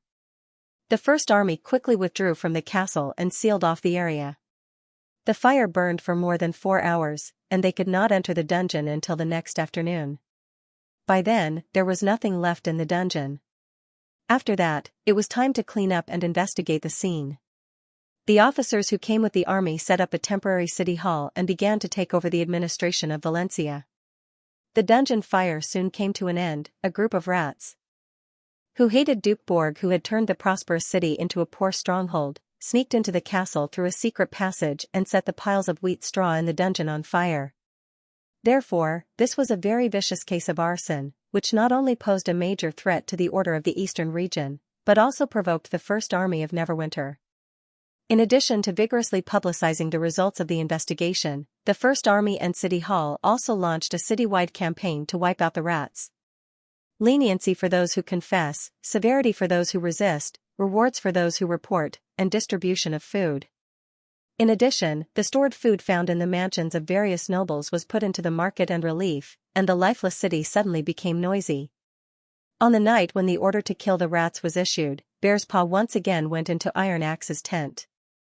Boss, those big families are showing signs of leaving. Today, more than a dozen carriages passed through the West City Gate, and it seems that they are going to Xianxia. Some of them have deep ruts, and I think they are carrying gold, silver, and jewelry. Iron Axe put down the quill in his hand. But I said at the beginning that I only want food. Let them take the rest. The commander-in-chief was not surprised by this situation. When the fire broke out, the trust between the First Army and the traditional nobles completely collapsed. No matter for what reason, escaping from here was the only way they could think of to survive. Losing the backbone of the family and several knight was not an unbearable loss for an aristocratic family. The title could be inherited, and the knight could be conferred again, but they would not have the courage to face the enemy. Instead of staying here and waiting for death, it was better to take his family, servants, and all his wealth to somewhere else and look for new opportunities. Fiefdoms were important, but compared to his life, the latter was still a little more difficult to give up. Moreover, in order to prepare for this war, William had concentrated all his resources in Valencia.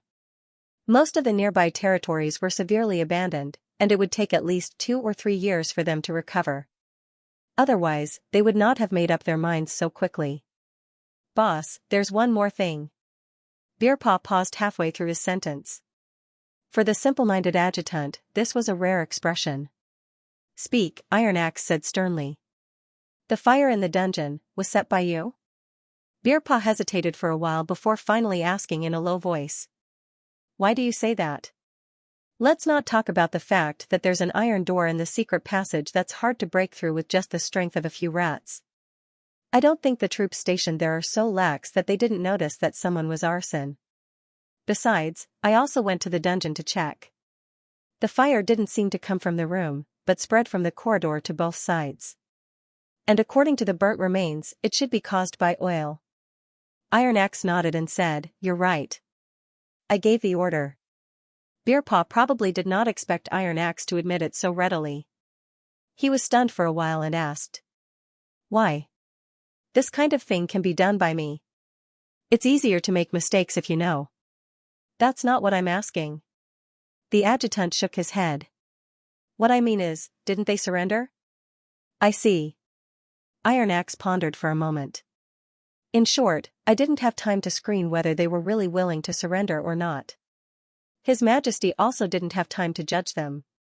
That's why His Majesty gave me full responsibility for all the affairs of the Eastern Front before the army set off. But, do you think that making such a decision without a trial will lead to the death of innocent people? Iron Axe interrupted the adjutant and handed him a booklet on the table. Take a look at this. This is a population statistics book? I found it in the study in the castle. The commander-in-chief nodded. 5 years ago, Valencia and its surrounding areas had a population of about 220,000, which was enough to be called the most prosperous area in the eastern region. But this year, the population has plummeted to about 60,000. We've accepted about 30,000 to 40,000 refugees from the eastern region. Even if we count it as 40,000, there's still a gap of nearly 120,000 people, and this is based on the assumption that the population does not increase. You should be very clear about the cause of all this.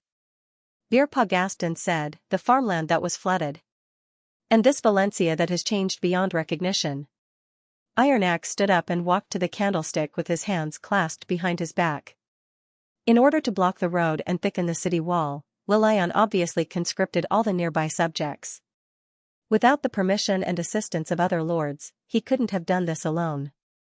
The large population concentration has led to the disruption of trade and the decrease of farmland, and the final result is the number in the statistics book. In other words, these nobles are all accomplices of the Duke. Do you still think His Majesty will accept their service? Beerpaw was speechless for a moment. But what they said about their innocence is not a lie, Iron Axe continued, because in their eyes, it's nothing. Even though the farmland has shrunk by more than half, the nobles' mansions are still full of food, and even people. After all, if stored properly, meat can be preserved longer than wheat. Beerpaw's pupils suddenly contracted. Of course, the most important thing is that they've seriously hindered His Majesty's plan. The population is His Majesty's most valued resource, but they've been squandering it unscrupulously. If we hadn't brought new firearms with us, what would the situation have been like? The field cannons wouldn't have been able to move an inch in the mud, and we could only attack the city by force or fight a protracted war. At that point, I think the nobles won't surrender until the population in the city is exhausted. Iron Axe turned around and asked, Do you have any other questions? After a long while, Beerpaw looked up and said, You did the right thing. Burning these guys to death is too easy for them. But this solution is not His Majesty's idea, is it? What if he finds out? Changed his surname? What's going on? Roland frowned. He probably feels that he can't do anything alone, so it's more convenient to merge with another family. William seemed a little surprised that he cared so much about an inconspicuous little noble. If he wants to maintain a decent life, he needs to spend a lot of money. If he doesn't manage it well, the territory will be a burden. Is it possible that he was forced to do it? For example, to seize territory or something. That's unlikely, Roland muttered. I've seen them several times at some previous banquets, but I didn't talk to them in detail. That Galen, who changed his surname, got along well with Somi's family. It doesn't look like he was forced to do it. If you want to know more, I can ask Viscount Somi to come here right now. There's no need, Roland interrupted Nightingale's words through her whisper. I'm just asking casually, it's nothing important. But it seems that the member of Galen's family didn't come this time. If her brother Hyde had come, Nightingale would have recognized him. The banquet was invited according to the usual rules. It's my fault, the old castellan said apologetically with his hand on his chest. The meaning of his words was obvious. Although Hyde had changed his surname and became a branch of the Somi family, he was still not invited to the banquet. Silver cities developed. Mining industry had driven commerce, which made it similar to the city of Glow. Wealth and power were more important than titles and titles. However, it also showed that the Galen family had almost been forgotten. After Nightingale left, Hyde had inherited his father's title of Viscount. It was really sad for him to be in such a situation. When Roland returned to the camp and drew the tent curtain, Nightingale took the initiative to explain. Your Majesty, I'm not concerned about Hyde. Since I left Silver City, I've had nothing to do with the Galen family. Please believe me, I was just a little surprised. Seeing Nightingale's expression of "it's not what you think," Roland couldn't help but want to tease her, but thinking of Nightingale's temperament, if she took his words seriously and insisted on making a stand, it would be his turn to have a headache. Therefore, he coughed twice and nodded lightly. I know. You've never lied to me about this. You didn't believe me. No, you didn't completely believe me. Nightingale immediately pointed out. Oh, no, I thought I was joking, but her ability detected it.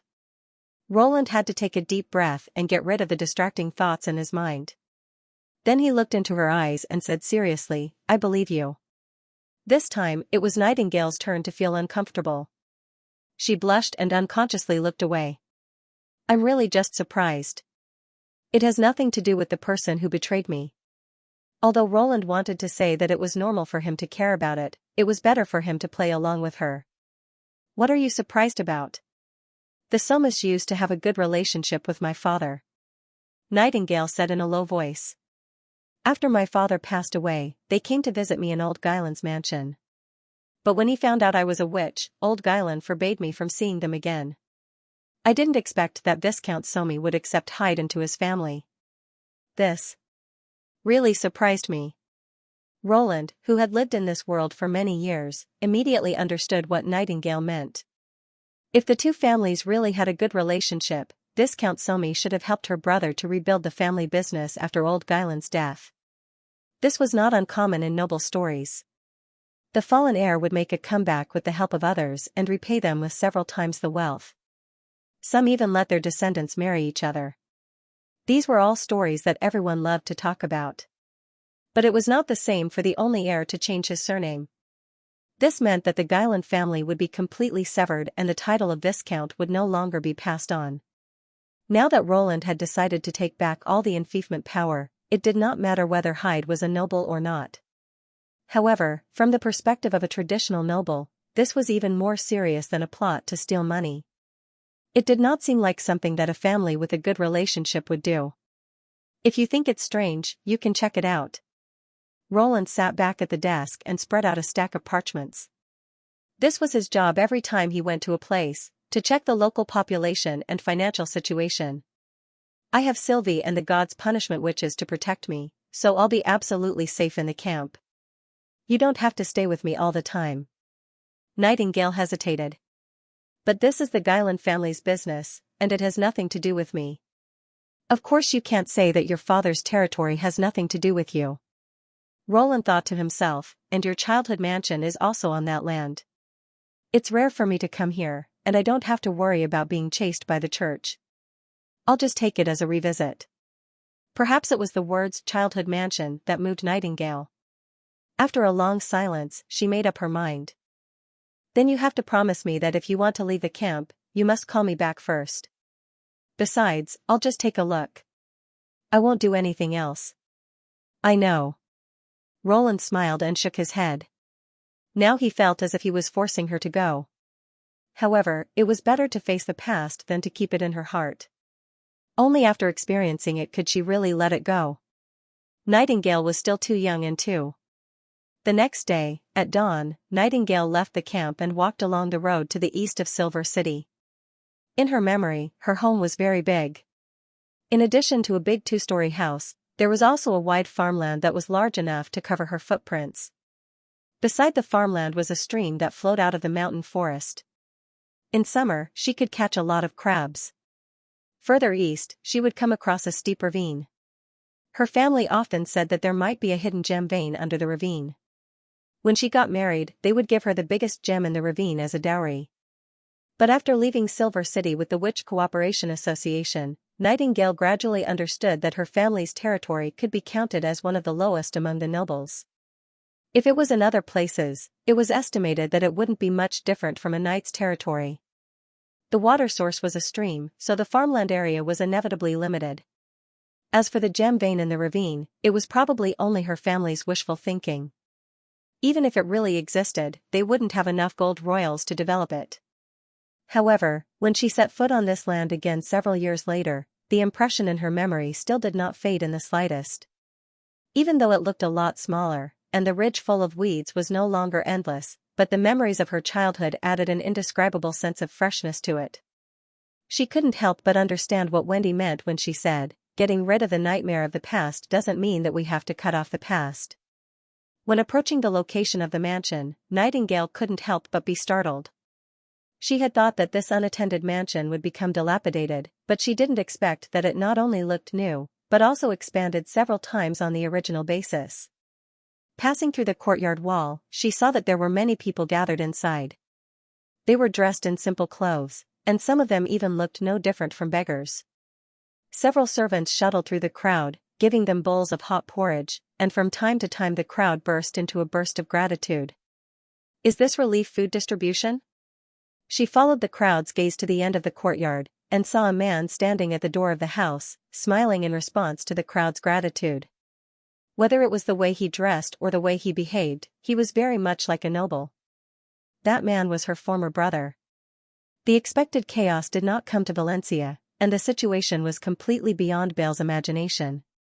As the clerk of several castellans, he naturally knew what it meant to break into the city: looting, killing, disorder, exile.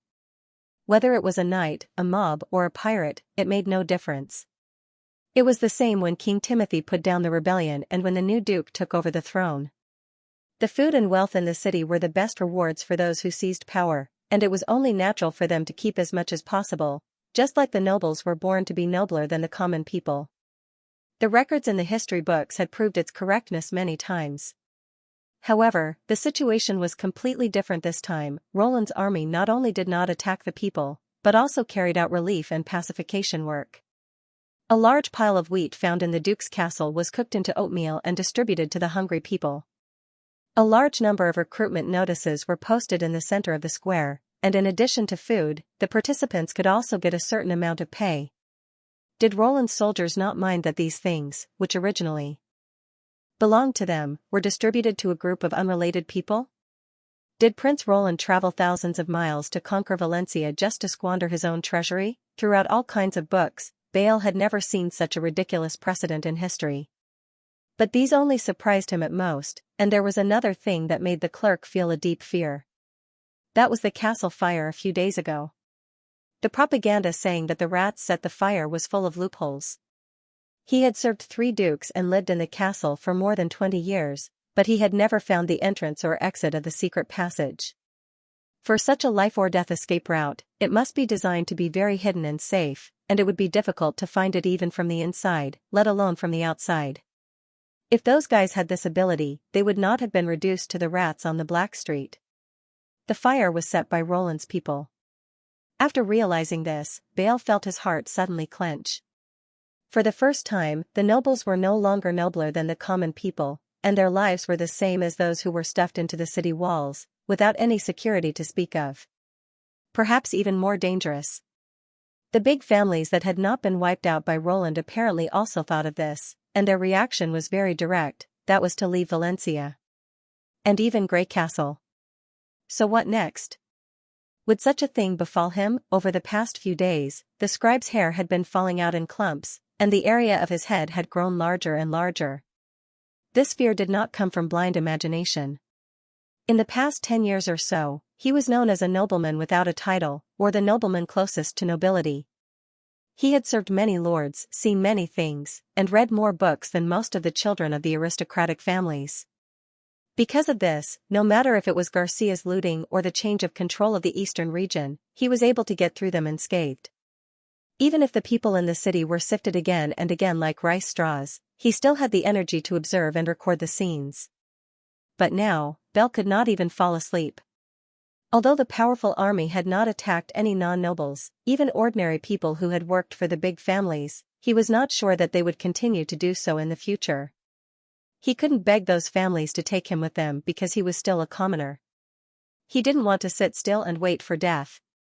He kept thinking that he had to do something. In front of the flickering candlelight, the clerk looked at the Chronicle of Valencia that was still being written. Thinking of what he had written, Belle could not help but feel a chill in his heart. Yes, he almost forgot about this. Then he quickly flipped to the last few pages, tore them off, and lit the pieces of paper one by one until they were ashes. No, maybe this was not enough. Belle thought for a moment, took out a quill, dipped it in ink, and put it on the paper. No matter what the result is, you have to record it truthfully, understand? Duke William's words rang in his ears. Of course, he would record it truthfully now. This was the duty of a clerk. However, there was no absolute objectivity in this world. Now that he lived in the city ruled by Roland, it was not strange for him to be a little biased, or in other words, this was part of objectivity. Belle took a deep breath and quickly put down the quill. The messenger sent by the great King Roland Wimbledon arrived in his loyal Valencia today. In the First Army's camp on the outskirts of Redwater City. Your Majesty, there's a secret letter from the eastern region. Nightingale jumped out of the mist with a grey goshawk in her hand. The goshawk raised its claws at Roland and grunted discontentedly, as if complaining that the letter was too heavy. There were 6 rolls of paper tied to its claws, which almost took up all the space between its legs. The flying messenger did not calm down until Nightingale handed it a handful of grilled fish. This can't be considered a secret letter anymore.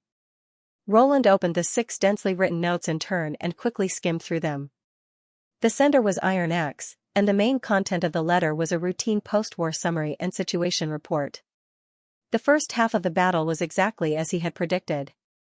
The Eastern Front Army easily captured Valencia, and the mortars showed their great power in the battle. Facing the firepower of the 12-pound field artillery, the enemy was unable to fight back, even if it was a siege. However, when he read the second half of the letter, Roland was a little surprised. What's wrong? Is there a problem over there? Nightingale asked. Well, it's not really a problem. It's just a little strange. He handed the 5th letter to her and said, Look at this.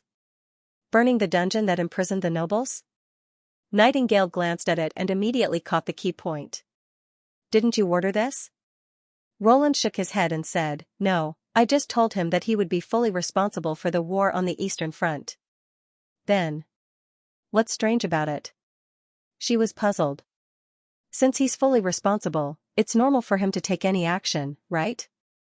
What's more, those guys have bad intentions. They haven't surrendered to you for so long. Now, not only did you sweep them clean, but you can also use this opportunity to clean up the rats. It's like killing 2 birds with 1 stone. You're right. Roland said, stroking his chin. However, he still felt that this method of handling the situation was a little too artistic. The eastern region was where the second prince had lived for a long time. Capturing the city was only the first step, and the next step was the open and veiled struggle with the surrendered nobles.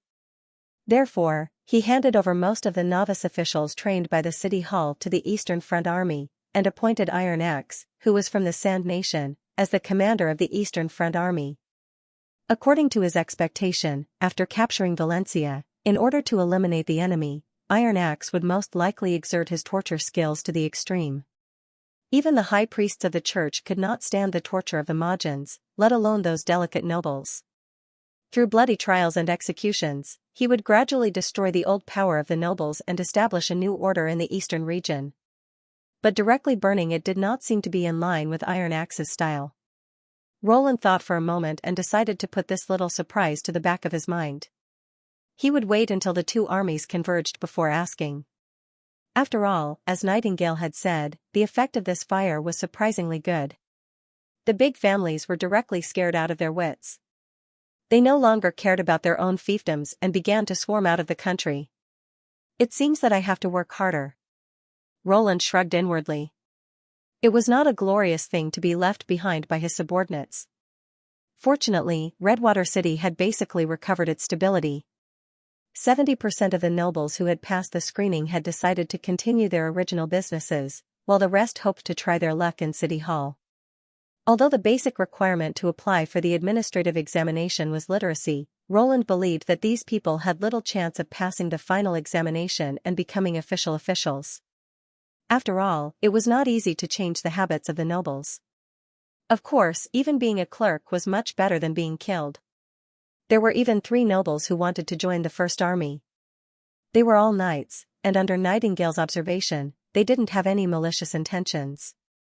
However, Nightingale still adhered to the decision made at the beginning of the establishment of the army and rejected their applications. After solving the problem of reclaiming the feudal rights, the work efficiency of Redwater City and the surrounding areas was obviously much more efficient. In just over a week, more than 20,000 people had boarded the ships to Neverwinter, and more people were still gathering in Redwater City. On the surface, it seemed that giving up the small towns and villages had reduced the territory that could be controlled, but in fact, it had greatly increased the control of the city hall. In this era where even roads were scarce, it was no different from a fool's dream to implement the government's decree in the countryside. It was barely possible to put together a set of leadership within a year, but it was impossible to make grassroots cadres flourish everywhere. Berev had asked him more than once why he insisted on transporting people back to Neverwinter instead of unifying the kingdom and letting everything continue as before, but he had never given a comprehensive and systematic answer. Because the director of City Hall could not imagine how many people a coal and iron complex industry could absorb, and it was difficult to understand how much energy and time it would take to build such an industry. And most importantly, those remote territories could not really operate freely. From the perspective of resources, it was a waste to keep them. Therefore, it was more suitable for the current situation of Grey Castle to concentrate the population in several major cities with convenient water systems and transportation. From the moment of the land reform, Roland could truly be considered to have jurisdiction over the Redwater area. His next target was naturally Silver City. Compared to the behemoth Redwater City, it was much easier to deal with this satellite city of the old King's City. It was originally an ordinary fief, no different from the dozens of fiefs surrounding the King's City. It was not until the discovery of the first open-sky silver mine that its existence became special. As more and more precious metal or veins were excavated, the place became more and more lively, and finally changed into what it was today. Considering the importance of Silver City's production to Greycastle's coinage, the next few lords were not only the good guy Earl William, who was loyal to Wimbledon, but their power was also limited. For decades, there were almost no other nobles who were in theft. In other words, as long as the city lord expressed his stance, Silver City would be his. And with the bloodline of Wimbledon III and his identity as the highest heir, Roland believed it wouldn't be difficult to convince him. But what made him a little concerned was that this city built on a mineral vein was also Nightingale's hometown. Although every time he asked her about it, the answer he got was, "I've already broken off relations with the Guyland family, so you don't have to worry about my opinion." He always felt that Nightingale seemed to be avoiding something. But the busy government affairs prevented Roland from spending too much time on guessing, so he had to put this matter aside for the time being. On the fourth day after receiving Iron Axe's secret letter, the First Army's Eastern Front Army marched along the artificial canal into the territory of Silver City. Almost the same as when they entered Redwater City, Earl William led a team out of the city to welcome them. After a warm greeting, they invited them to a banquet. The difference was that the welcoming team in Redwater City were all Enfeft nobles, while the Old City Lord's team included many merchants, including his old acquaintance Hogg. In the evening, the Earl's opening speech set the tone for the banquet. He was willing to surrender his Enfeft rights and fully support His Majesty's new policies. There was a sudden warm applause in the hall, which made the latter swallow all the words he had prepared. With Hogg's help, the welcome banquet turned into a business meeting. "Don't you always ask me how the machine in the mine works?" he said proudly in front of a group of merchants. "Now, the real inventor is standing in front of you, it's His Majesty. This is a once-in-a-lifetime opportunity. You don't have to go to the Western region, you can get the answer directly in Silver City." The merchants immediately swarmed over. "Your Majesty, can you tell us why it's so strong? I don't know if you're willing to sell more of the rail system. Diamond's Chamber of Commerce is looking forward to cooperating with Neverwinter. Your Majesty, do you still remember the Swift Sail Association? 2 years ago, we provided you with several sailboats to transport refugees from the eastern region. In terms of trade strength, we're definitely one of the best chambers of commerce in the central region.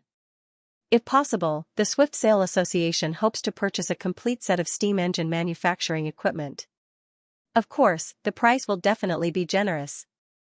Thinking of the good news that the female merchant Marjorie had revealed to him, Roland did not know whether to laugh or cry. Hogg will bring a large number of merchants to the western region. He did not expect that he would be the first one to arrive.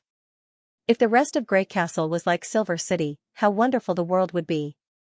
After finally satisfying the curiosity of the merchants, he finally found a chance to be alone with the old castellan. The two walked through the hall and onto the balcony where the evening breeze blew, temporarily isolating the hustle and bustle of the banquet behind them. Roland held a glass of wine and looked down at the city under the night sky for a while before saying, "Don't you feel it's a pity to hand over the enfeoffment just like that? I've never really owned it, so what's there to feel pity about?" Earl William smiled. "Your father and your father's father, although they didn't say it explicitly, would never allow Silver City to have its own group of followers. The William family's motto is never to be enfeft, so to me, it's not as important as you think." He paused for a moment. "Besides, I don't need this power." "You don't need it?" Roland could not help but ask curiously. "The original intention of enfeoffment is to strengthen and consolidate one's own power to prevent others from spying on it. Silver City does not have this risk. Anyone who has designs on this city is tantamount to openly challenging the authority of the Wimbledon royal family. Therefore, as long as the family remains loyal, there is no need to worry about being harmed." The Earl took a sip of wine. "On the other hand, enfeoffment, in a sense, is also a form of weakening oneself. It divides the resources that originally belonged to oneself to others in exchange for the latter's loyalty. Rather than letting these resources be in the hands of others, I prefer to manage it myself. Do you know how much the output of Silver City has increased in the past 20 years? Roland shook his head. "A full 16 times. For this, I have invested most of my energy," the old castellan said in high spirits.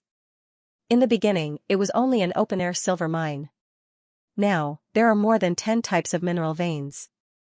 Similarly, in the beginning, there were only mining teams sent by the royal family. Now, not only are there all kinds of ore and jewelry merchants, there are also many auxiliary industries developed through mining, such as oil lamps, mining shovels, and so on. Your steam engine can also be counted as one of them. Am I right?" "Indeed," Roland said with a smile. "This feeling is like raising a child and watching it gradually grow up. Tell me, how could I bear to cut it open and give it to others? Therefore, I do not need such power." At this point, the Earl let out a long sigh. "Your Majesty, are you willing to let me continue to manage this shining city for you?" "Of course, if you are willing." He raised his wine glass to the Earl. The two looked at each other and smiled. Then, the glasses gently clinked together, making a crisp sound. By the way, Roland drank the wine in one gulp and changed the topic. Do you know anything about the Guyland family? Guyland? Earl William thought for a while before he raised his eyebrows and said, I have some impression of them, but I can't remember them clearly. After all, Silver City has not had a new noble for a long time. These families have existed here before the silver mine was discovered. If I remember correctly, the last Guyland should have changed his surname 2 years ago. Now, that land belongs to the Somi family. Change his surname? What's going on? Roland asked with a frown. He probably feels that he can't do anything alone, so it's more convenient to merge with another family. William seemed to be a little surprised that he cared so much about an inconspicuous little noble. If he wants to maintain a decent life, he needs a lot of expenses. If he doesn't manage it well, the territory will be a burden. Is it possible that he was forced to do it? For example, to seize territory or something. This is unlikely, Roland muttered. I've seen them several times at previous banquets, but I didn't talk to them in detail. Guyland, who changed his surname, got along well with the Somi family and didn't seem to be forced. If you want to know more, I can ask Viscount Somi to come here right now. There's no need, Roland interrupted Nightingale's words through her whisper. I'm just asking casually, it's nothing important. But it seems that the member of the Guyland family didn't come this time. If her brother, Hyde, was here, Nightingale would have recognized him. The banquet was invited according to the usual rules. This is my oversight, the old castellan said apologetically with his hand on his chest. The meaning of Guyland's words was clear. Even if Guyland changed his surname and became a branch of the Somi family, he was still not on the list of invitations. Silver City's developed mining industry had driven commerce, which made the style of this place somewhat similar to that of the City of Glow. Compared to titles and titles, people valued wealth and strength more. But it also showed that the Guyland family was indeed almost forgotten. After Nightingale's death, Hyde had inherited his father's title of Viscount. It was sad enough to be in this situation. When Roland returned to the camp, he had just drawn the tent curtain when Nightingale took the initiative to explain. Your Majesty, I'm not concerned about Hyde. Since I left Silver City, I've had nothing to do with the Guyland family. Please believe me. I was just a little surprised at that time. Seeing the not what you think look on Nightingale's face, Roland could not help but want to tease her.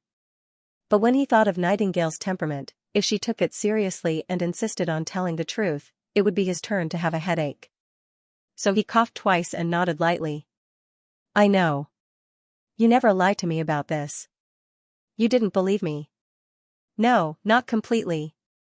Nightingale immediately pointed out. Oh, no, I was a little joking, but her ability detected it. Roland could only take a deep breath and get rid of the distracting thoughts in his mind. He looked into her eyes and said seriously, I believe in you. This time it was Nightingale's turn to feel uncomfortable. She blushed and looked away unconsciously. I was really just surprised. It has nothing to do with the person who betrayed me. Although Roland wanted to say that it was normal for him to care about it, it was better for him to play along. What are you surprised about? The Somis used to have a good relationship with my father. Nightingale said in a low voice. After my father passed away, they came to visit me in Old Guyland's mansion. But when he found out that I was a witch, Old Guyland forbade me from seeing them again. I didn't expect that Viscount Somi would accept Hyde as a member of the family. This is really surprising. I see. Roland, who had lived in this world for many years, immediately understood what she meant. If the two families really had a good relationship, Viscount Somi should have helped her brother rebuild the family after Old Guyland's death. This was not uncommon in the stories of the nobles. The fallen heir would make a comeback with the help of others and repay them with several times the wealth, or even marry their descendants. These were all stories that people loved to talk about. But it was not the same for the only heir to change his surname. This meant that the Guyland family would be completely severed, and the title of Viscount would not be passed on. Now that Roland had decided to take back all the enfeoffment power, it did not matter whether he was a noble or not. However, from the perspective of the traditional nobles, this was more serious than seizing wealth. It did not seem like something that a family with a good relationship would do. If you think it's strange, you can go and check it out. Roland sat back at the desk and spread out a stack of parchment papers. This was the job he had to do every time he went to a place, to check the local population and financial situation.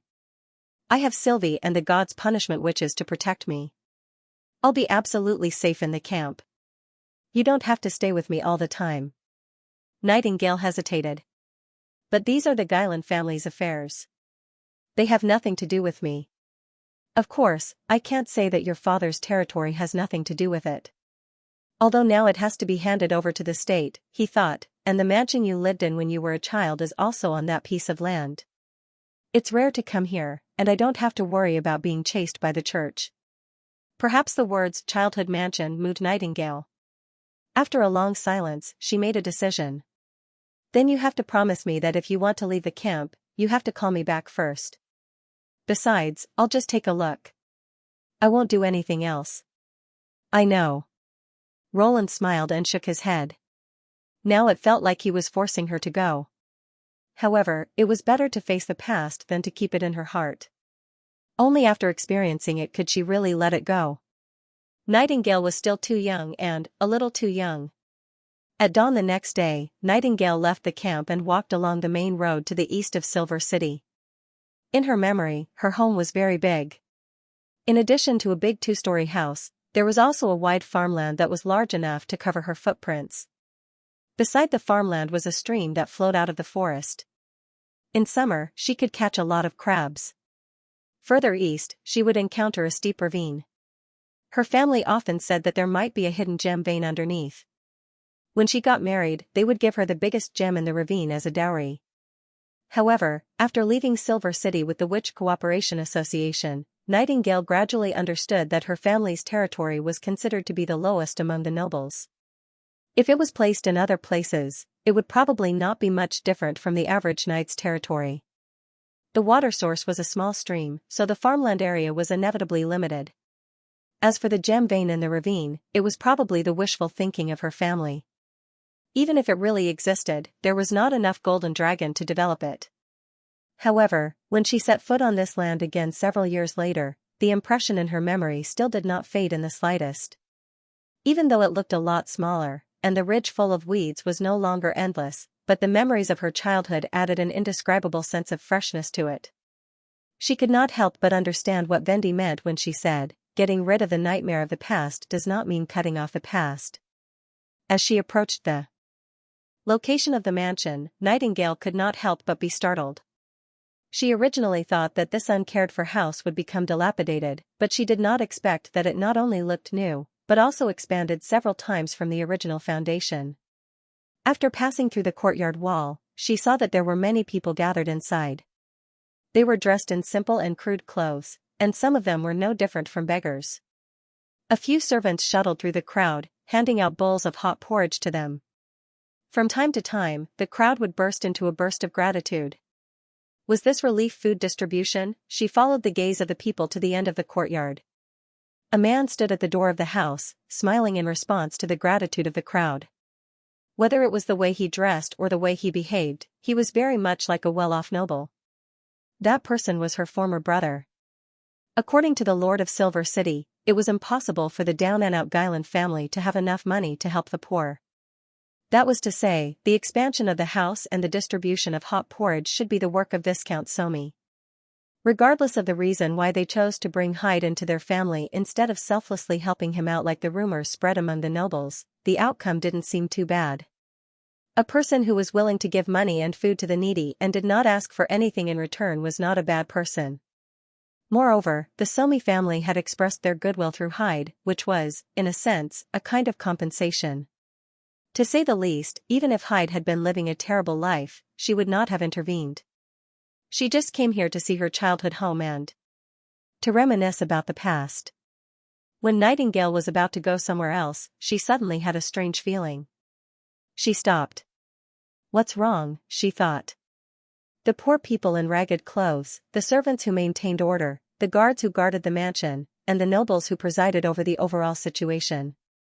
She glanced around the courtyard again and could not help but frown. Hyde did not wear a godstone of retaliation, not even the worst kind. In the mist, his appearance and clothes were clearly visible, but the guard at the gate of the mansion was mostly covered by a black hole, and only the scabbard at his feet could be seen. So that's why. Nightingale suddenly realized the source of the strange feeling. Why is a Viscount's heir not wearing a godstone of retaliation, even the guards are wearing one? Is it because Hyde has no prejudice against witches? Lin Sanjiu immediately denied this answer. She still remembered the disgusted look on Hyde's face when he said, "I wish I didn't have this sister. Witches should go to hell and be the company of demons." Even though her ability at that time could not distinguish lies, she could tell that he meant it just by looking at his eyes. Because he has no money to buy a godstone? That might be the case for the poor nobles, but it was not applicable in this situation. After a moment of hesitation, Nightingale turned around and walked into the courtyard.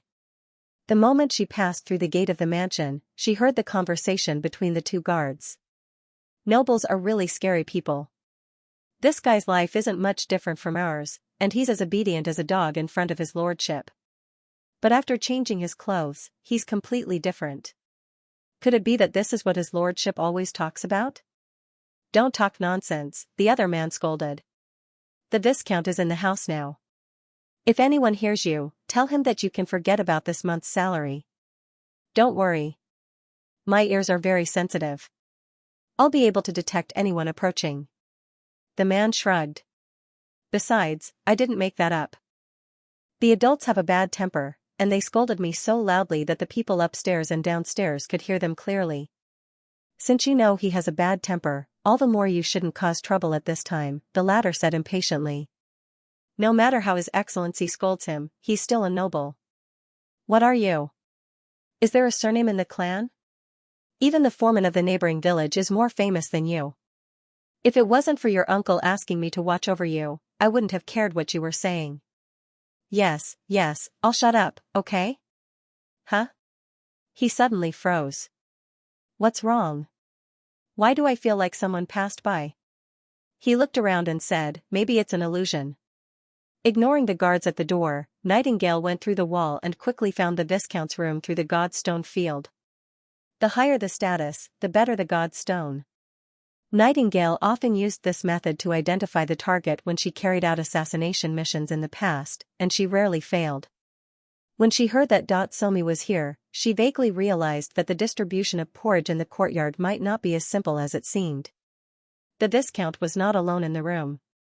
In addition to a fully armed knight who acted as a guard, there was also an old man in a robe standing in front of the desk. He looked like a scholar from the old king's city. "Lord Da, you shouldn't have lost your temper with Sir Hyde yesterday. Although he has yielded to you, it's easier for him to play his role properly if you treat him leniently." "I know, but I couldn't control myself." Somi, who was sitting in a high-back chair, pounded the table angrily. "It took me more than 10 years to get to this point. The 2 lands in the east were about to belong to me, but I didn't expect that Roland Wimbledon would take them all away with just a few words. Did you hear what that old bastard said? He's willing to take the lead in handing over the enfeoffment rights and fully support His Majesty's new policy. Does he think that others don't need it? I'm so angry." "Smile, my lord, keep smiling. You've already complained about it last night," the scholar said, stroking his beard. "Since you're so unwilling, why don't you refuse it on the spot?" Dot choked and then said unhappily, "Even Timothy's Royal Knight group couldn't withstand a single blow from Roland. How can I refuse? Do you want me to die on the spot? So these complaints are meaningless except to make things worse. In that case, do you still want to continue?" "Damn it," the Viscount said angrily after a long silence. "His Majesty only took back the feudal power. You can follow Earl William's example and manage the existing industries in your territory well. Then, you won't suffer too much loss. But without jurisdiction, those greedy patrols will come here sooner or later. What excuse can I use to stop them?" Dot shook his head repeatedly. "You know what I'm selling. Once I'm found, I'll be hanged." "Then give up this part of your business," the scholar said without hesitation. "I told you that this is not a long-term plan. Now that you've accumulated enough capital and the church has completely lost its control, you can focus on the regular business.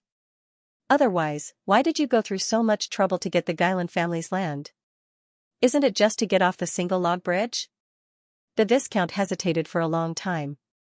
Apparently, he was reluctant to give up another part of his business. After a quarter of an hour, he nodded firmly and said, I see. This will be the last time. When Hyde is done, I'll talk to him personally. Don't stop abruptly, lest you arouse suspicion. It's okay to put it up for a while longer. You just need to tell them not to come back for more goods.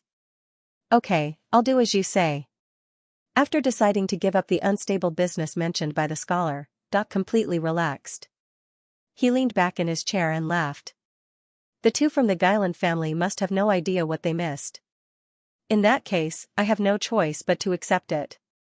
I'm afraid that Hyde still thinks his parents died in a refugee riot. Ha ha ha. Why did Somi mention this? At that time, a serious riot had indeed broken out in Silver City. One after another, mining accidents had led to the deaths of hundreds of absentee workers. The employer was only willing to compensate the freedmen for their losses, turning a blind eye to the refugees they had hired at a low price. This infuriated the families of the victims. The refugees who were unwilling to wait for death swarmed out of the mines, burning, killing, and looting. In the end, the Night Regiment of King City suppressed them and restored order. Her parents did not return until the siblings were sent to Old Guyland's house. Nightingale learned the cause of her parents' death from Old Guyland. But the Viscount's words did not seem to be the case. She did not expect that an accident that happened more than 10 years ago could still subvert everything. If what Roland said was true, the investigation would not only focus on the relationship between Hyde and the Somi family. Nightingale quietly left the room, passed through the floors, and came to the basement.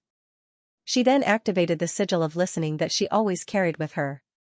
She had prepared it so that Roland could call her back at any time, but she did not expect that it would come in handy in such a way. It's indeed very suspicious, Roland, who was on the other end of the sigil, replied after listening to the story. So you want to stay in the mansion for a longer time? Yes, I want to wait until nightfall to ask Hyde personally. Maybe he knows something. Nightingale hesitated. Sorry, Your Majesty, there's nothing to apologize for, Roland quickly interrupted her. I'll wait for you in the camp until you finish your investigation. Don't worry, it's very safe here. As long as I don't go out, I won't violate the agreement. But you have to pay attention to your own safety. Don't be too impulsive. No matter what the situation is, report to me every 4 hours. Nightingale felt a surge of warmth in her heart. She was silent for a while and then replied softly, Yes, I understand. Nightingale did not leave the cellar until the moonlight disappeared from the skylight. She walked toward Hyde's room. Before that, she had already confirmed her brother's location. The moon setting in the west meant that it was close to 3 o'clock in the morning. Most people had fallen asleep, and even the guards on night duty were dozing off. Therefore, it was the best time for her to act. Hyde's bedroom was on the first floor of the mansion, close to the backyard. Normally, only servants and less important guests would stay here. Hyde's bedroom had proved the two guards' words. Viscount did not take the heir of the Guyland family seriously. At the same time, Nightingale realized that the kindness of the Somis in her childhood might have been a pretense. However, the other party's contemptuous attitude made her feel a lot more relaxed. There was not a single person guarding the entire hall. In this way, even if something happened, she would have enough time to escape. After entering the bedroom, Nightingale straightforwardly pulled her brother out of the quilt. When he woke up from his dream, before he could completely recover, a dagger with a cold glint was already pressed against his neck. Screaming for help, crying for help, you will die, understand? She stood behind Hyde and whispered. The latter hurriedly nodded. Very good. Now turn around and see who I am. Hyde did as he was told. However, when he saw the face of the newcomer in the dim moonlight, his eyes suddenly widened. If it were not for the dagger on his neck, he would have screamed out loud. However, he managed to restrain himself in the end. After making sure that Hyde had calmed down, Nightingale slowly withdrew the dagger. Why? Why are you here? Hyde suppressed his trembling voice and asked, Shouldn't you be dead?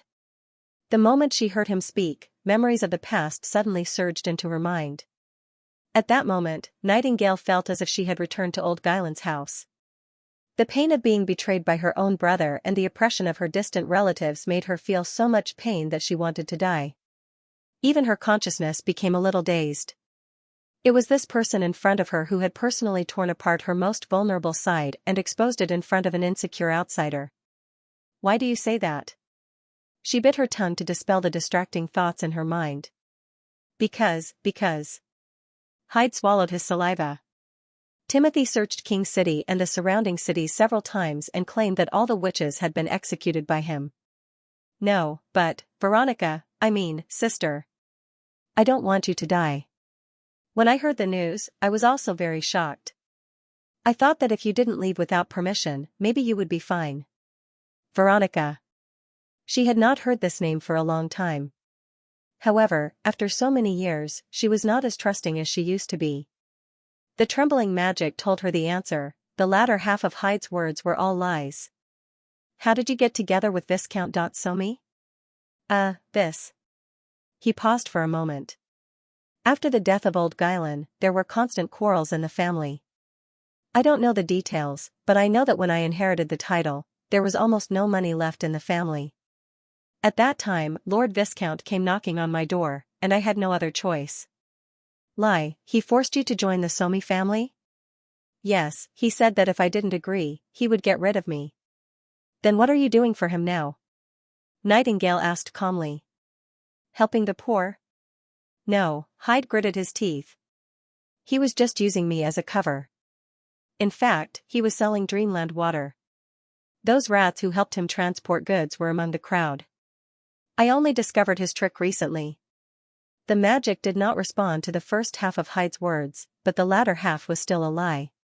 Nightingale found that she was not angry, but rather relaxed. Yes, this was the feeling. This was the state of a normal conversation. Endless lies, mixed truths. People's hearts were always changing. Even if they were connected by blood, they could not hear each other's true thoughts.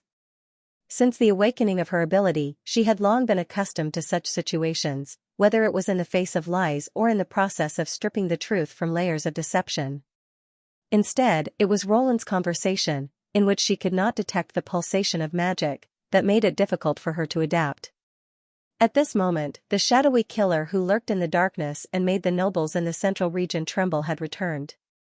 What's your next plan? Upon hearing this, Hyde suddenly fell to the ground and begged, Sister, please help me. Help you? He crawled 2 steps forward. I know it was my fault. But I'm your brother. Lord Viscount doesn't treat me as a noble at all. You've seen it, he actually gave me the servant's house to use. The restoration of this mansion is just a cover-up. If I continue to stay here, he will attack me sooner or later. So you want me to take you away? Go? Then there will be nothing left, right? Hyde shook his head in panic and then said with hatred, You killed old Guyland, didn't you? Although I don't know what kind of ability you used, you can easily enter this place, so you can definitely enter his bedroom. Sister, kill him. As long as he dies, I will have a chance to become a real Somi noble. Then you can kill the other heirs one by one. This territory and all the properties of the Somi family will belong to us. Nightingale stared into his eyes and did not answer for a long time until Hyde lowered his head anxiously again. Then she said, Before that, I want to ask you a question. Yes. The younger brother answered quickly. She had thought it would take him a long time to think about this question, but she did not expect to get an answer so quickly. Why? Hyde was startled. Because you're a witch. Her magic power did not beat. So that's why. Nightingale suddenly understood many things. Witches were the devil's minions and the incarnation of the fallen. Once a witch became a witch, she would gradually lose her feelings as a human. At that time, this theory was deeply rooted in people's hearts. Perhaps the moment Hyde learned of her awakening, she was no longer a human in his eyes, let alone a sister and a brother who were related by blood. The so-called betrayal was just a way to protect himself by striking first. Hyde probably still thought so, and it was precisely because he completely trusted his own judgment that he answered so naturally. Later, Hyde said a lot more. For example, he was ignorant before and did not know that it was a false accusation made by the church. He also said that he was now deeply remorseful and hoped that she could forgive him. But Nightingale did not listen to these words. The thoughts in her mind were like a storm, making it difficult for her to recover. So she should not blame him at all. Was it because most people would have made the same choice? For him, the one he betrayed was not his own sister, but a demon who would lose her humanity sooner or later? Since it was a demon, it was understandable that there was no trust between them. But was it true? She was clearly asking about Hyde, but her consciousness unconsciously drifted to another person. That person was also a noble, but she had never seen him before, let alone by blood. If betraying a witch was a matter of course, then he should have sent Anna to the gallows long ago. He had neither fear nor hatred for witches. Except for curiosity, his eyes were clear and easy to understand, even though she had threatened him with a knife. Scenes flashed by quickly, as if they were going back in time, and finally stopped at the moment before the heavy snow fell. It was the first winter after they met. I don't think she can't survive the months of demons. Why? She said she wouldn't lose to the demonic bite, and I believe her. How could you believe a witch? We're cursed by the devil. Really? I believe you too. The sea of memories rippled with these words. Nightingale took a deep breath and pulled her consciousness back to reality. Wait here. If someone comes looking for you, do what you have to do. Pretend that I was never here. Wait, where are you going? She sheathed the dagger at her waist and disappeared into the fog. To finish what I have to do. As Hyde had said, she could have broken into Viscount Sommi's bedroom and forced him to tell the whole story with a dagger. Most of the nobles would be scared out of their wits when they saw the gleaming tip of a knife. They would answer every question, hating the fact that they didn't have two mouths. Some of the more stubborn ones would spill out their secrets without hesitation after their fingernails were cut off. She had already verified this many times. If her parents' death was really related to the Viscount, she would naturally let him know what it meant to pay with blood. However, Nightingale didn't want to do that at the moment. Especially after what had just happened. She was no longer alone. She now had someone she could trust without a doubt, and she was also deeply trusted by others. Compared to the shadow assassin's approach, she wanted to try to solve this matter in another way. If it was Roland, he would definitely not want to see her stained with too much unnecessary blood, right? After crossing the world of mist, Nightingale entered Dot's study in a few flashes. Several dark black holes that looked like ink-colored balls stood in the black and white world. She didn't care about the sleeping guard leaning against the door. Instead, she set her eyes on a field of God's stone next to the bookcase. She slowly walked to the wall. The straight wall suddenly twisted. The contours bent and shrunk like a clump of hair that had lost its source of nourishment. The thing underneath was exposed. Through the deformed contours, she saw details that ordinary people couldn't see. A thin metal rod was buried under the wall. One part was connected to the bookcase, and the other was connected to the black ball. This was a very common mechanism. Nightingale easily destroyed the hanging bell under the mechanism. Then she pushed a seemingly ordinary book. The secret compartment opened almost without making any sound. There was a godstone of retaliation embedded in the hidden box, but this was not a problem for her. Before she was an adult, old Guylan had found a rat instructor to teach her all the skills that a qualified thief should have. After several years of practice, she had already mastered the skill of opening all kinds of locks with copper needles. After opening 3 or 4 iron boxes, Nightingale found what she was looking for. It was a recent account book, which recorded the batches, buyers, and quantities of Dreamland water. Just as she expected, the nobles always liked to hide their important items in places that they thought were secret. With this record and the goods in the mansion that had not been sold, the evidence was conclusive. Nightingale returned to the basement and reported the whole thing to Roland. When the sky turned bright, the First Army, who had received the order to rush over, had already surrounded the mansion. 3 days later, Nightingale appeared in front of Hyde again. Hyde had just been released from prison. He looked so haggard and dazed that he almost looked like a walking corpse. It was not until he saw Nightingale that a trace of color appeared in his eyes. Anger and hatred. Viscount Sommi has been sentenced to death by hanging. The rest of the family members have to serve 20 years of labor. 2 fiefs belong to the kingdom. Is this what you made me wait for? Walking into a deserted alley, Hyde could no longer suppress his emotions. He growled at her. Take everything away from me and leave me with nothing? You should feel lucky that you're not regarded as a member of the Somi family, Nightingale said calmly. Compared to the Viscount, at least you're still alive. That's just because you want me to continue to suffer so that you can laugh at me. 8 years ago, it was like this again. You killed old Guylan and left. Do you know what kind of life I've been living since then? I thought you would help me when I finally got the chance to take over the Somi family's territory, but you ruined it. Hyde clenched his fists. I don't have a title or a fief now. Are you satisfied now? You haven't forgiven me at all, Veronica. You liar. All you want is revenge. I should have known. As he spoke, there was a hint of sobbing in his roar. Then, he curled up his body and sobbed softly, nothing. I have nothing. After a long silence, Nightingale said, yes, I haven't forgiven you, and I never will. The more similar a person is, the more unforgivable a betrayal is. She paused. But you don't have nothing.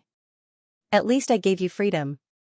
Hyde, whose face was covered with snot and filth, looked up. No matter old Guylan, the Somi family, or anyone else, no one can control you. From now on, how you live and what you can do is up to you. You won't be controlled by others like a puppet like in the past. Whether you think this is punishment, torture, hate me or not, it doesn't matter. That's your choice. From now on, we have nothing to do with each other. The golden setting sun slowly sank into the forest, giving the surrounding clouds a golden silhouette. The sky changed from blue to white, and from white to red. Finally, the afterglow sprinkled on the earth, turning the lush grassland red. At the end of the Guylan family's territory, there was a raised slope. Standing on it, one could see the house, the farmland, and the woods that connected the valley. When Nightingale was little, she liked to ride on her father's shoulder to climb the low slope so that she could have a panoramic view of the whole family. Therefore, when her parents' bodies were sent back, and the servant asked her where she wanted to bury them, she chose the slope without hesitation. At that time, although she was heartbroken, she was still a little unwilling to believe that her family had suddenly left. She only thought that if her parents could open their eyes again, no matter where she and her brother were at home, they would be the first to see them. Now that she was in front of her parents' tombstones again, Nightingale had a completely different feeling. There was not much dust on the tombstones. Apparently, someone was still cleaning the place. She bent down and neatly folded a stack of white paper in front of the 2 tombstones. It was the verdict of Viscount Somi. Faced with irrefutable evidence, the Viscount's psychological defense soon collapsed. After Roland promised that he would not punish underage children, he not only admitted that he sold Dreamland water, but also confessed the cause and effect of the annexation of the Guylan family.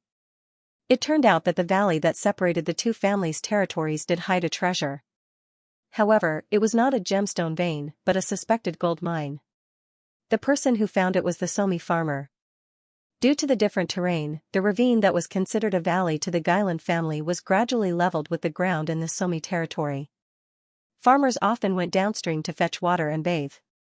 That was until one day, when a lucky man found a grain of gold sand in a mountain spring. He called the others to search for it and fight for it. That was when Somi's attention was attracted. After that, he immediately blocked the news and sent people along the valley to look for the source of the gold sand. However, the report from his men disappointed him. The searchers did find more gold sand upstream. It seemed that the erosion of the rainwater had caused the walls of the valley to collapse, allowing the floating coarse gold to fall into the water. However, more and more evidence showed that the gold mine was likely to be on the side of the Guylan family, so the exploration had to be stopped. Because of Silver City's special status, the number of knight and escorts that the nobles were allowed to own was more or less limited, so it was impossible to rob the city openly. Viscount Somi was unwilling to give up on this huge treasure, so he turned his attention to Viscount Guylan.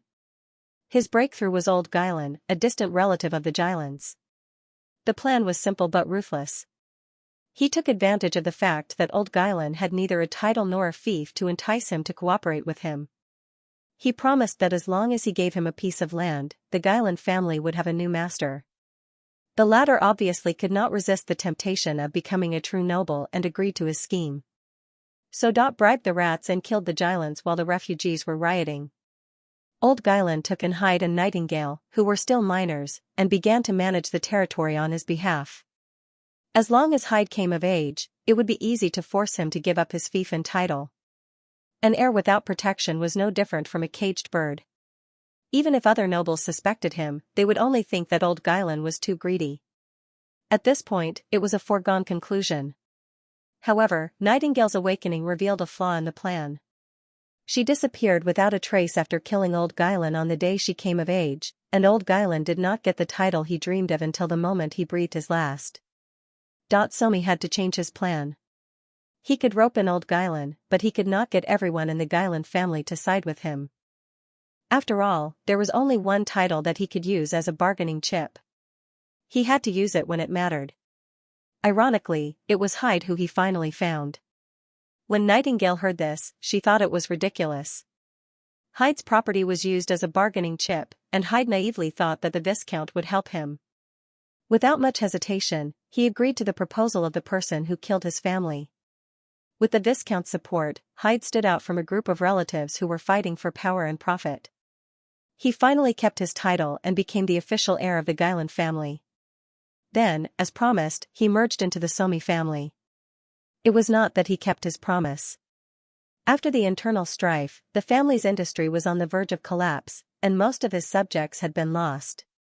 He had no other choice but to rely on the Somi family. After 10 years of planning, the Viscount finally got what he wanted. He even accumulated the huge amount of capital needed to open a mine by smuggling Dreamland water. As long as he found out the location of the mine, the Somi family would have wealth that could last for hundreds of years. However, the appearance of Roland shattered his dream.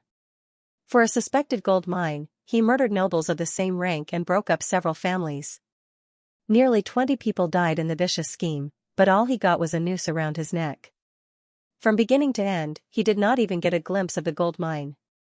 Nightingale took out a fire sickle and lit the judgment. She once heard from Roland that there was an ancient way of mourning, which was to tie paper into the shape of the object to be passed on, and then burn it with fire, so that the deceased could receive the object. Because of the psychic fire, there was a certain chance that fireworks with special will could pass through the gate of the world of life and death, especially when the two worlds were closest to each other at dusk. Nightingale hoped that through this ceremony, the news of the murderer's execution could be told to the souls of her parents. Although Roland added that he did not really believe in the existence of the world of life and death, she did not care.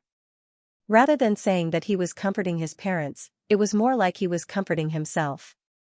By the time she reached the bottom of the slope, the sky was already completely dark. Roland was waiting for her not far away. When she saw the familiar figure, her helpless heart suddenly fell to the ground. "Is this really okay? Let that guy leave unscathed." Roland curled his lips. "I've wanted to teach him a lesson for a long time." "Oh? In what capacity?" Nightingale raised her eyebrows.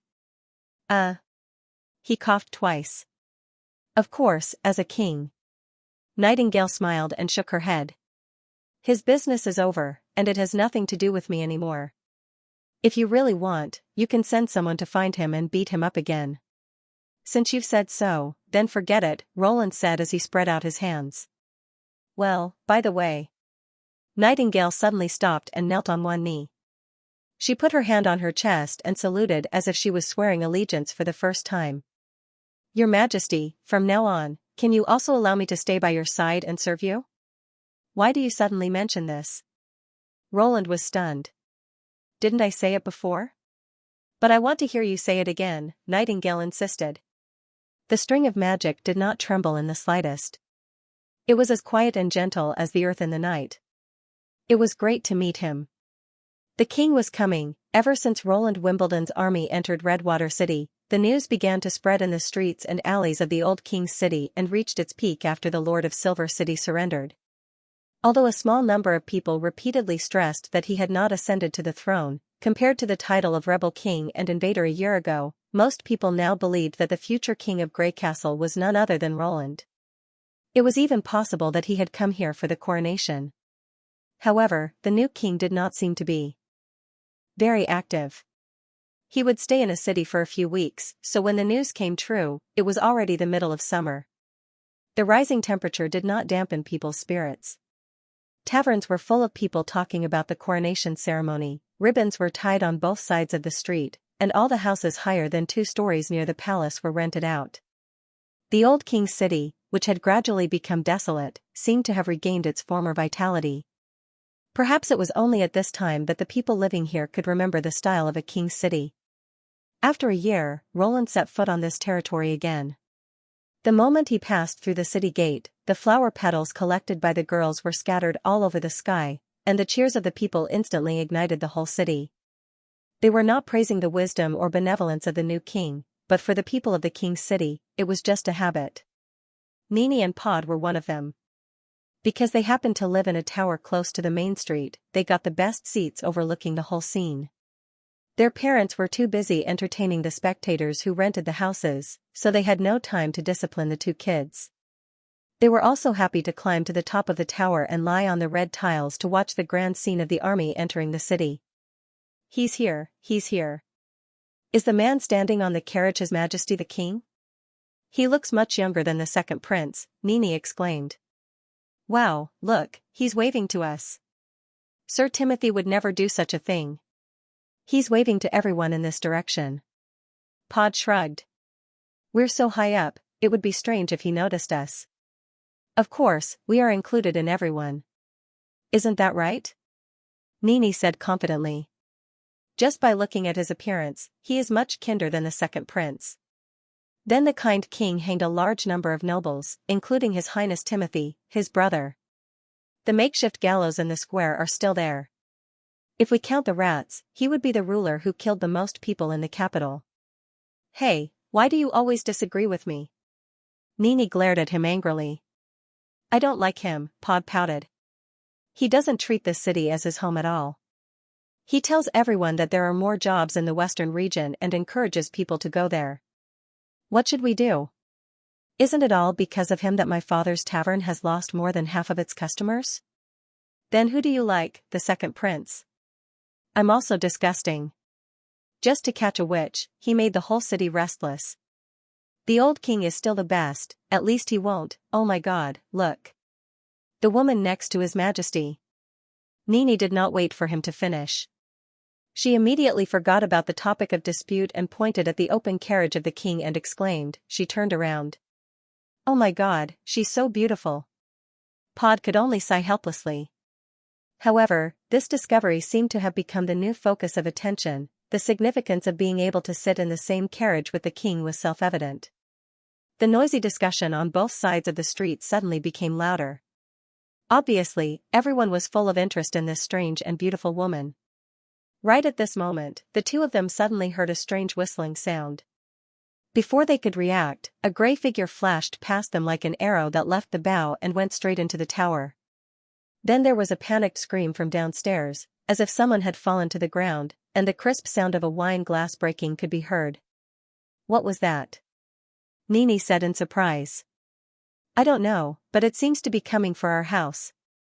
Pod anxiously turned over and stood up. Let's go back and have a look. Okay. The 2 of them climbed down the brick wall one after the other and jumped into the house through the window. To their surprise, they found that several warriors in armor had already surrounded the guests. Other than spilled wine and broken utensils, there were also a few feathers on the ground. Nini's first reaction was that Pod's words about His Majesty had been overheard, and her second reaction was to cover his mouth and hide. No matter what he saw, he should not make a sound. However, neither of these 2 ideas came true. The moment they landed, the warriors noticed the 2 uninvited guests, but none of them came to arrest them. Instead, they grinned at them. After a quarter of an hour, this group of people quickly filed out, leaving only the stunned parents and guests. One of them, who seemed to be the leader, took out 10 silver royals and handed them to the stunned father. After everyone had left, Nini hesitantly walked forward and asked, what on earth happened? It was incredible, the father said excitedly. When the honor guard turned the corner of the street, a spectator suddenly took out a loaded crossbow and aimed it directly at His Majesty in the carriage. Nini gasped and asked, "And then?" We were all scared. If the arrow was shot, everyone in the house would have died. Fortunately, a bird. No, a person flew in and stopped that guy. A person? Not exactly. She was a bird when she flew in, but when she hit that person's head, she turned into a person. She was a little girl about your age, a guest added. We only reacted when we saw the crossbow fall to the ground. We rushed up and pinned the assassin down. After that, the warriors broke the door and rushed in. Are you sure you didn't see wrongly? Pod questioned. That bird. No, where's the person who can turn into a bird? Did you guys secretly drink the dreamland water and start hallucinating? By the time we subdued the assassin, she was already gone. The father raised his hand and slapped the back of his son's head, causing him to stagger. And if you doubt me, you'll suffer. The crowd could not help but laugh. Nini, however, focused her attention on the feathers. They looked like the feathers of an ordinary goshawk, but much whiter and softer. She carefully collected the feathers and pinned them to the ends of her hair. She looked up and down in the mirror. She looks like she can fly. The little girl thought contentedly. I'll make a new headdress with these feathers. The seemingly thrilling assassination did not cause any commotion. People quickly shifted the topic back to the king and his entourage. Unbeknownst to them, at least a dozen similar incidents had happened. However, under the vigilance of Sylvie, all the solo missions that relied on luck failed without exception. In fact, most of the premeditated actions were carried out without alerting the people around them. The patrol team was able to take down the target directly. Thank you. Roland took the opportunity to nod at the carriage behind him. I didn't expect there to be so many people in the old king's city. It seems that the situation is not as stable as I thought. It's my duty, Your Majesty, Sylvie replied. Since you know it's not stable, you shouldn't have chosen this way to enter the city, Agatha said in a harsh voice. Perhaps it was because of her age, but whenever it came to security, Roland felt that her temperament was becoming more and more like Scrolls. Mortals are too fragile. Sometimes, a small wound can kill you. I'll stop all attacks, Anna said calmly. Besides, Nana Pine is also in the team. You can't spoil him like that. Ahem. Roland hurriedly interrupted. For the sake of publicity, this little risk is acceptable. As the new king, he has to be familiar with the people. In the carriage sat Sylvie, Agatha, Isabella, Phyllis, and Zoe. Together with the elites of the First Army, it was almost impossible for such a powerful lineup to go wrong. These are two different things. You can choose a more reliable method, such as standing on the high platform in the palace to preach to your subjects. Indeed, but he could not say that this was more for the sake of patrolling, such as putting 2 microphones in front of the carriage and saying hello comrades. Your Majesty, we're almost at the palace, the guard reminded. His words also stopped Agatha from preaching. Roland breathed a sigh of relief. Through the newly decorated gate of the inner city wall, he saw a procession of nearly 100 people, who were respectfully waiting for his arrival. Among them were old ministers of the western region like Theo and Barev's disciples, and there were also many new ministers who had surrendered to the lower nobility. However, most of them were scholars and civilians who had been recruited by the local area. After finishing the last renovation, the entire central region of Grey Castle would officially be under his control. When the Eastern Front Army occupied Xianxia, Grey Castle would be considered a preliminary unified kingdom. When the carriage stopped, Roland lifted his cloak in high spirits, stepped out of the carriage, and waved to the people behind him. Greetings, Your Majesty. As the ceremonial officer, Blanche Orlando, took the lead in saluting, all the officials knelt together, forming a low human wall on both sides of the palace. Greetings, Your Majesty. Next were the attendants and servants in the courtyard, who were responsible for the daily chores in the palace. Wherever Roland looked, everyone lowered their heads, their expressions full of respect and fear. Greetings, Your Majesty. Finally, it was the First Army who followed behind him. Their shouts were especially loud, as if they were endless waves. Roland had thought that he had a certain immunity to such an occasion because he had seen so many people and seen so many magnificent military parades. However, only after experiencing it himself did he realize that the feeling of being looked up to by so many people, no matter how many times he experienced it, would make his blood race. Amidst the cheers of the crowd, Roland walked up the stairs step by step and entered the core area of the old king's city, the Holy Temple of Twin Towers. After he sat on the throne, the officials entered the hall one after another and lined up in 3 rows in front of the throne. Seeing nearly 100 people, Roland could not help but feel a little emotional.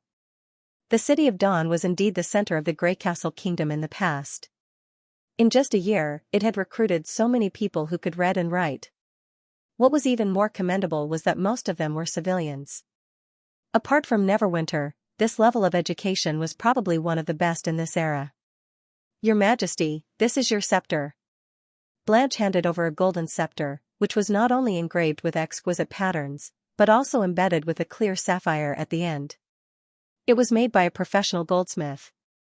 Every king has a different scepter.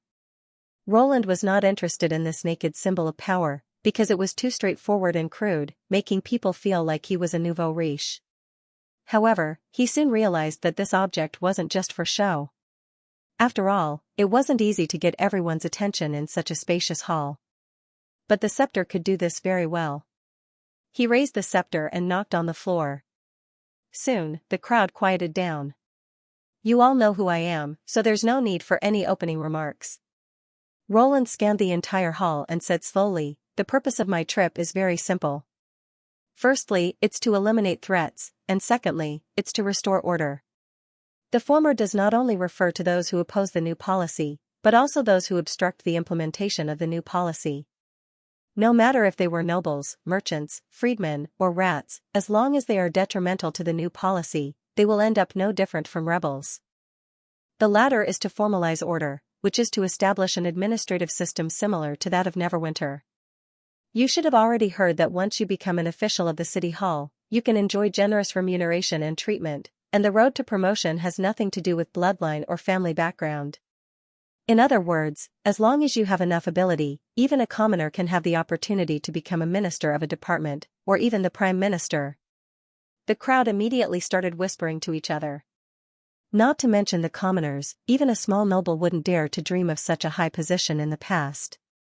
It was no secret in the old king's city that Berev, a disciple of the Minister of Finance, had become a hot figure in His Majesty's court. At the thought of the opportunity to become a minister of the royal family, the people's eyes lit up. But not everyone can enter the city hall. "You have to pass the test," Roland said unhurriedly. The murmurs grew louder. "Your Majesty, may I ask what the test is about?" a bold person asked. "It's a question and answer about reliability. This is also a part of the Neverwinter City Hall's examination," Roland explained with a smile.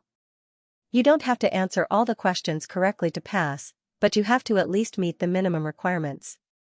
As for the specific content, we'll only tell you before the test."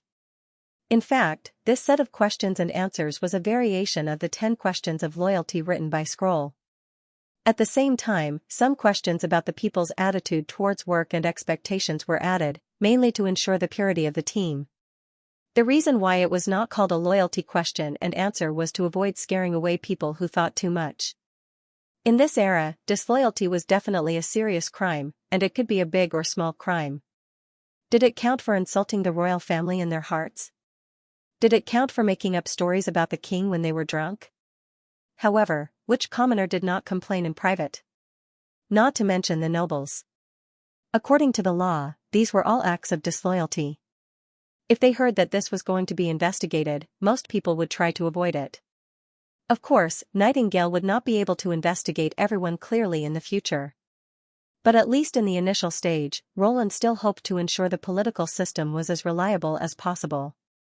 After all, as long as these people could adapt to the new administrative system, they would most likely become the backbone of the government in the future. In addition, after choosing to join the city hall, you have to give up your original property, Roland continued. In short, city hall officials are not allowed to have any business dealings with any businessmen. Otherwise, you'll be punished with a felony. I hope everyone will consider this carefully. Roland's words were like a basin of cold water. The hall suddenly quieted down. Unlike the people in Border Town, almost everyone in the Old King City had their own livelihood. It was undoubtedly a dilemma for them to abandon everything they had accumulated in the past and devote themselves to a new job. But to promote the concept of professionalization, this was an inevitable step. Even if some people would hand over their property to distant relatives or hire others to manage it, they had to maintain it on the surface. Roland knew that there were no real officials in the Four Kingdoms. The so-called ministers were the nobles trusted by the king. It was an honor rather than a duty to handle affairs for His Majesty. When the honor was gone or when there was a crisis, the first thing they would consider was their own interests. Professionalization, on the other hand, tied people to their posts. There was no way out. It could be seen as the unification of interests. Only when the kingdom was prosperous would they get more benefits. Another point was that the separation of business and politics could, to a certain extent, avoid the awkward situation of being both a player and a referee. Finally, regardless of position, the name of any official City Hall official will be recorded in front of my case. Seeing the gloomy atmosphere, Roland threw out the sweetener he had prepared. Your treatment and position will not only be effective in one city. As long as it's under my rule, I'll recognize your power. This was the trump card of the professional bureaucratic system, the establishment. The significance of being part of the system was self-evident. It was not only a form of recognition but also the most stable guarantee. The people in the hall might not realize its benefits immediately, but as time went by, they would eventually understand the wonderful taste of being part of the state. Since the Old King City had been screened several times, the aristocratic class was almost non-existent. It was much more convenient to reorganize the city than the previous cities. Although many people still had doubts, no one jumped out to oppose it openly. They just wanted to give it a try. When the meeting was over, a long line soon formed at the registration office. When Roland returned to his study and was about to summon Theo, Yorko, and other old fellows for a private chat, a guard hurried in.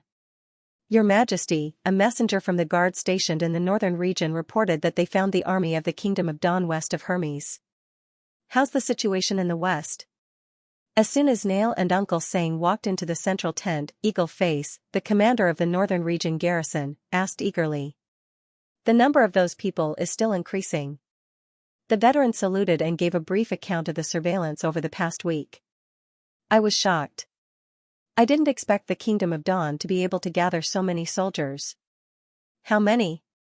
Eagle Face did not care at all and poured them a cup of tea. 8,000? Or 9,000? I'm afraid there are more than 10,000 of them. Uncle Sang finished his tea in one gulp.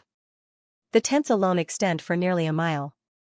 There are at least 20 unknown flags. I don't know where they found these idiots. More than 10,000? Eagle Face stopped writing. You can ask our squad leader if you don't believe me. He pointed to Nail beside him and said, in order to estimate the number of people, we risked being discovered and approached the old holy city to investigate. The outskirts of the city are filled with the troops of the nobles of the Kingdom of Dawn. They blocked the road between Hermes and the Kingdom of Dawn. Most of the refugees have turned around and evacuated to the Kingdom of Wolfheart and the Kingdom of Everwinter. There must be more people in Coldwind Ridge. At least on my way back, I saw several teams of more than 100 people. That's the truth. Nail nodded and added, the Kingdom of Dawn is probably waiting for the reinforcements to arrive. Meanwhile, they've increased their vigilance in the surrounding area. I suggest that the follow-up investigation team stay away from the old holy city in case they're discovered by the patrolling knight. Ever since the northern region garrison had noticed the unusual situation in Hermes, they had begun to infiltrate the plateau with the help of Duke Kant, hoping to obtain more information and to prepare for the upcoming battle. However, His Majesty did not approve of Eagle Face's attack plan. He only asked them to remain vigilant and continue to investigate.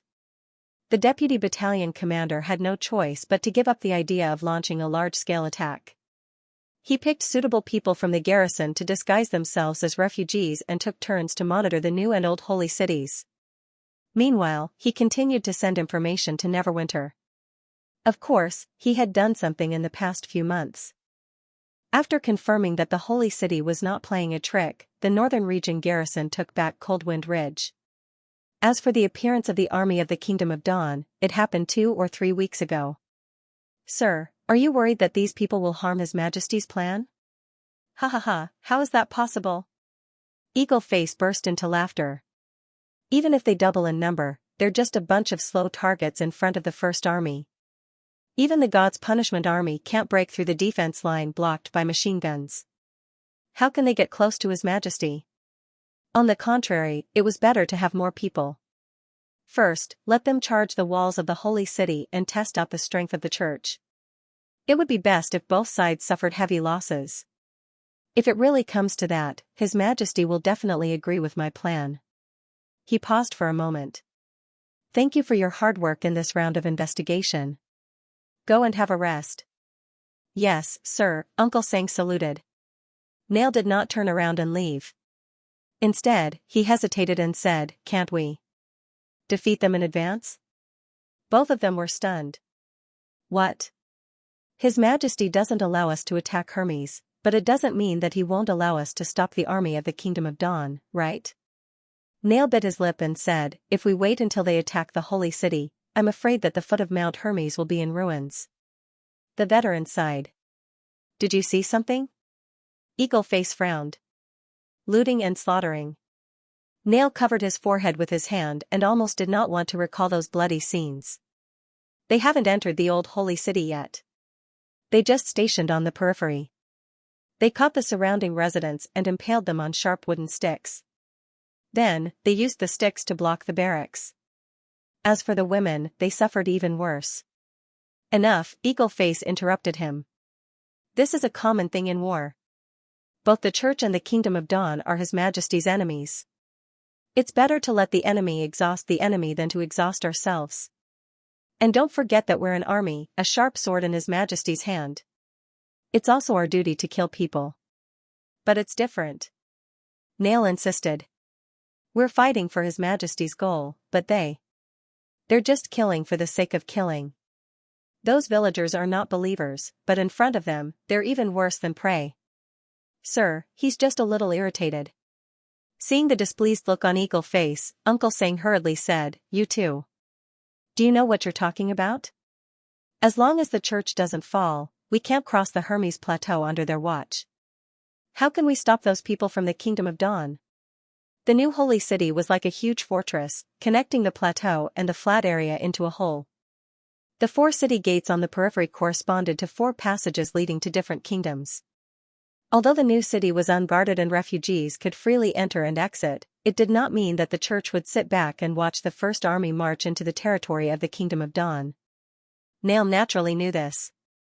He took a deep breath and said, in fact, there's a small path. A small path? When I came back, I talked to some of the refugees. One of them told me that there was a small path that could fit 2 people in the steep cliff on the outskirts of the plateau. In winter, the path will be blocked by snow and ice, but when the snow melts, we can cross the Hermes Plateau without entering the Holy City. Eagle Face stared at him for a while and then shook his head. Forget about it. Nail lowered his head and said no more. In fact, you also know that this is not a reliable. No, it's an impossible battle plan. Surprisingly, the deputy battalion commander did not get angry. Let's not talk about whether the small path really exists. Even if we can reach the old Holy City, we can't defeat tens of thousands of enemies. His Majesty made it very clear in the evening cram class that before an army takes action, the first thing to consider is logistics. It's difficult to transport supplies on a 2-person wide mountain path, let alone machine guns and ammunition. In addition, there are only 500 people in the entire northern garrison, and the ammunition allocated is not enough to support a protracted battle. Once the enemy is not defeated, we will become an isolated army without any support, and there is a possibility that the entire army will be wiped out. Eagle Face stood up and walked to Nail. I want a war of annihilation more than you do, but that's just my personal opinion. His Majesty and Sir Iron Axe have entrusted this army to me, so the first thing I have to consider is the safety and interests of the army, whether it's the resettlement of the refugees or this decision. Do you understand? Yes, Your Excellency. Nail clenched his fists and finally made a military salute. "You can leave now." Just as the two were about to leave, a soldier lifted the curtain and came in. "Your Excellency, His Majesty's reply has arrived." "Oh? Let me see it." Eagle Face quickly took the secret letter and opened it. Before Nail and Uncle Sang walked out of the tent, he stopped them again. "Wait. Does His Majesty have any new instructions?" the veteran asked. "Yes. The First Army has set off from King City by ship and is heading for the northern region at full speed. It's estimated that they will arrive at Cold Wind Ridge in 10 days. 10 days. It's too late," Nail thought sadly. The army of the Kingdom of Dawn could enter the old holy city at any time. In 1 or 2 days, they could turn all the towns at the foot of Mount Hermes into hell. In a trance, he saw the woman in red struggling in the hail of bullets, as if she was accusing him of what he had done. "Before that, His Majesty asked us to take action immediately to stop the army of the Kingdom of Dawn from entering the old holy city. At least, we can't let them loot the monastery." Nail suddenly raised his head. Can we do that?" Uncle Sang scratched his head. Twain felt that he was out of luck. He was just an ordinary merchant who traveled between the city of Evernight and Hermes for a decent profit. He sold the furs and flannels from Greycastle to the church and brought back some amulets or statues soaked in holy water. The competition in this business was fierce. He had worked hard for nearly 10 years to gain a foothold in both places. Now that he had some extra money, he wanted to expand his business.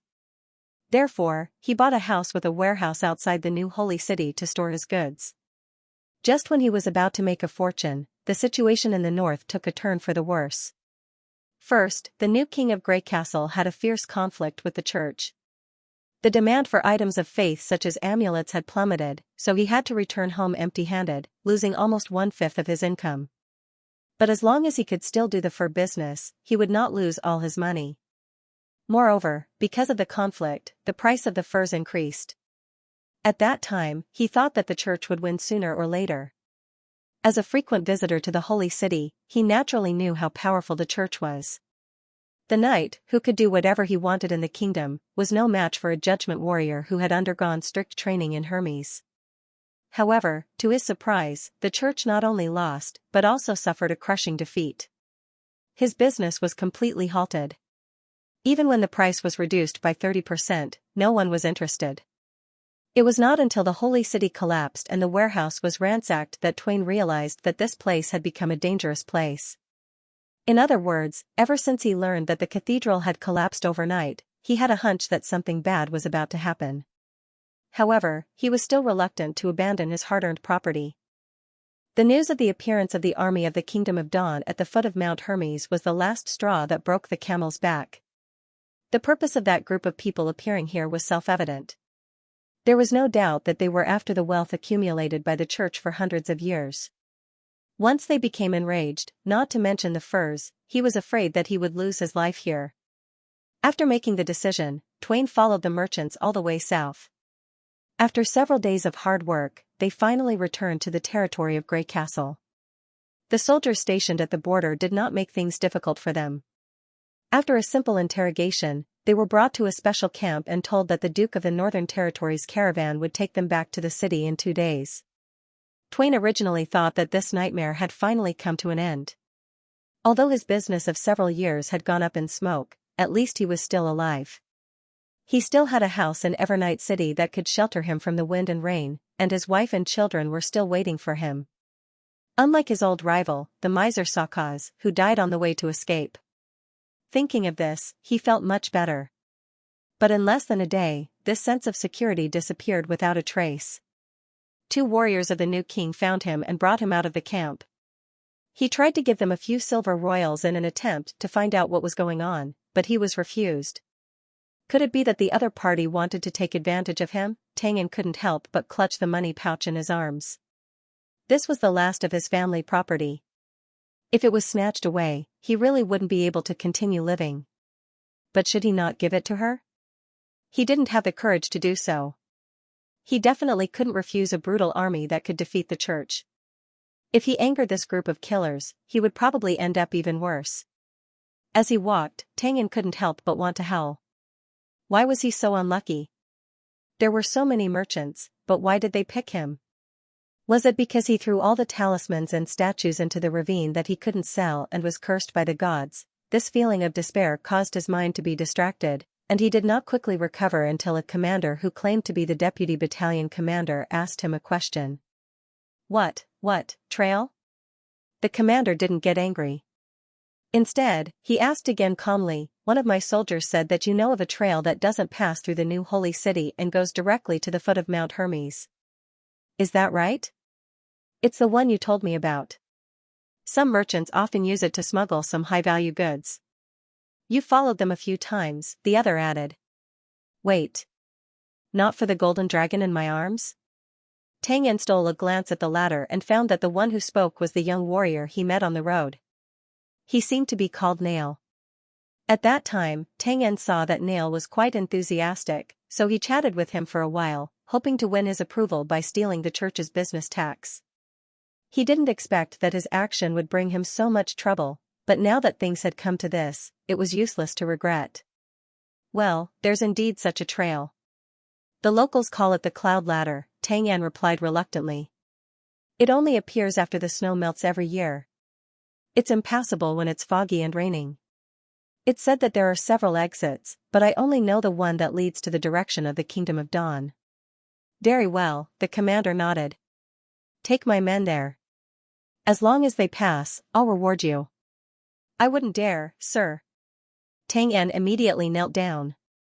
How could I dare to ask for your reward? I only hope that you'll let me go home after the trip. Unfortunately, that won't do. The commander's words immediately chilled Tang Yan's heart. To ensure that nothing goes wrong, you'll have to follow us for the next few days until the mission is completed. But sir, before Tang Yan could finish his words, 5 golden dragon stones were thrown in front of him. This is the deposit. You'll have 5 more after the mission, the commander interrupted. You should know that in most places in Grey Castle, 10 golden dragon stones can buy you. Tang Yan swallowed. After so many years of business, he only had a little more than 30 golden dragon stones in his pocket. The commander's meaning was clear, this was the money to buy his life, and it was impossible for him to refuse. Will you really let me go? Although he knew that this question was meaningless, he still could not help asking. Of course. As long as you do your best to guide us, I'll send someone to send you safely back to the city of Evernight. You can rest assured about this. Tang Yan left the camp, worried about his gains and losses, only to find that he was accompanied by the young Nail and an old warrior. You got me into trouble, Tang Yan said with a wry smile. Judging from their expressions, this was probably just a coincidence and not a deliberate attempt to frame them. How could I get you into trouble? Nail frowned. 10 golden dragon stones is by no means a small amount. As long as you don't have any bad intentions, you don't have to worry about any danger. Don't worry. The boss is very reliable. If he says he'll let you go, he'll definitely let you go. The old warrior interrupted. Besides, I'll be more than happy to get 10 golden dragon stones just by leading the way. Just call me Uncle Sang. Also, don't use honorifics. If you want to use honorifics, you should use them on Nail. He's the squad leader, 1 level higher than me. Is that so? Tang Yan could not help but feel a little embarrassed. He had always thought that this young man was just a low-level soldier. Just call me the same way as before. Nail waved his hand indifferently. Can the two of you tell me, what is the mission that your deputy battalion commander was talking about? We're going to bypass the Hermes Plateau and stop the Kingdom of Dawn's army at the Old Holy City. Squad leader. Uncle Sang reminded. It doesn't matter. Anyway, he'll be with us for the next few days. Leaking some information will make him less paranoid, which will help us complete the task. If he makes any strange moves, I'll kill him immediately. Nail's words made Tang Yan shudder. However, the first half of Nail's words was even more unbelievable. Stop the Kingdom of Dawn's army? Tang Yan widened his eyes in surprise. That's impossible. The path is only wide enough for 2 people to walk, and some places have collapsed. If you're not careful, you'll fall off the cliff. Even if you walk from morning to night, you can at most pass through a few hundred people in a week. How are you going to stop the night? Not to mention that the church may attack you from behind. Reinforcements? Did he understand what I was talking about? Twain twitched the corner of his mouth. Even if the reinforcements came, it would be useless if they could not get through. Or the reinforcements he was referring to were the main forces that could directly flatten Hermes and cross the ruins of the Holy City? But in that case, it would take more than 10 days to prepare for the siege, right? However, seeing that the other side obviously did not want to continue this topic, Twain tactfully closed his mouth. One side of the entrance of the cloud ladder was on the mountain wall not far from Coldwind Ridge. They drilled into an inconspicuous cave, and when they saw the sky again, they were already in the air. When the air was humid, this path would be covered by layers of clouds and mist. Passing through it was like ascending to the heavens. That was how this path got its name. But as long as the weather was good, the road was very reliable. In order to dissuade the First Army, he deliberately exaggerated the danger of the cloud ladder. In fact, because some businessmen attached great importance to its function of avoiding taxes, they strengthened the collapsed part with planks and wedges, so the risk of people passing through was not high. In half a day, he took Nail and others to go back and forth 3 times. Going through the mountain wall, they avoided the rugged mountain road and the checkpoints set up by the Holy City, and at the same time shortened the distance. Therefore, as long as they carried light equipment, it was more efficient than going through the main road. Twain noticed that Nail had been scribbling in a small notebook, as if he was recording something. But the content in the notebook was mixed with many characters that he had never seen before, in addition to the words commonly used on the continent. This surprised him. A soldier could read and write, and also had knowledge that he could not understand at all. If he had not seen it with his own eyes, he would never have believed it. In order to learn accounting and to record the entry and exit of goods, he specially went to a chamber of commerce and learned the basic operation of trading at the price of a golden dragon. If Nail could read and write, why did he need to fight and kill? Although the army of Roland Wimbledon was extremely powerful, people always died in war, and no one could guarantee that they would not be the next one. However, from their conversation, he found that literacy and hand-drawing did not seem to be advanced skills, as if everyone in the First Army could do it. What on earth were these people thinking? Twain found it more and more incomprehensible. By the time they returned to the camp, it was already dusk, but the surroundings of the tent were bustling with noise and excitement. The warriors gathered in groups of 2s and 3s, discussing something excitedly. Their gazes were all focused on the bonfire in the center of the camp. It seems that reinforcements have arrived. Nail grinned. I guess so, Uncle Sang said with a smile. I wonder which acquaintances will come this time. Miss Lightning and Miss Maggie must be inside. The class leader quickened her pace. Let's go take a look. What? Miss, the reinforcements they were waiting for, were they women? Tang could not help but follow the 2 of them closely. After finding an empty space, he looked at the crowd. In the next moment, he suddenly felt like he was going to faint. Damn, what kind of reinforcements are they? They were clearly a few brats, especially the girl whose hair was almost touching the ground. Looking at her round cheeks and big watery eyes, he would believe it if someone said that she was only 10 years old. The others weren't any better. Their arms and legs weren't even the size of a fist. If they were placed on the battlefield, they probably wouldn't even be able to lift a sword, so what use would they be? That was ridiculous to the extreme. Eh? He suddenly froze and became uncertain again. One reason was that these girls were far more beautiful than ordinary women. He would not have thought it was strange if there were only 1 or 2 of them, but when a group of them stood together, he immediately thought of the special group of witches. Of course, witches were not as terrible as they were rumored to be. If they were really as strong as the demons of hell, they would have crushed the church and the human kingdom into pieces long ago.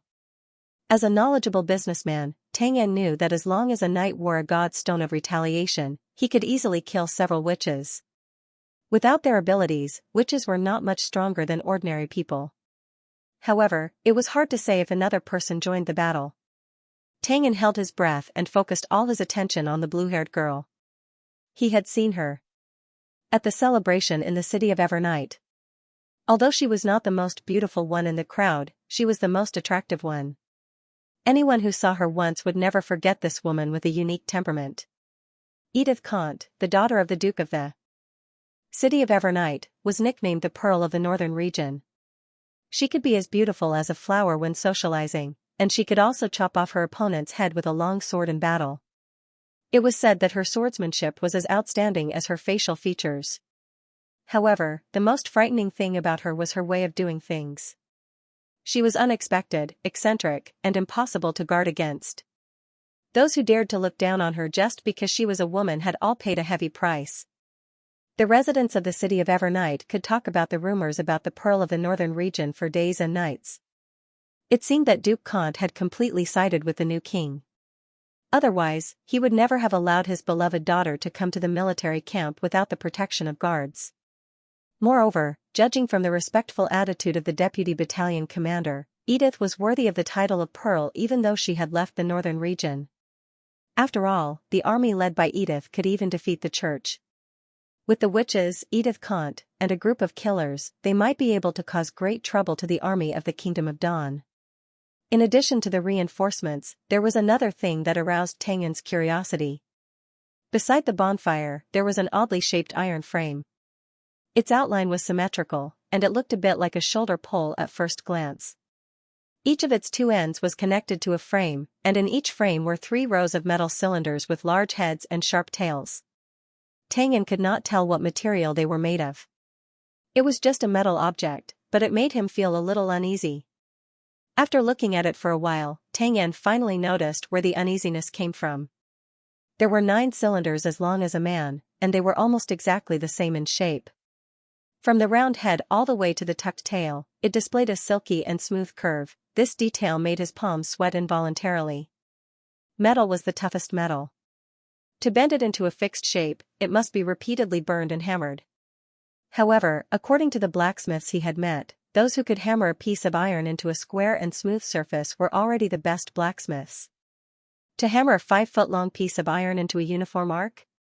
What kind of superb skill was that? Then, he would use the same method to make 9 more of these things. Any craftsman in the city of Evernight would laugh at his ignorance. If they were all exquisite works of art, it would be fine. However, their grayish-black appearance and the way they were stacked indicated that they were not expensive and lightweight products. Since they appeared in the military camp with the reinforcements, it was very likely that they were some kind of special weapon. However, these weapons, which were supposed to be sturdy and durable, showed a beauty no less than that of a work of art. This strong conflict shocked him indescribably. Tang Yan swallowed and realized that he might not be able to call himself knowledgeable anymore. For this group of people, war had probably become something else. On the other hand, in the central tent of the Northern Army, everyone was busy preparing for the upcoming battle. Leave the entire battlefield to the witches? After listening to Edith's arrangement, Eagle Face looked surprised. It's not that I don't believe in their ability, but there are at least 10,000 people in the Kingdom of Dawn, and many of them are wearing God stones of retaliation. If they face the enemy head-on, the witches are likely to fall into a bitter battle. At that time, even if we want to save them, I'm afraid we won't be able to. I thought so too at first. Edith smiled. In fact, this plan didn't come from the advisor department, but from His Majesty. Do you have an official record? The deputy battalion commander asked. Here it is. The Pearl of the Northern Region handed him a secret letter marked in red. By the way, at the end of the letter, I'm granted the temporary authority to act as the commander. According to the rules of the First Army, the pre-war strategy of any military operation must be recorded in paper and reviewed and signed by the corresponding staff officers. If the signature was His Majesty, it meant that all troops had to carry out the plan unconditionally. After confirming that there was no mistake, Eagle Face immediately raised his head and saluted. The Northern Region garrison will complete the task. Very good. Edith raised the corner of her mouth. But you have to remember one thing. Your goal is to give the fleeing enemy a devastating blow, and the key is the word fleeing. If the precondition doesn't exist, the operation will be regarded as a failure. All the ambushers will return to Cloud Ladder according to the original route and are not allowed to meet the enemy without permission. Please make this clear to everyone. Do you mean retreat? Eagle Face asked in surprise. Does His Majesty not know whether his method will work? Who knows if we haven't tried it before? The Pearl of the Northern Region said bluntly. If this method doesn't work, we'll have to consider other methods. His Majesty sent me here just in case. What about the witches? Even if it fails, they won't be in any danger. I see. I'll go prepare now. All the squads can set off tomorrow morning. Eagle Face saluted again. This operation will be codenamed Operation Bomber. When you're in position, the battle will officially begin. Edith returned a military salute. Go. Yes. Although he did not know what a bomber was, Eagle Face felt a little more confident. Since His Majesty called it a machine, it must be extraordinary. Wasn't the steam engine an excellent example? 2 days later, in the early morning, Lightning finally received the departure order in the camp. Maggie has moved all the people in place. You can go now. Sylvie's voice came from the sigil of listening in her hand. The army of the Kingdom of Dawn is gathering. I hope you can catch up. Don't worry, we'll be there soon. After saying that, the little girl waved at Maggie and Hummingbird. Come here, we have to go. In the past 2 days, not only had she checked the map of the cloud ladder from the air, she had also taken a look at the general situation of the surrounding areas. His Majesty's plan was not complicated. There were 6 witches in total, and they were divided into 2 groups according to the battle plan. One group was responsible for transportation and logistics, and its core ability was Maggie's magic. Arkansas Sivir and Lily were also on board. The former was to ensure that the enemy would discover them first and fire at them first, while the latter was to deal with the demonic plague created by the church. If the army of the Kingdom of Dawn broke into the Old Holy City, it was hard to guarantee that the church would not risk everything and release a large number of pathogens in the city. The other group was the core of this operation. Whoa. Coo. Hummingbird sat on the frame and held the connecting rods on both sides, allowing magic power to flow continuously on the rods. After a while, the iron frame, which His Majesty called East Wind, and the 9 bombs, were reduced to about 1% of its original weight, which was also the limit of Maggie's capacity after her mutation. Then the white-haired girl transformed into a giant beast and crouched on the frame. Lightning fastened the cloth and ropes, and the East Wind and Maggie immediately became one. Since Hummingbird's ability couldn't work on living things, Maggie's weight was basically equivalent to that of a witch plus a portable bomb rack of the same weight as the witch. As long as the weight reduction effect could be maintained, she could carry out precision strike missions in the air for a long time. This was also the improvement made by Roland after he used the hydrogen balloon bombing tactic to attack King City.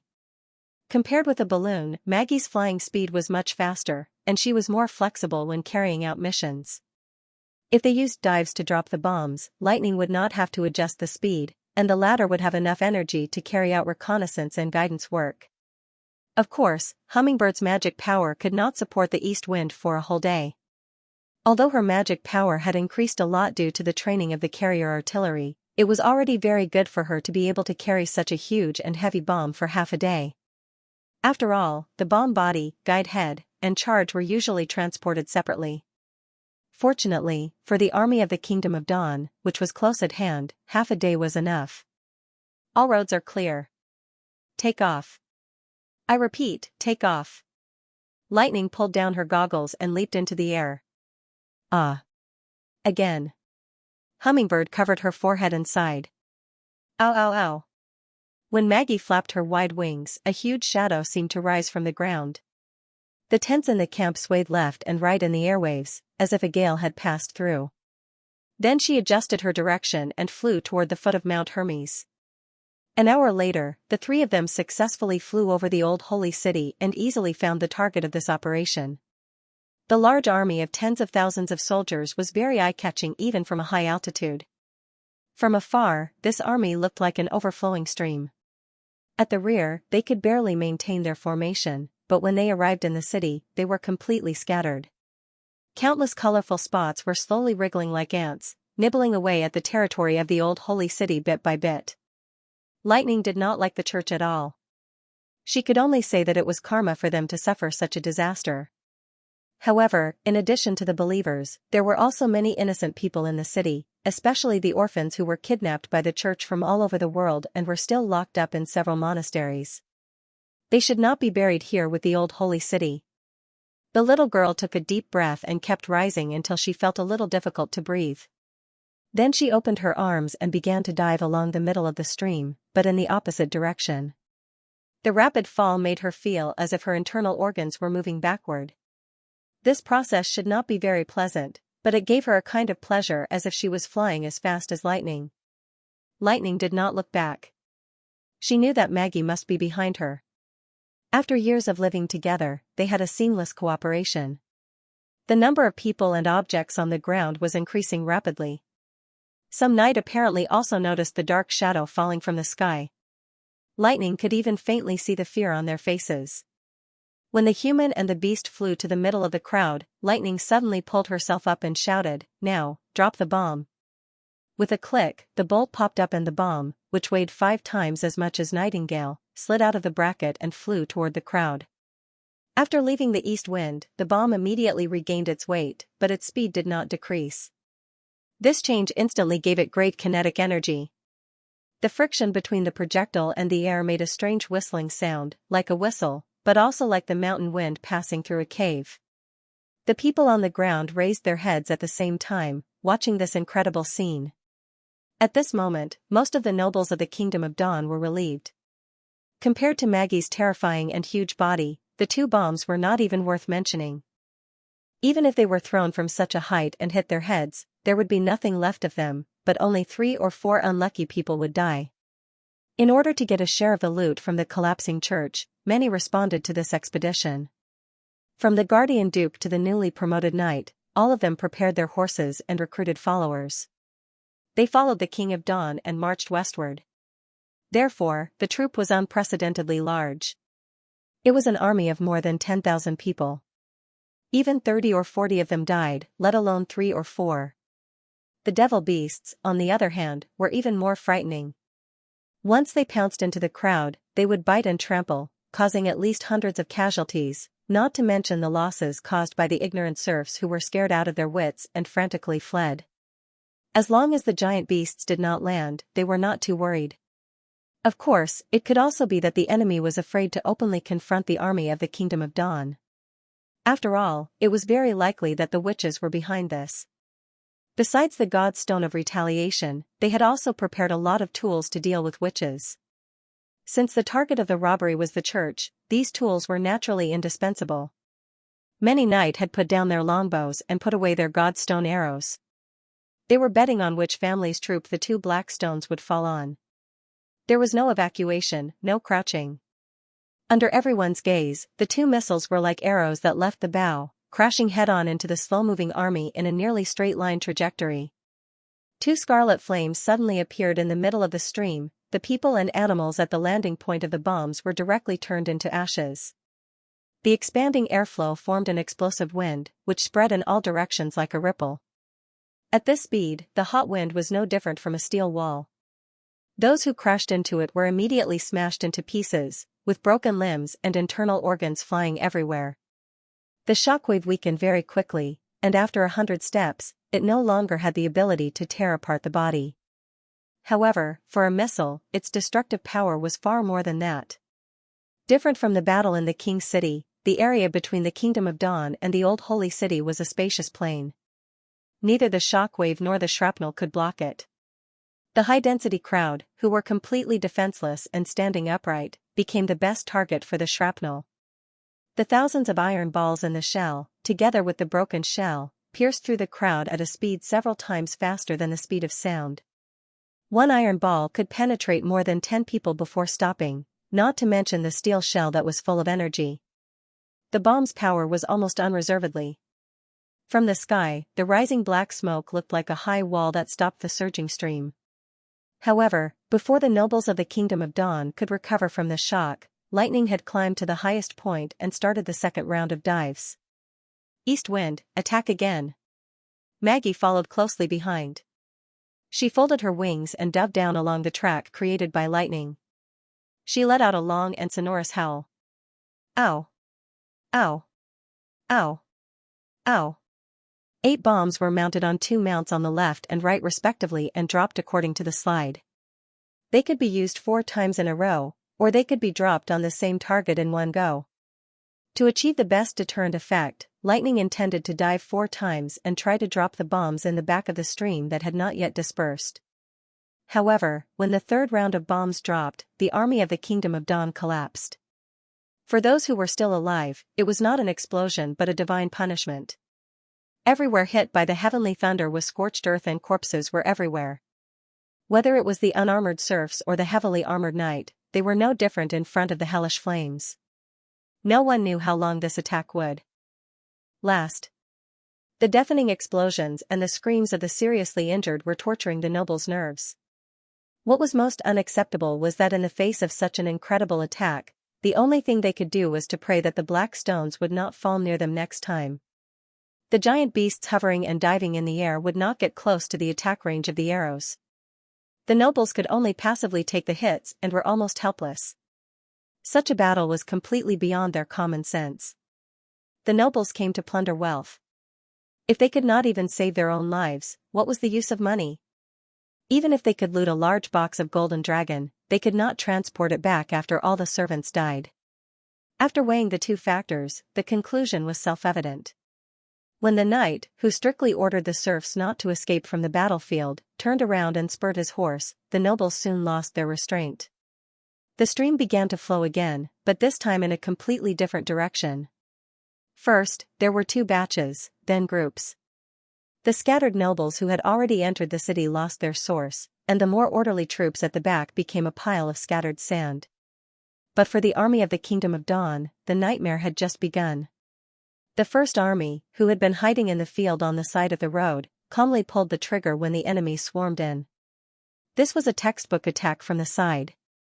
The nobles only wanted to leave this dangerous place as soon as possible, so they completely ignored the reconnaissance and defense of the flanks. The 5 squads of the northern region garrison lined up along the road and fired at the fleeing crowd.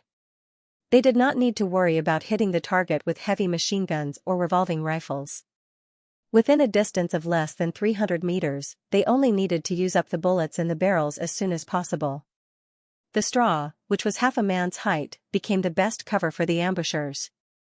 Before dawn, Eagle Face had already led his men to hide here. Sylvie's powerful insight ensured that she was completely hidden from the scouts. The scouts were almost like blind men, but their every move was clearly exposed to the eyes of the First Army. In terms of reconnaissance, the 2 were no longer on the same level. It was not until the first gunshot that the nobles of the Kingdom of Dawn realized that there was an enemy ambush in the rice field. If they were ambushed during the march, they might have launched a counterattack by relying on their superior numbers. But at this moment, escaping was the most important thing. Whether they would be shot or not depended on luck. Everyone hated that they didn't have an extra pair of legs. They ran away in panic.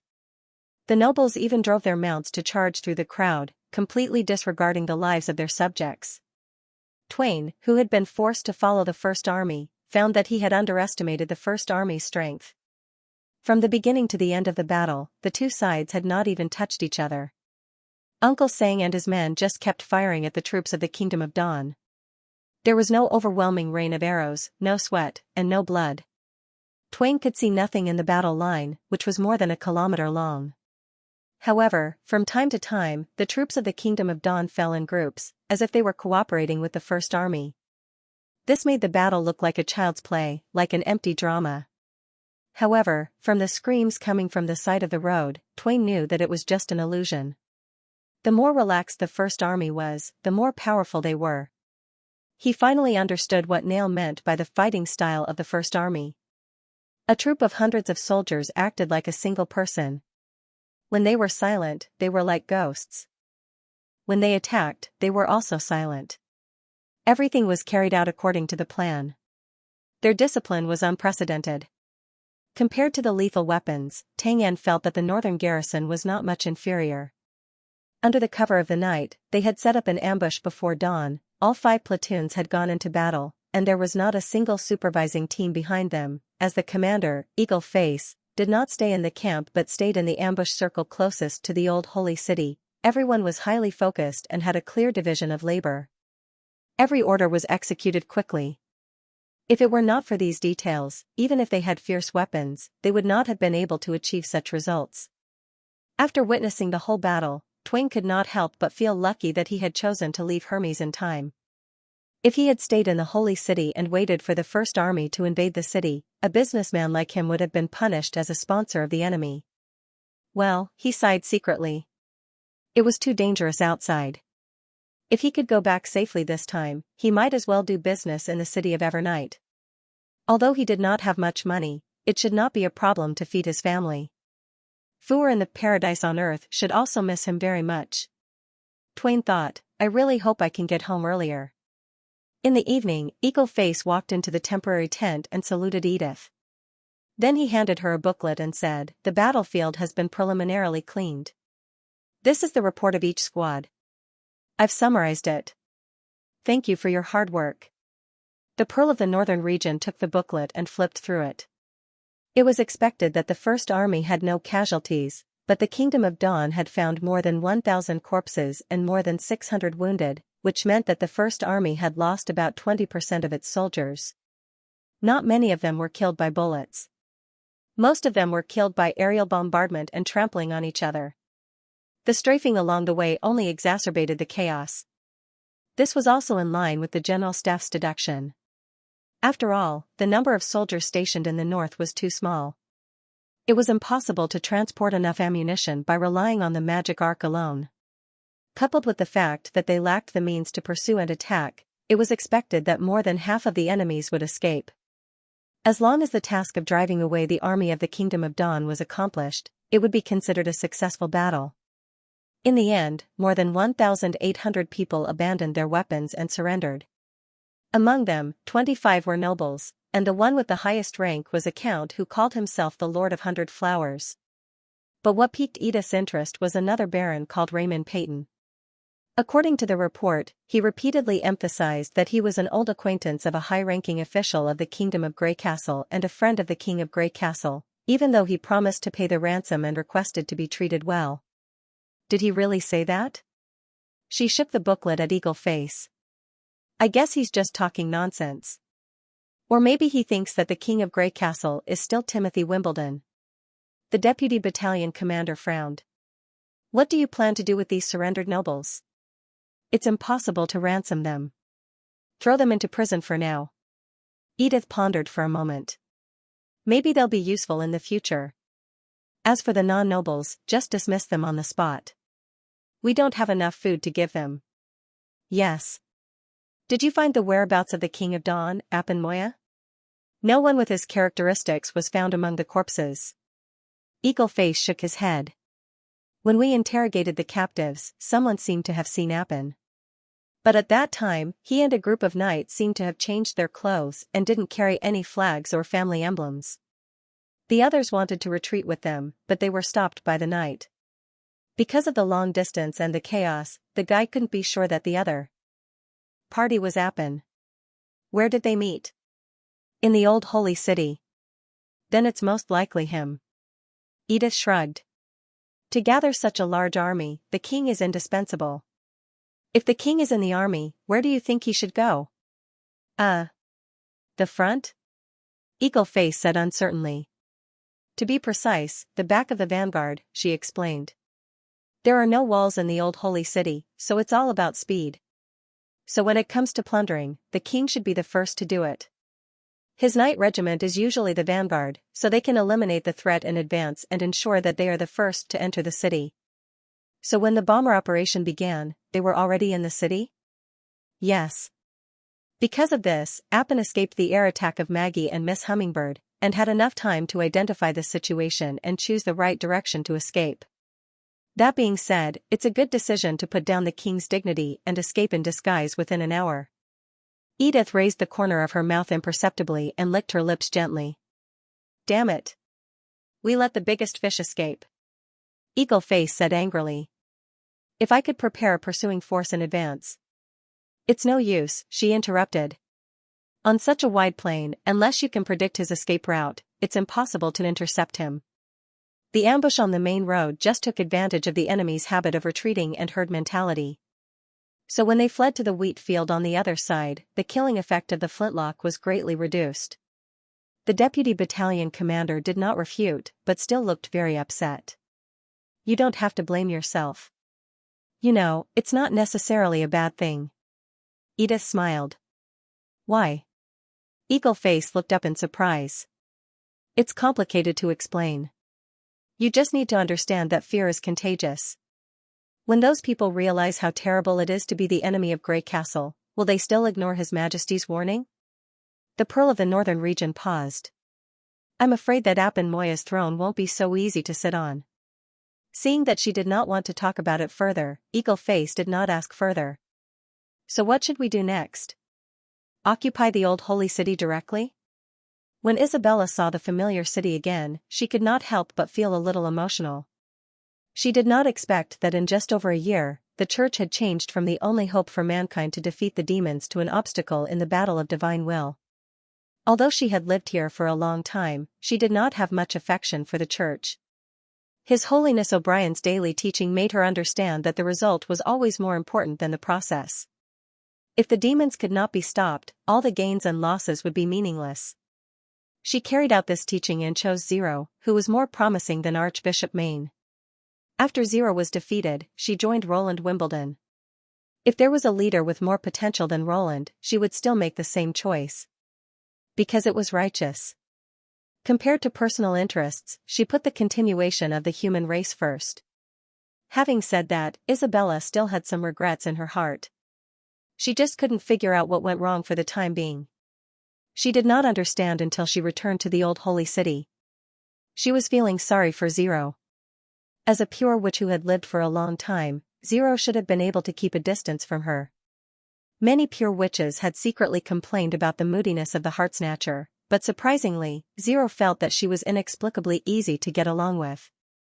Compared to those pure witches who had their own selfish motives and other demands in the battle of divine will, Zero's thoughts were simply undisguised, and her beliefs were far beyond those of others. Isabella found that in fact, Zero was not much different from her. The only difference was that she was more used to standing in the position of an assistant, while Zero was more like a leader. This probably had nothing to do with nature.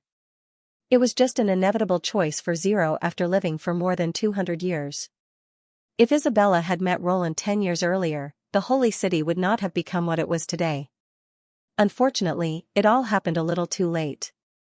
After circling twice, Maggie landed steadily in the camp outside the city. We're here. Let's go down, Agatha said from behind. Isabella nodded and jumped down from the giant beast. Soldiers immediately came to greet them. Lady Edith is already waiting in the tent. Please follow me. In addition to her, His Majesty had also asked Maggie to bring along the Ice Witch and bluntly told her that she was still serving her sentence and needed to move under the supervision of the other witches. Isabella did not mind such a straightforward statement at all. She was not wearing the God's locket of retribution, nor was she shackled. Even her clothes were brand new, which was a privilege she had not expected. Walking into the tent, a woman smiled and stood up from behind the table. I'm Edith Kant, a member of the Department of Defense, and also the temporary person in charge of the battle against the Holy City. A handsome mortal, thought Isabella. I thought you would control the Hermes Plateau first, and then go west to recover the old Holy City. That was the plan, but the people of the Kingdom of Dawn came a little too soon. Edith roughly explained the situation. His Majesty ordered us to ensure the safety of the cloisters, which is not a problem. The difficult part is how to safely and orderly transfer the orphans out. If I remember correctly, they all received education from the church, right? If we forcibly drive them out, I'm afraid it will backfire, so I thought you might have a way. After all, before the battle, His Majesty specifically assigned this task to you. Isabella could not help but frown. Wait. You came here through the cloud ladder? Why? Is there something wrong? That's the main road that the church keeps a close eye on. According to reason, there should be someone guarding it. Is that so? Edith also lowered her voice. But the merchants think it's a secret passage that few people know about, and Sylvie didn't find anything strange. The church has been operating here for hundreds of years, and they know every grass and stone very well. How could they let go of such a small passage that is not controlled by the city wall? Isabella shook her head. Allowing the smugglers to pass through is just a deliberate act. It was originally prepared to deal with the allied forces of the Four Kingdoms during the months of demons. Its sentry points are all set in the natural karst caves among the mountains, so it's normal that it was overlooked. Could it be because of the collapse of the order in the Holy City? The cloud ladder is still on the outer city wall, so it's very difficult for such a situation to happen. Isabella was quite surprised. How is this the collapse of the order? It's almost like abandoning the city and escaping. If possible, it's better for me to go to Hermes and have a look in person. First, solve the problem in the cloisters, Agatha reminded. We should be able to see the situation in the cloisters from the air, right? Yes, Miss Lightning has checked all 3 main cloisters and found a big problem. The orphans inside seem to have been organized and are ready to defend the cloisters to death. This is one of the reasons why we haven't taken any action yet. Edith spread out her hands and said, I don't want my soldiers to defeat the army of the Kingdom of Dawn unscathed, only to lose their lives here. Organized? Isabella thought for a moment and said, let me go in and talk to them. You alone? She wanted to say that she alone was enough, but she swallowed the words when they were on the tip of her tongue. No, Agatha will come with me. Lady Isabella. Seeing Isabella, Maggie immediately stood up straight and subconsciously pressed her right hand to her chest. I've told you many times, don't use honorifics. Just call me by my name, she said expressionlessly. We're no longer pure witches. Yes, lady. Maggie nodded hurriedly. Isabella sighed inwardly. Although His Majesty had limited her actions, he did not restrict Maggie, Vanilla, and the others. Later, they would occasionally come to the Foreign Affairs building to talk to her about the latest news in the Witch Union. However, they still had the habit of living in the cloisters and had not completely changed. Fortunately, Agatha did not mind these details. Take us in. She pointed to the city not far away. Won't the First Army go? Maggie summoned the magic ark and looked at Edith, who was behind her to see them off. They won't enter the old holy city until safety is assured. The magic ark quickly sank into the ground, leaving only a transparent ceiling. Through the layer of soil above their heads, they could see Lightning, who was guiding them in the air.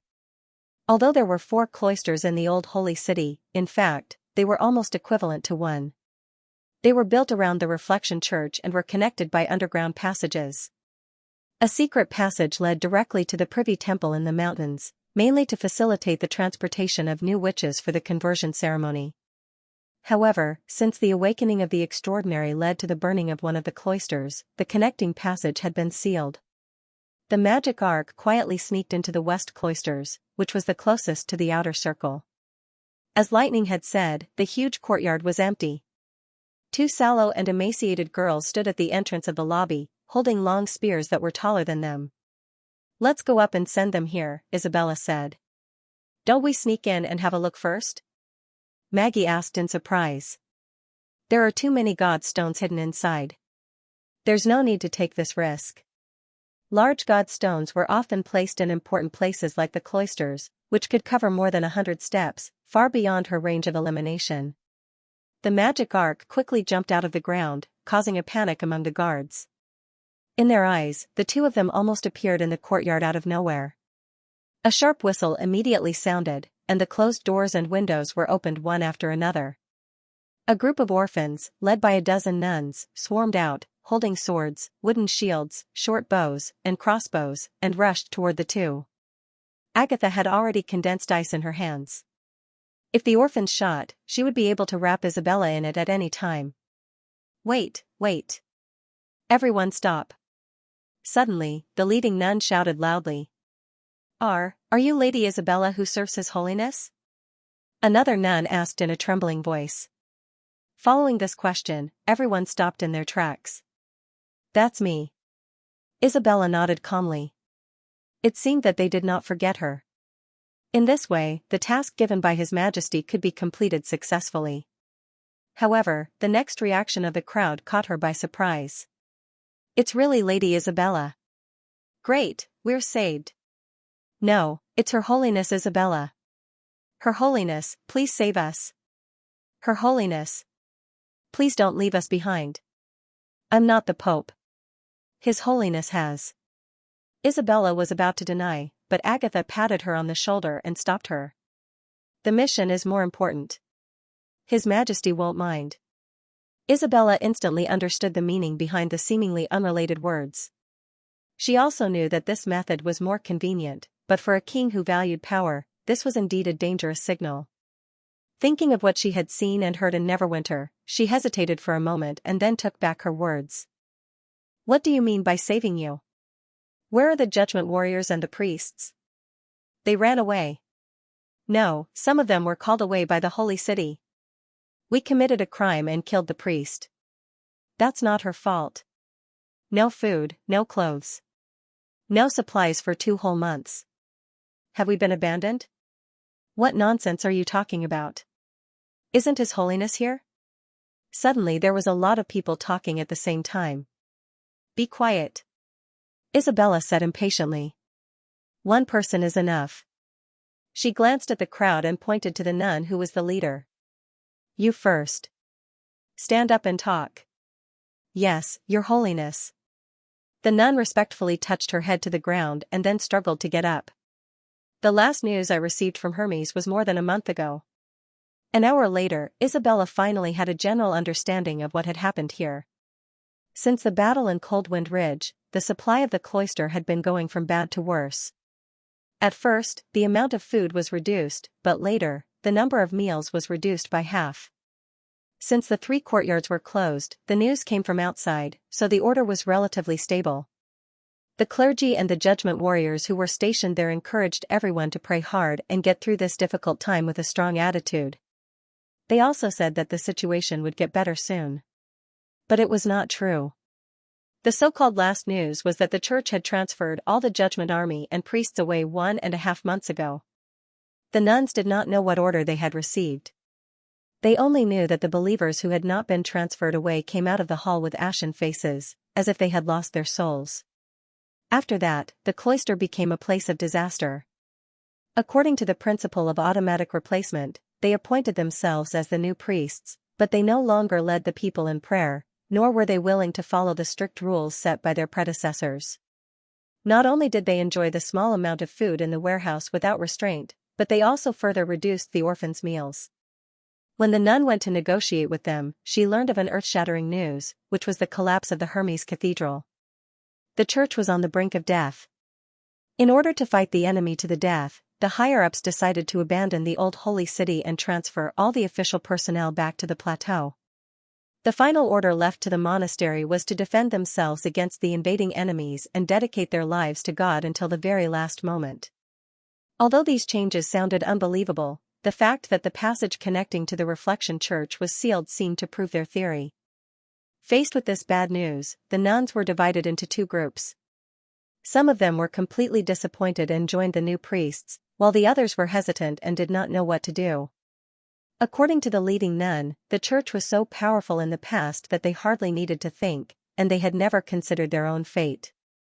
Because of this, the news almost completely threw them into chaos, as if the world they knew in the past suddenly collapsed. What broke the situation was that the new priests became even more aggressive.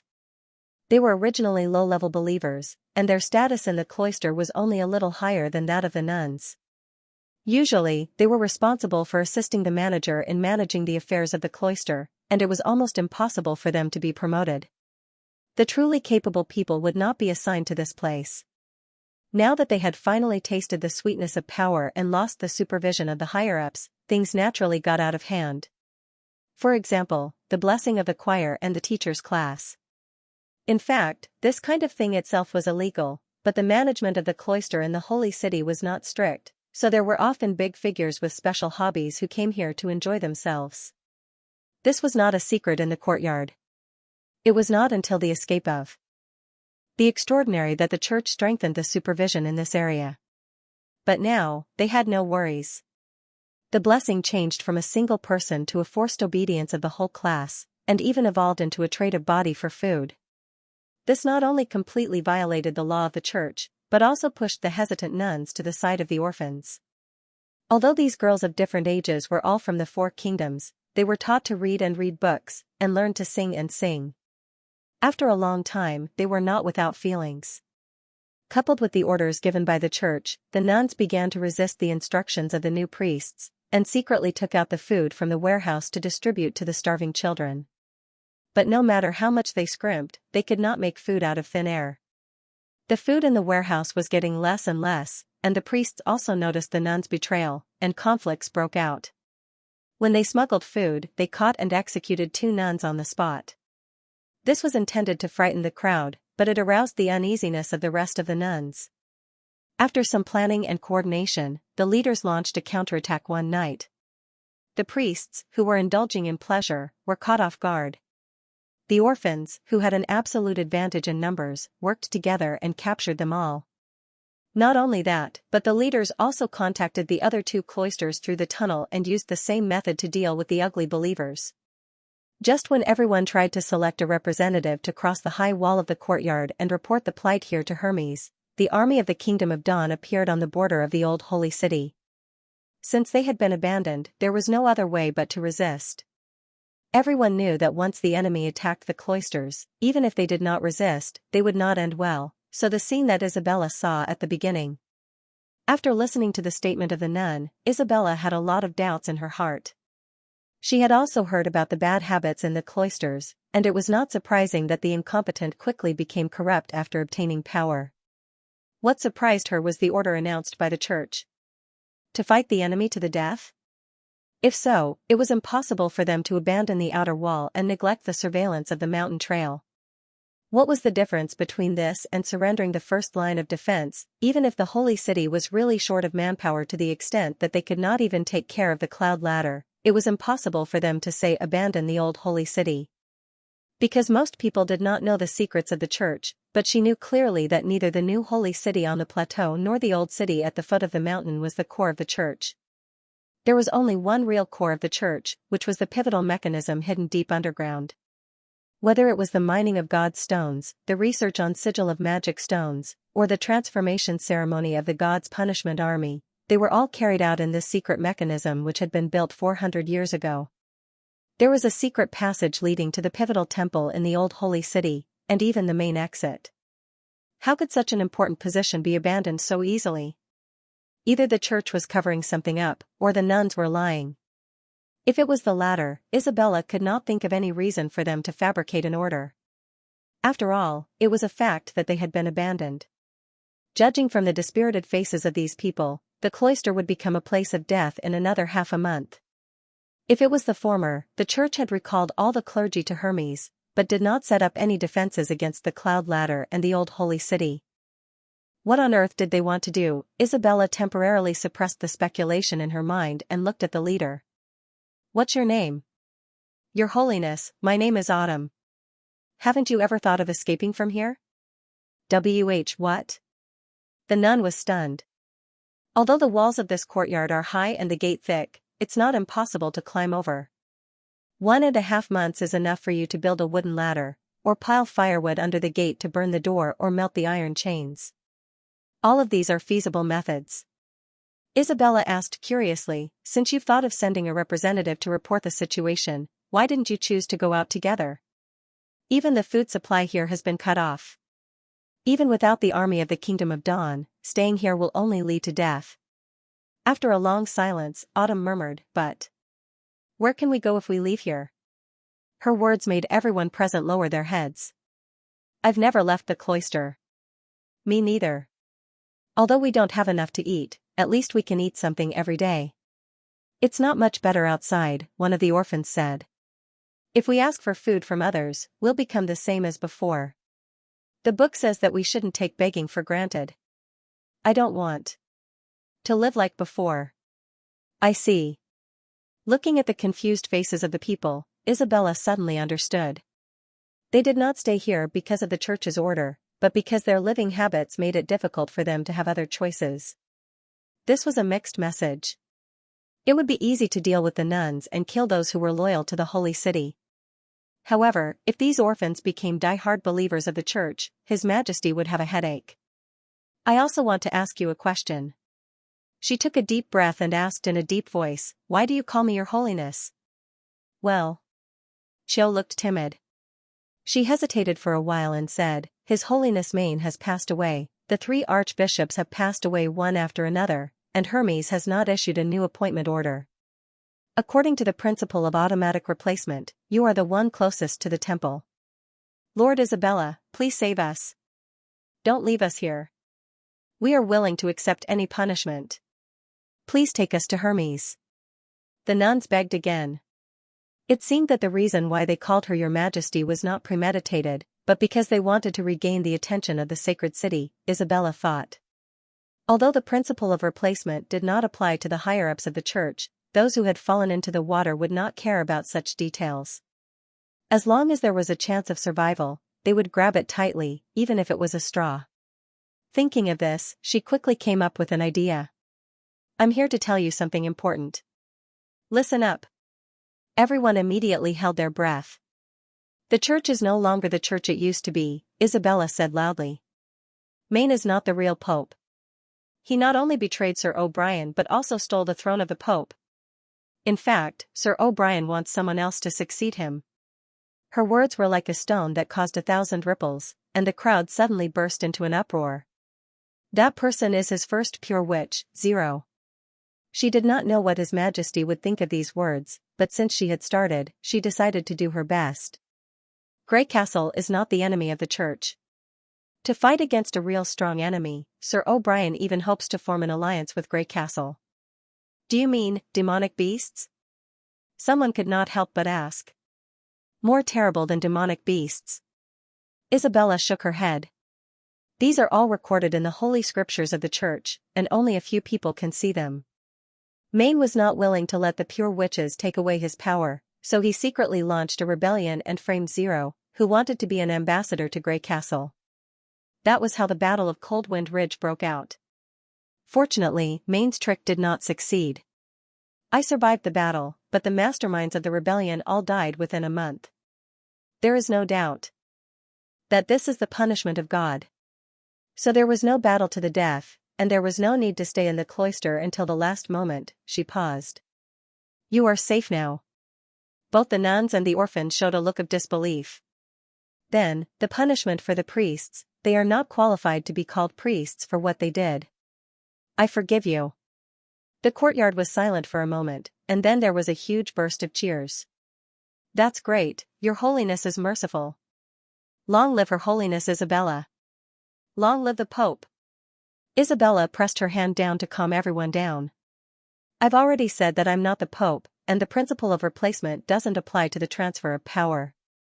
I'm just the representative of His Holiness, just like before. Then you also represent the Church of Hermes. Xiao said excitedly. So I have a task for you, Isabella said firmly. Of course, after you fill your stomachs. The crowd, who had finally stood up, knelt down in unison. Please tell us. She knew that these people did not support her because they believed what she said. They were the ones who had been abandoned. The door of fate had already been closed to them. Now that they had the hope of returning to the church, they were naturally willing to give everything, even if this church was not real. If the real Church of Hermes was still alive, they might think about whether their choice was right after they got out of trouble and calmed down. But now, this premise no longer existed. When the main force of the First Army arrived, everything she said would become a reality. She would break the old concept, make up a half-true story, and instill a new fact in them. In this way, His Majesty could really control this land. It's very simple. I need you to restore the order of the old holy city, Isabella said methodically. Xiao, gather the people from the other 2 cloisters and pass my words to them. Then, before tonight, organize the distribution of rations for all the children. The First Army of Grey Castle will meet you. They've already known about the betrayal of Maine and the others, so they won't make things difficult for you. Next, you need to inform each family one by one. By the way, count who is left and who is still here.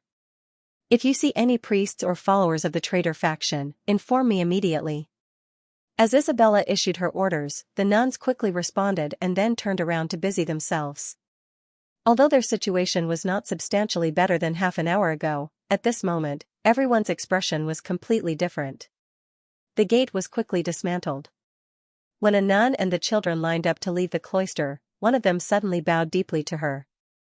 "Thank you, Lady Isabella." After that, every child did the same. "You're so kind, Your Excellency. I won't forget you." This kind of voice almost ran through the whole line. "Thank you." Isabella slightly closed her eyes. Ever since she became a pure witch, she had received a lot of hatred and curses, but this was the first time she heard gratitude. She did this not to thank them, but as a means to achieve her goal. For the same goal, she could kill these people without any scruples. So, this kind of gratitude was unnecessary for her. Although she thought so, she felt as if there was something else in her heart, a feeling that she had never felt before. It was slightly swollen and warm like light. She had thought that she would reject it, but surprisingly, this feeling was not that annoying. Was this His Majesty's goal? End of chapter 895. Don't forget to subscribe, like, and share the video to support the channel.